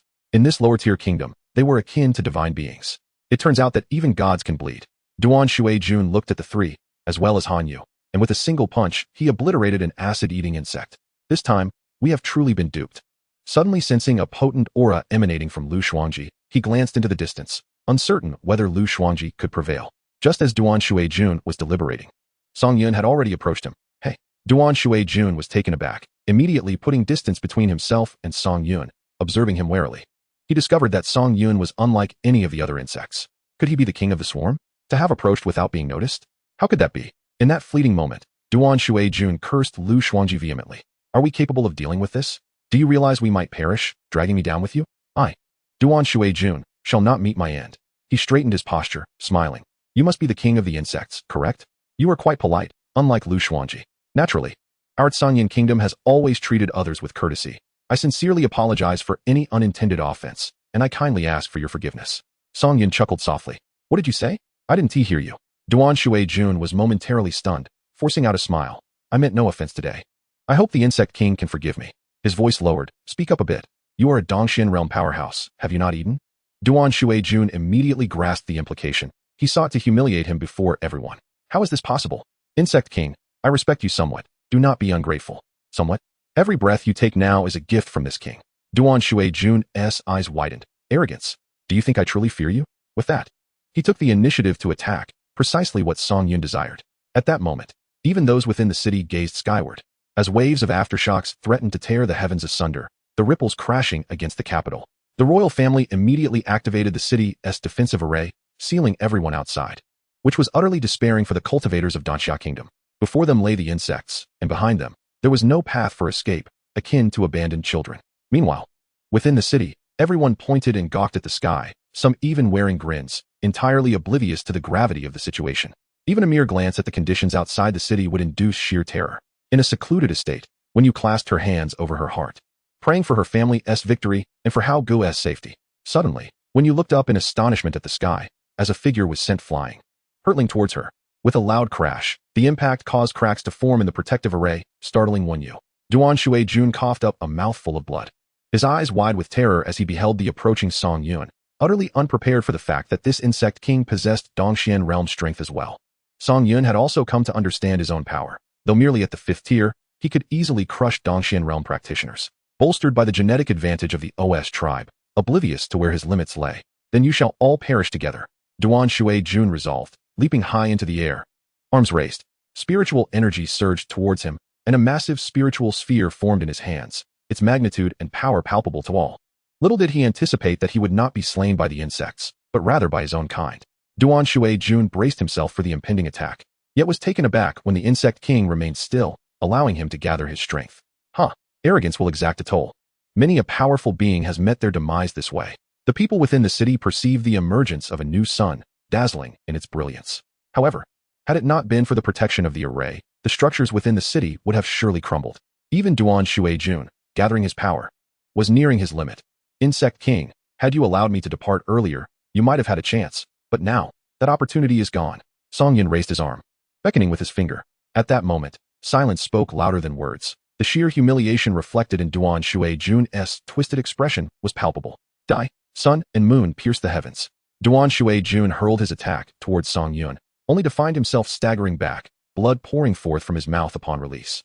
Confronted with such a formidable technique, Song Yun did not evade, knowing that if he did, his own swarm would be beneath him. Naturally, he was also curious to discover the extent of his limits. Song Yun's body expanded once more, a crystalline exterior forming, the core within him thrumming with energy, every cell brimming with power. He stepped into the void, causing the space to tremble, the city's defensive array emitting a crisp shattering sound. Spreading like a spider's web, Duan Shui-jun was left astonished. This insect king possessed an incredible might with each step. As Song Yun retracted his right fist, it seemed as though the air itself was being drawn in. When he unleashed his punch, Duan Shui-jun froze, his white robe turning to ashes. Break. In an instant, the world was engulfed in blinding radiance, a terrifying gale sweeping outwards in all directions, as the city's defensive array finally succumbed, shattering violently, buildings torn asunder. The entire capital descending into chaos, with only the royal palace remaining encased in a barrier. As the light faded, all eyes turned skyward, hoping for the insect king's dissolution. Yet the outcome was far from what they wished. Song Yun stood resolutely, akin to an emperor. Chapter 65, nothing more than this. In that moment, the battlefield was enveloped in an uncanny silence. Be it the cultivators of Danxia Kingdom or Tsungyan Kingdom, the dawn of hope froze upon their faces. Such a terrifying strike from Duan Shui-jun had been utterly shattered by a single blow from the insect king. How could this be? Hongmu gasped for breath, finding himself utterly outmatched by Hua Shan, who had yet to reveal her true form. It appeared that Hua Shan wielded her abilities with far greater finesse. The strength of a king is not something you mere ants can shake, Hua Shan stated coolly, gazing skyward, her imposing figure seemingly capable of shielding the entire swarm from any adversity. Hongmu surveyed his surroundings, finding it akin to hell. He recalled that fateful day when those formidable insects numbered merely 20. Had they exerted their utmost, perhaps they could have slain them. Yet now, it was no longer the original 20. It had escalated to hundreds, with even more flying overhead, and their only weakness had vanished. As he watched Hua Shan advance once more, Hongmu raised his hand and called out, "Wait, what?" Hongmu struggled to hold up his weakened body, a bitter smile gracing his lips. "Is your swarm in need of more members?" Hua Shan paused, then chuckled. "You are indeed resourceful, Hongmu. Indeed, we are in need. The king requires offspring. Then I shall endeavor to bear a child for the king." Listening to the words of Hongmu, Hua Shan unexpectedly burst into laughter, and Hongmu joined in, albeit with a cough that drew blood. Hua Shan, merely a prodigy of the Tiangshuanzong, had once shown utmost reverence in his presence, yet now exuded such formidable strength, all without exerting her full power. Such a clan is indeed intriguing. If one cannot defeat, one joins. Who would not? As long as one can grow stronger. Perhaps even uncover the secrets of the insect swarm. Concealed among the dead, Kong Bai displayed a vacant gaze. This was what they referred to as the swarm. It seemed certain that his demise was imminent. Meanwhile, within the imperial palace, Chu Ruqing lifted her head to the sky, her body trembling uncontrollably as she whispered, "How could this happen?" In the princess's palace, Chu Rian served tea to Chu Tianxiong, reminding him, "Your Majesty, do not forget your word." Chu Tianxiong remained silent, but the trembling of his wrist betrayed his emotional turmoil. All eyes were drawn to the scene as Song Yun raised his right fist, the skin torn, a trickle of blood oozing forth. In an instant, the abrasion healed rapidly. Evidently, he had yet to reach the limits of his physical body. The first layer of Dongxian realm could not harm him, even with formidable techniques enhancing his strength. "How could you still be alive?" Duan Shui-jun bellowed in fear. "It is because you are too weak." Upon hearing this, Duan Shui-jun's chest heaved, causing him to spit blood once more. He became exceedingly frail, his youthful visage aging rapidly, wrinkles etching themselves across his face. At that moment, Lu Shuangjia swooped in from behind, discarding Chu Ge and delivering Lu Shuangji to Song Yun. As she flew over, all beheld Lu Shuangji, her former authority utterly diminished. The elders and disciples of the Qingshan sect were left astonished. Is that the sect master? How could the sect master be defeated? Wasn't the sect master supposed to have broken through to the Dongxian realm? An elder trembled as he spoke. The one who defeated the sect master is actually Elder Lu. Two formidable opponents of the Dongxian realm had fallen. 5 peak Wuxiang realm cultivators were crushed, and one knelt in submission. It was all over, utterly finished. At this moment, only a few still resisted. The vast majority stood awaiting death, even as they witnessed the beautiful Lu sect master being brought before the insect king to endure humiliation. "Your Majesty, Lu Shuangji has arrived," Lu Shuangjiao announced, presenting Lu Shuangji's delicate form. Song Yun acknowledged her arrival with a grunt, his hand grasping Lu Shuangji's frail body, even feeling her struggles within his palm. "Sect Master Lu, I instructed you to cleanse yourself, yet you have made yourself so filthy." Spit. A mouthful of blood splattered onto Song Yun's chest. He glanced down, smirking. With a firm grip, a piercing scream escaped the once powerful Lu sect master as bones shattered, piercing her insides, blood continuously gushing from her mouth. Upon witnessing this, Hongmu cursed in disbelief, questioning the necessity of such strength at this juncture. Duan Shui-jun did not anticipate the insect king's utter lack of compassion. Even intending to crush Lu Shuangji alive, a woman captured alive would merely become a vessel for cultivation. Sensing that the insect king's attention was diverted, Duanshui Jun made a sudden bid for escape. If he could flee and relay the news, this wretched insect would be doomed. Yet, before he could soar far, a searing pain struck his back, sending him crashing to the ground, creating a massive crater. Song Yun's kick severed Duanshui Jun. While the Lu Shuangji in his grasp resembled a large, lifeless doll, tendrils erupted from within, impaling the severed Duanshui Jun, lifting him into the air. Fingers clenching around his skull. One hand, one Dongxian realm powerhouse. Who could remain unafraid? Who could not tremble? Speak, Song Yun commanded coolly. Duanshui Jun cried out in agony, suddenly recalling. I will speak. I will speak. Louder. I inadvertently offended today. I beseech your forgiveness. All present heard Duanshui Jun's words. A Dongxian realm expert had bowed his proud head before an insect king. Had you spoken earlier, perhaps we could still be friends. As soon as the words left his lips, claws pierced Duanshui Jun's temples, an overwhelming surge of life force flooding in, causing Song Yun to feel his very genes evolving. Duanshui Jun's eyes rolled back, growing increasingly pallid, devoid of any color. 100,000 life force, while significant for a first-layer Dongxian realm. It paled in comparison to the hundreds of thousands possessed by cultivators. Releasing Duanshui Jun's corpse, it plummeted from the sky. Impaled by the banner of the Danxia nation atop the tallest tower, instilling terror. Opening the system, Song Yun immediately constructed a mother nest outside the city for efficient life force absorption. Clean up the outside first. Yes. Song Yun gazed toward the palace. Soaring forth with a swift gesture, the void shattered, rendering the royal defenses utterly ineffective. Chu Ruiyan slowly rose, prostrating on the ground in deference to her king. With a resounding crash, Song Yun, still clutching Lu Shuangji, arrived. Chu Tianxiong tightened his jaw, appearing composed, yet fear clawed at his insides. Chapter 66, A Meal Before Death. Song Yun remained silent, advancing step by step. Each sound resonated like a footfall upon Chu Tianxiong's heart, especially as he beheld Lu Shuangji, the woman he dared not provoke even in the slightest, now ensnared in Song Yun's grasp. Were it not for her faint breath, one might have thought her deceased. Approaching the stone table, Song Yun surveyed the array of pastries laid out. You have worked hard. For the king, I have devoted myself wholly. Prostrate, Chu Ruiyan spoke softly, causing Chu Tianxiong to clench his fists in frustration, yet feeling utterly powerless.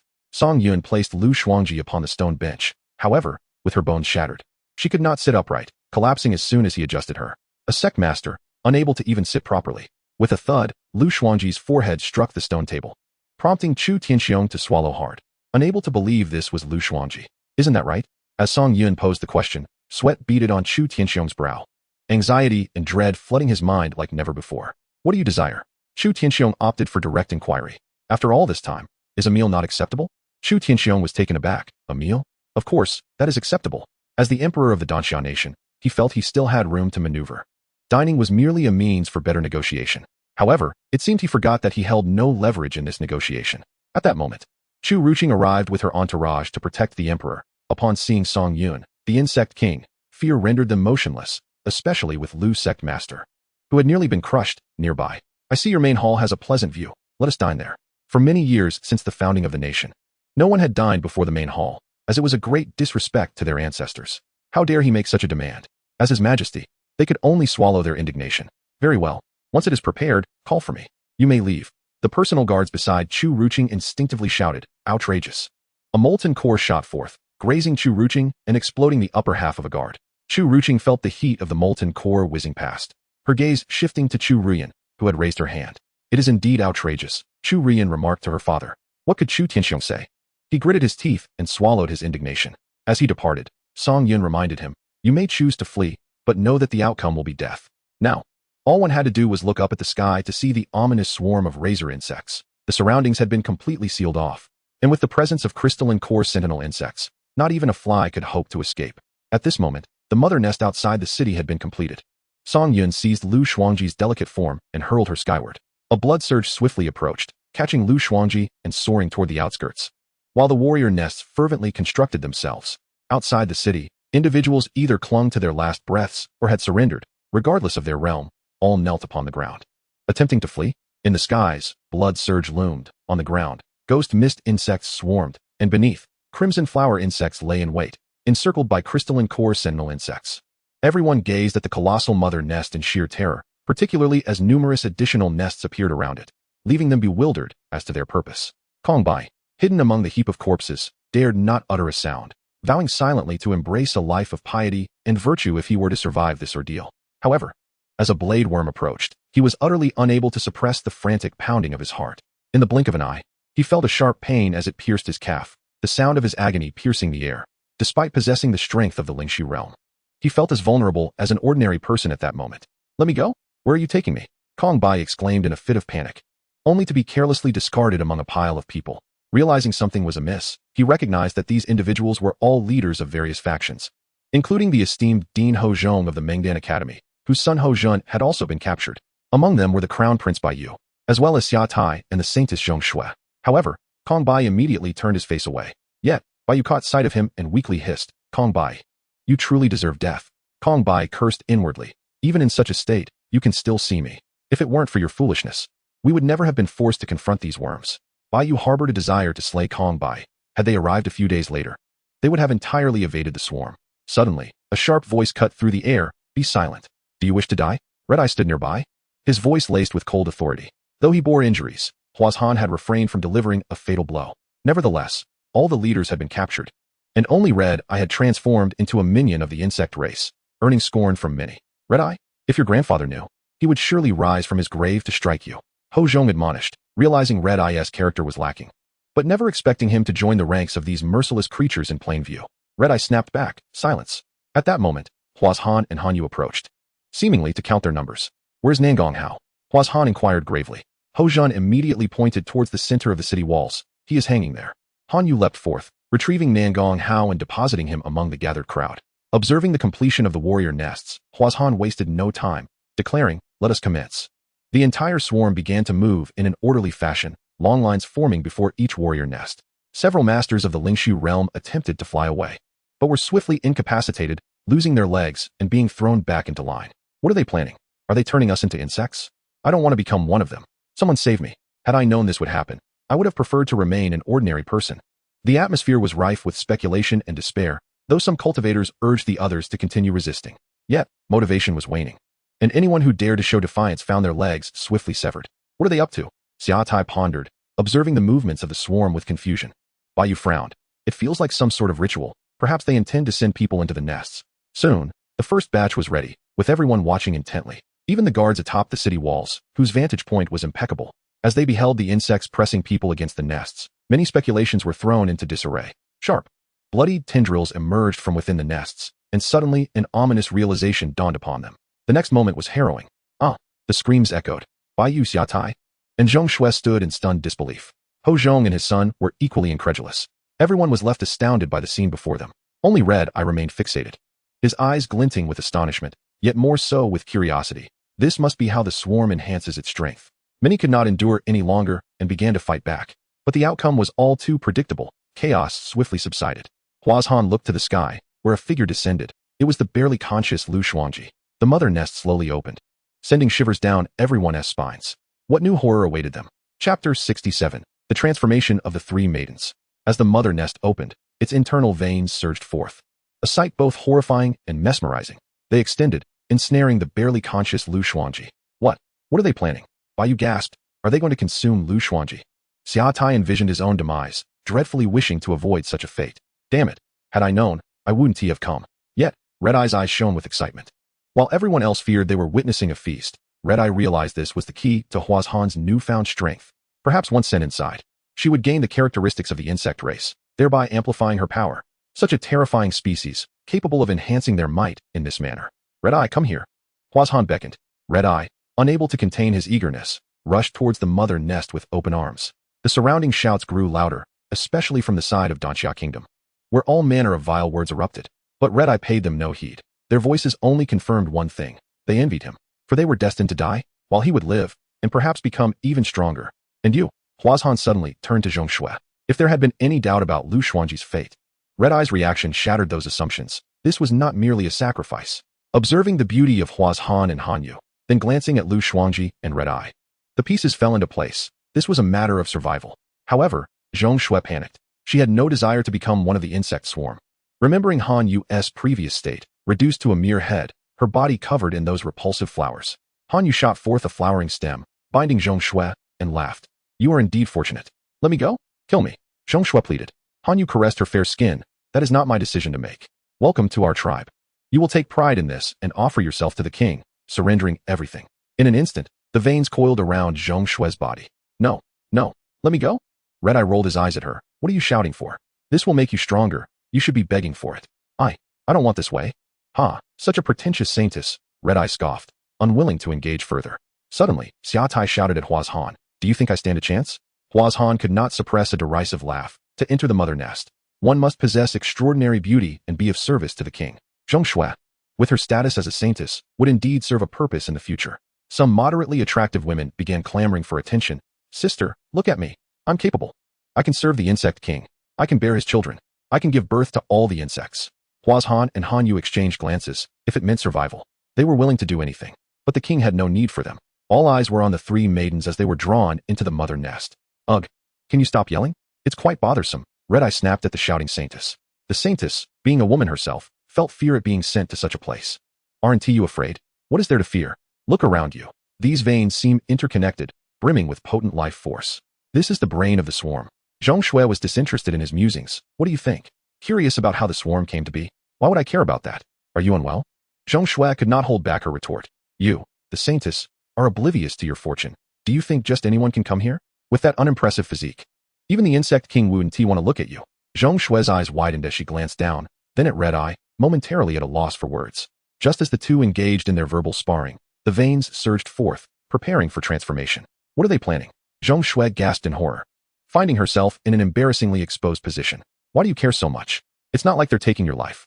Zhong Shue turned her head, her face paling in fright, and in the next moment, her eyes widened as she felt the veins entering her body. Instantly, every bone, every meridian within her felt as though they were being reforged like minced meat. Three anguished cries erupted from the mother nest. Even the gravely injured Lu Shuangji could not endure such torment from the transformation.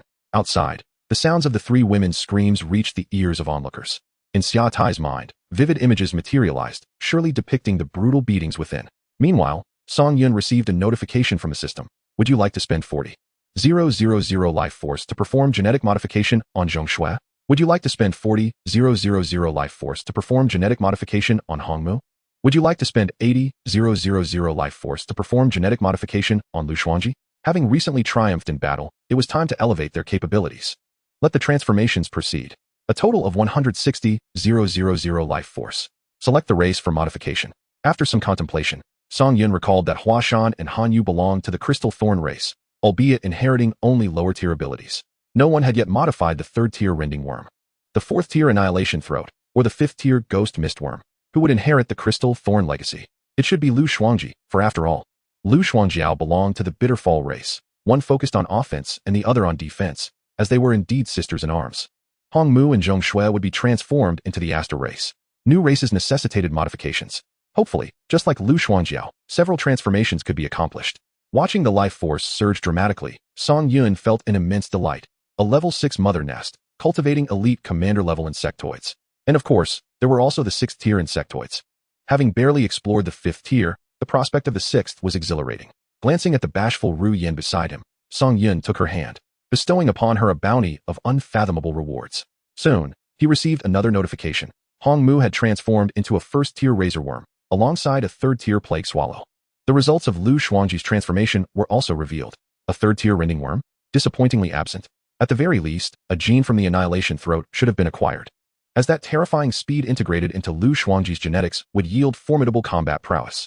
If the Ghost Mist Worm were to be modified, it would be utterly invincible. However, upon seeing Lu Shuangji's tier, Song Yun resigned himself, considering the 80,000 life force a worthy investment for an exquisite 6th-tier warrior capable of both offense and defense, as well as personal use. Yet, upon reviewing Zhong Shue's transformation results, Song Yun could only chuckle wryly. Well, the spore worm was inherited by you. Of the three, only Hongmu seemed to have hit a minor jackpot. The insect king was now ready. Chu Tianxiong personally came to extend an invitation, bowing respectfully. Song Yun acknowledged with a nod, while Chu Tianxiong glanced at Chu Ruyen, noticing her belly appeared as though she were 9 months pregnant. Was she breeding? Bringing forth countless tiny insects. What is the matter? Do you have an objection? Song Yun asked, glancing sideways. None. Please proceed. Chu Tianxiong lowered his head further. Outside the grand hall, a beautifully crafted long table was laid out, adorned with delicacies from the Danxia kingdom, even providing Song Yun with a more spacious chair. As Song Yun arrived, the guards standing on either side trembled, both fearful and indignant, for from this vantage point, they could see and hear everything outside the city. Chapter 68. Laugh, keep laughing, do not cease. What a delightful evening it was. Chu Tianxiong, upon hearing this, was momentarily taken aback. Delightful? Apart from resembling a humanoid. He was hardly human in any other respect. This way, please. Observing the deference of Chu Tianxiong, Song Yun sensed a slight anomaly. Perhaps it was the intimidation he exuded. Yet there was possibly a hint of ulterior motive. Do not rush. Not everyone has arrived yet. Chu Tianxiong was baffled by Song Yun's intentions, but he complied. Turning his gaze towards the outside, where the enormous hammerhead worm appeared even more horrific in the night. At that moment, several figures soared towards the palace. It was Hua Shan and Han Yu, accompanied by a few captives. Upon reaching a short distance before the main hall, the captives were unceremoniously dropped from the air, crashing to the ground. Hua Shan and Han Yu landed behind Song Yun, both noticing Chu Ruyan's presence. Her belly quite pronounced. Hua Shan was genuinely happy for her friend, hoping Ruyan could successfully reproduce. As everyone looked up, they finally beheld the insect king up close. His imposing physique emanated an invisible pressure, rendering Chu Tianxiong beside him akin to an ant. Awakened from slumber, Chu Gu seemed to have lost his soul. Upon hearing that Lu Xuanji had been sent into the mother nest, all he could perceive were her anguished cries, uncertain of her fate. He glanced at Chu Tianxiong. His fists clenched tightly. After a day of fighting, everyone must be famished. Let us eat first, Song Yun stated calmly, directing his attention to his captives. The crowd was perplexed. Eat? The long table was laden with food, appearing all too real, not showing gratitude. As soon as Song Yun finished his sentence, Ho Zhong immediately stood up, pulling his son along to occupy a seat. There are limited seats. If you don't grab one, you might perish, Song Yun added. Instantly, everyone rushed to seize a spot, fearing they would miss out, leading to a chaotic scramble with many embarrassing scenes. In the end, only 2 individuals were left without seats. Nangong Hao, who, weakened, had no strength to compete with the others, and Wen Jing, the head of the Wen family. At this moment, Wen Jing was in disarray, pleading for assistance. Son, I have helped you in the past. That seat is mine. Sun Hong shot him a fierce glare. Nonsense. Whoever sits is the owner. Wen Jing then approached Ding Chengfeng, desperately imploring, Old Ding, we've known each other for so long. Please help me. I beg you. I'll kneel before you. Ding Chengfeng remained silent, ignoring the kneeling Wen Jing. At this juncture, no one could assist anyone else. As Wen Jing knelt there, gazing at the indifferent crowd, he suddenly erupted in laughter. Ha ha, ha, what a joke, ha ha. The others could discern the derision in Wen Jing's laughter, yet none dared to speak. Inwardly, they cursed him. You can't get a seat, and now you blame us? You should cultivate better in your next life. Go fetch a chair, Song Yun commanded. Wen Jing's laughter abruptly ceased, a mixture of astonishment and elation filling his heart. Chu Tianxiong personally fetched a chair. Quickly setting it up, the disheveled Wen Jing approached, nodding and bowing, even ingratiatingly saying, Thank you, Insect King. Thank you, Insect King. Did I grant you a seat? Song Yun replied with a light chuckle. Wen Jing froze in place, feeling more scorched than death itself. Yet, gazing at the lone available seat, it was a lifeline, drawing him in with both longing and trepidation. Chu Ruyan suddenly spoke. Nangong family head, why are you still lying on the ground? Aren't you going to take a seat? Everyone was astonished to see Nangong Hao, who did not need to fight for a seat, as the Insect King himself had arranged one for him. How could this be? Was he also one of the Insect King's people? No. He was too weak to be one of the Insect King's followers. The most astonished was Wen Jing. How could his son-in-law be the one to take his seat? Had his path to survival been usurped by his own son-in-law? Suddenly, Ho Zhong, the academy head, understood. It was because only Nangong Hao had chosen to withdraw that the Insect King had granted him a path to survival. Nangong Hao strained to rise, his back bent, blood dripping from the corner of his mouth, as he took slow, deliberate steps forward, brushing past his father-in-law, Wen Jing. Wen Jing fixed his gaze on Nangong Hao, hoping to hear something he desired from him, yet Nangong Hao simply sat down, ignoring him. This ungrateful wretch, if it weren't for my support, could you have become the family head? Father, uncle, second uncle, husband. The expressions of those seated at the dining table turned pale, for all the arrivals were kin. Alongside these individuals were also some civil officials. The moment they saw their kin arrive, everyone comprehended the implications. He was not merely speaking, he was indeed serious. Below, members of the Nangong family cried out for help upon seeing Nangong Hao seated above. Cousin, save us. Nephew, please save us. Nangong Hao slowly turned his head, revealing multiple scars, as memories of their scorn and slander flooded his mind. A familiar voice resonated, his father. Nangong Hao looked over, his once colorless eyes now glimmering with light. It was Wen Yu. Wen Yu gazed up at her father and lover, one seated, the other standing. Song Yun moved with deliberate steps, causing the bodies of all present to tense up. As the sound of his approach drew near, it felt as though their very livers and gallbladders were about to shatter. However, when the footsteps receded, the sensation was akin to breaking through a bottleneck, bringing a refreshing relief. Suddenly, Sun Hong heard the footsteps halt behind him. his visage transforming in an instant. No one dared to shift their gaze, terrified of being implicated. That day, your laughter was quite resounding, Song Yun remarked. Sun Hong, drenched in sweat, hurriedly explained, no, I merely hadn't finished my sentence, only to feel the grip of the insect king's massive hand upon his shoulder. This king wishes to hear your laughter once more. You would not dare to refuse, would you? Sun Hong hesitated briefly, forcing a laugh. Ha ha ha ha. As Sun Hong's laughter echoed, Song Yun raised a finger, summoning the blade worms to encircle the Sun family. Sun Hong froze. Do not cease, continue laughing. These few words sent a chill through everyone's hearts. Husband, I instructed you not to get involved. Why did you not heed my words? Sun Hong gazed at the cries of his kin, his laughter tinged with a hint of choking despair. The relatives around him watched nervously, uncertain of what to do, only able to hear the manic laughter of Sun Hong. Meanwhile, the blade worms brandished their blades, the moonlight glinting off the edges with a chilling brilliance. With a mere drop of Song Yun's finger, blood splattered, limbs shattered, and crimson liquid began to flow across the pristine jade floor. Sun Hong, amidst his frenzied laughter, shed 2 streams of blood tears, only to have his skull crushed by Song Yun in the next moment, blood splattering onto the faces of 2 bystanders. Ladies and gentlemen, is this amusing? Song Yun spread his right hand, while Chu Ru Yen approached with a white cloth, meticulously wiping away the remnants and bloodstains. Chapter 69, The Soul Dongxian Realm. Not amusing, Xia Tai shouted with his eyes closed. Look at Sun Hong now, he sits there, with only a few strands of hair left to dangle from his head. At this juncture, it was clear that one's realm could not dictate everything. Song Yun glanced at Xia Tai, having already learned from Zhong Shui that this individual was the young master of the foremost sect in the Songyan kingdom. A person of considerable stature. Beside him stood the crown prince of Songyan, a figure of immense significance. As Song Yun approached Xia Tai, the latter's body tensed. Fearing he had misspoken, Bai Yu, seated nearby, felt as though his teeth might shatter. What are you babbling about? The insect king is punishing the people of Danxia kingdom. This has nothing to do with us. As the footsteps grew closer, Bai Yu experienced a wave of dizziness, feeling increasingly faint. Meanwhile, Xia Tai's eyes widened, his heart racing to its limits as though it might burst forth from his mouth. Yet, when the footsteps passed, the taut nerves suddenly relaxed, and a wave of dizziness washed over him. With a resounding thud, Xia Tai collapsed onto the table, nearly fainting from fright. Bai Yu fared no better, gasping for breath to maintain his composure. That day, one of you proclaimed, "Let us capture this king as a pet," as Song Yun spoke. Those who remained silent breathed a sigh of relief, while those who had spoken turned ashen. Step forward.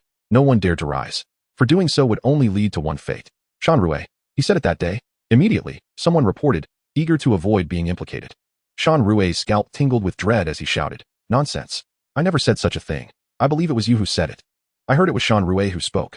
Indeed, it was Shan Rue from the Invincible City. In an instant, all accusations were directed at Shan Rue, leaving him pale and cursing the wretched crowd within his mind. He glanced at one person, who remained silent, and pointed, shouting, "Ding Chung Feng. You also said we should die together." Ding Chung Feng, who had desperately wished to vanish into the ground to avoid detection, was shocked that Shan Rue had implicated him. He immediately protested, "If it weren't for you starting it, I wouldn't have said anything. I didn't force you," and you all laughed heartily at the time. Now you're pointing fingers at me. Shan Rue stood up, pointing at everyone, as if intending to drag them all down with him, vowing that none would escape. Suddenly, someone yelled. I recall His Majesty laughed the loudest, and we merely followed suit. Chu Tianxiong, standing nearby, felt a surge of rage towards this individual. Yet, observing the heated exchange among the crowd, it was clear that even without the swarm of insects, they would be devoured by the Songyan kingdom. Sensing the insect king's gaze upon him, Chu Tianxiong chuckled softly. What they say is true. This emperor did indeed laugh, quite heartily, for at that moment, it truly was a jest. He then clapped his hands, and from behind him emerged a throng of royal family members, including the queen, Tang Shuang, and several princes. Their gazes were resolute, and this unusual situation made Huashan wary. We are members of the royal family. Would you care to disclose how the insect king intends to deal with us? From a distance, Chu Ruqing suddenly leaped forward, exclaiming, Father, let us fight it out. Bai Yu kept his head down, aware that this was not his affair. It was the people of Danxia Kingdom who had caused this turmoil. Look outside. The swarms are all around. What do you intend to fight with? 2 Dongxian realm individuals, one dead, the other's fate uncertain. Any further resistance will only provoke the insect king, and then none will escape. Ruqing, do not be hasty. Chu Tianxiong restrained his furious daughter, while even Tang Shuang placed a comforting hand on her shoulder, her eyes filled with reluctance. Father, we shall never endure such humiliation. Of course, we are the royal family of Danxia. The last vestige of our dignity shall be entrusted to your father. As Chu Tianxiong bit into his finger, a drop of blood did not fall, but rather ascended into the air. With the blood of this emperor, I shall protect my nation. Blood sacrifice, coalesce. Chu Tianxiong slowly rose into the air, hands clasped together, his eyes radiating a blood-red hue. Those who bore the imprint from Chu Tianxiong's blood saw a vivid red mark emerge on their bodies, converging towards him. This phenomenon was visible throughout the palace, and even in the capital. The crowd had not anticipated the emperor possessed such a deadly trump card. And he need not even present himself. As the crown prince, Bai Yu understood that he awaited the demise of others to reap the benefits. However, Chu Ruyan, altered by Song Yun, did not manifest, otherwise she would have shared the same fate. Chu Gu, being absent from the capital, remained unaffected. Father, what is this? Chu Ruqing gazed in horror at her body, unable to believe the reality before her. Tang Shuang consoled her. Ruqing, do not be afraid. We sacrifice ourselves to aid your father in vanquishing the formidable foe. It is our duty. Then why not inform me? I would not have objected. You ought to let me know. Chu Ruqing felt desolate, the shadows of her childhood resurfacing, realizing her father had never truly trusted her. She cast a glance at Chu Ruyan, a bitter smile gracing her lips. How pitiful she was, destined to perish at the hands of her beloved father. All she wished was to stand alongside him in battle, even if it meant death. Yet this. Father, I do not wish to die. Father. The princes were equally alarmed, evidently unaware. Only the queen seemed to comprehend. Meanwhile, Chu Gu appeared to know something but refrained from intervening, for this was their last hope. The pleas for mercy did not stir any compassion in Chu Tianxiong, as he absorbed the lifeblood of all present, draining the color from their faces. In Song Yun's eyes, this was akin to sapping their vitality. The guests at the banquet witnessed the cruel side of Chu Tianxiong, who could order the execution of kin without a second thought. Truly, he was a ruler. A terrifying spiritual pressure began to emanate from within Chu Tianxiong. A red dot appearing at his brow, most peculiar, as a crimson mist coalesced behind him. Upon opening his eyes, they glowed a mesmerizing crimson, captivating all souls. Dongxian realm. Ho Chong exclaimed in disbelief. Chu Gu suspected a breakthrough, but was astonished by the magnitude, realizing his brother had been planning all along. For he was not one to sit idly by. Chu Tianxiong surveyed everyone, feeling the immense spiritual power within him. As the leader of a nation, he had indeed worried about his strength. These formidable powers were like thorns in his flesh. From this day forth, this emperor shall be the sole Dongxian realm of both Danxiao and Song Yin kingdom. His impassioned voice reverberated throughout the capital, igniting cheers from the masses as they cried, "Long live your majesty." Chapter 70. The Father-Daughter Confrontation. Bai Yu seemed to grasp the intentions of Chu Tianxiong. He sensed that the kingdom of Song Yin was in grave peril. The death of the water-severing lord left no one to suppress him. The only one capable of doing so was the insect king. In this moment, Bai Yu contemplated whether the insect king should eliminate Chu Tianxiong. Yet he simultaneously wished for Chu Tianxiong to vanquish the insect king, ideally leading to the demise of both. Suddenly, Song Yun let out a chuckle. With a flourish of his sleeve, Chu Tianxiong unleashed a formidable surge of spiritual energy. This emperor now possesses the strength to fight. You lack the qualification to mock me. After waiting for so long, merely achieving the Dongxian realm felt like a waste of time. Song Yun had expected him to be stronger than the water-severing lord. Yet the reality was disappointingly similar. At this juncture, Chu Tianxiong could only gamble, betting that Song Yun was merely posturing and was, in fact, incapable. Even if he triumphed, he could not escape the kingdom of Song Yin. If he lost, it would signify the end of the Danyan kingdom, not just the entire continent. Thus, heaven above, may you bestow your favor upon me, Chu Tianxiong, to secure victory. Otherwise, when the insect king engulfs Song Yin, the entire continent shall lay bare to its gaze. At that point, countless lives would be ravaged, reduced to mere sustenance for the swarming insects. In an instant, Chu Tianxiong felt as though he was destined to be the savior of the continent, with all souls indebted to his sacrifice. To confront you, the Dongxian realm suffices. Song Yun sighed. Now that night had fallen, his strength had escalated. Let us not forget the gene starlight replicated from Chu Rian's body. His power would surge significantly at night. May your strength surpass your bravado. At that moment, Chu Gu cast a glance at Bai Yu, his gaze unmistakably signaling that now was the optimal moment for a counterattack. However, Bai Yu's eyes averted. The circumstances were unclear, and he was uncertain of the insect king's condition. If the insect king had weakened, he could take action. But if the insect king remained formidable, did he think this prince was a fool? Realizing Bai Yu was unmoved, Chu Gu understood he must seize the opportunity himself. Truly, they were a bunch of cowards afraid of death. Your Majesty. Chu Rian suddenly approached Song Yun, bowing respectfully. Though she spoke not a word, Song Yun comprehended her intent. Go forth. Yes, I shall not disappoint your Majesty. As he watched Chu Rian step forward, Song Yun felt a twinge of unease. After all, she had been transformed into a molten armor insect, achieving the 4th tier. Battling against a Dongxian realm opponent at the 4th tier was akin to a 6th tier challenge. A daunting task unless one possessed evolutionary capabilities, which might allow her to contend. Yet, Song Yun was not one to simply send Chu Rian into the fray. After all, she bore the weight of her bloodline. By nightfall, She might very well reach the 5th tier, or even unleash her full potential at the 6th tier. However, others were not so contemplative. The royal family's familiar Ho Zhong was baffled. Why was it the princess who took the stage? Could it be? Baiyu speculated that the insect king's fear had rendered it incapable, hence the decision to let another take the lead, to avoid revealing its weakness. Everyone present, astute as they were, recognized this, but dared not act. Observing Song Yun's imposing figure, Chu Gu sought the opportune moment for a stealthy strike. Wagering that the insect king was merely putting up a fade, having sustained injuries from the water severing Lord's previous attack. As for Huashan and Hanyu beside him, Chu Gu could no longer afford to consider them. Eliminating the insect king might restore normality for them. Chu Tianxiong's gaze turned colder as he watched his daughter stride forth. Your mother and siblings await you. I shall send you on your way. So do not commit such foolishness in your next life. With a clenched fist, Chu Tianxiong unleashed a forceful strike. A distant mountaintop suddenly erupted. A golden light hurtling towards them, emanating a formidable aura. It was the imperial sword, a legacy of the royal family. Shan Rue felt a flicker of hope for survival. This sword was no ordinary spiritual weapon, and he had believed it long lost. Baiyu's expression shifted. He had indeed heard of the royal family's profound legacy. With rumors that the imperial sword was forged by a Nirvana realm powerhouse, and his current mission was to investigate this matter. This Chu Tianxiong was truly adept at feigning weakness, deceiving everyone around him. One glance at Chu Ji's astonished face confirmed it. Indeed, Chu Gu was unaware of the imperial sword's significance, astonished that his brother had prepared an intricate series of maneuvers to address the crisis. Rian, your father shall ensure you pass without pain. With that, he swung the sword toward his daughter, showing no signs of mercy in his eyes. The true adversary was not Chu Rian, but the insect king beside her. The gazes of father and daughter met. And Chu Tianxiong envisioned Chu Rian's head severed from her body. You shall be blamed for choosing the wrong side. Die. A tempest of wind surged forth. All present stood in stunned silence. Chu Tianxiong's hardened visage revealed shock. How was this possible? At that moment, Chu Rian had caught the imperial sword, gripping the blade barehanded. No one could fathom this scene. Beside her, Huashan and Hanyu marveled inwardly, pondering how formidable it would be if they possessed such resilience in battle. Chu Tianxiong's voice deepened. Though Chu Rian had caught the sword, her wrist bled, indicating her body's defenses were still insufficient.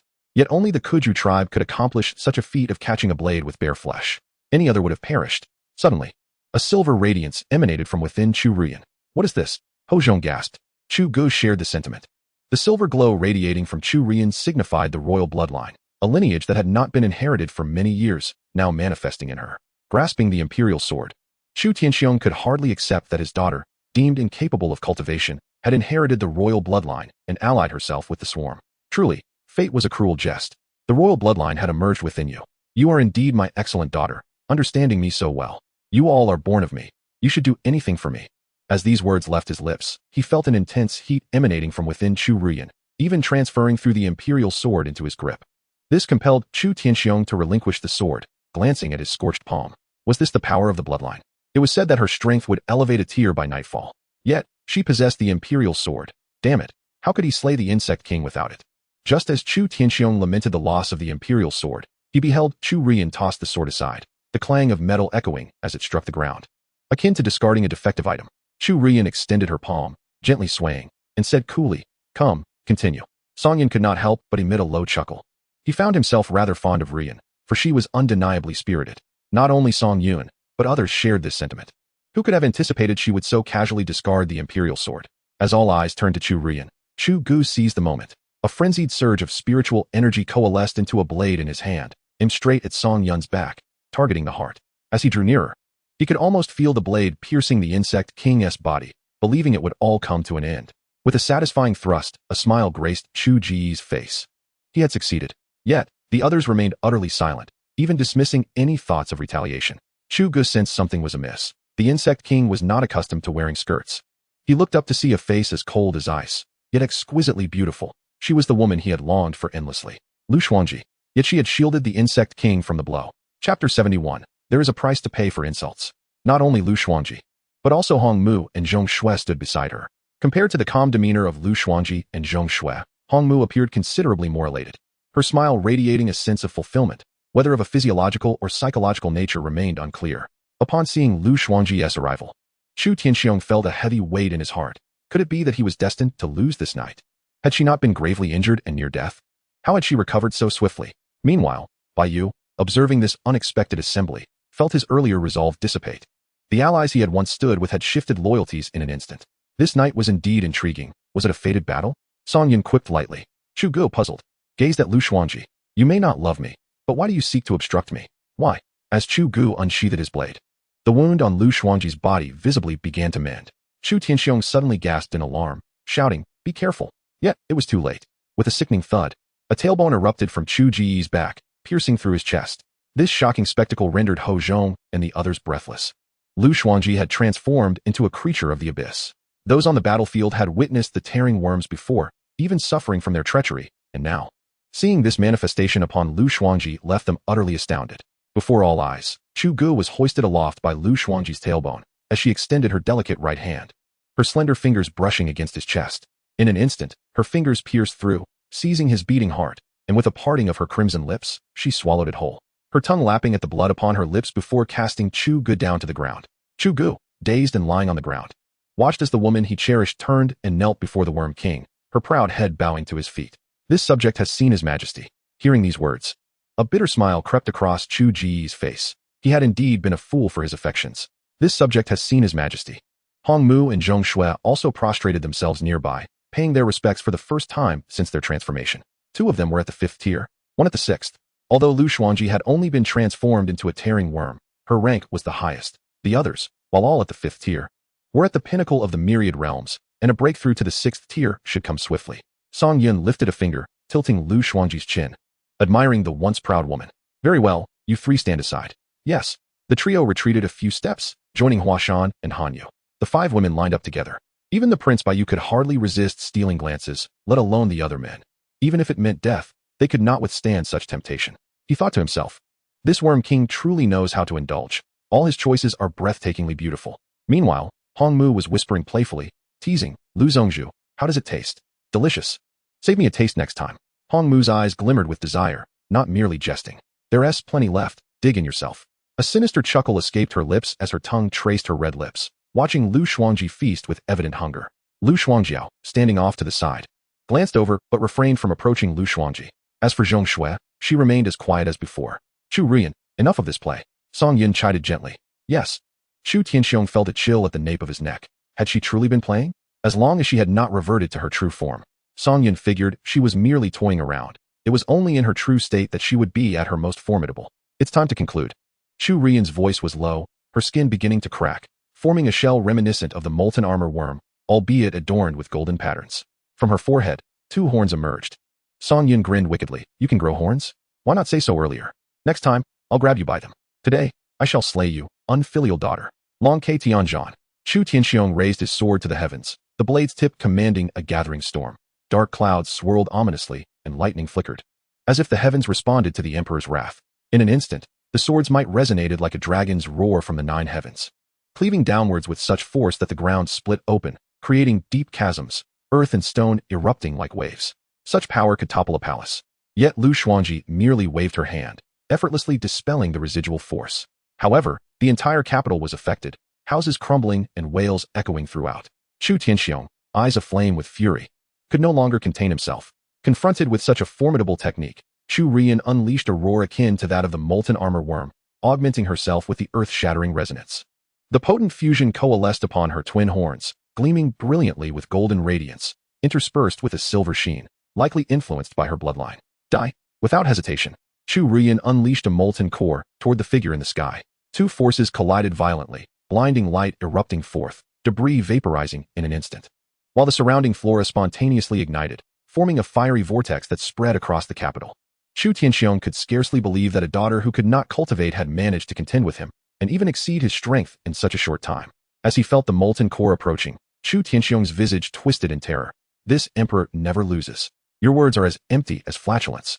Chu Rian's eyes glowed with a golden hue, amplifying the molten core's potency. No. In an instant, Chu Tianxiong was engulfed by the molten core. His voice fading away, the imperial sword clattering to the ground, leaving behind only remnants. Chu Rian could not help but stagger back as Song Yun caught her gently. Smiling warmly, impressive, Hua Shan, standing nearby, also rejoiced for Chu Rian, who had, with her 4th-tier strength, vanquished a pseudo-Dong Xian realm powerhouse, an unprecedented feat, my king. I feel so sleepy, Chu Rian murmured softly, leaning against Song Yun's hand and drifting into slumber. Hua Shan approached, temporarily leading Chu Rian away. With the death of Chu Tianxiong, the tension among the crowd heightened once more. Even Lu Zhongzhu had become the Worm King's subject. How could they continue? Do you feel triumphant now? Song Yun surveyed the crowd. Very well, I shall grant you an opportunity to prove your worth. If you fail, your kin shall become. Before he could finish, a commotion erupted. Upon closer inspection, he discerned shouts for the extermination of the worms, clamoring for justice against the stinking worms. Upon hearing this, his expression darkened, yet he chuckled. They have been forsaken by their emperor, yet still come forth under the banner of extermination against me. You all are inept. Do they intend to curse me to death? Initially, he had no desire for excessive slaughter, but given the circumstances, inaction was not an option. In an instant, the insect horde outside the city received Song Yun's command. Hammerhead worms rose abruptly, sending the soldiers atop the walls into a frenzy. Look, they're all up. It's all right. It's all right. They shouldn't breach the walls. They're coming. Run. Hundreds of hammerhead worms smashed through the city walls as if they were made of tofu, while countless acid worms surged into the capital like a tidal wave. And the razor-winged worms dove from the skies. In that moment, screams pierced the air. Looking upon the scene unfolding before him, Song Yun murmured, "Whoever curses me, I shall annihilate their entire family." Chapter 72. All have eaten their fill. Song Yun picked up the fallen imperial sword, grasping it in his hand as if it were a slender needle. With a firm grip, the blade creaked, fissures appearing along its length. Prompting Song Yun to shake his head, he was stronger at night than during the day. With a resounding crack, the imperial sword shattered before the eyes of the onlookers, their hearts bleeding for its demise. Time is drawing near. You should eat quickly. Fill your bellies for the journey ahead. They are already starved. Upon hearing this, none dared to lift their chopsticks. They had thought that sitting idle would spare them, yet the reality remained unchanged. Ha ha ha, you are all doomed. Wen Jing suddenly burst into laughter, her face brimming with mockery. Shan Rui, tense and alert, gazed at his kin before suddenly unleashing a scream and taking flight into the sky. A bloodthirsty creature plummeted from the clouds, piercing Shan Rui in an instant and crashing him down onto the steps. The insect horde immediately pounced upon the Shan Rui clan. I'll fight you to the death. Ding Changfeng suddenly lunged, only to be impaled by the throat in the next moment, dragged to Shan Rui's side. Who else wishes to fight? Song Yin inquired. Silence reigned.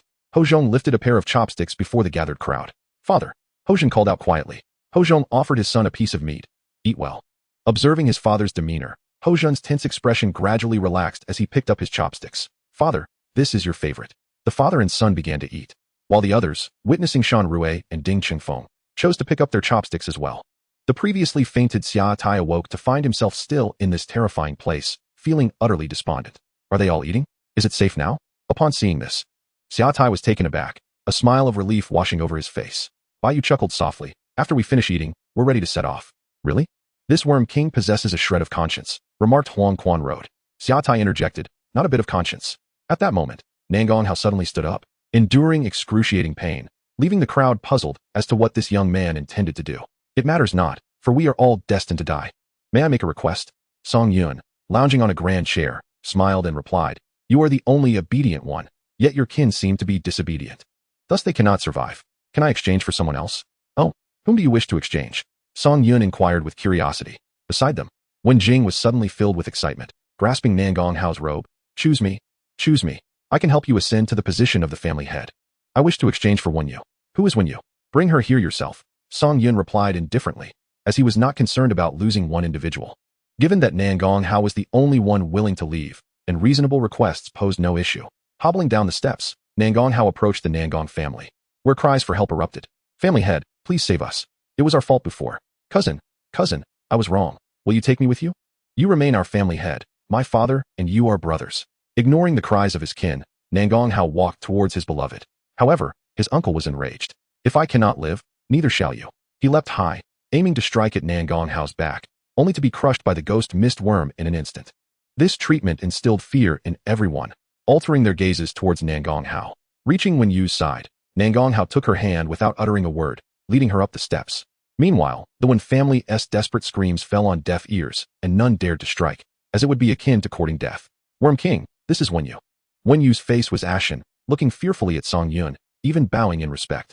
This gesture earned Song Yun a modicum of favor. No problem.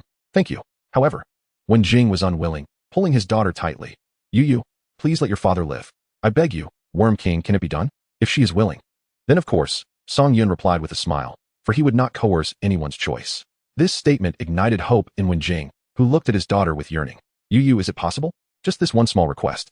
As these words left his lips, disdain filled the hearts of those present. Yet, Wen Yu instinctively hid behind Nan Gonghao, terror-stricken, gazing at her fierce father in fear. What are you doing? Come out. Give me the chance to live. Wen Jing, who had been mild-mannered a moment ago, erupted in rage, preparing to seize someone. Lu Shuangjiao admonished sharply, enough. This frightened Wen Jing, who rapidly altered his approach. Kneeling before them, Yu, can you bear to see your father slain? Tears streamed down his face as he spoke. Wen Yu looked at her father, her eyes finally betraying compassion as she turned to Nan Gonghao. He grasped her hand firmly, urging, come with me. Wen Yu hesitated for a moment, then clasped Nan Gonghao's hand tightly, signifying her resolve. You wretched girl. For this man, you would abandon your father. I shall slay you. A flowering stem pierced through Wen Jing's body, draining him dry before the eyes of the onlookers. Han Yu pressed her lips together, savoring the moment. Shall we have a meal before departing? Song Yun inquired politely. Thank you, but no, Nan Gonghao replied, taking Wen Yu's hand and departing. As Song Yun observed their retreating figures, he dispatched a blood boil to follow them, not for their protection, but to monitor them. Should they dare to leave Danxia Kingdom for Tsangyan Kingdom, death would be their only fate. Worm King, may I be spared? I will do anything, Bai Yu pleaded, only to realize too late that his cultivation was insufficient as he faced death. No, Bai Yu and Xia Tai's faces turned ashen. However, their expressions suddenly lit up with hope. I shall have the Saintess escort you on your journey. As you came together, you shall depart together. The flickering hope was extinguished once more, a sensation more agonizing than death itself. You shall not retain a single member of your sect. Your mother will become a vital asset to my breeding army. Realizing there was truly no hope, the two exchanged glances, preparing to fight to the death. Yet, the Saintess, Zhong Shui, had already positioned herself behind them, her hands tightening around their necks, her nails digging in, voraciously siphoning their life force. Saintess Yu. They felt their vitality waning, their eyes wide with horror, unable to close them even in death. Meanwhile, Lu Shuangji, Lu Shuangjiao, Hongmu, and Han Yu took their places behind them. Hongmu gradually bowed her head, saying, Dean, when you reach the bottom, inform grandfather that his granddaughter has joined a powerful clan. You are a disgrace to your grandfather. Ho Chong scoffed. Hongmu smiled silently, placing her hands on the heads of the two, sharp spikes emerging from her palms. Experiencing such a delightful sensation for the first time, Hongmu couldn't help but laugh maniacally, revealing her fangs in a terrifying display. Soon, all that was to be absorbed was drained. It seems you are not full yet. Apart from Lu Shuangji, the others should feast to their heart's content. Yes, several women eagerly flew in different directions. The prospect of breaking through the 6th tier tonight no longer felt like a dream. Come here. Lu Shuangji approached, only to be seized by Song Yun. I will personally ensure you are well fed. Chapter 73, The Consumption Begins. In a state of delight, Song Yun activated the system. Upon seeing the life force, he couldn't help but feel exhilarated, causing Lu Zhongzhu to roll his eyes. 372, for 138 points of life force. Nearing a breakthrough of 20 million life force. A group battle was indeed the correct strategy for the Worm Clan. Annihilating a sect yielded insufficient life force for upgrades. It was this grand-scale battle that was essential. Had it not been for his swarm not reaching sufficient numbers, he wouldn't have had to slay so many. Yet, there was little choice. Lu Shuangji did not grant him developmental time, or else today's life force could have easily doubled, even tripled. Nevertheless, this outcome was acceptable, once all was absorbed. It should reach 30 million. Enough to elevate his swarm to a new level, allowing for greater life force absorption in the next group battle. The first order of business was, of course, to upgrade the mother nest. 2 million. Level 6 mother nest under construction. Indeed, upgrading to level 7 required 4 million. An exponential increase. The troop deployment mode has officially commenced. While awaiting the mother nest's upgrade, Song Yun first assessed today's losses. 6, 872 first tier casualties. 2, 184 second tier. 118 third tier, 17 fourth tier, and no fifth tier losses. Among them, 181 were killed by their own kind.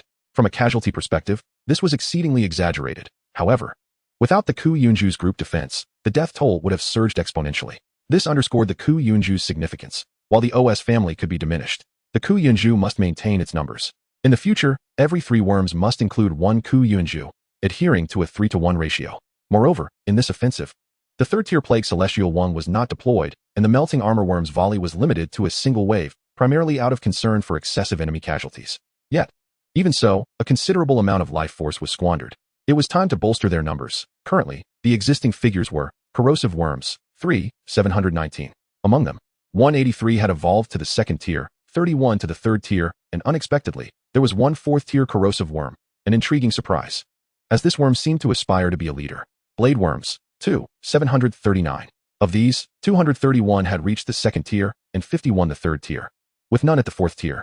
Scarlet Flower Worms, 1, 311 remaining, with minimal losses, as the attack was launched underground. Of these, 439 had evolved to the 3rd tier, and 9 to the 4th tier, tearing worms. 882 remaining, with 20 having evolved to the 4th tier. In the 4th tier of the Annihilation Maw, 468 creatures remain, of which 3 have evolved to the 5th tier. The 5th tier Ghost Fog worms remain in Scathe, totaling 110, as the vanguard on the battlefield. The majority of the casualties stem from the Crystal Thorn clan, an inevitability in the chaos of war. Following them are the Bitter Fallen clan. There are 89 first-tier Iron Beetles left, which are essentially designed for self-detonation amidst the enemy ranks. The 2nd-tier Hammerhead worms number 387, with no evolution to show. The 3rd-tier Core Sentinel worms stand at 345, also without any advancements. The 4th-tier Molten Armored worms count 120, similarly lacking in evolution. The 5th-tier Aegises total 110, with no progress in their development. Songyun couldn't help but wonder why evolution seems so challenging for the Bitter Fallen clan. Now, let us observe the AOC clan. There are 899 first-tier Razor worms remaining, yet only 78 have progressed to the 2nd tier, with none reaching the 3rd tier. The 2nd-tier Spore worms number 123. Upon seeing this figure, Songyun felt something was amiss, as he believed he had only cultivated 1,000 spore worms. Upon closer inspection, he chuckled lightly. It turned out the spore worms were no more, and the 123 counted were merely the flying insects that emerged post-parasitism, mistakenly classified by the system as 2nd-tier spore worms. Suddenly, a realization struck him. Zhong Shui had transformed into a spore worm. Thus, her ability must involve spreading spores to parasitize others. The crucial question is, what tier are the insects born from her parasitism? If the spore worm is 2nd tier, then the offspring should also be 2nd tier. Since Zhong Shui is 5th tier, the progeny should indeed be 5th tier flying insects. That would be rather extraordinary. However, experimentation is necessary, and he immediately instructed Zhong Shui to test his hypothesis. Continuing further, the 3rd tier Plague Albatrosses number 200, having not been deployed at all. There are 200 4th tier worm nests, and 200 5th tier blood boils. Setting aside other matters, let us summon 2,000 worm nests. Future battles will heavily rely on their transport capabilities. 1 million vitality points just vanished like that. It's hard to fathom how previously 1 million had to be meticulously counted. 100,000 corrosive worms are summoned. 100,000 blade worms are requested. 100,000 iron beetles are called forth. 200,000 razor worms. That totals 500,000. Do not underestimate these first-tier creatures. They evolve relatively easily and are cost-effective, offering exceptional value. Next come the 2nd-tier crimson flower worms, which are worth nurturing due to their resilience and ease of evolution. So let us summon 50,000. The hammerhead worms, despite being somewhat cumbersome, serve well for display. So let us bring in 1,000. The spore worms must be included. With a bit of luck, it could be a buy one get four deal. Thus, another 50,000 are summoned, totaling 50,000. Is it possible that 10 million has been spent too quickly? One must be cautious. Expenses are escalating rapidly. The 3rd-tier rending worms, when charged, are ferocious, rampaging through enemy ranks. So let us call for 10,000. That will cost another million. The 3rd-tier core sentinel worms also deserve attention. So let us procure 10,000 of them, as their perception and group defense capabilities are superb, costing another million. The 3rd-tier plague albatrosses of the AOC clan, which still lack a practical application, will be summoned in a quantity of 1,000 for experimentation, costing 100,000. The total expenditure for the 3rd tier amounts to 2,100,000 vitality points. As for the 4th tier Annihilation Maw, Songyun hesitated briefly. Although its speed is commendable, it is not as cost-effective as nurturing the Ghost Fog worms. The Annihilation Maw is more suited for stealth operations, capable of disrupting enemy formations in battle. Therefore, let us summon 1,000 at a cost of 500,000. He feels the current number of molten armored worms is sufficient and has no immediate plans to increase their numbers. Up to this point, 13,600. 000 vitality points have been expended, leaving 4,272,438 vitality points remaining. The consumption is alarmingly swift. To reach a scale of 1 million will require astronomical figures. It is prudent to pause and gather the vitality within the city, awaiting the mother nest to reach level 6, alongside the research into the 6th tier insect species. Once the mother nest unlocks the commander level, it will undoubtedly require a hefty investment. Suddenly, he realizes it is not nearly enough. Placing Lu Shuangji on the table, he notes the pronounced bulge in her abdomen, as if she is about to give birth, with fluids spilling from her mouth. Chapter 74, Level 6 Mother Nest. Observing Lu Shuangji's condition, Songyun smiled. After all, his sizable form and abundant resources are quite advantageous. Stretching lazily, he gazed upon the capital, once prosperous, now reduced to a hellscape. Let it descend further into despair. One by one, insect nests began to be constructed, and newly cultivated insects began to emerge. Song Yun could not help but spread his arms wide. The sensation was utterly exhilarating. As dawn broke, the city fell into deeper silence, until all insect swarms had settled into a tranquil rest, confirming their complete evacuation. Of course, aside from the unconscious Chu Ruyan, everyone else successfully reached the 6th tier, with some even achieving evolution, which reassured Song Yun greatly. They possess individual strength capable of slaying the opposing force's mainstays. The 6th tier signifies the Dongxian realm, and with the sole Dongxian realm expert of the Zhanyan kingdom deceased, what could they possibly contend against him? His only remaining concern is the potential for leaks. Many powerful factions exist across the continent, far beyond the capacities of the Dongxia kingdom. The Zhanyan kingdom is even in contact with these factions. If word were to leak, it could provoke them prematurely, which would be disadvantageous. After all, this situation is one of necessity. With so many perishing here, the Zhanyan kingdom will inevitably investigate the circumstances. Preparations must be made. Then, another surge of vitality was consumed. After a night of absorption, vitality increased by over 8,000,000. The total now stands at 13,184. 393 vitality points. With a resounding chime, the announcement sounded, Mother Nest reaches level 6. What a delightful sound, one that fills the heart with an indescribable joy. Song Yun immediately accessed the Mother Nest, and indeed, a commander level had been added. Clicking on it revealed one illuminated icon, while the others remained dark, indicating there are several commander levels available. Upon touching it, the prompt appeared, consume 1,000,000 vitality points to cultivate a commander, Blade Sovereign Sicars. Blade Sovereign Sicars. While 1,000,000 vitality points may not seem excessive now, it is indeed the cost for a single entity. Let us examine its abilities. Sicars is a rare species within the insect clan, possessing extraordinary cognitive capabilities. In its presence, the enemy leaves no trace behind. As a commander, Sicars enhances the strength, speed, and defense of the insect swarm under its command. Sicars can generate wormholes, allowing the insect clan to rapidly reach their destination. 3 genetic traits can be freely selected to infuse into Sicars' being. Once selected, changes cannot be made. Sicars' power levels will increase alongside the Mother Nest tier without any cost. Upon reviewing this information, Song Yun found it quite satisfactory, worthy of the price. Especially notable is the wormhole ability, capable of significantly shortening travel time and catching the enemy off guard. The option to freely select 3 genetic traits requires careful consideration. Perhaps one from the Crystal Thorn clan for regeneration, a Hive trait from the AOC clan for immediate strength enhancement, and a Rebirth trait from the AOC clan, providing an almost unbeatable advantage. Commencing cultivation.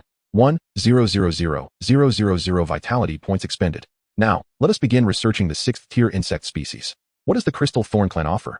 6th tier Xiao worm, a unique species of the Crystal Thorn clan, belonging to the micro-insect category, lacking any offensive or defensive capabilities, yet capable of merging into the Crystal Thorn swarm to enhance genetic strength, requiring 160,000 vitality points.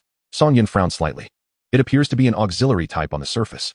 Its true strength will only become apparent through cultivation. Next, for the Bitterfallen clan. Let us see if they have a powerful 6th tier species.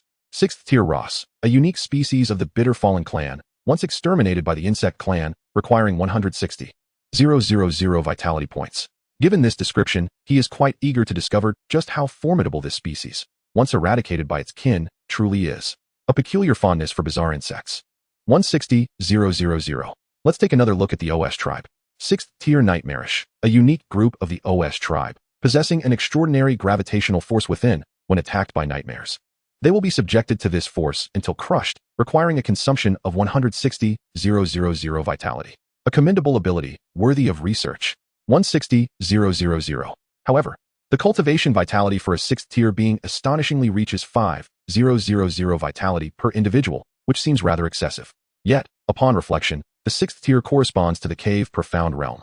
I can cultivate one with my 5,000 vitality, while others may toil tirelessly across the nation to produce a single one, often at a cost of their own lives. This thought immediately brought balance to Song Yun's heart.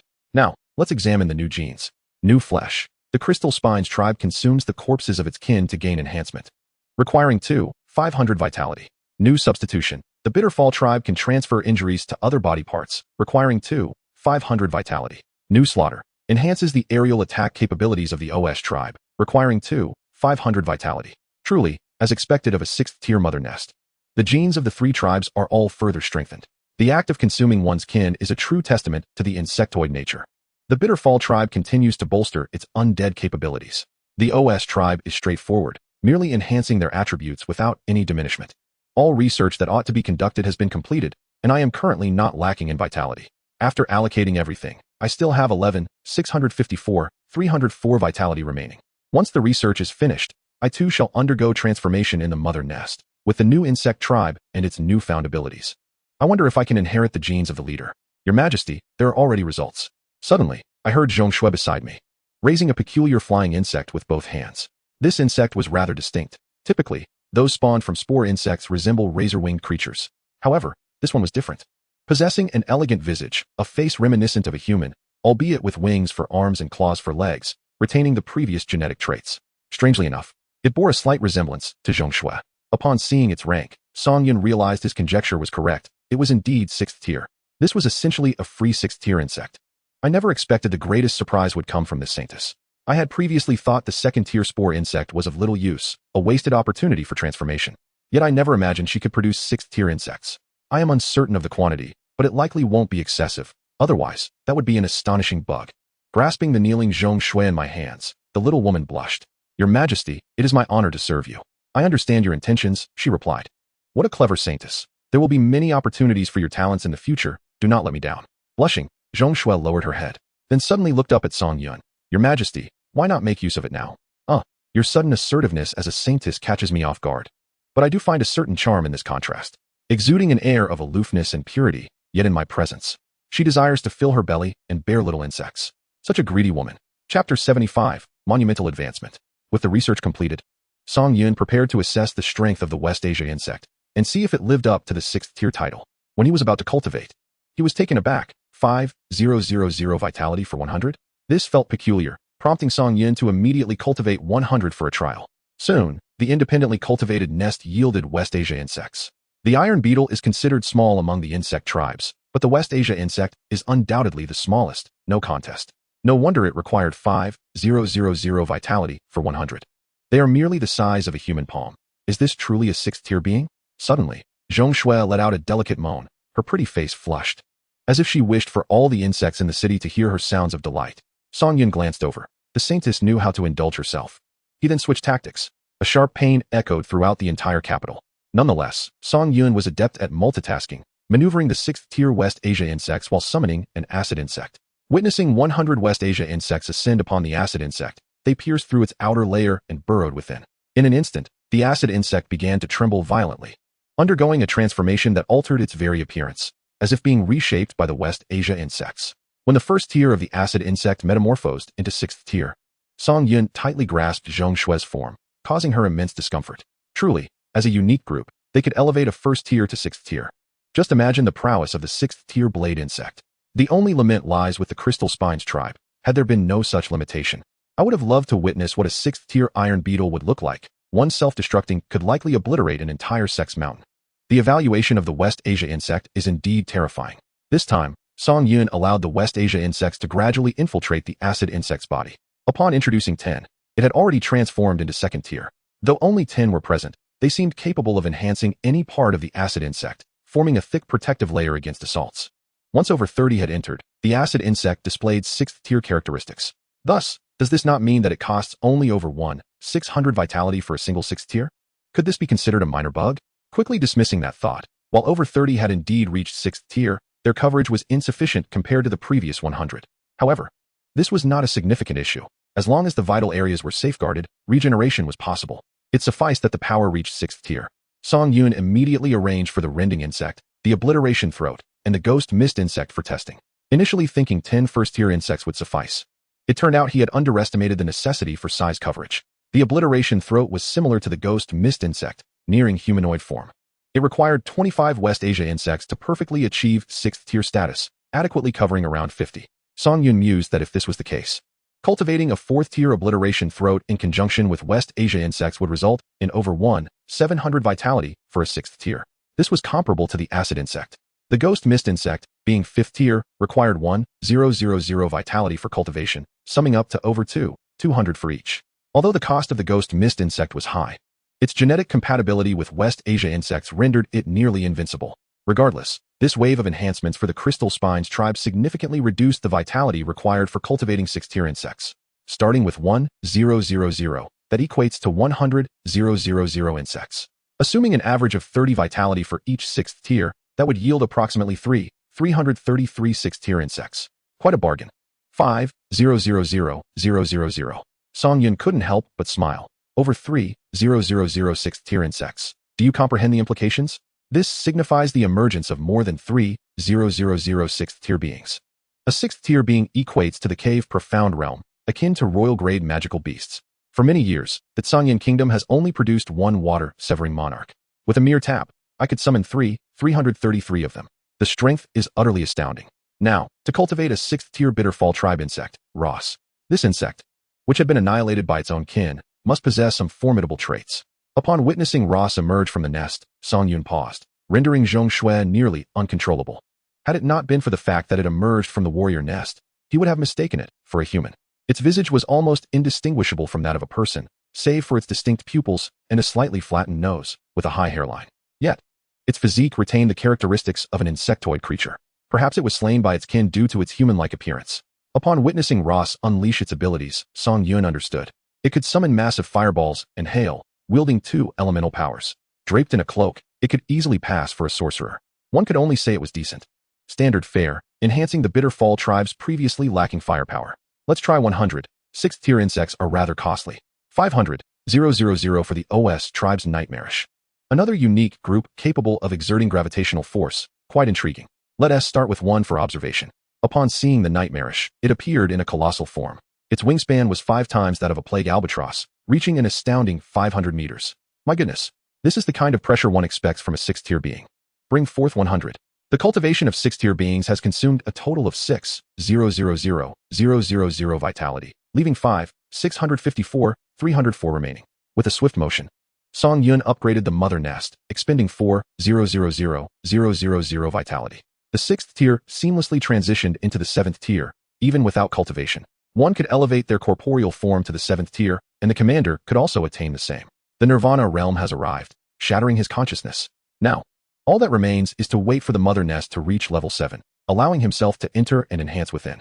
The remaining over 1 million vitality will be dedicated to researching the 7th tier, facilitating the inheritance of corporeal forms. Whatever can be produced will be produced. Casually placing down Zhong Shui, Song Yun turned to survey his vast army, while Zhong Shui's eyes rolled back in a fit, gazing down upon the swarm. It was a veritable sea of darkness, as the insect race continuously emerged from their lair. However, vigilance was paramount. His familiarity with the continent was still lacking. Previously, he had hidden in the forest to develop, and now he had only just emerged from the woods, entering a new realm. Thus, Song Yun's first order of business was to seal off the Danxia kingdom. No one could enter, and certainly no one could leave. At this juncture, Blood Surge and Crystal Core guards were dispatched in pairs to the borders, while 6th tier nightmares were stationed a little further back, prepared to intervene should Blood Surge be unable to handle the situation. As for the remaining forces in Danxia kingdom, it would be prudent for them to remain compliant. Provoking me would not be a wise course of action. After all, there is still a significant shortage of vitality. At this moment, in the imperial capital of the Tsangyan kingdom, it was indeed twice the size of that of Danxia kingdom, boasting a level of prosperity far exceeding that of its counterpart, with a population several times greater. For the insect race, this was akin to a grand banquet. In Tsangyan kingdom, the royal family held the most considerable power. Lord Duanshui was not merely a loose cultivator, but also the national master. Even the head of the Tian sect was obliged to heed the royal family's commands. The head of the Tian sect is here. A maid emerged from the imperial study, exuding an air of haughtiness. Come in. Xia Chengfeng acknowledged her presence and, under the maid's guidance, entered the study. Upon pushing open the vermilion door adorned with gold dragon motifs, he was greeted by the aroma of deep-water sandalwood. Mingling with the ink's essence, the floor was covered with a thick indigo and gold-woven carpet, the auspicious 8 treasures pattern shifting subtly beneath his feet. The entire eastern wall displayed the Tsangyan Eternal Stability Chart, showcasing green mountains and waters, with vermilion ink dotting the pavilions and towers in a harmonious arrangement. A golden plaque inscribed with the words Sea Tranquil and Rivers Clear, pinned by imperial hand, hung proudly above, its dragon-patterned borders shimmering majestically in the morning light. The artist was none other than the emperor seated at the table, a strikingly beautiful figure, Bai Ning. At this moment, Bai Ning was engrossed in painting, depicting 9 cranes in varying postures, their snow-white wings adorned with faint golden cloud patterns, echoing the real flock of cranes passing by outside the window. Your Majesty. Xia Chengfeng knelt on one knee and proclaimed. Bai Ning merely acknowledged with a hum, her gaze firmly fixed on the artwork. Her elegant demeanor stirred one's heart. Yet should one truly be captivated, they would find themselves disillusioned. Once Xia Qingfeng rose, he stood to the side, his eyes not on Bai Ning, but rather on the cranes outside. Half an hour passed, then an hour. Finally, Bai Ning set down her brush and spoke softly. Do you understand?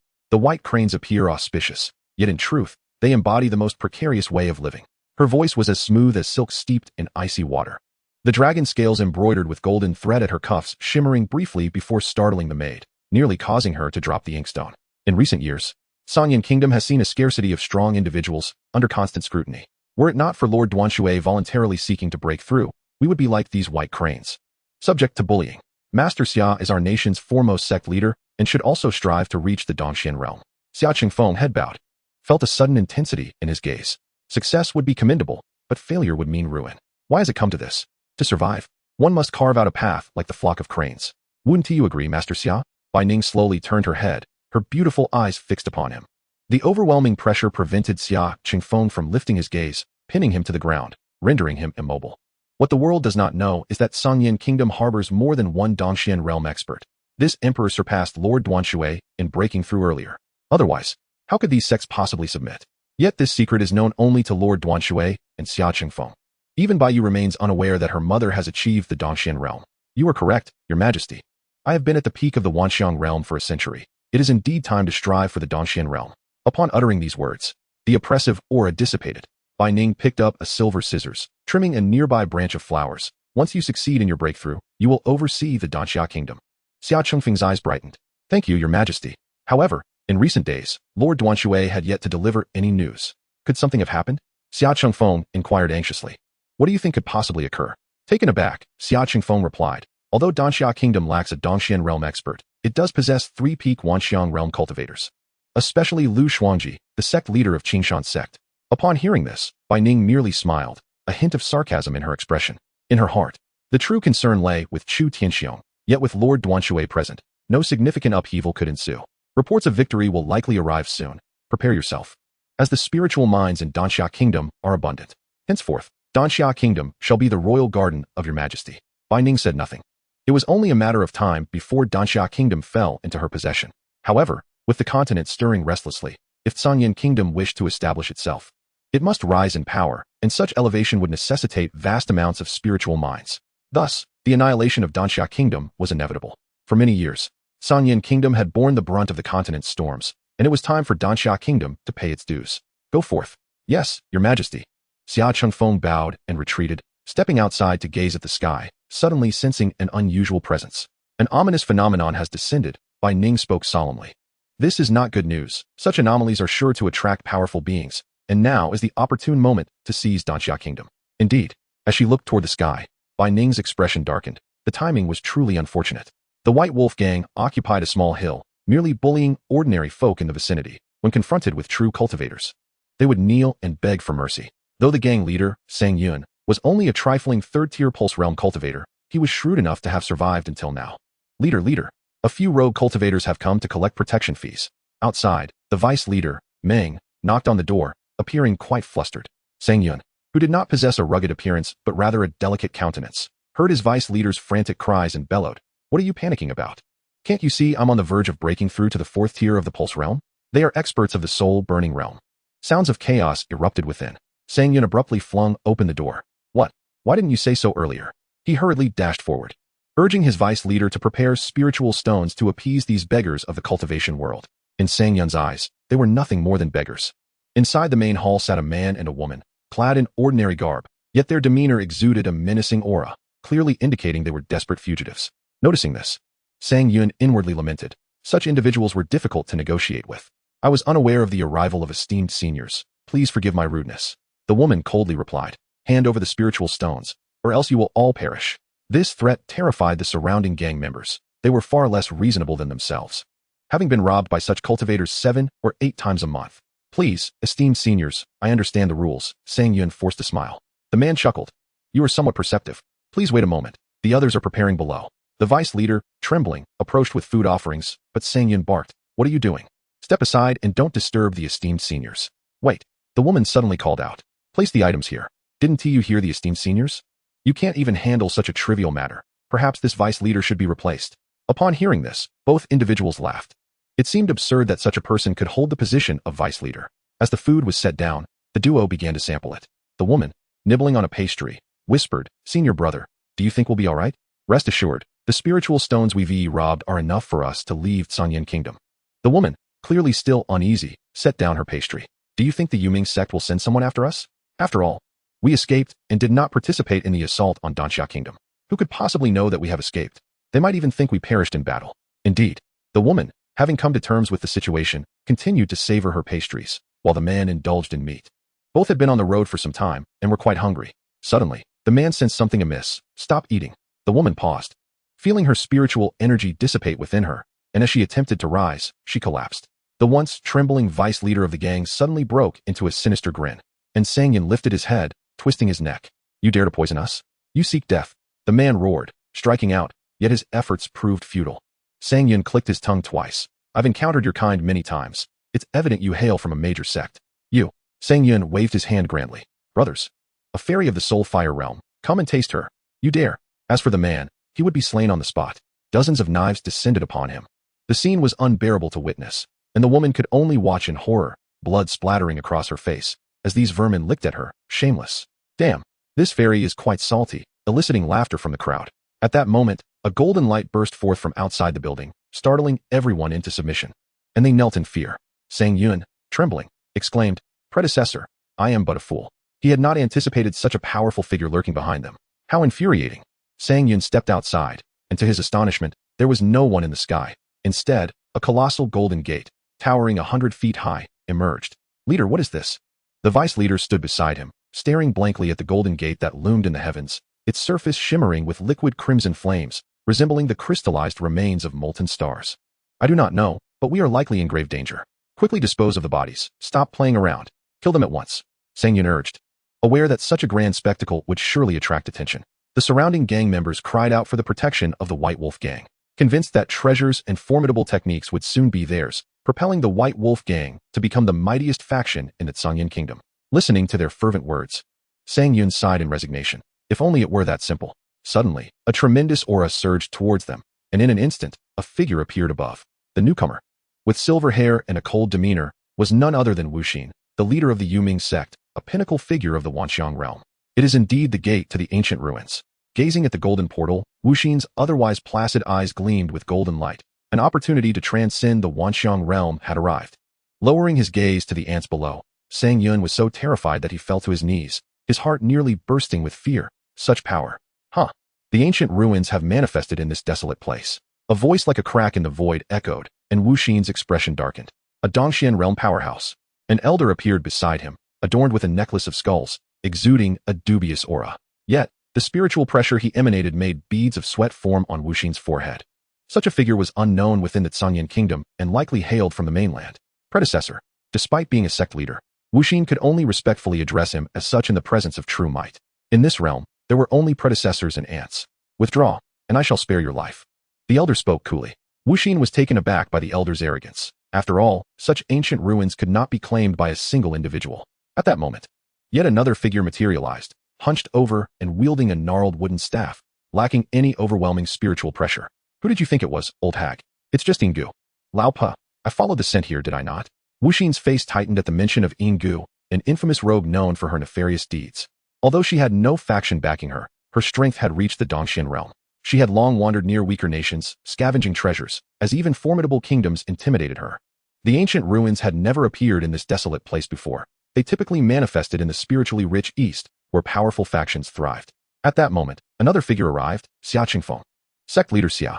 Upon seeing Xia Qingfeng, Wuxin's tense expression relaxed. However, Ingu and Lao Pa dismissed him with a glance, for in their eyes, a pinnacle figure of the Wanxiang realm posed no threat. Only the likes of the water-severing lord would elicit any caution. Xia Qingfeng first examined the golden gate. Noting the aura emanating from it, his suspicions were confirmed. It was indeed the gate to the ancient ruins. However, the current situation suggested that it had yet to be opened. Two Dongxian realm figures stood before him, and soon, more factions would converge upon this place. Greetings to the two esteemed predecessors. Xia Qingfeng feigned ease as he clasped his hands in salute. Ingu surveyed the duo. "Where is your water-severing lord? Is he not coming to assess the situation?" The water-severing lord is currently in seclusion, striving to break into the second tier of the Dongxian realm.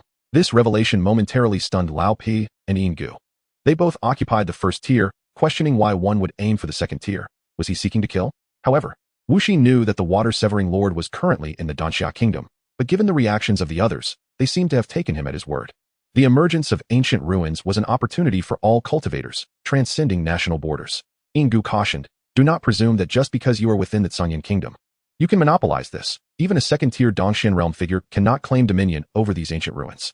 Xia Qingfeng remained noncommittal. His assertiveness had cast a momentary doubt in the minds of Lao Po and Yinggu. I trust the water-severing lord will act justly, Xia Qingfeng smiled.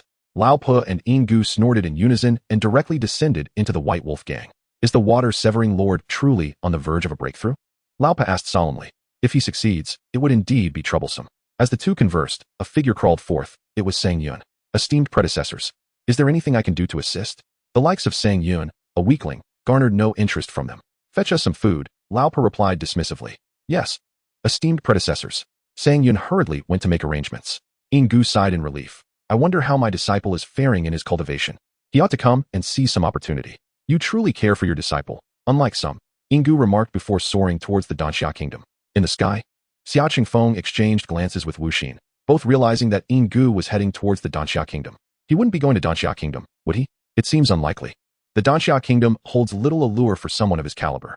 Yet, Yinggu was indeed bound for Danxia kingdom, in search of his obedient disciple, Bone Daoist. In the capital of Danxia kingdom, it had transformed into a paradise for the insect race. With the completion of the level 7 mother nest, the blood essence it produced spread throughout the entire capital, expanding far beyond its original size. Go, summon the Zhangyan kingdom to send forth their army.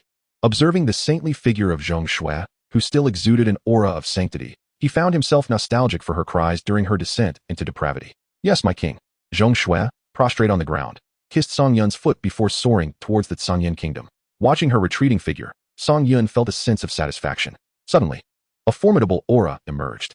Zhong Shui, poised to depart, halted, catching a glimpse of a golden light on the horizon, emanating from the direction of the Zhangyan kingdom. I should investigate the situation. Yes, my king. Zhong Shui swiftly vanished into the sky. As a level 6, and of the OS race, her speed was remarkable, and she would soon reach the Zhangyan kingdom.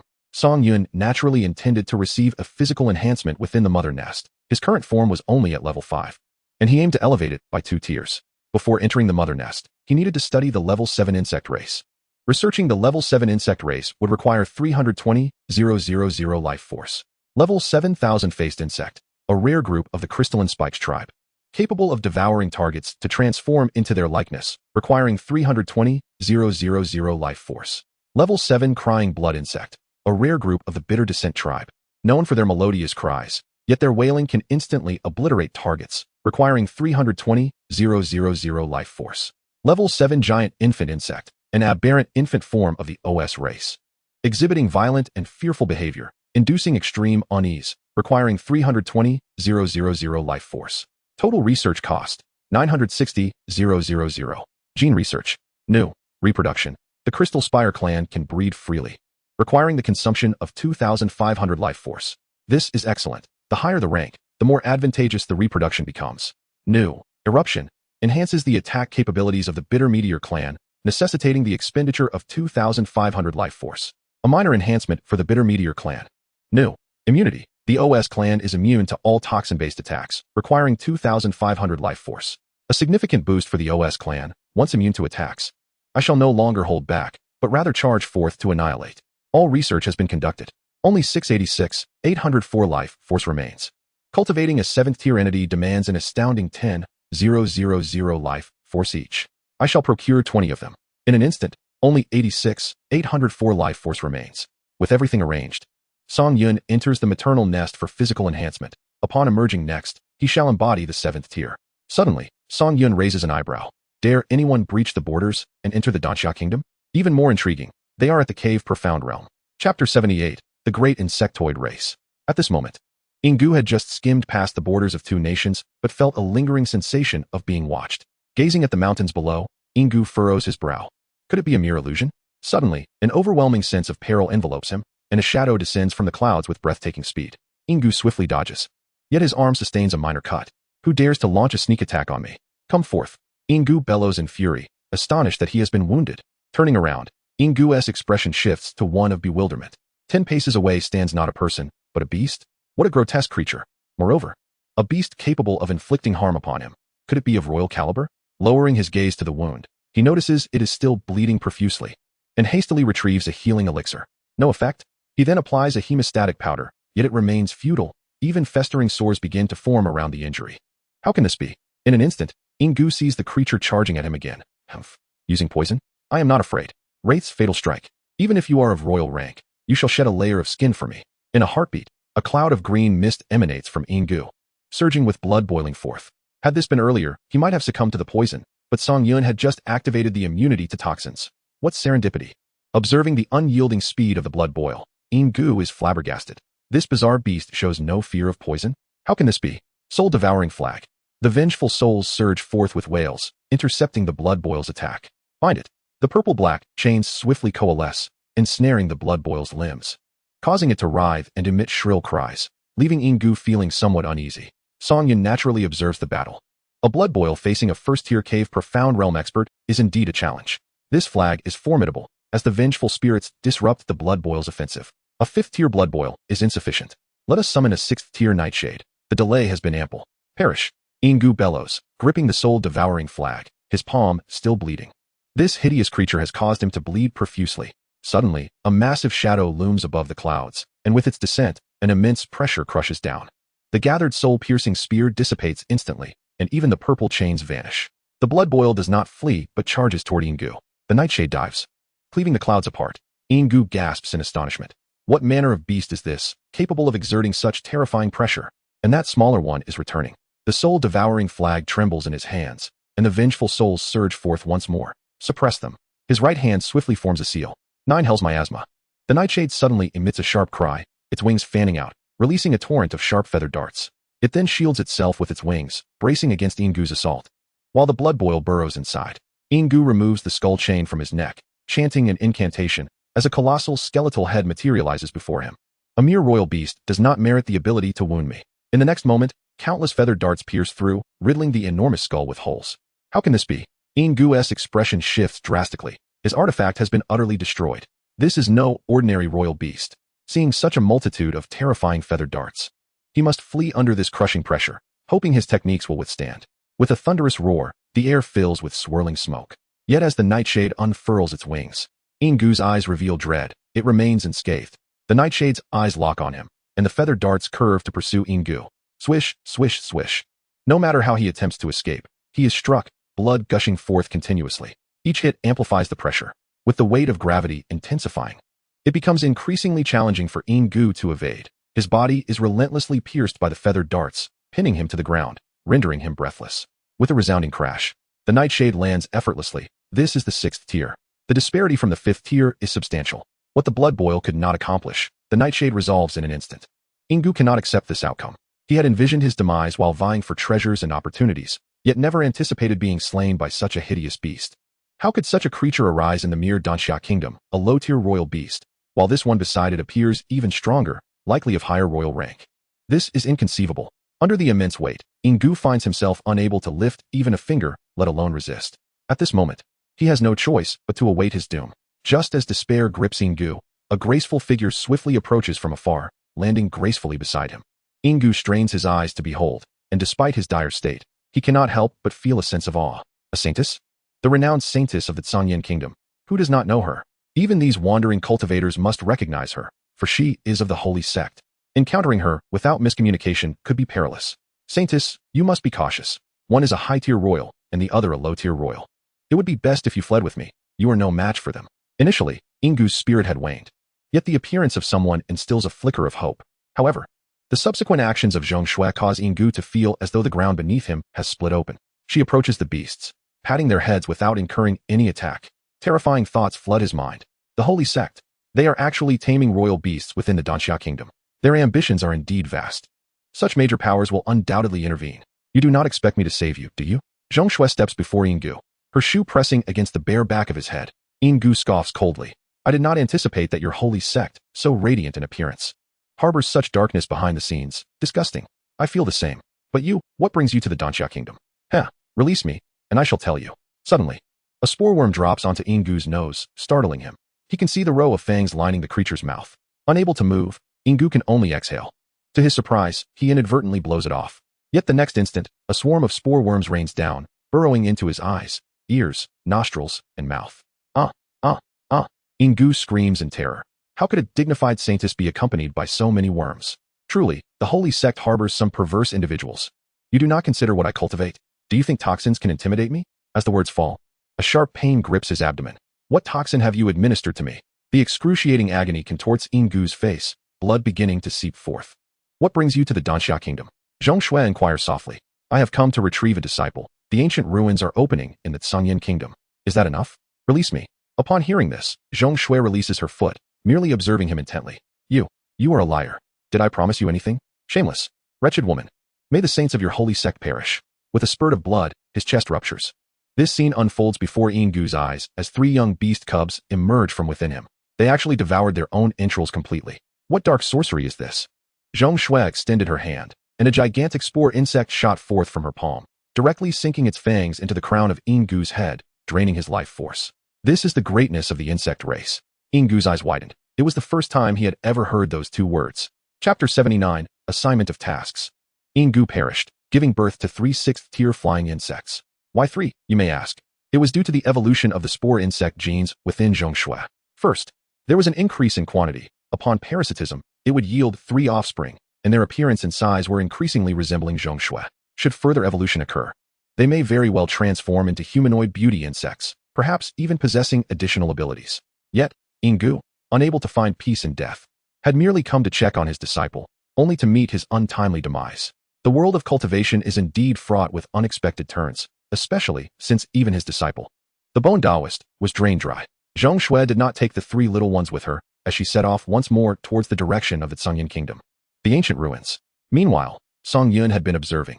Upon hearing of the ancient ruins, naturally, treasures, powerful techniques, and formidable beast companions came to mind.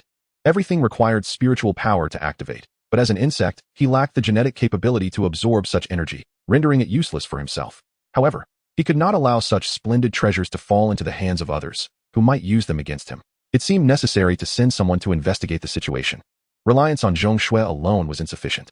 Hongmu appeared particularly fascinated by the insect race, spending her days engrossed in research. Even contemplating the fusion of the regeneration genes from the Crystalline Spike clan with the Kuyun clan or the OS clan. Truly, she was a woman devoted to learning. Yet, what if one day she succeeded?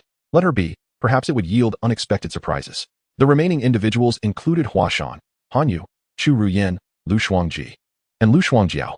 It was impossible to send them all out. Someone must remain in Danxia to manage affairs, particularly to fend off those who sought to eliminate them. Chu Ruyen was only at the 4th tier and needed to advance her rank within Danxia. After much deliberation, it was decided that Lu Shuangji and Lu Shuangjiao would be dispatched to investigate the ancient ruins, while the others would stay behind to deal with the dissenters. As for the mother nest, it no longer required guarding, especially with a 7th-tier insect now at its helm. Any Nirvana realm intruder would be swiftly crushed. According to Zhong Shui, the leader of the Holy Gate was merely at the 3rd level of Nirvana. If such a person were to arrive, they would have to bow in submission to the mother nest. If she were a woman, she would be directly transformed within it. With all arrangements completed, Song Yun felt at ease to focus on enhancing his physical form. The commander was already on the verge of emergence, but with the mother nest upgraded to level 7. Further enhancement was necessary. Soon, apart from himself, there would be another 7th-tier commander. Suddenly, Song Yun recalled a matter. There was another 7th-tier mother nest awaiting his nurturing, Storm Lord Baha. It required 2,000,000 life force for cultivation. Raising the mother nest to level 100 should suffice. Naturally, everyone complied unconditionally with Song Yun's orders. However, for Hua Shan and the others, there was a hint of disappointment. After all, the mention of ancient ruins implied a significant task, while the Danxia side was completely overwhelmed. As it happened, before their departure, the 6 women gathered together for a meal. At the dining table, the atmosphere felt somewhat peculiar. At first glance, it resembled a disturbance in the realm of fairies, each with their own distinctiveness. In terms of appearance, they were evenly matched, so comparisons had to be made through strength and contributions. Though they obeyed Song Yun's words, they were still female insects, each yearning for his favor. Ladies, please excuse me. I shall begin eating now, Han Yu declared, disregarding everything, and picked up her chopsticks to dig in. After finishing, she pouted, saying, it lacks flavor. Should we add some blood? Your taste is quite intense, Hua Shan remarked softly. Compared to senior sister, the junior sister cannot hold a candle, she added with a laugh. Covering her mouth, Chu Ruyen tugged at Hua Shan. All right, you two, stop bickering. At that moment, Hongmu grinned and teased.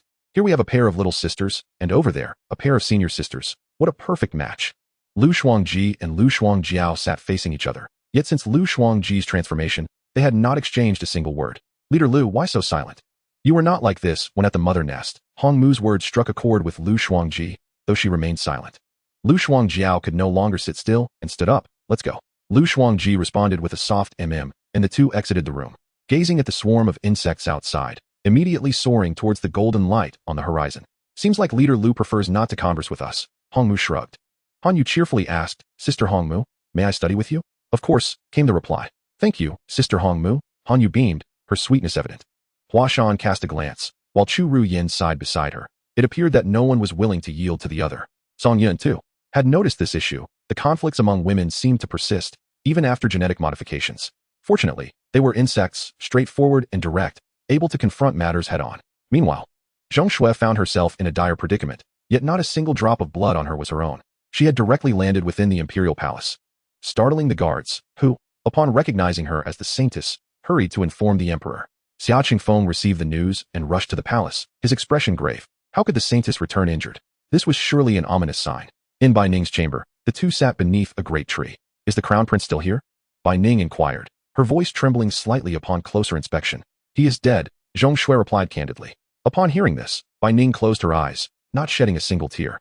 Observing her reaction, Zhong Shui felt a sense of admiration. She had heard that Bai Ning was once merely a songstress, who caught the eye of the then emperor during a performance and was taken into the harem, ultimately annihilating his clan and instigating a regime change. As a woman, Zhong Shui respected that. Yet as an insect, she felt Bai Ning was still far from matching the might of their king, who had decimated Danxia Kingdom in less than 2 months, with Sanyin Kingdom next, followed by every corner of the continent. Is Duan Shui Jun still alive? He is dead. This news seemed even harder for Bai Ning to accept. What have you encountered? Lu Shuangji has broken through to the Dongxian realm, and Chu Tianxiong has also used secret techniques to reach the same realm. Bai Ning showed no sign of surprise, instead reproaching herself. I should have acted sooner. I should not have delayed. However, they were not faring well either, having been severely injured by us. We cannot allow them any respite, or else Sanyin Kingdom would be in peril. Bai Ning stood up with a sigh. You must have seen the golden light in the sky. That is the residual glow from the ancient ruins, and powerful forces around us are beginning to gather. We must refrain from making any large movements. Hearing this, Zhong Shui's brows furrowed, and she said thoughtfully, if we allow them to recover, the consequences would be unimaginable. Let them recover. It's merely buying them a little more time. Bai Ning replied. Listening to Bai Ning's words, Zhong Shui felt a bloodthirsty aura emanating from the emperor before her. Chapter 80, Red City. Master Xia, I have yet to inform you that you cannot enter. Xia Qingfeng paid no heed to such formalities, his expression tense as he rushed over, fixated on the disheveled Zhong Shui. He is dead, Zhong Shui whispered. Xia Qingfeng, at the pinnacle of the Wuxiang realm, could not help but take a step back, his complexion paling instantly. A mere Danxia Kingdom had brought about the tragic death of his son. Should Xia Qingfeng discover that his son had become the feast of the saintess before him, one could only imagine his reaction. Your Majesty, allow me to lead a force to annihilate everyone in Danxia Kingdom. Xia Qingfeng's eyes blazed with fury, vowing revenge for his son. Now is not the time. My son is dead, Xia Qingfeng bellowed. Bai Ning cast a glance, calmly stating, the crown prince is dead as well. Xia Qingfeng froze in place, a heavy silence enveloping him. Impossible, he cried out in disbelief. How could Duan Shui Jun have perished? But upon hearing that Danxia Kingdom had produced 2 at the Dongxian realm, despair settled in his heart. He was no match for them. First, let's suppress the news and wait until the ancient ruins conclude, at which point I shall personally attend. Upon hearing this, Songyin chuckled. The entrance to the mother nest shall be opened for you. Then we shall wait a bit longer. When the ancient ruins conclude, only one race will remain. With the demise of the water-severing lord, how shall we keep those foreign powers in check? If they discover that the water-severing lord is no more, they will undoubtedly test our defenses. Xia Qingfeng composed himself. He must seek vengeance for his son, yet there are more pressing matters at hand. I have my ways. You, holy maiden, should take the time to recuperate. Very well. After Zhong Shui departed, Xia Qingfeng respectfully remarked, today, the celestial envoy and Feng Chun have arrived. It is rare to see them, yet now they all come. Bai Ning scoffed, a glint of murderous intent flashing in her eyes. Some minor sects have also joined in. I fear we cannot keep this concealed. What if we cannot conceal it? I shall crush their throats. Gazing at Bai Ning, Xia Qingfeng nodded. The once naive woman had transformed, no longer indecisive. At times, he felt a sense of inferiority. When a woman becomes ruthless, it is truly alarming. There is something amiss with the holy maiden, Bai Ning suddenly stated. Xia Qingfeng was taken aback. His recent emotional turmoil had made him oblivious to the holy maiden's condition. What is amiss?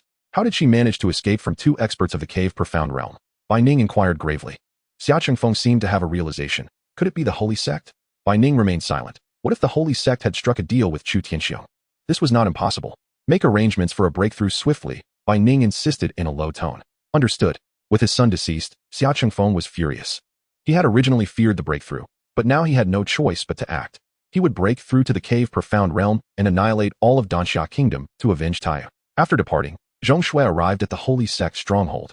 Upon her appearance, the disciples were momentarily taken aback, then knelt in reverence, exclaiming, "We pay our respects to the Holy Maiden." Beside her stood the Holy Son, Inghan. Having recently arrived in Sanyan Kingdom primarily to check on his junior sister, Inghan was anxious after several days without news. "What brings you here?" Zhong Shui feared that Song Yun might misunderstand. After all, she was to become the insect empress, and she wouldn't allow a mere holy son to obstruct her path. Hearing Zhong Shui's unfamiliar tone, Inghan was taken aback. "I heard my junior sister was stationed in such a remote place, so I came to see. I am a bit fatigued and need to recuperate. I have some excellent elixirs here." Zhong Shui disregarded him and walked towards the back courtyard. Inghan sighed. It seemed his junior sister was sulking and had not spoken kindly, reduced to such a state. However, the Holy Sect was not solely his to command. There were matters beyond his control. Gazing at the golden afterglow in the sky, he mused that if his junior sister could acquire something valuable from the ancient ruins, perhaps she could be assigned to a better place for cultivation. This golden afterglow stretched for miles, yet for the entire continent, it was but a mere speck. A day later, in Xicheng, this city was the closest to the ancient ruins, perfectly positioned facing the Golden Gate, allowing one to better comprehend the monumental aura for breakthroughs. In days past, Xicheng was sparsely populated, but today, it was not an exaggeration to say it was teeming with people. Not only cultivators from within Sanyan Kingdom, but also those from various other regions, and scattered practitioners mingled together. Perhaps an inconspicuous old man was a master of the myriad realms. Lu Xuanji and Lu Xuanjiao also arrived, both clad in white robes, their forms entirely wrapped, revealing only their mesmerizing eyes. Many donned similar attire, for some valued their status, thus drawing no undue attention. "I do miss those days," Lu Xuanjiao suddenly remarked. Lu Xuanji softly replied, "It has been decades since we descended the mountain together." "Ah, you remember that? How could I forget?" Lu Xuanjiao snorted. Although Song Yun did not fully comprehend, he had engaged in deep conversations with Lu Xuanjiao, and at such moments, a few kind words from Lu Xuanji would suffice to placate her. Yet Lu Xuanjiao was not one to be easily appeased. The conversation fell flat. The two sat at a tea stall, ordering a cup of tea while listening for news about any powerful figures that had arrived. Nearby, several men were sweating profusely, animatedly discussing. "The White Wolf Gang is exceedingly fortunate. The ancient ruins have appeared right above them, and many powerful individuals reside within the gang. Such good fortune. If they can befriend these strong figures, the White Wolf Gang will surely rise to prominence." "Huh. It is not that simple. It is merely a temporary frenzy." The two listened for a while, and upon hearing about the White Wolf Gang, they knew immediately that it was not a force to be reckoned with. Suddenly, commotion erupted from behind. "The ancestor has arrived. Clear the way. The ancestor is here." A man exclaimed. "Who is the ancestor?" Someone queried. "You don't even know who the ancestor is? You must be living under a rock." "The ancestor is the forefather of the Hong family," the crowd murmured. Lu Xuanjiao rolled her eyes, feeling a surge of indignation. No need for her to take action. The mockery alone drew a crowd that quickly overwhelmed the man with blows until he begged for mercy. At that moment, a man with a folding fan spoke nonchalantly. "The ancestor is among the top 10 powerful figures of the three barbarians." Upon hearing three barbarians, the two women instinctively frowned. The term three barbarians was an insult to Danxia Kingdom, as it excluded Danxia entirely. Chapter 81. The Water-Severing Lord is dead. Lu Xuanji's relentless cultivation and breakthroughs were aimed at elevating Danxia Kingdom into the ranks of the three barbarians. For many years, she had not succeeded. Fearing that failure during her breakthrough would lead to her demise, leaving Qingshan's sect without a future. But that no longer mattered. The three barbarians were no longer her goal. They would merely become the nest of a swarm, and all beings within the three barbarians would become the life force of a formidable insect race. A grand palanquin appeared, upon which reclined a large, rotund elder, whose corpulent form occupied half of the conveyance, perpetually indulging in food, leaving grease stains on his lips. 8 masters of the myriad realms bore the palanquin. Such a display would surely cause a stir wherever it went in the three barbarians.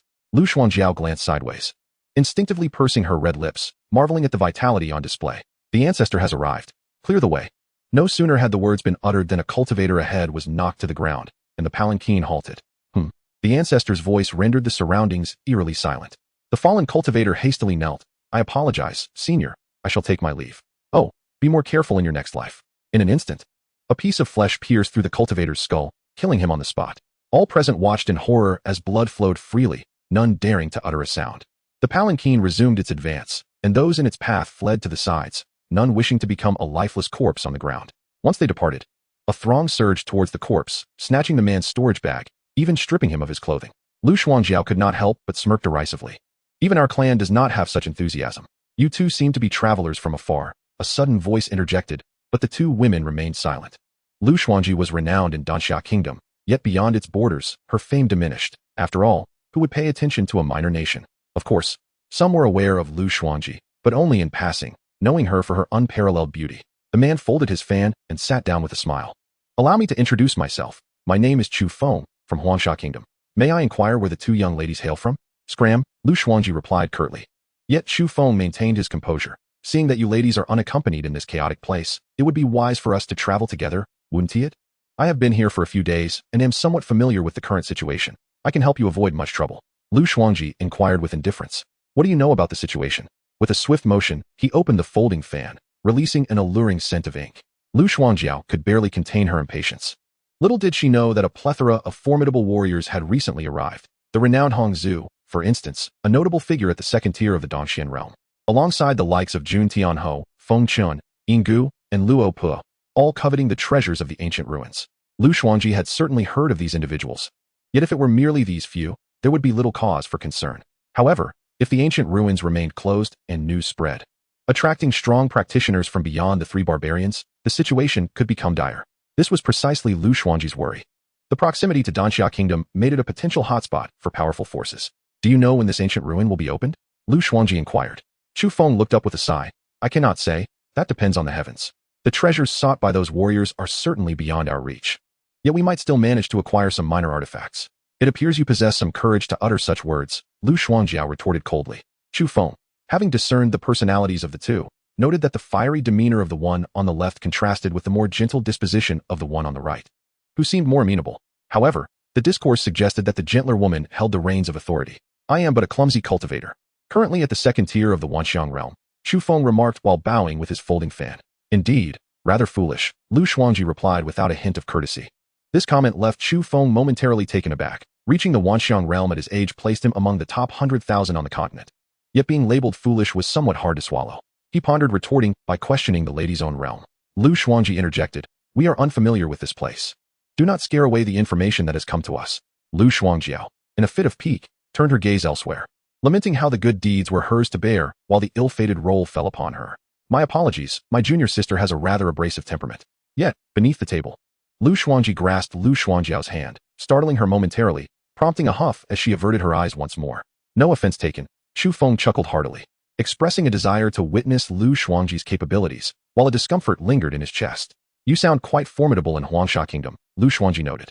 This struck a chord with Chu Feng, prompting him to enter a self-aggrandizing mode, even divulging his birth details. Lu Xuanji found herself struggling to maintain her composure, surprised by his loquacity. Were it not for being born in the three barbarians, with scarce resources, I would undoubtedly be at the pinnacle of the Wanxiang realm by now. Perhaps even fortunate enough to breach the Dongxian realm, bringing glory to my lineage. Chu Feng's assertion was not exaggerated. The three barbarians region was indeed resource poor, and the emergence of these ancient ruins had everyone eager for a taste. It was at this moment that Lu Xuanji decided to take her leave. Chu Feng suddenly lowered his voice. Allow me to share a piece of insider information. I have heard that Sanyan Kingdom is attacking Danxia Kingdom. The two women, who had been growing impatient, immediately tensed at this revelation, their pupils dilating sharply before they quickly regained their composure. Danxia Kingdom has been quite pitiful, suppressed for so many years without a single strong practitioner emerging, Chu Feng remarked with a teasing smile. Is this information reliable? Lu Xuanji inquired in a low tone. Chu Feng closed his fan and replied, as with all insider news, it is half true and half false. However, in recent days, the Lord of Water has not made an appearance, which may lend credence to this rumor. If Sanyan Kingdom truly moves in stealthily, we cannot allow that. The spoils must be shared, he continued. Once the ancient ruins conclude, I shall venture to Danxia Kingdom, perhaps to visit the Qingshan sect and behold the true form of Lu Xianzi. I might even capture her attention with my striking appearance. How embarrassing that would be. Lu Xuanjiao quickly restrained her senior sister's hand. Calm down, senior sister, remain composed. At that moment, a sharp voice rang out from afar. Lord of Water, after all these days, are you not coming to gather with us? Have you perished? Chapter 82. So you're truly going. The crowd turned their gaze towards the sky, where a shadow raged with fury. For the people of Sanyan Kingdom, this was a provocation, if no powerful figure intervened. they would soon find themselves subject to the disdain of the other two kingdoms. Lu Xuanji was well aware that the Lord of Water would not be coming. He had been crushed by the king, his body likely consumed by some small insect, reduced to waste. Yet, the others remained oblivious, testing the waters. If the Lord of Water does not show, that would indeed be troubling, Chu Feng remarked, narrowing his eyes. Logically, for something as significant as the ancient ruins, the Lord of Water could not hide indefinitely. With so many powerhouses gathered, failing to make an appearance would be quite offensive. Lu Xuanji's mind raced. Those aware of Canyan Kingdom's situation would undoubtedly seek to partake in the spoils. They could ultimately absorb everything, with the outside world only knowing that they had participated in the ancient ruins and perished while vying for treasures. With this notion, Lu Xuanji promptly proposed to Song Yun. Upon hearing this, Song Yun did not object. Compared to a Dongxian realm strong practitioner, a large-scale brawl involving hundreds of thousands of cultivators, if managed correctly, could yield billions of vitality, far more advantageous than dealing with a single Dongxian realm individual. The arrival of these formidable warriors was perfectly timed to test the power of the 7th-tier insect race, the 7th-tier leaders, and his own 7th-tier physique. Let them become fodder for the insect race. One figure surged forward. It was the leader of the Yuming sect, Wuxin. Jun Tianho, Lord of Water. A resounding slap echoed through the air, catching all cultivators off guard, especially those from Canyan Kingdom. That was the sect leader of Canyan Kingdom's second-largest faction, who had audaciously slapped someone in plain sight. I speak. Do you have the right to interrupt? Jun Tianho glared coldly at Wuxin, his murderous intent palpable. This was the reality of the continent. The weak would invariably be bullied. Had the Lord of Water been present, Jun Tianho would not have dared to act in such a manner, as mutual respect would have prevailed. Wuxin's cheek bore the imprint of 5 fingers. That resounding slap shattered the defenses he had built over centuries of cultivation. Today, before so many eyes. Slap. Gasps erupted from the crowd as they witnessed Jun Tianho deliver another swift slap. Though not particularly forceful, it struck at the heart. You dare glare at me? Jun Tianho sneered. A surge of spiritual energy coalesced around Wuxin, as Jun Tianho prepared to strike him down, waiting for this very moment. Suddenly, Lu Xuanji sensed a powerful aura approaching. Yet another Dongxian realm expert was arriving. Jun Tianho also turned his gaze towards the distance. His murderous intent dissipated, replaced by a smile. In an instant, a figure stood beside Wuxin. Jun Tianho frowned. The newcomer was not the Lord of Water, but rather Xia Chengfeng. When did he break through to the Dongxian realm? Wuxin stared in astonishment at Xia Chengfeng. You've broken through? Xia Chengfeng nodded. You should rest for now. Wuxin gritted his teeth, feeling a deep sense of failure. First the Lord of Water, now Xia Chengfeng, both of whom had reached the Dongxian realm before him despite arriving at the Wanxiang realm later. Thank you, but do not overthink it, Xia Chengfeng cautioned, advising him not to let this matter provoke him into a hasty breakthrough, as that would only disturb his state of mind, making failure more likely. Xia Chengfeng's words only deepened Wuxin's discomfort. Witnessing how Xia Chengfeng spoke so differently now that he had reached the Dongxian realm, he seemed just like the Lord of Water. Without uttering another word, Wuxin turned away. Xia Chengfeng, you truly catch us seniors off guard. Jun Tianho laughed heartily. Though internally, he was tumultuous, realizing that this young man had also broken through, meaning Canyan Kingdom now had 2 Dongxian realm experts. However, for the insect race, the Dongxian realm was merely the baseline. They were currently advancing towards the 7th tier and the Nirvana realm. Lu Xuanjiao chuckled inwardly, her clan having hundreds at the 6th tier, while they were reveling in the triumphs of one who had just broken through to the Dongxian realm. Pitiful humans, she mused. Fortune favors you, Xia Chengfeng replied nonchalantly, feigning as if the Lord of Water were still alive. Jun Tianho smiled knowingly, as everyone understood that breaking through to the Dongxian realm was a gamble with one's life. Indeed, it is fortunate. Where is Duanshui Jun? These are all familiar faces. Can't one of you show a little courtesy and engage in conversation? As soon as the words were uttered, another middle-aged man appeared nearby, dressed in somewhat disheveled attire. Aptly named Fengchen. I still have a game of chess left to finish with Duanshui Jun, he said softly, yet the pressure he exuded was palpable. Ha. If that is the case, Duanshui Jun still owes me a meal, Hong Zhu declared, brandishing a meat leg, chewing on it while exuding a faint scent of blood. You men are only good for fighting and killing, Luo Pa interjected, seemingly eager to meddle and compel Duanshui Jun to take action. But I, an old woman, also enjoy a bit of fighting. Luo Pa fixed her gaze upon Xia Chengfeng, as if contemplating turning him into a meat bun. Isn't he concerned about the ancient ruins opening and treasures being divided among others? It is clear that these individuals are conspiring against the Canyan Kingdom. If I do not join them, I might end up being targeted. Xia Chengfeng remained calm and replied, I mentioned before that Duanshui Jun is in seclusion. Then take us to see him, demanded Jun Tianho. Jun, how can you see someone in seclusion? Preposterous. Jun Tianho bellowed, sending Xia Chengfeng staggering back several paces. After all, he had just broken through and was no match for those who had long been dwelling in the Dongxian realm. Xia Chengfeng swallowed the blood, his internal spiritual powers surging chaotically, clearly unstable. It was evident that others noticed this and seized the opportunity to strike. They could not allow the Sangyan kingdom to gain another powerful practitioner of the Dongxian realm. Once the balance was disrupted, life would become exceedingly difficult. Hongzhu and Fengshen refrained from attacking, as they represented two nations behind them, yet they could act as a suppressing force. Jun Tianhou and Luo Pe, being loose cultivators, had nothing to lose and could kill unless Duanshui Jun appeared immediately. Lu Shuangjiao subconsciously glanced at Lu Shuangji, as if inquiring whether to intervene. If the Sangyan kingdom's experts were truly eliminated, they too would partake in dividing the spoils, which did not align with the interests of their king. Chu Feng sighed. It seems Xia Zhongzhu is in grave danger. Facing two Dongxian realm experts, he is likely powerless unless Duanshui Jun arrives or a mysterious expert emerges. You go, mysterious expert. Lu Shuangjiao replied. Cough, cough, cough. I shall refrain from meddling. Why not you go, miss? Coward. After saying this, Lu Shuangjiao shot up into the sky. Chu Feng stood aghast, his folding fan dropping to the ground. Mouth agape. You're really going? Lu Shuangji sighed softly. Her junior sister had already dashed out. Uncertain if this was the right course of action. If she disrupted the king's plans, she would be the one blamed. Everyone gazed as a dark silhouette ascended into the sky. A cacophony of murmurs erupting as they speculated about this audacious individual daring to join the dialogue of Dongxian realm experts. Was this a death wish? Or were they rushing toward their reincarnation?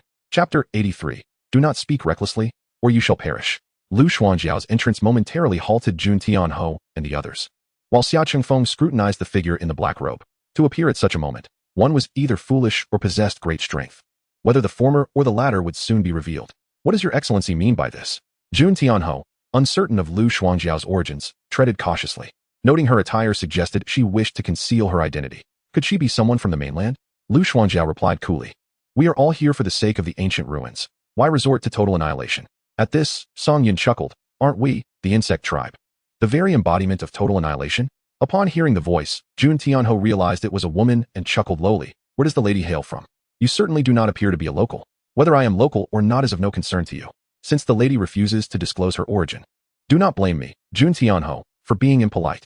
Xia Chengfeng hastily warned. Be cautious. He is of the Dongxian realm. Lu Shuangjiao merely responded with an indifferent "oh." In the next moment, Jun Tianhou was sent flying, crashing to the ground with a resounding thud, leaving the crowd astonished. Lying in the pit, Jun Tianhou's eyes widened in shock. He had not even perceived what had transpired before being struck. As he gazed at the dark silhouette above, his expression became significantly clearer. Xia Chengfeng quickly clasped his hands and exclaimed, Thank you, senior, for your assistance. Hongzhu and the others were equally taken aback. They had not expected this woman in black to be so formidable. It was evident that she hailed from a powerful entity on the mainland, capable of sending a Dongxian realm practitioner flying with a mere slap. Such strength must surely be at least that of the third layer of the Dongxian realm. Below, Chu Feng felt as though struck by lightning. One slap had sent a Dongxian realm practitioner flying. She had been correct. In her presence, he felt utterly foolish. Reflecting on his earlier bravado, he was filled with embarrassment, glancing at Lu Shuangji, realizing she would only grow stronger. No wonder they had sought to converse with him. They were clearly interested in the situation here. Surrounding cultivators were abuzz with speculation. A powerful being from the mainland, and Jun Tianhou was no match. How astonishing.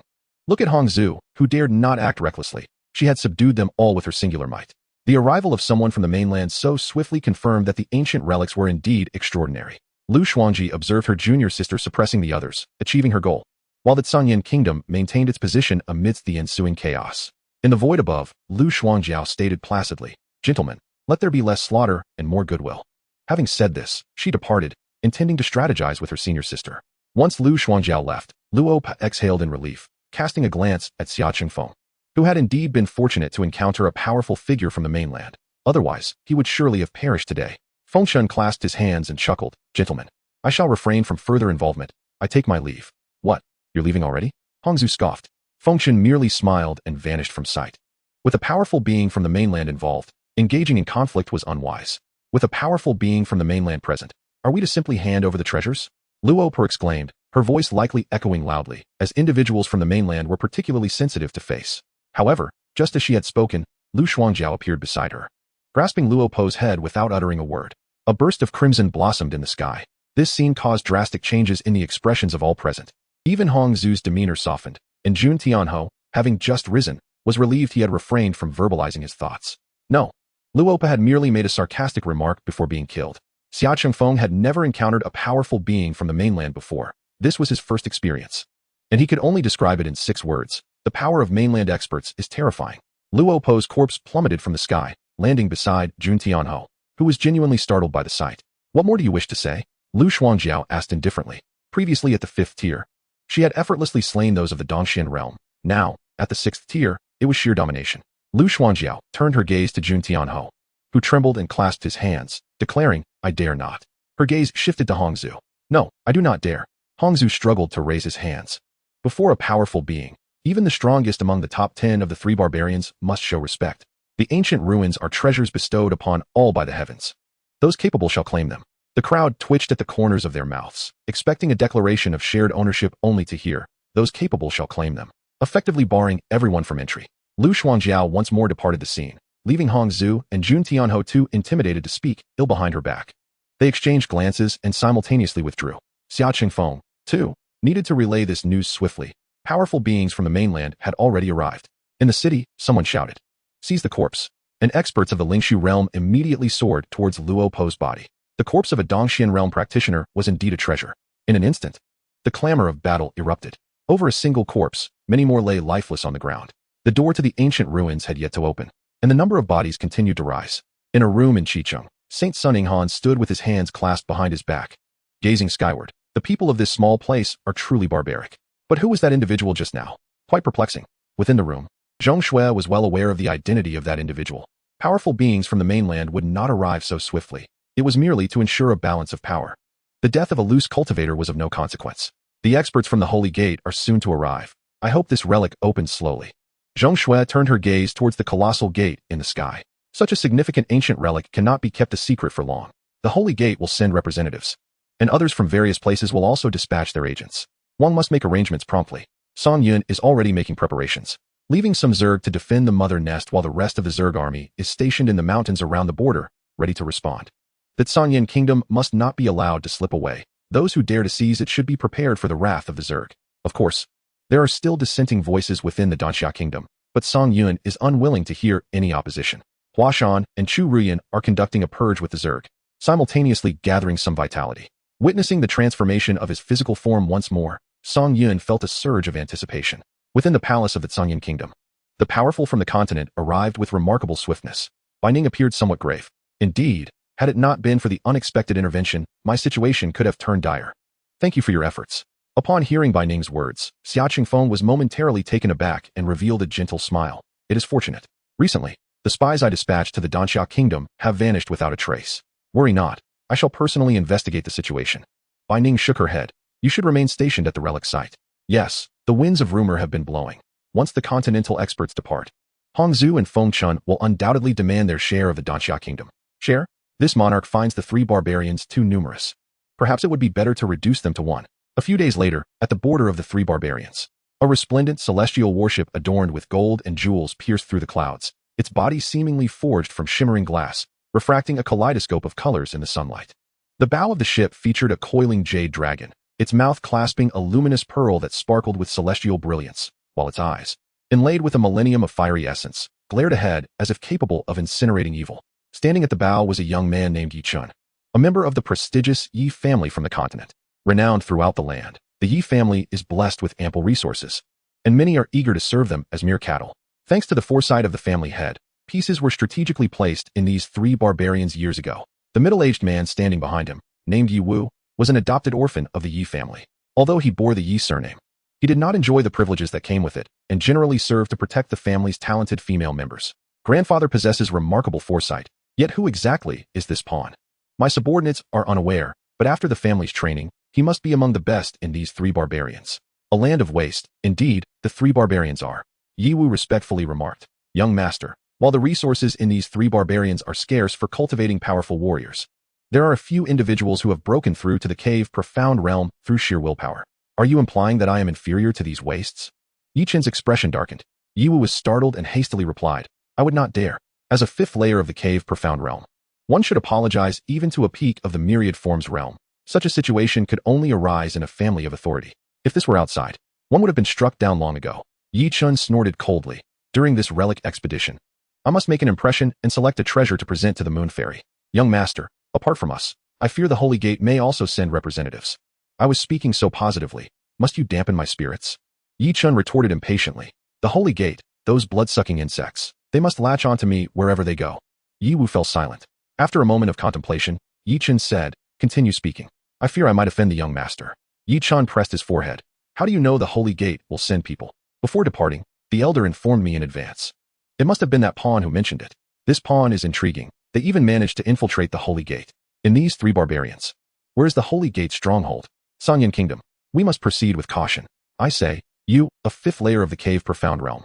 What is there to fear from 3 at the 2nd layer? I have been compliant within the clan. Must I not act justly outside? To kill swiftly. Even if I were to raise the 3 barbarians, who would dare to oppose me? Yi Wu remained silent. Should such an act be committed, the Yi family would become vulnerable, and the 3 barbarians have survived to this day for a reason. Their rules, which not just anyone can break, not even the Yi family. Meanwhile, outside Chicheng, 5 or 6 individuals passed through the city gate, heading towards a modest inn. At the entrance, Inghan had been waiting for some time. Upon seeing the arrival of the group, he clasped his hands and gestured towards the interior. The leading man wore a stern expression, clearly not an ordinary individual. Upon reaching the guest room upstairs, they finally exchanged greetings. "Greetings, Supervisor Qian. Where's the Saintess?" Qian Duo waved his hand dismissively. At that moment, Zhong Shui appeared at the door. "Greetings, Supervisor Qian." Before even entering the city, news of powerful figures arriving from the continent has already spread. How did the news of the relic leak? Qian Duo questioned sternly, seemingly seeking accountability. In the past, Zhong Shui would have offered an explanation, but now, it was much the same. I'm not entirely sure either. This explanation is akin to none at all. Appearances must still be maintained. Song Yin did not wish for Zhong Shui to reveal her identity too soon. The more she knew about the continent's circumstances, the better. Indeed, Qian Duo's demeanor darkened slightly. "If the Holy Gate suffers any losses during this relic expedition, you shall bear full responsibility." Supervisor Qian. The Saintess was not even in the Sanyan Kingdom at that time. Inghan quickly interjected. Upon hearing Inghan's words, Qian Duo relaxed somewhat. After all, Inghan's father held a significant position, 1 level above Qian Duo, directly facing the Holy Master. That day, I also observed, although clad in a black robe, the displayed strength seemed to be at the 2nd or 3rd layer of the cave profound realm, while Qian Duo was at the 5th layer, invincible in these 3 barbarians. Flattering him with a few compliments put Qian Duo at ease, while Zhong Shui remained less eloquent, even in front of Song Yun. However, Song Yun knew that Zhong Shui had her own way of speaking. Let us not speak too soon. It remains uncertain whether there are other factions involved. Qian Duo said gravely, also unsure of which faction it might be. But it is definitely not a force from the 3 barbarians. They do not possess such power. Meanwhile, Hongzhu was in discussion with Jun Tianho. "Are you also planning to give up?" Hongzhu asked, observing Jun Tianho's taut expression, as if he had yet to recover from the shock. It is understandable. Within these 3 barbarians, the cave profound realm is akin to a divine presence. As long as the continental experts do not arrive, there can be lawlessness. Yet, when a single individual appears and crushes the head of a cave profound realm practitioner, such terror has likely never been felt before. Even for myself, I am still haunted by that fear. Such a powerhouse should be avoided at all costs. The top 10 experts in the 3 barbarians can only reign supreme within their own territory. What else can be done? The continental experts are not something we can contend with. After speaking, Jun Tianho raised his head and downed a drink, likely feeling the weight on his heart. If he does not rid himself of this shadow, future breakthroughs will be challenging. Despite this, the ancient relic is being handed over to those from the continent. Hongzhu felt a sense of reluctance. Entering the relic would surely lead to breakthroughs. Suddenly, footsteps echoed from outside, accompanied by the laughter of women. A man was seen with his arms around 2 scantily clad women, a mischievous grin on his face. Hongzhu and Jun Tianho exchanged surprised glances. It turned out to be the 2nd most powerful individual in the 3 barbarians, Ghost Hand. It is said that female cultivators who have been defeated by him ultimately become trapped in his grasp, surrendering their lives. Rumor has it that an old woman had her head crushed, truly useless. Ghost Hand spoke lightly, his hands caressing the 2 women, eliciting their continuous gasps. Hongzhu, however, remained unconvinced and sought to challenge Ghost Hand. They were both at the 2nd layer of the cave profound realm, yet Ghost Hand was significantly stronger. After many years, he still appeared the same. Observing Ghost Hand, Hongzhu chuckled. "You too, still the same. Why not fight me?" Hongzhu snorted coldly, but did not make a move. Ghost Hand plopped down on a chair, with 1 woman on each leg, leaving Hongzhu in a state of silent exasperation. If I were present, I would employ my devilish hands to render her utterly incapable of resisting. Chapter 85. I shall join the fray. Such frivolous words, if uttered by another, would have been swiftly silenced by Hongzhu. Yet, when spoken by the devil's hand, perhaps it truly holds merit, as evidenced by the 2 women flanking him. They are no ordinary women, but formidable cultivators of the 10,000 manifestations realm, who now display such licentiousness. Truly, the devil's hand possesses the ability to bring even the most exalted women to their knees. Jun Tianho, should you receive a slap, It would feel as though your very soul were shattered. Hongzhu, I have heard whispers of your interest in the Tsangyan kingdom. With a knowing smile, Hongzhu set down his cup and replied, recently, it has come to my attention that that woman by Ning has dispatched individuals to Danxia kingdom. I cannot ascertain the truth of it. We could send someone to investigate, for the absence of Duanshui Jun may indeed be telling, the devil's hand remarked, tapping the table. Immediately, the two women poured wine, one of them drinking and then feeding it to the devil's hand. The sight elicited exasperation from the onlookers. By Ning, that woman possesses a voluptuous figure. I find her appealing. You may indulge as you wish, for I only desire women. Hongzhu raised an eyebrow and burst into laughter, saying, we must deliberate wisely. If Duanshui Jun is indeed alive, the Tsangyan kingdom boasts 3 formidable cultivators. For would pose no issue, as Prince Yu harbors similar intentions. Prince Yu. Zhuan Tianho gasped in astonishment. The prince is the foremost powerhouse among the 3 barbarians, having reached the 2nd level of the Dongxian realm many years ago. He may very well have surpassed it by now. Hongzhu's confidence surged. With Prince Yu's support, the Tsangyan kingdom would stand no chance of resistance. Yet, we must remain cautious, for the continent's strength still lingers. We should wait until they depart and ascertain the current state of Danxia kingdom. Seeing the devil's hand's enthusiasm raised suspicions within Hongzhu, Zhuan Tianho clenched his fists. Excellent. I shall slay 10,000. No, 1,000,000. Only blood can cleanse my humiliation. Let us depart and join the commotion of the ancient ruins. Perhaps we can reap some benefits. Hongzhu glanced at Zhuan Tianho, who waved him off. You may go. Hongzhu refrained from dissuading him. Should he receive such a slap, he would likely shun the outside world for nearly a decade. A day later, the golden light of the sky began to be tinged with crimson, and a tremendous surge of spiritual energy resonated through the heavens and earth, creating a magnificent spectacle. Many cultivators sat cross-legged, some comprehending, some breaking through. Under such extraordinary circumstances, the benefits were immense. Previously, only the continent's strong could enjoy this. But now even the cultivators within the 3 barbarians could partake. The ancient ruins are about to open. We must depart. Qian Duo's voice rang out. The Holy Gate must seize this opportunity. Indeed. Ying Han turned to the side, smiling gently at Zhong Shui. Stay close to me. Zhong Shui merely responded with an absent ahem, leading Ying Han to misinterpret her intentions. He reached out to take her hand, only to have her evade him. Momentarily, Ying Han felt disheartened. With his illustrious lineage, why must he be consistently rejected? He pondered whether he should resort to forceful advances. At the peak of a main mountain outside the Yuming sect, Xia Qingfeng glanced into the distance and said, we should prepare to set out. Wu Xian, hands clasped behind his back, looked skyward. I summoned you today to entrust you with a matter. You? The chasm between the peak of the 10,000 manifestations realm and the Dongxian realm is insurmountable. In these past days, I have come to realize that we must either send 2 Dongxian cultivators today, or you must assist in safeguarding the sect in the future. Xia Qingfeng furrowed his brow. Advising, breaking through is no trivial matter. The Tsangyan kingdom cannot afford to lose a peak cultivator. With Duanshui Jun's demise and 2 Dongxian cultivators emerging from Danxia kingdom, if I do not step up, who will save the Tsangyan kingdom? They are clearly eyeing you, intent on eliminating you. Xia Qingfeng remained silent. Acutely aware of the precarious situation, after the ancient ruins vanished, the Tsangyan kingdom would likely face dire straits. I could assist you in the past, and I still can. Xia Qingfeng sighed, producing a brocade box, a 5th-grade protective pill. May it offer you some aid. Thank you. Wu Xian accepted the pill and turned to depart. Observing Wu Xian's retreating figure, Xia Qingfeng, having been friends for over a century, understood his resolve all too well. Should I not return? Would you still recognize my essence in the next life? Wu Xian halted at the door and suddenly inquired. Xia Qingfeng chuckled lightly, even from miles away. I can sense the ominous aura surrounding you. We shall meet shortly. Very well, let us venture to the ruins together. Wu Xian entered the cave, and Xia Qingfeng's smile faded. Only he comprehended the perilous nature of breaking through to the Dongxian realm. Only with the aid of external forces like pills does one stand a chance of survival against the odds. A tempestuous aura began to coalesce above the mountain peak, and a flash of lightning illuminated the entire Wenyang peak as if it were midday. The forces of heaven and earth began to converge, crashing down from the clouds.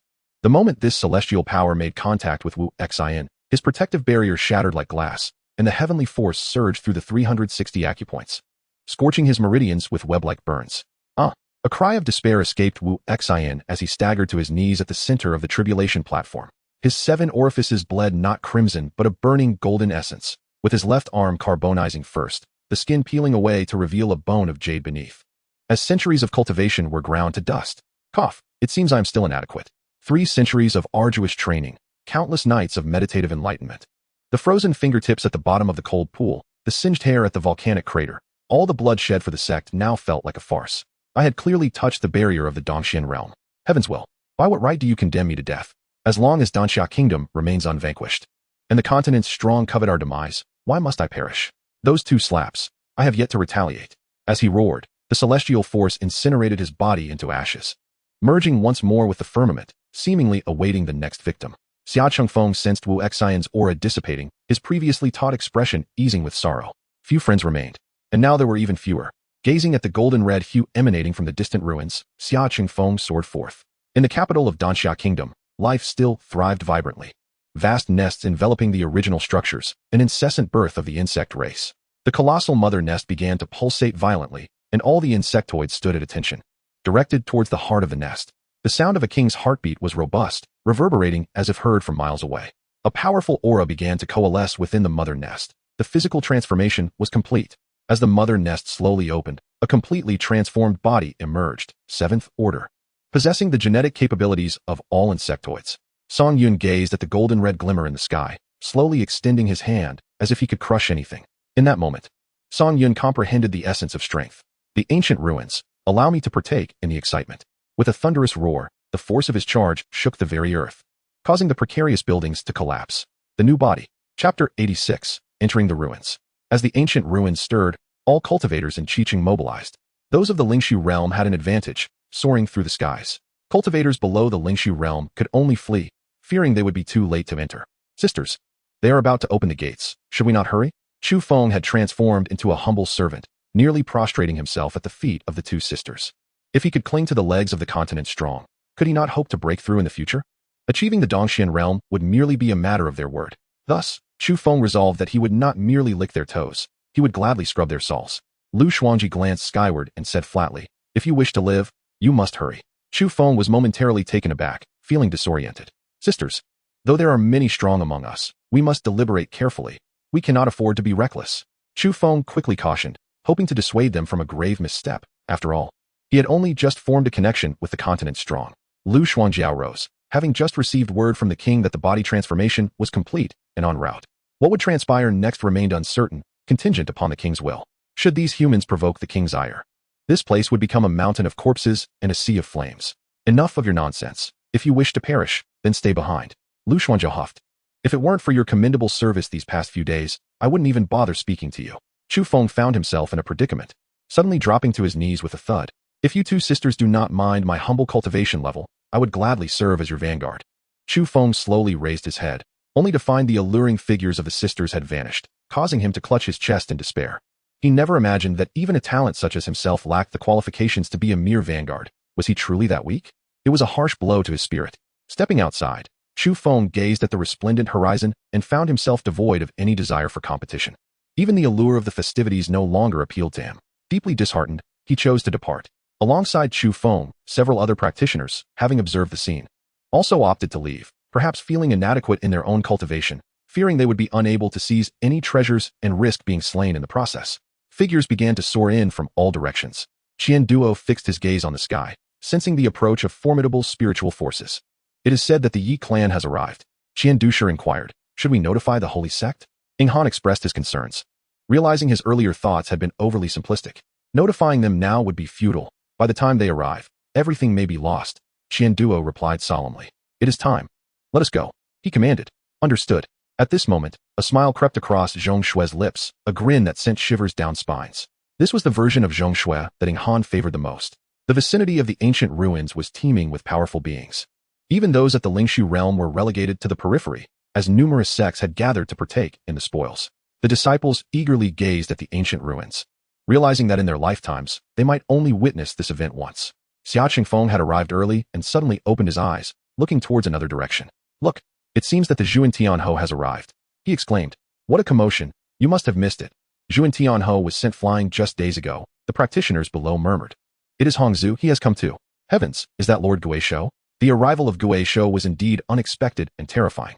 The 3 soon found themselves beside the ruins, and Zhuan Tianho quickly surveyed the surroundings, relieved to find no sign of the black-clad woman from that day. Clearly, the shadow she cast was immense. Will the Yuang truly come? Zhuan Tianho cautiously inquired. If it weren't for Guizhou's assurance of his presence, I would have preferred not to be here today. However, scarcely had the words left his lips when an ethereal figure materialized, 2 long swords crossing behind him, exuding an extraordinary aura. As this person appeared, the previously clamorous scene fell silent. Here he comes, Guizhou remarked with a smile, though he was internally astonished. The spiritual pressure emanating from Yu Wang suggested he had likely broken through to the third layer. That damned Yu Wang is truly intent on overshadowing me. A bead of cold sweat trickled down Xia Chengfeng's forehead. Yu Wang had indeed arrived. Yu Wang strode directly towards Xia Chengfeng. The immense pressure bearing down on him rendered him immobile. Gazing at Yu Wang, Xia Chengfeng suddenly realized that even upon reaching the Dongxian realm, some individuals remained unshakable. Indeed, a breakthrough, Yu Wang stated nonchalantly. Xia Chengfeng muttered, fortunate. But before he could finish, Yu Wang interjected, yet you have overstepped your bounds. Xia Chengfeng's eyes narrowed. Without my permission, you attacked the Danxia kingdom. You need not participate in this relic. I will discuss matters with Bai Ning later. Yu Wang declared coldly, hoping to monopolize the Danxia kingdom? Your ambitions are truly grand. Xia Chengfeng wished to retort, but upon meeting Yu Wang's gaze laced with a hint of murderous intent, he acquiesced. Very well. Excellent. But it seems your assault has not yielded results. The Shui Jianjun has yet to make an appearance, Yu Wang noted. There have been complications, Xia Chengfeng replied. His expression tense as he glanced at Gui Shou and the others not far away, before turning to leave. What did the Dongxian realm matter if one must comply? The holy sect has arrived, a resounding voice announced. With a flurry of movement, several figures appeared nearby. Among them Qian Duo at the 5th layer of the Dongxian realm, accompanied by several subordinates at the 1st layer. In terms of numbers, they far surpassed those from the Desire faction. Upon Zhong Shue's arrival, the people of the Zhangyan kingdom immediately bowed in reverence. Holy Maiden, they exclaimed in unison. With a simple wave of her hand, the subjects of Zhangyan kingdom rose. Ying Han found himself increasingly enamored. Your holy sect merely seeks to flaunt its authority in such insignificant locales, a voice interjected. Suddenly, a warship emerged, emblazoned with a colossal golden leaf emblem, heralding the arrival of the Yi clan. Yi Chun descended with his entourage, provocatively eyeing Ying Han. Both were prodigies of the continent, their rivalry palpable. Yu Wang anticipated the holy sect's arrival, given their established presence in the Zhangyan kingdom. But how did the Yi clan come to know? Who had sent word? Yi Chun, do you still wish for me to teach you a lesson? Ying Han retorted coldly. Your audacity has grown. Soon even the Yi clan will be unable to protect you. Come and try. Yi Chun was undeterred. He even turned to Zhong Shui. Holy Maiden, splendid. Come warm my bed. You seek death. Ying Han's anger flared, but was restrained by Qian Duo, who focused on Yi Chun's companions, including Yi Wu. Just as the tension escalated, a beam of golden light shot skyward. The grand gates of the ruins erupting in a dazzling glow, the heavy doors resounding ominously. They have opened. The gates have opened. As the doors swung wide, a brilliant white radiance emerged from within the ruins. Forget them. We shall enter. Qian Duo led the charge. Let us go. Yi Chun commanded, inside. I shall deal with you. Seeing the two powerful factions entering, Yu Wang too took his entourage within, followed by the others. Among the throng, Lu Xuangji and Lu Xuangjiao were present, now donned in white robes. Let us proceed. The king will arrive shortly. We must be ready inside, Lu Xuangjiao nodded. And the two entered the ruins. One by one, everyone filed in, and the once bustling scene fell into a hushed silence. Within the White Wolf gang, the deputy leader chuckled. Boss, should we venture in and test our luck? Sang Yun promptly swatted the deputy's head. Go in and die. We have already profited from serving those seniors these past few days. Once the relic vanishes, we shall resume our usual endeavors. Indeed, the boss possesses foresight. Look, the gates are beginning to close. A few practitioners at the Lingshu realm who had just arrived managed to slip through just as the doors were shutting. Quickly, boss, look over there, Sang Yun exclaimed, turning to see the clouds parting in the distance, something charging towards them without a hint of spiritual fluctuation. The gates are about to shut. What could this be? It appears to be a formidable presence. Sang Yun squinted, seeing an indistinct shadow hurtling toward the golden gates. With a thunderous crash, a violent gale erupted, and the colossal gates of the ruins seemed to resist. That shadow was forcefully prying open the massive doors. Heavens! Waves of shock rippled outward, even affecting the distant Qicheng, as the White Wolf gang was instantly blown away. With a creak, the gates of the ruins trembled open slightly, and the shadow slipped through. With another thunderous roar, the golden gates slammed shut, like a futile roar of rage. Sang Yun scoffed. Humph. Chapter 87. All shall perish. As the gates of the ancient ruins stood before him, he mused that if he were to upgrade the mother nest and enhance his physical form, he could kick the doors down with ease. The current strength of his physique was truly formidable. Observing the world before him, he found it peculiar, a desolate expanse of yellow sand, remnants of ancient structures, echoing the flavor of antiquity. Suddenly, an intense scent of blood wafted towards him, stirring his stomach. The enhanced physique craved sustenance. Ahead, 100 individuals were engaged in a fierce battle, seemingly vying for a spirit artifact. Ling Dong, take the Songming flute and flee at once. Master Uncle, what of you? Hurry to find the sect leader. Ensure that Songming flute is protected.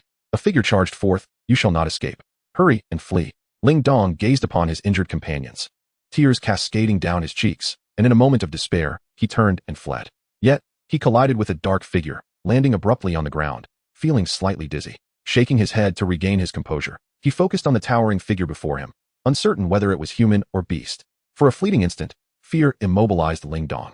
His master, too, was momentarily stunned. The man who had previously attacked him paused, staring blankly at Song Yun. The pressure emanating from this corporeal form was overwhelming, even more intense than before. A floral tendril emerged, ensnaring the coveted Songming flute. In Song Yun's grasp, it felt akin to a needle, rather peculiar. With a sharp crack, the flute shattered, releasing a surge of spiritual energy that halted the skirmish and drew every gaze. That Songming flute had indeed broken, discarding it with a flick. Song Yun remarked on the absurdity of their fruitless struggle over what was essentially refuse. How could it have shattered? Was it an ancient ferocious beast? Legends spoke of ancient beasts possessing treasures beyond measure, perhaps even younglings from that era. In that instant, avarice flickered in the eyes of all present, as if they wished to dissect Song Yun, flay him, and turn him into spiritual artifacts or elixirs. They surged forward, emboldened. A tempest of techniques ensued. Wind seal, 10,000 swords assault, the red dust tsunami, Michihari. An array of colorful spells hurtled towards Song Yun, detonating against his colossal form, sending clouds of yellow sand swirling. Cease at once. Surely it must be dead. Yet, ancient beasts do not perish so swiftly. They likely sustained grievous injuries. As the dust settled, astonishment painted the faces of the onlookers. Remarkably, he remained standing, utterly unscathed. Were ancient beasts truly this formidable?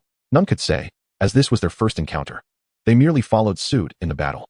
Song Yun extended his hand, prompting all to instinctively conjure defensive barriers. Meanwhile, he brushed the dust from his chest, then pointed a finger, releasing a slender molten core.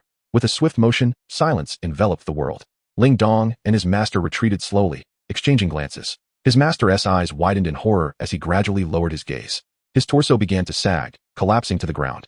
It was not merely his master. Everyone met the same fate, instantaneously cleaved in two. Master, master, I shall fight you. Ling Dong brandished a large blade, charging at Song Yun. Clang. A sharp, ringing sound echoed as the blade shattered. Song Yun flicked his finger and turned to depart.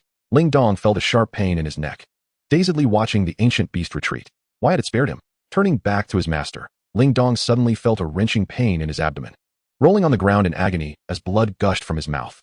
It hurt so much. With a sickening squelch, a flying insect larva burst forth from his belly.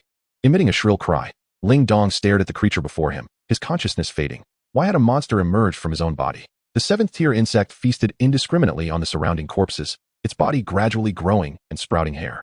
These little treasures held little value to the powerful of the Dongxian realm. The sacred gate and the Yi family soared deeper into the ruins, while Yu Wang and his companions trailed closely behind, even pausing amidst the ruins to strategize. It appeared the sacred gate and the Yi family were embroiled in significant conflict. Ghost Hand jested, a plan forming in his mind. Why not wait until they've exhausted each other before we intervene?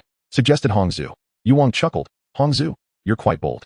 If we fail to eliminate them, we will face their retribution. Yu Wang's gaze hardened. What's the rush? Let us observe first. This ancient ruin feels unusually quiet. Is it true that ancient beasts roam these ruins?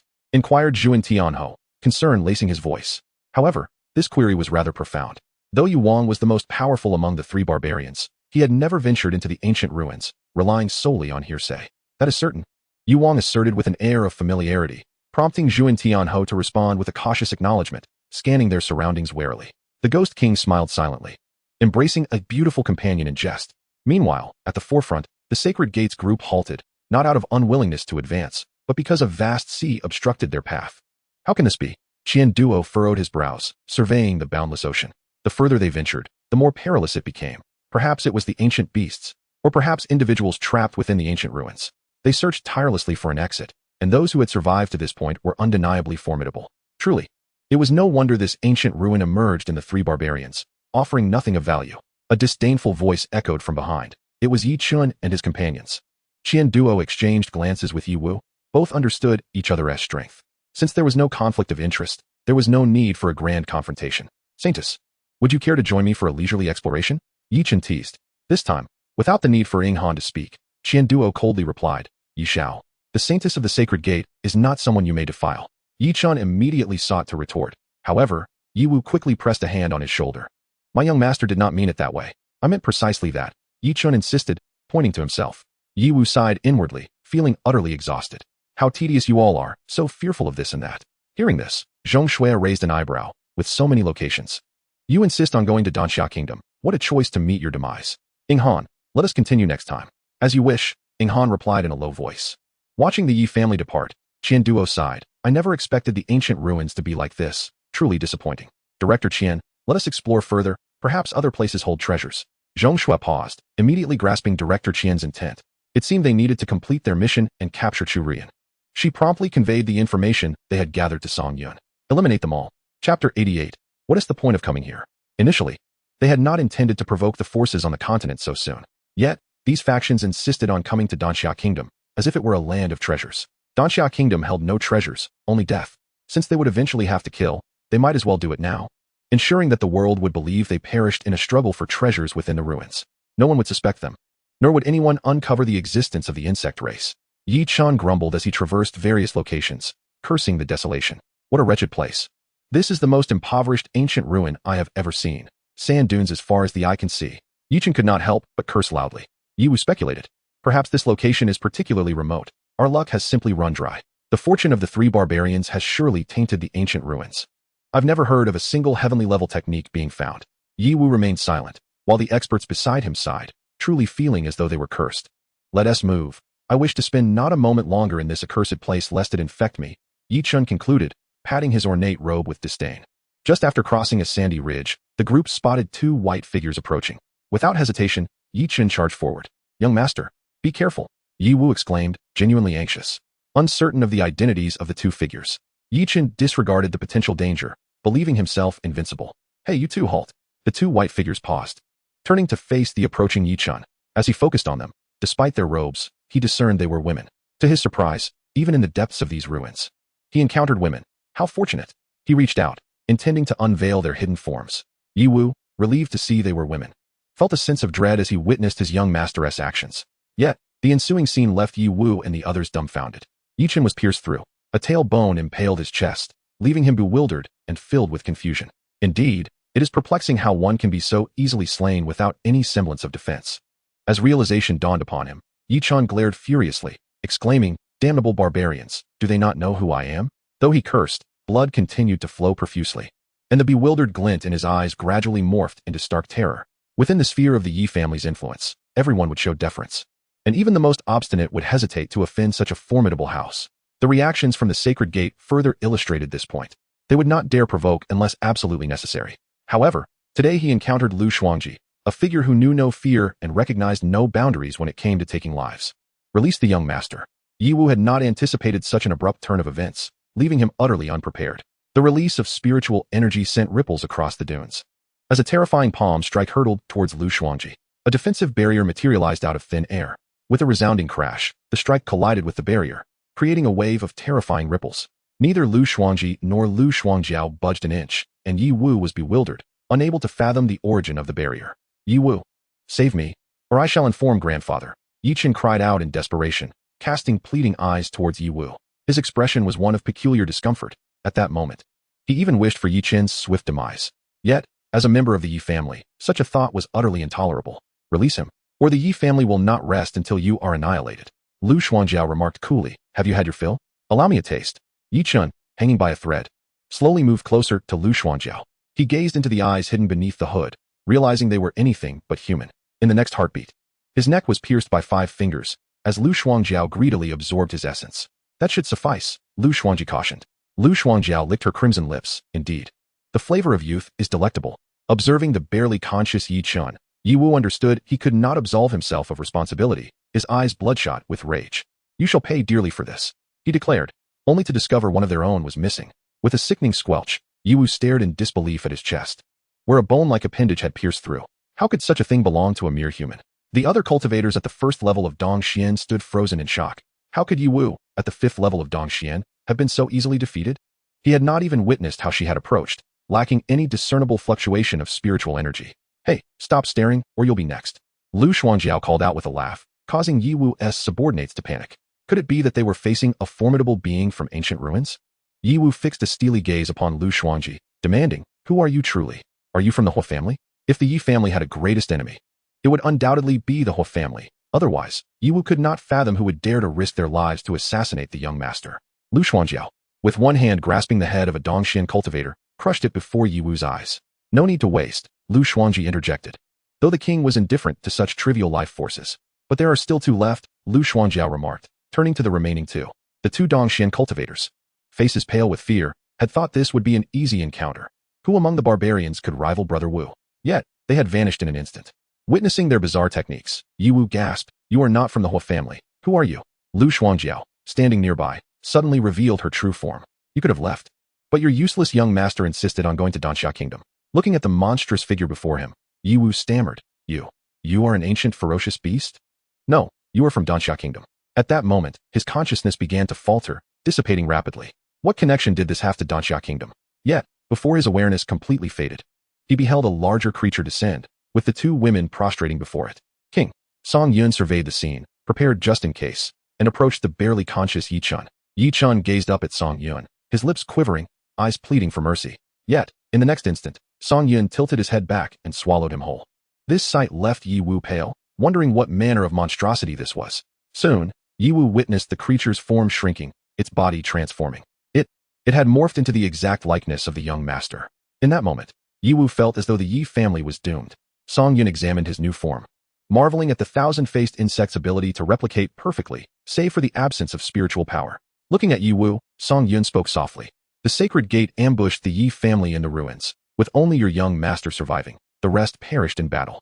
I wonder if your 2 families will go to war." Yi Wu raised an arm to reply, but his consciousness was growing increasingly hazy. "Do not resist, dizziness is normal. Rest now, and choose a wise lord in your next life." Chapter 89, The Evolution of the Spore Insect. Yi Wu gazed despairingly at the figure of the young master before him. "I grant you this," Song Yun said with a smile, returning to his true form. As expected, both had feasted heartily. The 5th level of Dongxian was indeed impressive, providing 300,000 life force. Together, they accumulated over 500,000 life force, which was satisfactory. Yet, for the current insect swarm, it was merely a drop in the bucket. They would need 1,000 5th-level Dongxian cultivators to yield any significant amount. Such beings were not to be found in these barbarians. They would have to venture to the mainland in the future. To be honest, these ancient ruins were rather impoverished. Of course, they still held some allure for those below the realm of Wanxiang. But for the insect race, such treasures were of little use. No artifact could compare to the straightforward benefits of genetic evolution. "My king, shall we eliminate the remaining individuals in the ruins?" Lu Xuanji inquired respectfully. Song Yun shook his head. "There are too few of them. They are nearly done with each other." "I apologize for my overthinking," Lu Xuanji replied. Song Yun reached out to grasp Lu Xuanji's hand, smiling. "No worries. As my subordinate, you have performed admirably." Feeling the king's grip, Lu Xuanji blushed slightly, her lips stained with blood appearing strikingly alluring. Meanwhile, he seized Lu Xuanjiao's hand as well, creating a dual grasp. "I understand there may be some tension between you. As sisters, you should be candid with one another. Allow me to dissolve any misunderstandings between you." Elsewhere, Qian Duo led the Sacred Gate members in search of treasures and stumbled upon a cave beneath the yellow sands. "Let us split up and search," Qian Duo commanded. "Yes, Qian Supervisor." The group scattered, and Ning Han naturally stayed close to Zhong Shui. The temperature in the cave dropped significantly. Yet the 2 walked as if on a leisurely stroll, though neither spoke. "Senior brother," Zhong Shui suddenly called out. Ning Han was taken aback. It had been a long time since she had addressed him in such a way. The grievances in her heart dissipated, and he smiled. "What is it, junior sister? Are you unwell?" "Thank you," Zhong Shui said, leaving Ning Han perplexed. "Junior sister, why this sudden expression of gratitude? After all these years. Thank you for taking care of me." Observing Zhong Shui's demeanor, Ning Han found it difficult to decipher her thoughts. "It was nothing, you need not dwell on it. I recall you once said, if faced with danger, you would die for me. Is that true?" Ning Han looked at Zhong Shui in astonishment, laughing as he replied. "Of course. Do not worry. With me around, Qian Supervisor will not trouble you. Do not go back on your word." Zhong Shui suddenly smiled gently, causing Ning Han's heart to soar. It had been ages since he felt such warmth. His junior sister smiled at him. However, in the next moment, the smile on Ning Han's face froze. Countless insects surged forth from junior sister's skirt, instantly covering the surrounding stone walls and rushing in all directions. As the tiny creatures crawled up his cheek, Ning Han attempted to move, but found himself unable to control his limbs, nor could he channel his internal spiritual energy. "Junior sister?" Ning Han looked at Zhong Shui in confusion, desperate to understand the reason for the sudden influx of insects. "Senior brother, you should not have come." Just as he was about to speak, his mouth suddenly opened wide, and the insects found their way inside, flooding into him. The sight was horrifying, intolerable for those with a fear of clusters. Suddenly, Ning Han regained the ability to move, collapsing to the ground in a frenzy, yet he could not expel the insects. At this moment, the surface of the eyeball was already covered with writhing worms, their movements discernible beneath the skin. The disciple, Han, found herself engulfed in darkness as she extended her hand and called out. However, the flesh on her arm began to peel away, and her bones grotesquely contorted, sprouting sharp protrusions resembling tree branches. Brother, have you not always desired to be with me? This is merely a different approach. Soon, the pain will subside. A heart-wrenching scream erupted as Han's abdomen split open, revealing a head that slowly lifted, tethered to her spine, while she resembled a shell of flesh stripped away. Should anyone witness this gruesome transformation, their courage would surely falter. Yet, this was the terrifying evolutionary capacity of the spore worm, capable not only of releasing swarms of vermin, but also exhibiting aggressive traits. Post-parasitism, it could opt to hatch 3 sixth-tier creatures, showcasing a formidable evolution that allowed for even stronger parasitic methods. It was simply horrifying. Now, Han towered at 2.5 meters. Her arms retained the shape of hands yet transformed into wings, more accurately, blood wings. At this juncture, a figure hurtled towards her with remarkable speed. It was Qianduo, pursued by a horde of charging worms resembling a relentless wave. Upon spotting a monstrous entity beside Zhong Shui, Qianduo bellowed, "What are you waiting for? Run!" But Han merely crouched slightly before launching forward, her speed compelling Qianduo to instinctively evade. Yet, one of her arms fell to the ground, instantly consumed by the worms. Qianduo, in disbelief, stared at the wound, desperately attempting to staunch the flow of blood, but to no avail. How is this possible? Faced with the abomination before him, Qianduo's fury ignited. "Zhong Shui, have you lost your senses? Come help." Suddenly, anguished cries echoed from within the cave. They were the other masters of the Holy Gate. While they may not have matched Qianduo's 5th-tier prowess, their 1st and 2nd-tier abilities were not to be underestimated. However, against the tsunami of worms, their speed was fatal. A mere brush meant certain death. Song Yun had initially thought the spore worms were formidable, but assumed their evolution would not yield overwhelming strength. Yet, observing the current situation, it became evident that this swarm of spore worms could obliterate an entire sect. Truly, the holy maiden of the worm tribe was not to be underestimated. In an instant, several blood-flying worms arrived, surrounding Qianduo entirely. Each was a 6th-tier creature, vastly stronger than the smaller flying insects. 6th tier marked the beginning of a qualitative transformation. Gasping for breath, Qianduo pondered, could these be ancient ferocious beasts? How could there be so many? When he had arrived, there had been nothing. What had transpired? His gaze shifted to Zhong Shui, only to realize that these ancient beasts were not attacking her. Qianduo, you're not as foolish as you appear. It is precisely as you suspect. Qianduo's eyes narrowed in disbelief. How could you control ancient ferocious beasts? You are merely at the pinnacle of the myriad realms. Oh, the ancient ferocious beasts. That one in the center is Han, and these are your loyal subordinates. Who are you? Qianduo shouted angrily, realizing the holy maiden was likely long dead, and this was not her at all. Suddenly, Zhong Shui slowly knelt and prostrated herself on the ground. The blood-flying worms mirrored her actions. Qianduo, perplexed, wondered what was happening. A wormhole abruptly opened in the void, and Qianduo was struck with astonishment. Had he stumbled upon the lair of ancient ferocious beasts? He beheld a towering figure accompanied by 2 slender silhouettes. Qianduo, greetings. As the wormhole dissipated, Qianduo stood frozen, staring at the ancient ferocious beast before him. Chapter 90, Destined to Perish. Who are you? Qianduo clutched his severed arm, striving to stem the bleeding. I am their king. Does this answer satisfy you? Qianduo scrutinized Song Yun, then glanced at the prostrate Zhong Shui, along with Lu Shuangji and Lu Shuangjiao, feeling as though he was destined to perish here. He never anticipated his demise would occur in such a wretched place, a place unworthy of even burying his remains. Run. A fierce instinct for survival ignited within Qianduo, unleashing a surge of spiritual power that propelled him forward with unprecedented speed. Yet, in the presence of the OS tribe, competing in speed was rather foolish. Zhong Shui gradually lifted her head, vanishing in an instant, only to reappear, forcefully pinning Qianduo to the ground. Her delicate calf, while beautiful, could easily crush him. With a sickening sound, Qianduo spat blood, utterly bewildered. Wasn't Zhong Shui at the pinnacle of the myriad realms? How could she possess such strength? Had she been feigning weakness all along? Every move he made was under her control. Run? Where do you think you can escape to? Song Yun descended slowly, his imposing figure exuding an overwhelming sense of dread. Zhong Shui, you dare betray the Holy Gate. And the rest of you, prepare for retribution from the Holy Gate. Upon finishing, Qianduo looked up, only to find the towering monster had vanished, replaced by Yi Jia's young master, Yi Chun. What is happening? The tales of the continent were truly riveting. As Song Yun spoke, visions of the impending clash filled Qianduo's mind. A brutal confrontation brewing as long-dormant factions began to settle old scores. This was the catalyst. Who are you? When did the Holy Gate offend you? Song Yun crouched, his fingers piercing Qianduo's back. The moment you sought to enter the Danxia kingdom, your fate was sealed. A scream escaped Qianduo's lips as he felt the essence of his life being siphoned away. while the powerful on your continent fight to the death. I shall lead the worm tribe's army to trample every inch of land. Those privy to this secret cannot be allowed to live. Qian Duo never anticipated that this creature harbored such a terrifying scheme. It was not merely targeting the Holy Gate, but the entire continent. Revealing the secret felt liberating. It was time to be reborn. A swarm of worms surged toward him, and no matter how he struggled, it was futile. You will not die well. He cursed as the worms frantically burrowed into his mouth, gradually transforming before Song Yun's eyes, akin to shedding skin. A perfect evolution indeed. It seemed he needed to further refine his genes. Zhong Shue's sporeworm genes were remarkably potent. Song Yun also discerned a trend: the lower the tier, the stronger they became with each evolutionary cycle. For high-tier worm tribes, evolution was challenging. Advancing a tier merely reinforced their physical form without achieving a qualitative leap. Just a single being like Zhong Shue could reduce an entire city to this state, all becoming blood-flying worms, the perverse aspect being that these worms adhered to her tier. Song Yun couldn't suppress his laughter, which grew increasingly maniacal, echoing ominously within the cave and even reaching the outside world. In the distance, did you hear something? The Zhuan Tianhou frowned.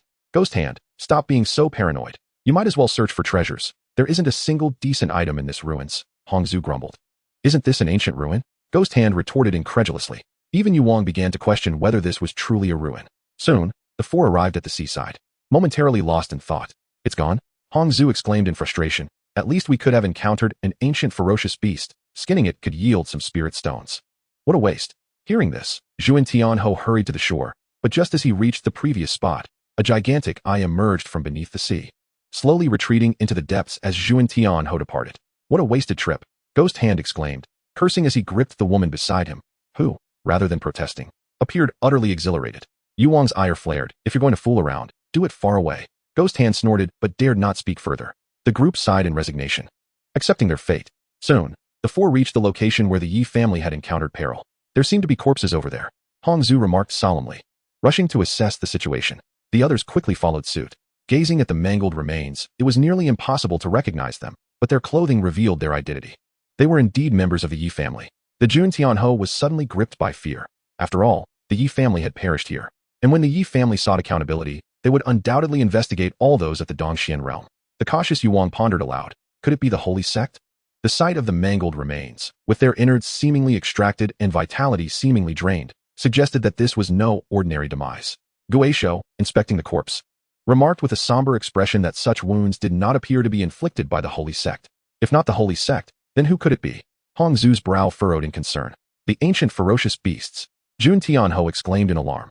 Yu Wang shot him a fierce glare, admonishing, must you make such a fuss? With the Yi family members dead, it was prudent to leave. Zhuan Tianhou timidly suggested, having grown exceedingly fearful since his earlier defeat, terrified of facing death. Guisho nodded in agreement, stating, indeed, we should depart. These individuals succumbed purely due to insufficient strength, falling victim to a single blow. But where could the Yi family's young master be? Yu Wang queried, perplexed. He must have used some spirit artifact to escape. Let us go. This place feels unsettling. Hongzhu declared, eager to leave, recognizing the wisdom in avoiding this murky predicament. The group dared not carry the bodies, even pretending not to see them as they hastily vacated this perilous location. Not long after they took flight, Zhuan Tianhou suddenly called out. There appears to be a cave over there. Immediately regretting his words, he wondered why he had drawn their attention. As expected, the group halted, gazing toward the cave. It indeed seemed promising. Hongzhu's eyes sparkled with excitement. Treasures surely awaited within. Shall we investigate? Guisho proposed. Yu Wang nodded. Since we are here, we must take a look. The trio sped toward the cave, with the reluctant Zhuan Tianhou trailing behind. Upon entering the cave, a chill swept over them, instantly heightening their vigilance as they caught the scent of blood. Chapter 91, Curiosity Kills. Yu Wang exchanged glances with Guisho, realizing that death had indeed visited this cave. Given the presence of corpses, it was highly likely that they had perished in the pursuit of treasure. Should we proceed? Guisho wavered, looking to Yu Wang for direction. Yu Wang was uncertain. Discovering the complete annihilation of the Yi family's elite left him apprehensive. Yet, having come this far, he feared missing out on any valuable artifacts would haunt him for years to come. Perhaps we should reconsider, Zhuan Tianhou suggested quietly. Hongzhu snapped. If you wish to leave, then go. Zhuan Tianhou glanced at the trio, then at the cave's depths, which loomed like an invisible maw ready to devour him. This time, he did not linger, swiftly taking flight, his speed remarkable. As a mere first-tier loose cultivator, he only wished to flaunt his prowess in the Sandman region. He had no desire to confront the continent's formidable warriors.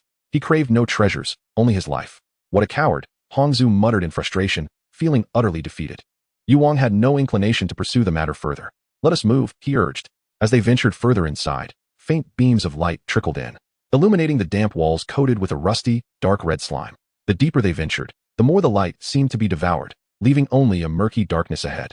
They stumbled upon smooth, round objects beneath their feet, either desiccated bones or stone eggs, causing them to falter.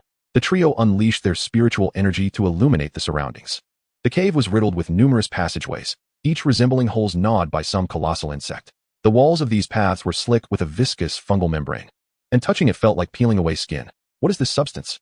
Guisho inquired, pinching his fingers and catching a whiff of the foul odor. A playful voice chimed in beside him. Ah, this is the scent of my lord.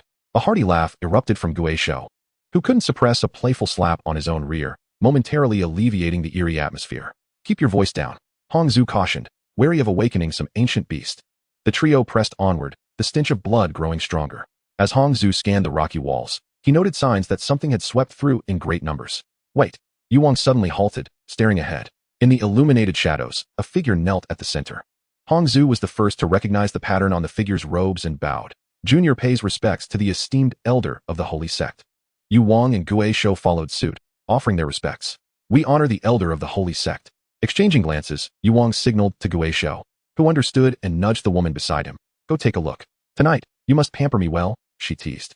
No problem, the three responded, their tension palpable. The woman approached cautiously, calling out, Elder? Elder?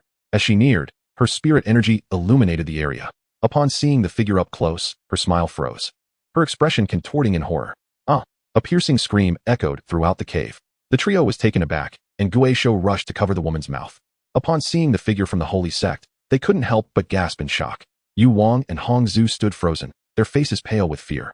The figure appeared to be in a meditative posture, yet from the neck to the abdomen, it was grotesquely opened, as if flayed, void of bones, void of organs. What is this? Hongzhu stammered, a tremor evident in his voice. This individual from the holy sect, possessing strength comparable to his own, had met such a fate. If he could perish, then surely he too was doomed.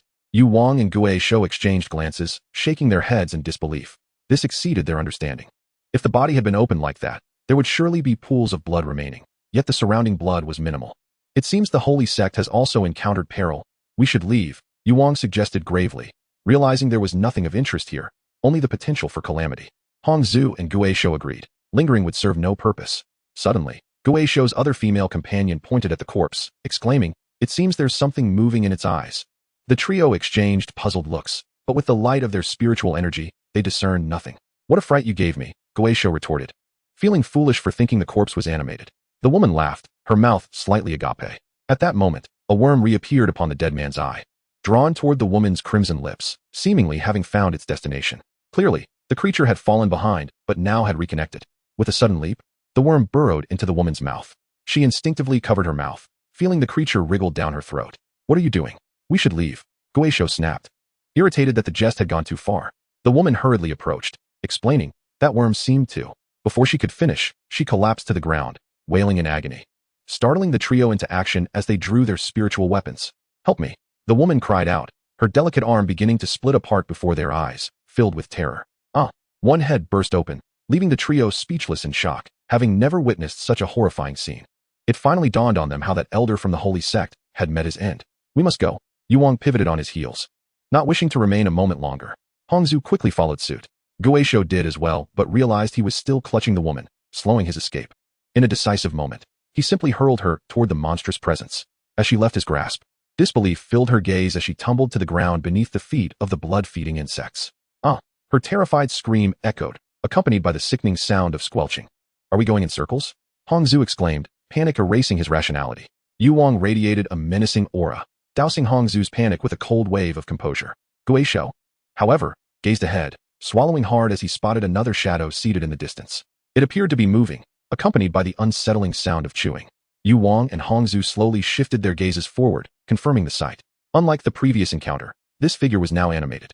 The trio unleashed their spiritual light, illuminating the path ahead. At last, the shadow became discernible, clad in the robes of the holy gate. Yet lying before that figure was another, seemingly of the same order. When the three beheld the visage of this individual, horror was etched upon their faces. The Holy Maiden. Chapter 92. Victory means life, defeat means death. Encountering the Holy Maiden was not terrifying. As cultivators, especially those of the profound realm, they had long since shed any semblance of fear. However, The memory of the previous explosion of bodies and its aftermath tightened their nerves to the brink of shattering. Such a sight could be witnessed, and the Holy Maiden. Your sacred exterior is perhaps no longer intact. A voice resonated nearby. Illuminated by ethereal light, a woman in a white robe leaned against the stone wall. Her tone casual and mocking. Beside her knelt another figure in white, prostrated before the immense shadow. As the spiritual light brightened the depths, a swarm of insects loomed around the stone walls. The colossal creature sat there, resting its chin on its hand, its gaze filled with mockery. Song Yun had not anticipated such a stroke of fortune. They had not sought him out, yet they had delivered themselves to his doorstep. Truly, it seemed fate had intervened. An unavoidable circumstance. Hongzhu spoke in a low voice. What is this? An ancient ferocious beast? Yu Wang and Gue Shou glanced at Song Yun, who bore a striking resemblance to an ancient ferocious beast. Yet how could there be another figure nearby, especially the Holy Maiden of the Holy Gate? This entirely subverted their understanding of what the title Holy Maiden entailed. We must depart from this place, Yu Wang urged gravely, just as the three turned. A swarm of insects had already blocked their path, with blood-flying insects lurking menacingly nearby. It is over. This was the reflection of the trio's thoughts. Holy Maiden. What a coincidence. Observing the scene, Yu Wang bowed respectfully towards Zhong Shui. Gue Shou and Hongzhu quickly followed suit. As it appeared that those from the Holy Gate had perished, and it was their doing. Perhaps even the members of the Yi family had fallen victim to them. What manner of creatures are these insects? They are utterly unsettling. Hongzhu suddenly felt a pang of regret for not having followed Jun Tian Ho to leave earlier. Had he done so, he would not have had to witness these monsters. A deafening roar echoed, and two blood-flying insects approached from behind. Gue Shou recognized them instantly. They were his two women. The other blood-flying insects bore male characteristics, whereas these two possessed breasts. Zhong Shui lifted her sleeve, the pure fabric wiping away the blood at her mouth. How remiss of me, to present such a countenance before you. At these words, the trio felt a chill run down their spines. Gue Shou hastily explained, we inadvertently trespassed here. Holy Maiden, have mercy. Lu Xuanjiao could not contain herself. Do you truly believe you can escape? All of you are powerful cultivators. Act with maturity. Upon hearing Lu Xuanjiao's words, Song Yun chuckled. The insect women were indeed unyielding in their banter. Aware that escape was futile, the three understood that it would be a matter of life or death. Yu Wang suddenly unleashed his power at the third level of the profound realm. As the foremost combatant among the three barbarians, he was indeed formidable. Song Yun scoffed. You may perish, but the net shall likely remain unbroken. My king, allow me to take care of them. Lu Xuanji volunteered eagerly. Go ahead. I look forward to your performance.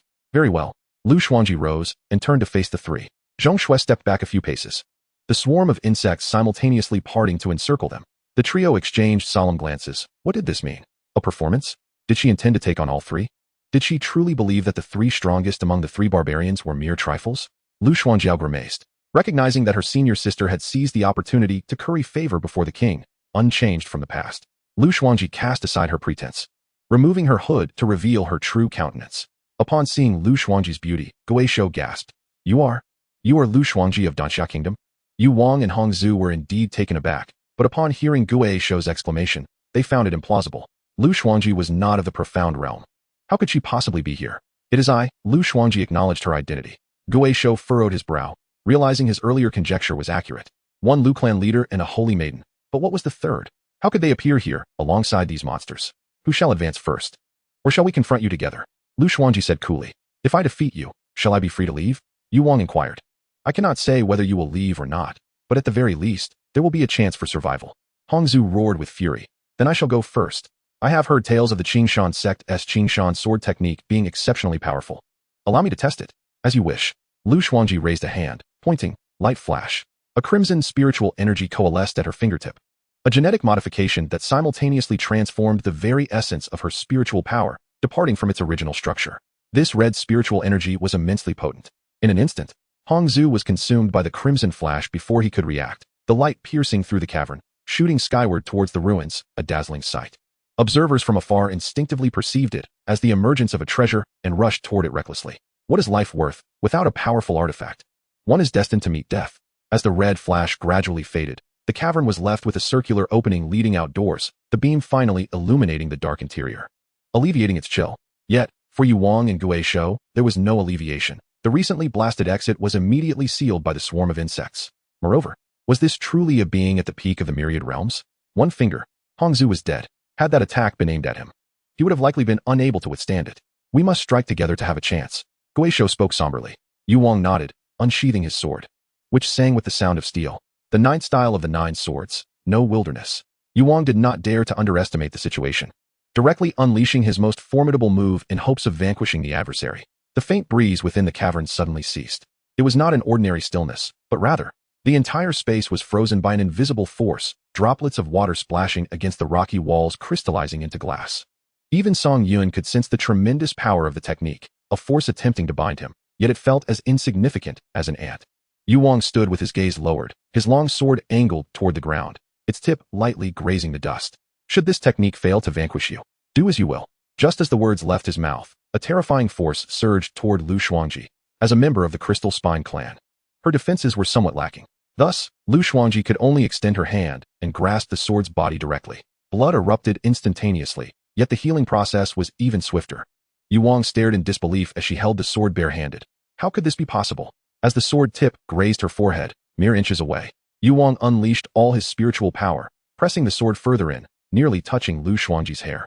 Guo Wang shouted. Suddenly, a fierce voice rang out. As Guo Shou finally unleashed his most potent technique, Yu Wang revealed a victorious smile. Lu Shuangji slowly turned to face the attack, her tailbone suddenly shooting forth from her lower back. Guo Shou had no time to evade, colliding directly with it. With a sickening sound, a chilling sensation coursed through. The gathered spiritual power dissipated in an instant. Yu Wang gaped in disbelief. She still possesses a tail? Guo Shou was equally astonished, having not anticipated such a turn. She had not even made a move. The second strongest among the three barbarians, felled by a mere tail. How utterly unsatisfactory. Chapter 93, The Guardian of the Ruins. Seeing that Guo Shou was incapacitated, Yu Wang unleashed a furious roar, the eruption of spiritual power illuminating the entire cavern, fissures appearing in the stone walls, debris tumbling down. The power released from the sword was astonishing, and Lu Shuangji's hand began to dissolve, flesh and blood dissipating. Yet what emerged was not a hand bone, but rather a bony structure akin to a tailbone. The impact of the spiritual force even caused Lu Shuangji's visage to begin to vanish, revealing a ghastly, white skeleton beneath. The hardest part of the ripping insect was indeed the tailbone, and now, with Lu Shuangji's evolution, that hardness had enveloped her entire body, effectively altering the ripping insect's weakness. Are you even human? Yu Wang could hardly fathom the reality before him. How could a person exist in such a manner? With a cracking sound, the sword she held developed a fracture. Clang! The sword shattered, and the immense backlash sent Yu Wang reeling, causing him to spout blood incessantly. Yet Lu Shuangji remained steadfast in her position, casting aside the broken sword in her hand. Flesh and blood began to regenerate, and within mere moments, a delicate, white-skinned palm emerged, accompanied by the restoration of her facial features, now even more tender and fair than before. The Prince of Praise, kneeling on the ground, found himself at a loss for words to describe the scene unfolding before him. The ghostly hand, not entirely extinguished, could not fathom such an outcome, despite having shattered bones. It was capable of healing. The speed of this regeneration was utterly unfathomable. This had transcended the limits of comprehension. How could a human possibly achieve such feats? You are no human, the ghostly hand weakly uttered. Lu Shuangji replied with indifference. When did I ever claim to be human? In an instant, the absorption of life force commenced. The ghostly hand wailed in agony, yet it could not halt the frenzied siphoning of vitality. The Prince of Praise, pallid and devoid of any capacity for resistance, watched as the drained ghostly hand was cast aside. Lu Shuangji, with her fragrant tongue, licked her crimson lips, reveling in the powerful life force that could enhance her own genes. Suddenly, applause erupted as Song Yun rose to his feet, prompting Lu Shuangji to slightly bow her head in submission. The Prince of Praise, observing Song Yun's approach, marveled at the formidable Lu Shuangji, who was willing to bow before him. When had such a figure emerged among the three barbarians? I have heard them say you are the strongest among the three barbarians. To be honest, I am somewhat disappointed. Coughing painfully, the Prince of Praise struggled to his feet, swaying unsteadily. You appear formidable, yet dare not strike. That too disappoints me, he retorted, seemingly emboldened. Song Yun chuckled lightly. If I must do everything myself, what purpose do my subordinates serve? The Prince of Praise found himself at a loss for a rebuttal, yet maintained his air of authority. Allow me to witness the strength of this monster. I refuse, Song Yun replied dismissively, walking past the Prince of Praise. The prince's eyes widened, resembling copper bells as he exclaimed, no one insults me, and attempted to launch a surprise attack on Song Yun. Lu Shuangji appeared instantaneously, her nails poised against the prince's broken sword. The prince, witnessing this, let out a bizarre laugh. These monsters are truly perverse. No wonder they could slay the Yi family and the Holy Gates people. This ancient relic has seemingly become their hunting ground. As Song Yun receded from view, the Prince of Praise felt a surge of dissatisfaction. You have no right to contend with me, Lu Shuangji declared before following Song Yun, with Lu Shuangji silently matching his stride. As Zhong Shui approached, she paused momentarily to softly utter, may the Holy Lord bless you, before also following. In an instant, the Prince of Praise stood frozen, the surrounding swarm of insects beginning to surge forth. Ha ha! The sound of wild laughter quickly morphed into screams of despair as a blood-flying insect emerged, freshly birthed. Outside the cave, the first wave of the swiftest individuals arrived, spotting the enormous chasm in the ground. Master, it seems that red light just now emanated from here. An elder exclaimed excitedly. Having thought the relic bore no treasures, it appeared they had finally found something. The master's eyes gleamed with anticipation. We must hurry. The Holy Gate and the Yi family will soon arrive, and we shall have nothing left. Just as the group prepared to enter, a violent gust of wind surged forth. Scatter! The master's face paled drastically. Those disciples unable to disperse were instantly torn to shreds, reduced to a mist of blood. The master could scarcely believe the magnitude of this aura. It was unfathomably powerful. Within the tempest, a figure gradually became discernible. Could this be a master from the Yi family or the Holy Gate? The master pondered, though he sensed otherwise. The Yi family and the Holy Gate would never engage in such indiscriminate slaughter. A bizarre and frenzied laughter echoed from within the gale, accompanied by a potent soul attack. Not good, focus. Instantly, several disciples of the Lingshu realm were left dazed, their eyes vacant, plummeting to the ground. They perished just like that. A few elders bled from their orifices, on the brink of death, their souls gravely wounded. Even the Wanxiang realm master felt his vision clouding, spitting blood. Senior, I beseech you, spare us. The master implored. The tempest subsided, gradually dissipating, revealing a figure, a gaunt elder with disheveled white hair, exuding an aura of both despondency and excitement, tinged with a hint of anxiety. Was this all merely a dream? Had he been trapped in the relic all this time? Upon witnessing the red light in the sky, he had hastened to this location, expecting a clash among ancient beasts, only to find humans. Humans, how delightful their appearances were. It had been over 500 years since he had seen so many. Laughter erupted once more, reverberating through the air like a shockwave. Flee. They had thought to find treasures, but instead, they had encountered a harbinger of death. I am known as Qin Gong. Do you recognize my name? The remaining survivors were engulfed in terror, the master's spirit wavering, having never heard such a name. Suddenly, someone cried out, I heard that centuries ago. A prodigious genius named Qin Gong emerged on the continent, only to vanish without a trace. Could it be him? They were uncertain, but it was said that he had already reached the Nirvana realm by that time. What? Nirvana realm? Everyone was rendered speechless. For even the Dongxian realm was insignificant in comparison. This individual had attained the pinnacle of the continent. Upon hearing these murmurs, Qin Gong's face broke into a smile. I never imagined that after all these years, there would still be those who remember me. Kneel, and I shall spare your lives. The crowd, too fearful to resist, all knelt and cried out. We have met Qin Gong. Meanwhile, within the great chasm, Song Yun, accompanied by Lu Shuangji and Lu Shuangjiao, emerged, while Zhong Shui departed from the original entrance. Upon exiting, Song Yun beheld all present, or rather, they were bowing to the figure aloft. How intriguing. Chapter 94, A Three-Fist Demise. Qin Gong gazed upon the kneeling multitude, his spirits lifted.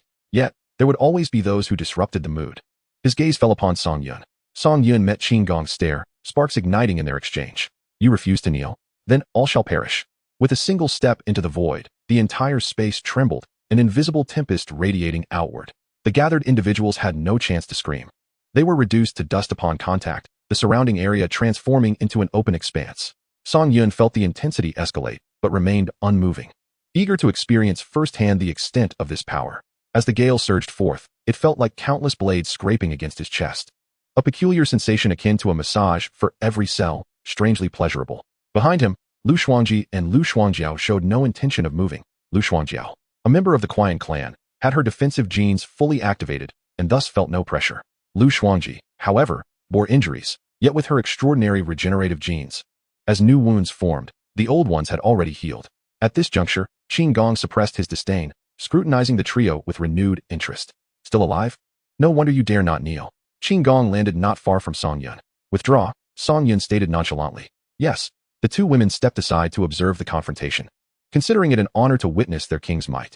Yet, in Qin Gong's eyes, this was a gesture of contempt.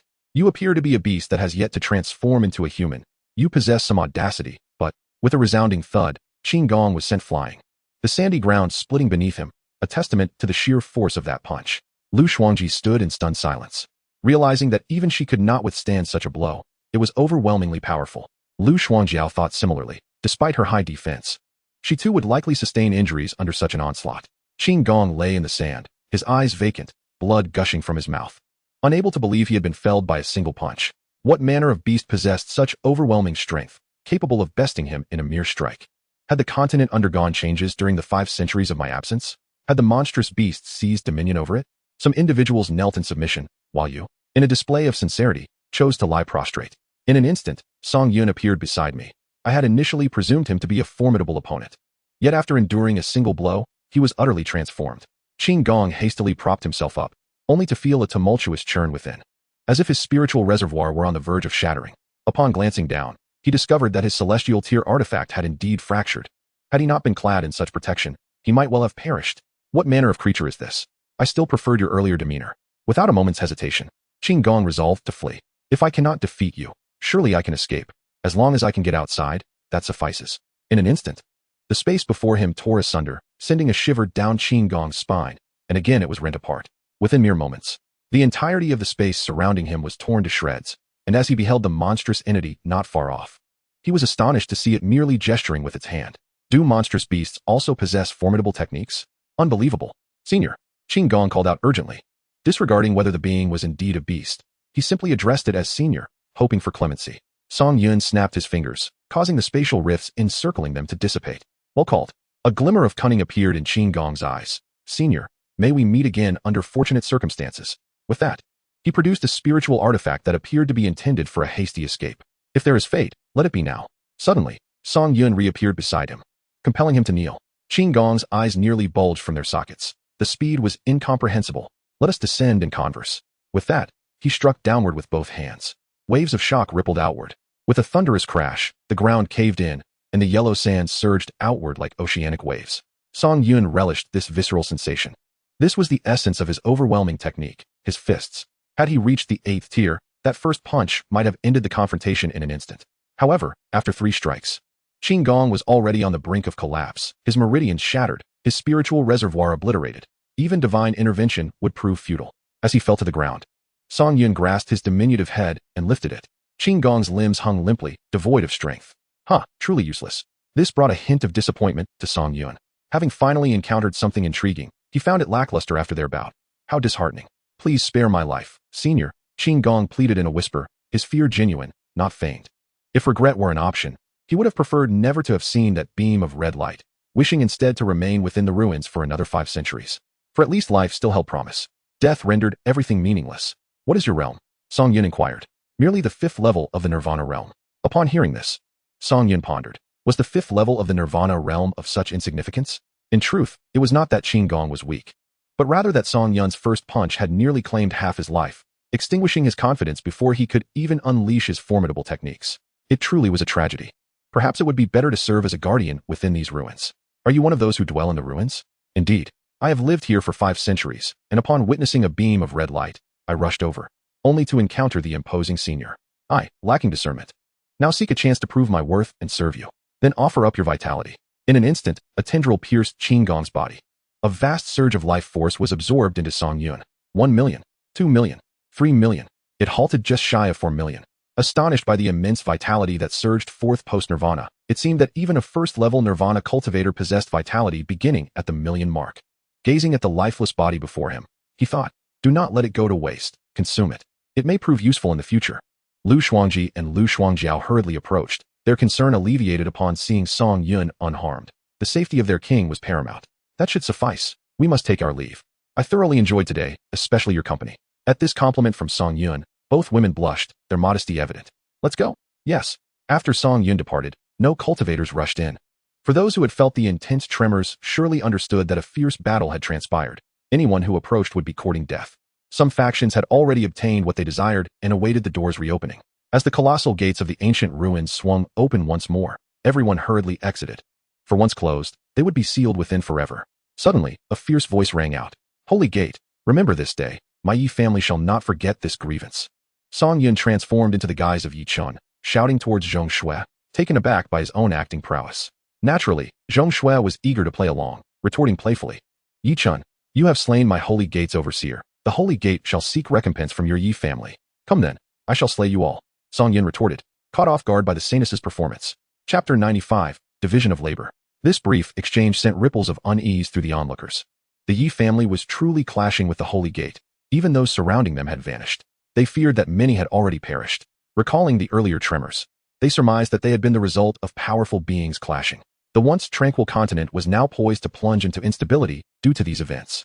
The crowd promptly chose to depart, eager to share such explosive news. They could hardly contain themselves. Lu Xuanji and Lu Xuangjiao mingled with the crowd as they exited. After Song Yun and Zhong Shui's verbal sparring, they too left the ancient ruins. As the crowd dispersed, the grand gates of the ancient ruins did not close immediately, but rather began to seal slowly. In the distance, many more individuals raced towards the closing gates, wishing they could sprout additional limbs to reach them. As the colossal doors met, those unable to exit were plunged into despair, their treasures suddenly seeming less appealing. Outside, the gates of the ancient ruins soared into the heavens, vanishing without a trace. The golden radiance above the three barbarian lands dissipated, signifying the completion of this ancient ruins tumultuous saga. Yet below, some remain behind. Have you seen the Crown Prince and the others? It seems they have not emerged. Impossible. Guizhou and Hongzhu did not exit either. Could they have? The crowd silently lamented the impending catastrophe for the three barbarian lands. The sudden loss of so many powerful beings could not occur without significant repercussions. Previously, these strong cultivators maintained a state of equilibrium within the three barbarian lands. With their absence, new conflicts were bound to arise. After receiving the news, Xia Qingfeng found it hard to believe that the Crown Prince and the others had not emerged. The conflict between the Holy Gate and the Yi family bore no relation to the three barbarian lands. Thus, the number of powerful beings within the three barbarian lands dwindled significantly, leaving only the remnants of the Huangsha kingdom and himself, along with Bai Ning. Truly, he was poised to reap the benefits from this turmoil. His Majesty emerged as the greatest beneficiary of this upheaval. Meanwhile, among the throng, Zhuan Tianhou concealed himself, garbed as an ordinary cultivator, rendering him unrecognizable to outsiders. Observing the absence of the Crown Prince and the others, Zhuan Tianhou's expression grew grave. Particularly upon seeing Yi Chen's emergence, he was filled with bewilderment. The Yi family's experts had seemingly perished, yet Yi Chen had appeared unscathed. The Crown Prince and the others must have encountered trouble within that cave. Thankfully, he had refrained from entering. Otherwise, he too might have become a mere skeleton. Let us depart. The Yi family has clashed with the Holy Gate. I will remain hidden for a few years, allowing them to believe I have not emerged. In Qicheng, the former inn of the Holy Gate, Song Yun planned to convene a simple meeting. Yes, Lu Xuanji respectfully inquired, Your Majesty, where shall you go? Naturally, I shall impersonate this young Master Yi. Otherwise, should the Yi family come to investigate, it would invite complications. Song Yun had already devised a plan. First, he would stir the waters of the continent, and then he would seize the opportunity to benefit from the ensuing chaos. Moreover, after enduring months of hardship, his nerves had been taut, fearful of being discovered by powerful beings and having his nest dismantled. Now that he had risen to power, it was time to scout the territory for his kin and experience the continent's intricacies. After all, the time would soon come when his swarm would trample across this land, leaving not a blade of grass in its wake. With them guarding the home front, there is a sense of reassurance. Moreover, there exists a formidable 7th stage blade sovereign, who should emerge in a couple of days. Initially, I had hoped to witness the grandeur of the 7th stage commander, but it seems that we'll have to wait for another occasion, as the matter at hand is of utmost importance. It is far too early to draw the attention of the continent. The meticulously cultivated swarm must not be recklessly eradicated. I must first ascertain the depths of the human race before devising any plans. My king, how long will you be gone? Inquired Lu Xuanjiao. Song Yun suddenly let out a chuckle, causing Lu Xuanjiao to lower her gaze slightly, her cheeks flushing as though her secret thoughts had been unveiled. The affairs of Danxia Kingdom are no trifling matter. You shall manage as you see fit, for I shall observe your performance. Understood. Even Lu Xuanji blushed at this. Song Yun's smile faded as he spoke with gravity. Act independently, but do not falter. Yes. Song Yun parted ways with Zhong Shui. Lu Xuanji and Lu Xuangjiao were not overly anxious, as their destination was not far. They strolled through Qicheng, gathering information along the way. Senior sister, when do you think we will strike the continent? I yearn to see how those formidable beings will plead for mercy and witness the great powers bowing before our king. Lu Xuanji mused aloud.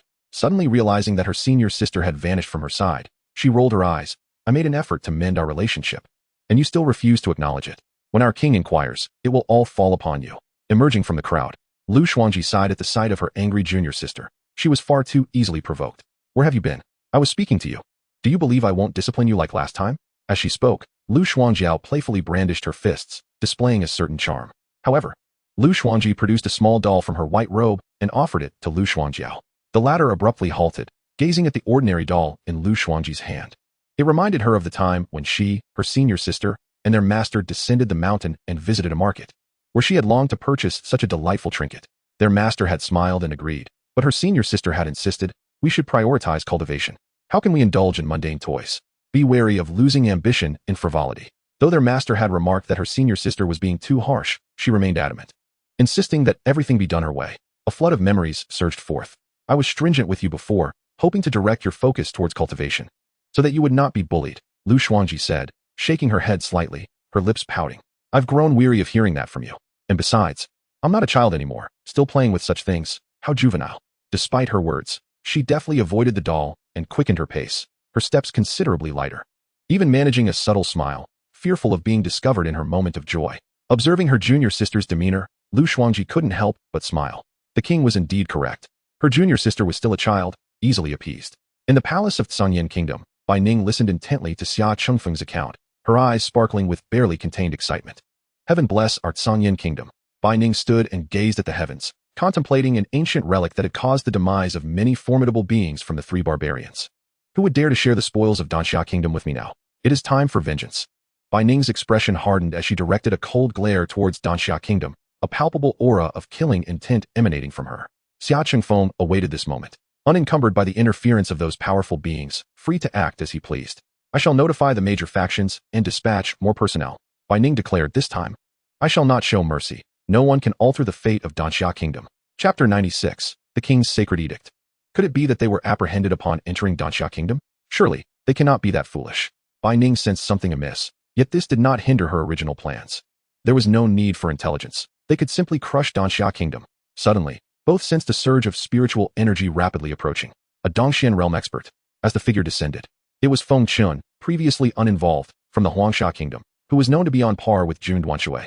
Upon receiving the news, Feng Chun had hastened over, eager to discern the situation, for this matter involved two factions on the continent. Huangsha Kingdom could not withstand the pressure from them. However, Bai Ning had other thoughts. The fact that these individuals had perished in the relic and that Feng Chun had arrived right after was clearly an attempt to claim a share of Danxia Kingdom for himself. Feng Chun, what brings you here? Xia Chengfeng's voice was sharp. Most of the formidable beings from the three barbarians have perished. You cannot stir any major waves. Feng Chun merely wished to inquire, but upon sensing Xia Chengfeng's imposing aura, he too grew more cautious. Xia Chengfeng, you have just broken through to the Dongxian realm. Do not act so brazenly before me. With that, he released a wave of spiritual pressure, causing Xia Chengfeng's expression to darken, as if he felt discomfort. Although they were both at the first layer of the Dongxian realm, there were distinctions in their prowess. Suddenly, a far stronger spiritual pressure descended upon Feng Chun, forcing him to buckle at the knees as though he might kneel. Stunned, Feng Chun gritted his teeth and looked up at Bai Ning. You have actually reached the Dongxian realm. Is it really that difficult? With a resounding crash, Feng Chun fell to his knees, as if paying homage to Bai Ning. In that moment, he was astounded. Bai Ning had not only attained the Dongxian realm, but surpassed him? How was this possible? She must at least be at the third layer of the Dongxian realm. After all these years, she had never revealed her capabilities. Yet, with the fall of the Crown Prince, she had finally showcased her ambitions. Since you have chosen not to partake in the conflict, it would be best to remain steadfast in that decision. Otherwise, I shall ensure that the sole Dongxian realm expert of Huangsha Kingdom is swiftly extinguished. Regardless of Feng Chen's current shock, he could only explain, it was a misunderstanding. I merely wished to inquire about the relic and had no intention of involving myself. Seeing that Feng Chun was wise enough to understand, Bai Ning did not press further and retracted her spiritual energy. Feng Chun gasped for breath, slowly standing, his gaze hesitant to meet Bai Ning's. He clasped his hands in apology. I was presumptuous. I failed to clarify my intentions. My apologies. Bai Ning responded, no harm done. Noticing Bai Ning's softened demeanor, Feng Chun felt a wave of relief. He glanced at Xia Chengfeng, realizing he must be in the know. No wonder he dared to treat him this way, with Bai Ning's support behind him. Yet, Bai Ning, though a woman, had seized the royal title. With her resources, how could she possibly reach such heights? It was truly perplexing. Xia Chengfeng snorted. The sacred gate and the Yi family clashed within the relic. Only the young master and the saintess emerged. Did the crown prince really not emerge? Xia Chengfeng understood Feng Chen's concerns. He shared a bond with the crown prince. And with his demise, unease settled in. I was not within the relic. I only heard from others. Receiving this answer left Feng Chun in a tumultuous state. Bai Ning's sudden surge in strength would undoubtedly cause upheaval among the three barbarians. I understand. I shall take my leave, Feng Chun said. Bowing as he prepared to depart, Bai Ning cautioned, Feng Chun, remain well in Huangsha Kingdom. Feng Chen's body trembled slightly, turning to bow respectfully, understood. With that, he swiftly took to the skies, his gaze sharpened. It appeared they were indeed set to move against Danxia Kingdom. The courtesy shown earlier was merely a means not to disrupt their plans, for they were wary of his potential assistance to Danxia Kingdom. Why the concern? Because they had just included him in their calculations. With Danxia Kingdom's fall, Huangsha Kingdom would be next. The patriarch of Han Kingdom had already perished. They were but fish on the chopping block. One could not remain idle. If they truly sought to annihilate Danxia Kingdom, he would have no choice but to wager everything. However, Bai Ning had no intention of eradicating Huangsha Kingdom. Had she truly wished for that, she would have eliminated Fengchun right then and there. What Bai Ning desired were the cultivation resources of Danxia Kingdom to enhance her nation's overall strength, making it unnecessary to wage war. Both kingdoms would eventually bow beneath her feet. Fengchun would also become her enforcer. After all, cultivating a Dongxian realm expert was no simple feat. Allowing him to leave was a gesture of goodwill, facilitating his eventual submission. Yet, Bai Ning did not anticipate that Fengchun would misinterpret her intentions. As Fengqing watched Fengchun depart, he solemnly remarked, "This individual must be punished." The three barbarians had already lost their equilibrium, should all the formidable warriors vanish. The minor factions across the continent would undoubtedly covet the opportunity. Bai Ning wished to avoid unnecessary complications. At present, aside from annihilating the Danxia Kingdom, there were no greater matters at hand. With a sigh, Fengqing considered the implications of the news regarding the fall of Prince Yu and his companions. Certainly, some lesser factions would come seeking to exploit the situation, their eyes fixed on the Han Kingdom. "My emperor, an envoy from the Han Kingdom, requests an audience." A maid announced respectfully. Bai Ning nodded in acknowledgement. The envoy from the Han Kingdom approached with a grave expression, echoing Fengqing's thoughts, seeking assistance from the Tsanyan Kingdom. Ultimately, the envoy returned disappointed. Outside the imperial city of Tsanyan, a graceful figure approached from the distance, Lu Xuanjiao. Her purpose was singular, to convey the sacred decree of our king. This time, Lu Xuanjiao bore no disguise. Her unparalleled beauty captivated the noble merchants entering the imperial city. Even the guards were transfixed. Her allure was not inferior to that of Lu Xuanji. Upon entering the imperial city, Lu Xuanjiao couldn't help but marvel at its grandeur, far surpassing the capital of Danxia Kingdom, with towering edifices and a majestic palace. However, this prosperity would soon be extinguished in mere days. This place would become a breeding ground for the insect race. With determination, she proceeded straight toward the palace, but upon reaching her destination, she was halted. "Halt!" A guard commanded, brandishing his weapon. Lu Xuanjiao offered a benevolent smile and declared, "I am here to convey the sacred decree of the Emperor of Tsanyan." Bai Ning and Fengqing, engaged in discussion, furrowed their brows at the unexpected interruption, vanishing from their spot. Noticing the commotion, some powerful members of the royal family took flight, hovering above the palace to gaze down upon Lu Xuanjiao. Bai Ning appeared at the forefront, with Fengqing standing behind her, while Lu Xuanjiao remained alone in the open, facing a multitude, a striking tableau indeed. Chapter 97, The Commander Level Insectoid. Bai Ning scrutinized Lu Xuanjiao. She was indeed breathtaking, yet her identity remained unknown to her. Although Lu Xuanjiao was an elder of the Qingshan sect, her appearances were infrequent, often coordinating matters through Lu Xuanji. "Who dares approach?" Fengqing demanded coldly. "Lu Xuanjiao," she replied. Instantly, Bai Ning and Fengqing associated her with Lu Xuanji. "And you are Lu Xuanji's associate?" Bai Ning inquired with an air of indifference, her presence formidable. "You must be the Emperor of Tsanyan. You possess some charm. No wonder Jun Duanshui was so devoted, yet it is regrettable that you amount to little." Bai Ning's expression hardened, while Fengqing seethed with rage. They had not sought them out, yet they had the audacity to come here. "You certainly possess great courage to come here alone. Do you not fear that I might take you captive?" Bai Ning replied coldly. "Has Chu Tianxiong and Lu Xuanji already recovered, prompting you to come here to provoke us? Is this a mere charade or a display of overconfidence? You two truly underestimate me. I wish to see the astonishment upon your faces, for that would delight me." She continued, "I come to convey the sacred decree of our king. In 3 days, a battle shall commence at the border. Will you dare to attend?" "Impudence! A mere lowly individual from the Danxia Kingdom need not be addressed with respect," shouted a powerful figure from the Wanxiang realm nearby. Bai Ning gestured for silence. "I did not expect your Qingshan sect to have devolved into mere lapdogs of the Danxia royal family. Chu Tianxiong dares to speak of a sacred decree? I wish to witness him kneel while still proclaiming such." Lu Xuanjiao wore a mysterious smile. "I hope you maintain your arrogance. Do not stand too high, for a fall will be quite painful." With that, she turned and departed. "My emperor, should we truly allow her to leave?" Fengqing voiced in a hushed tone. Bai Ning, however, remained unfazed by Lu Xuanjiao's presence, finding it rather fortuitous. This was a provocation initiated by the Danxia Kingdom, and Tsanyan was merely responding out of necessity. Chu Tianxiong, believing that by eliminating Jun Duanshui, he could conquer Tsanyan, was sorely mistaken. After some contemplation, Fengqing remarked, "Perhaps this is for the best. The Danxia Kingdom will likely rally all factions to participate, saving us the trouble of hunting them down one by one. We shall annihilate them in one fell swoop." Indeed, Fengqing's face twisted into a sinister grin as he set about organizing the events for the battle at the border in 3 days. Any factions that do not participate shall be met with no mercy. In an instant, the skies above Tsanyan were filled with warships, heralding the onset of great upheaval. Meanwhile, in the Huangsha Kingdom, Feng Chun received word of San Yin's mobilization and immediately began to take action, even reaching out to the Han Kingdom. If they did not wish to face annihilation, this was a prime opportunity. As the two engaged in a fierce struggle, they could advance upon San Yin and catch Bai Ning off guard. After half an hour of deliberation, the Hong family consented to the plan. With Hong Zhu gone, the Han Kingdom had no choice but to fight with all they had to secure hope for survival. Bai Ning had already rejected them once. If they declined Feng Chen's proposal now, they would be completely consumed by the smaller factions on the continent. A storm was brewing that would engulf the entire three barbarians. A tempest that Song Yun eagerly anticipated. The insect armies had long been positioned in the mountain ranges surrounding the border, waiting for their foes to deliver themselves. Learning from past lessons, this time they would not squander too many lives, and with the numbers increasing, both 6th and 7th tier warriors would be ready for battle, alongside a commander-level warrior. In the capital of the Danxia Kingdom, Chu Rian kicked at small pebbles, feeling a tinge of melancholy as she reflected on her only recent advancement to the 6th tier. While many had reached the 6th tier, she remained at the 5th.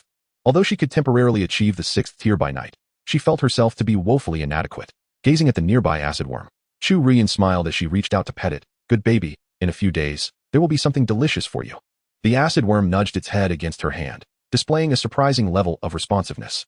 Arriving beside the enormous mother nest, Chu Rian sat down, leaning against the massive blood vessel, feeling the warmth of the king, almost hearing the rhythmic beating of its heart.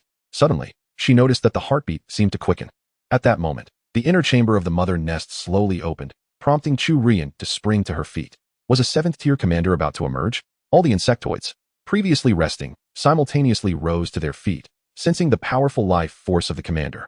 With a sudden flourish, the blade-wielding Master Sakaz crouched on the ground, remnants of unshredded membranes still clinging to him, eliciting sharp cries from all the insectoids. Huashan and Han Yue rushed over, initially fearing something had gone awry, only to realize that the commander-level insectoid had successfully been nurtured. "Oh my, how striking!" exclaimed Hongmu as she beheld Sakaz's form, unable to suppress her admiration. However, one could only imagine the fright that would befall a human who laid eyes upon him. Insect aesthetics were certainly unique. Sakaz gradually rose to his feet, towering at nearly 3 meters, clad in a natural black armor, with a pair of ebony wings and a dark tail, exuding a distinctly bloodthirsty aura. "Why are you silent?" Han Yue inquired curiously. "Can it not speak?" Huashan speculated. Hongmu rubbed her forehead. "That shouldn't be the case. This is a 7th tier commander."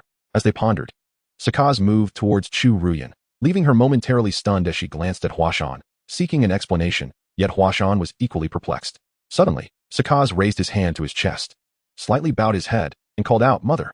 This declaration stunned everyone present, their expressions unified in shock. Even Song Yun was bewildered. This was unexpected. "Heavens, Rian, you have become a mother," Han Yue exclaimed in astonishment. Chu Rian, taken aback, replied, "But this is not from my union with the king."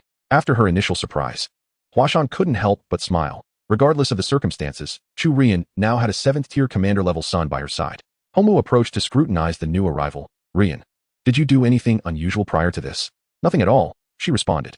Red Eye stroked his chin, pondering.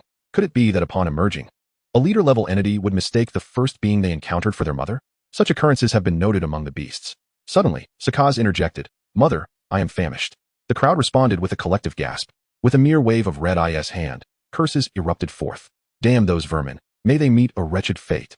The heavens shall ensure your complete annihilation. Filthy insects, the mightiest of this continent will eradicate you."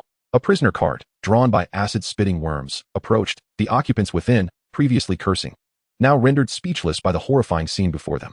A multitude of grotesque bugs encircled them, drooling viscously, their eyes gleaming with a ravenous hunger. The cart soon halted, and in an instant, Sakaz tore it apart, seizing one prisoner in each hand. Screams erupted, gradually fading, as the nearby insects caught the scent of blood, stirring restlessly. Yet, as Sakaz focused his gaze, they all transformed into obedient little creatures. "I am satiated. It is time to fulfill the king's command." With a gesture, a vast wormhole materialized. Lu Shuangji, rendered speechless, mused that waiting at the border would have been preferable. Chapter 98. The Emperor's Fury, Blood Shall Spill for Miles. 3 days later, warships of the Sanyan Kingdom sailed toward the border, where practitioners had begun to gather in numbers. Some were exhilarated at the prospect of raiding Danxia country, eager to sample the reputedly exquisite women within. The discourse among the practitioners revolved around martial arts, artifacts, and women. What is the purpose of cultivation? Most believed it to be the art of killing, eliminating the disobedient. Aboard the Yuan sect's warship, the mood among some disciples appeared rather bleak. Just days prior, The sect leader had perished unexpectedly during a breakthrough, significantly dampening morale, and now the entire sect had been summoned. Although the new leader claimed they were all imprisoned by Danxia country, awaiting rescue, many felt disheartened. If even the water-cutting lord cannot prevail, what can we mere minions hope to achieve? Furthermore, following the leader's sudden demise, other factions dared to speak ill of them, inciting considerable ire. Within the ship, discussions ensued. Do you think the water-cutting lord is truly dead? Certainly not. He is far too powerful. He must only be injured. A young man rose, declaring, is it really necessary to fear a mere Danxia country? Even without the water-cutting lord, we have sect leader Xia. Our emperor is also a formidable figure in the Dongxian realm. Reaching Danxia country will be a trivial task.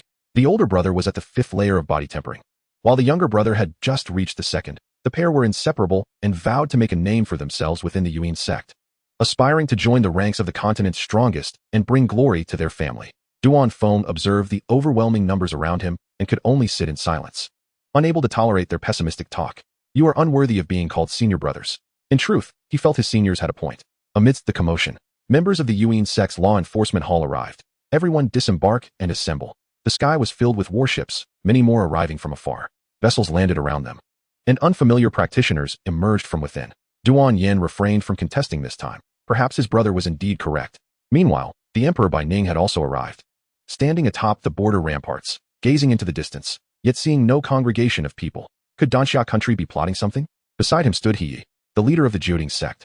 Following the unexpected demise of the Yuan sect's heartless breakthrough, Jiuding sect's overall strength had surpassed that of the Yuan sect.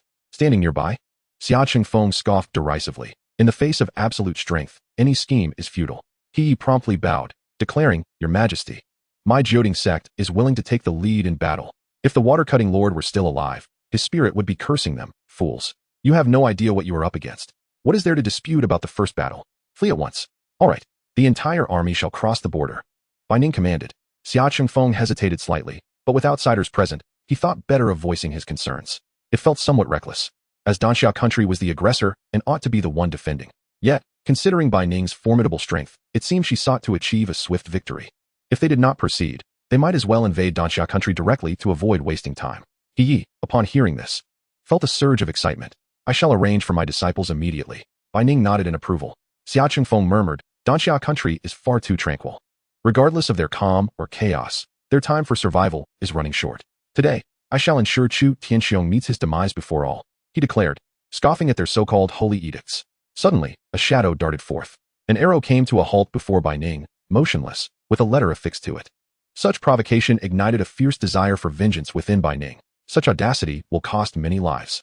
Xia Chengfeng retrieved the letter, his expression shifting drastically. Arrogant. What is it? Bai Ning inquired, puzzled. Xia Chengfeng was at a loss for words, handing her the note. After reading, Bai Ning's spiritual energy surged uncontrollably. I have a slight stomachache. The battle will commence tonight. Remarkably, Song Yin also found amusement in this, recognizing Han Yu's playful nature, wondering if the recipients would suffer a fit of rage upon reading it. Tonight, do they think night will grant them an advantage? Utterly laughable. Bai Ning crushed the note, vowing to slaughter half of Danxia country's populace to make them pay for their arrogance. The emperor's wrath would spill blood for 3,000 miles. All began to assemble at the border. Warships ascended once more, and spirit cannons were aimed toward Danxia country. The assembly comprised approximately 500,000 individuals. Time was of the essence, yet for Bai Ning, the numbers were sufficient. As night fell, the temperature dropped accordingly. While spiritual light illuminated the army, the distance remained shrouded in darkness, rendering it impossible to see anything. Coupled with the overcast sky, the moonlight was obscured, leaving the night pitch black. In front of the Grand Army stood Jiuding sect's members, numbering over 30,000. Sect leader He stood forward, bellowing, elders, stewards, and disciples. We are the vanguard of Sangyan Kingdom. Do not tarnish the reputation of Jiuding sect. Yes, sect leader. The response thundered, a display of formidable spirit, boosting morale. Meanwhile, at the rear stood the Yuan sect. Duan Feng appeared exhilarated, gripping his spirit weapon tightly, though it was the most inferior kind. Winning this battle would allow him to acquire a superior weapon. Duan Yin tightly gripped his sword, nodding, silently reciting the essence of his techniques to maintain the flow of spiritual energy within, poised for action. On the city wall, Bai Ning gazed into the distance, her patience wearing thin. Should we not take the initiative? Xia Chengfeng suggested. However, Bai Ning remained silent, eager to witness Danxia country's schemes, determined to show them that all plots would be in vain. Suddenly, Bai Ning felt a tremor beneath her feet, a faint rumbling sound emanating from afar, akin to the sound of a crowd rushing. Ah, they are coming, Bai Ning remarked coldly. Chapter 99. The insect race at night is even more terrifying. Xia Chengfeng could hardly contain his eagerness to unleash carnage, seeking vengeance for his son. Chu Tianxiong was indeed a master of deception, not emitting a hint of spiritual light. Bai Ning scrutinized the depths of the darkness, sensing no fluctuations of spiritual energy. Did Chu Tianxiong not realize that in the face of absolute strength, all strategies are futile? Xia Chengfeng smirked, understanding the choice of nightfall as the time for their strike. At that moment, a beam of spiritual light erupted in the sky, illuminating the Zhongyan army below. They had completely exposed themselves to the night, disregarding Danxia country, as if declaring, "I am here, strike me if you dare." Duan Feng felt a wave of anxiety wash over him, swallowing hard. It's happening. This is the signal to attack. Duan Yin gritted his teeth and nodded, hearing the resounding battle cries ahead. It was the sect leader He Yi of Jiuding's sect, who, donning golden armor and riding a magnificent golden unicorn, commanded an imposing presence at the forefront, as if he were the emperor of Zhongyan Kingdom himself. All Jiuding sect members, heed my command, kill, kill. The battle cries of tens of thousands resonated, their spiritual energy radiating around them, starkly visible against the darkness of the night. Amidst the encroaching darkness, one could discern a group of individuals charging forward, each member of the Jiuding sect eager to make their mark, aspiring for a greater share of resources, more spirit stones, and perhaps a few women from the Danxia Kingdom. However, the formidable Bai Ning and Xia Chengfeng remained stationed atop the city walls, exuding an air of confidence. Bai Ning was certain that should Chu Tianxiong dare to show himself, she could eliminate him within 10 breaths. With his demise, the Danxia Kingdom would fall effortlessly into their grasp. Suddenly, a figure hurriedly approached, kneeling and calling out urgently. Bai Ning's brows furrowed. Speak. The Huangsha Kingdom and the Han Kingdom have breached the borders. Upon hearing this, Bai Ning's beautiful eyes turned icy. They seek a chance to survive. Yet they refuse to heed it. They court death. Most of the cultivators had been dispatched elsewhere, leaving scant defenders. How could they withstand the dual assault of two nations? Especially with the Huangsha Kingdom bolstered by a formidable presence? Abruptly, Bai Ning's expression shifted again. The entirety of the Jiuding sect had been radiating spiritual energy. A brilliant display, but as they plunged into the darkness, the luminous aura extinguished, plunging them back into obscurity in less than 10 breaths. An unsettling silence enveloped the scene, and Bai Ning's demeanor grew increasingly peculiar. Xia Chengfeng, filled with confusion, wondered what had transpired so suddenly. At that moment, a shadow sprinted towards them, prompting all to remain vigilant. To their astonishment, it was a golden unicorn, its armor drenched in blood. The new leader of the Yuming sect wore a grave expression, pondering the events that had unfolded. So many had charged forth, only to vanish without a trace, devoid of any fluctuations of spiritual energy. Master, could this be a ruse? An anxious elder inquired. Has the Jiuding sect truly met its end? The sect leader shook his head. How could I know? He Yi is at the 8th layer of the Wanxiang realm. He rushed in without a sound and perished. While the two speculated, the warship above suddenly stirred. The spiritual cannons began to gather energy, beams of light bursting forth into the sky, transforming into live targets. Bai Ning gestured, and thousands of spiritual cannons unleashed their fury into the darkness, while Xia Chengfeng envisioned a scene of rivers running red with blood. Yet, mid-flight, a defensive barrier materialized. Boom, boom, boom. Explosions erupted in the heart of the battlefield, casting a dim light that faintly illuminated the surrounding gloom, as peculiar shadows coalesced like a tide, seemingly awaiting commands. With a resounding tremor, the ground began to quake violently. Everyone could sense the onslaught approaching, the earth itself warning them. Yet, an eerie silence reigned. Devoid of any sounds of battle, only the low, heavy breaths and an unsettling, putrid stench wafted through the air. Prepare yourselves, the leader of the Yuming sect commanded. The gathered individuals readied their defenses, their anxious gazes fixed on the encroaching darkness, acutely aware of the ever-approaching, ominous sounds. The low, hissing noises intensified, and the tremors grew stronger, feeling less like the work of men and more reminiscent of some monstrous beast. Yet beasts roar, and all that could be heard was the heavy thudding. Those at the forefront noticed the darkness twisting and rising, outlining a shape that was anything but human. Its obsidian shell glimmering with a ghostly blue light in the faint illumination. Its maw split wide to the roots of its ears, revealing jagged, sharp teeth, while its dark crimson tongue flickered like a serpent's forked tongue, dripping with an unidentifiable viscous fluid. With each breath, a gurgling sound accompanied the sloshing of liquid within its chest, as if its innards had long since rotted into mush. And they too would become mere carrion within its belly. The spiritual shield beneath its massive foot shattered effortlessly, pierced with ease. Simultaneously, that colossal limb impaled the chest of one unfortunate soul, who was then left hanging upon its talon. What manner of creature is this? Without any martial arts to counter, one found themselves slain beneath the charge. The bitter taste of defeat was unbearable. Yet, the screams soon echoed forward, as a colossal figure emerged. leaving a trail of wailing souls beneath its dreadfully sharp appendages, as if they had been strung together. Duan Feng stood frozen in place, his blade unmoving, utterly astonished by the monstrosity before him, shocked to the point of breathlessness. This was the first time anyone had witnessed the reaction of the acid worm. It lacked the regal dominance of a beast, replaced instead by a profound, soul-chilling terror. Before he could utter a word, the acid worm severed the upper half of his body and continued its charge. Duan Yin's gaze remained vacant as he beheld his brother's legs. Blood gushing from the wound, his blade dropped to the ground. The air was filled with the terrified shrieks of those around, a sanguine haze enveloping the entire battlefield. Duan Yin was left in a daze, momentarily lost in his surroundings, his mind reeling. In an instant, the sky appeared golden. Duan Yin believed a powerful ally had arrived, and looked up, only to behold beams of orange-golden light descending upon the entire warship. The robust vessel was obliterated in an instant, disintegrating in midair, as countless ships collided and fell. Duan Yin struggled to breathe, unable to resist kneeling as he felt the ground turn viscous, blood. The phrase rivers of blood was not mere metaphor, it was a grim reality. Chapter 100, Unbearably Fragile. The cultivators suspended in the void were momentarily stunned, gazing blankly at the swarm below, having never witnessed such a scene. Yet, from the darkened sky, a vast horde of OS descended. Before they could even react, they were engulfed, severed limbs and dismembered bodies falling like rain. On the city wall, Bai Ning and Xia Chengfeng stood in stunned silence, surveying the unfolding chaos. Chu Tianxiong was nowhere to be seen, nor were any of his kin. Instead, a multitude of unfamiliar monsters emerged, even consuming their own kind. They could heal swiftly, even when wounded. How could such creatures exist within the Danxia kingdom? And those beams of orange-golden light rendered the warships as fragile as paper, completely annihilated. In that moment, Bai Ning grasped a horrifying truth. The Duke of Broken Water may not have perished at the hands of Chu Tianxiong, but rather fallen victim to these monstrous beings. Indeed, Chu Tianxiong might even be dead. This was not a declaration of war from the Danxia kingdom, but an assault from these creatures. She had walked into a trap. Yet, beside her, Xia Chengfeng seemed oblivious, staring blankly at the swarm on the ground and in the sky, a sight he would likely never forget. Xia Chengfeng, Bai Ning shouted in anger. He turned to her, his pupils seemingly regaining focus. What are these things? Whatever they are, we must eradicate them. He stammered. Indeed. The pair dashed from the city walls to the battlefield above, their immense spiritual energy beginning to coalesce.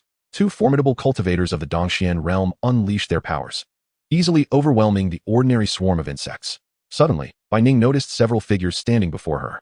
Xia Chengfeng, noticing as well, immediately positioned himself protectively in front of Bai Ning. Who goes there? Step forward. Ah, what a loyal old hound, serving all these years and still so devoted. A melodic laughter echoed from the darkness as a figure emerged.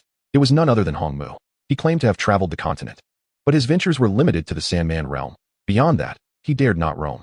In the Cangyan kingdom, he had certainly heard whispers of various matters. Yet Bai Ning did not recognize him. Who are you? Are you the leader of these monsters? Xia Chengfeng demanded. Hong Mu shook his finger. We are not monsters. We are the magnificent bug tribe. Bug tribe? Bug tribe? The pair echoed, puzzled. Indeed, we are the bug tribe, another voice spoke. And from the shadows emerged several more figures. This time, Bai Ning recognized one of them. Lu Xuangji, she exclaimed in surprise, looking at the woman in the center. Lu Xuangji was flanked by the woman from a few days prior, Lu Xuangjiao. The others were unfamiliar, yet they all proclaimed themselves as members of the bug tribe. Bai Ning, it has been many years, Lu Xuangji said, her tone indifferent. Is it true that Chu Tianxiong is dead? Bai Ning inquired directly. Beside her, Chu Rian softly replied. Yes, my father died at my hands. Bai Ning turned her gaze to the seemingly frail girl, realizing that she had aligned herself with the so-called bug tribe. So you have allied with these creatures? Bai Ning questioned. Hua Shan sneered. Allied? Do you think mere allegiance can transform one into a member of the bug tribe? Only those favored by our king are deemed worthy of allegiance. Those overlooked are akin to the rest. You should feel honored, for our king has taken a considerable interest in you, Cold Moon remarked with a smile. Bai Ning responded with a cold laugh. Regrettably, I harbor no interest in your king. Attack. Xia Chengfeng. Turning her gaze, Bai Ning saw Xia Chengfeng frozen in place. Blood seeping from his chest as if pierced by some unseen force. Blood even dripping from the air around him. A blade worm slowly revealed itself, its sharp edge having penetrated from his back, impaling his chest. Yet, this was no ordinary blade worm. It was a 6th-tier variant augmented by the Asia worm. Although it had not evolved, its 6th-tier strength combined with its cloaking ability made it a formidable assassin. Bai Ning was astonished. She had not anticipated such a fragile creature could successfully ambush Xia Chengfeng, a formidable expert of the cave profound realm. This was not a mere weakling. Could this creature possess the power of a royal-level magical beast? Previously, Lu Xuangji and Hong Mu had at least grasped the capabilities of the swarm, albeit incompletely. But they had some understanding. However, Bai Ning was entirely oblivious, thus caught off guard, having been astonished by the mere existence of its cloaking ability. She would likely be speechless for days if she were to uncover more. Do not allow your astonishment to show. It will only reveal your weakness, Lu Xuanjiao cautioned. This sovereign has never been weak, Bai Ning bellowed, her spiritual energy surging dramatically, the fifth level of the cave profound realm radiating unabashedly. Yet, the crowd remained unfazed, allowing her turbulent spiritual energy to spill forth unchecked. Let me inform you that it was we who eliminated the members of the holy sect and the Yi family, Lu Xuanjiao added. Bai Ning's concentrated spiritual energy suddenly faltered, disbelief washing over her as her mind raced. No wonder. The holy sect and the Yi family were not irreconcilable foes. Unless it concerned the survival of their clans, they would not resort to murder. It was Lu Xuanji. It seems the Prince of Praise was also among your victims, Bai Ning stated gravely. Hongmu shrugged. If the prince remained alive, how could you feel secure enough to strike? You killed the crown prince?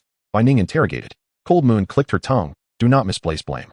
We did not slay your crown prince. The culprit is your own holy maiden. Have you realized? Bai Ning immediately recalled the unusual behavior of Zheng Shui that day.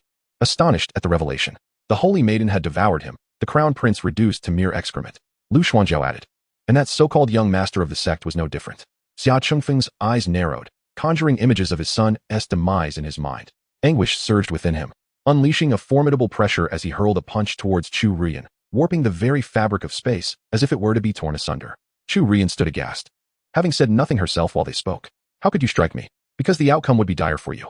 A dark shadow descended, unleashing a powerful ripple that shielded Chu Rian, grasping Xia Chengfeng's fist. The once ferocious strike now bore no force.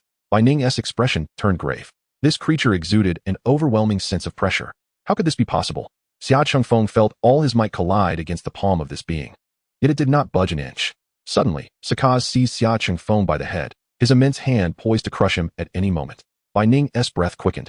She had never witnessed a cave profound expert so utterly helpless, subdued with such ease. How could this be? Yet, Sakaz did not crush him, but instead lifted Xia Chengfeng before Chu Rian. Mother, please proceed.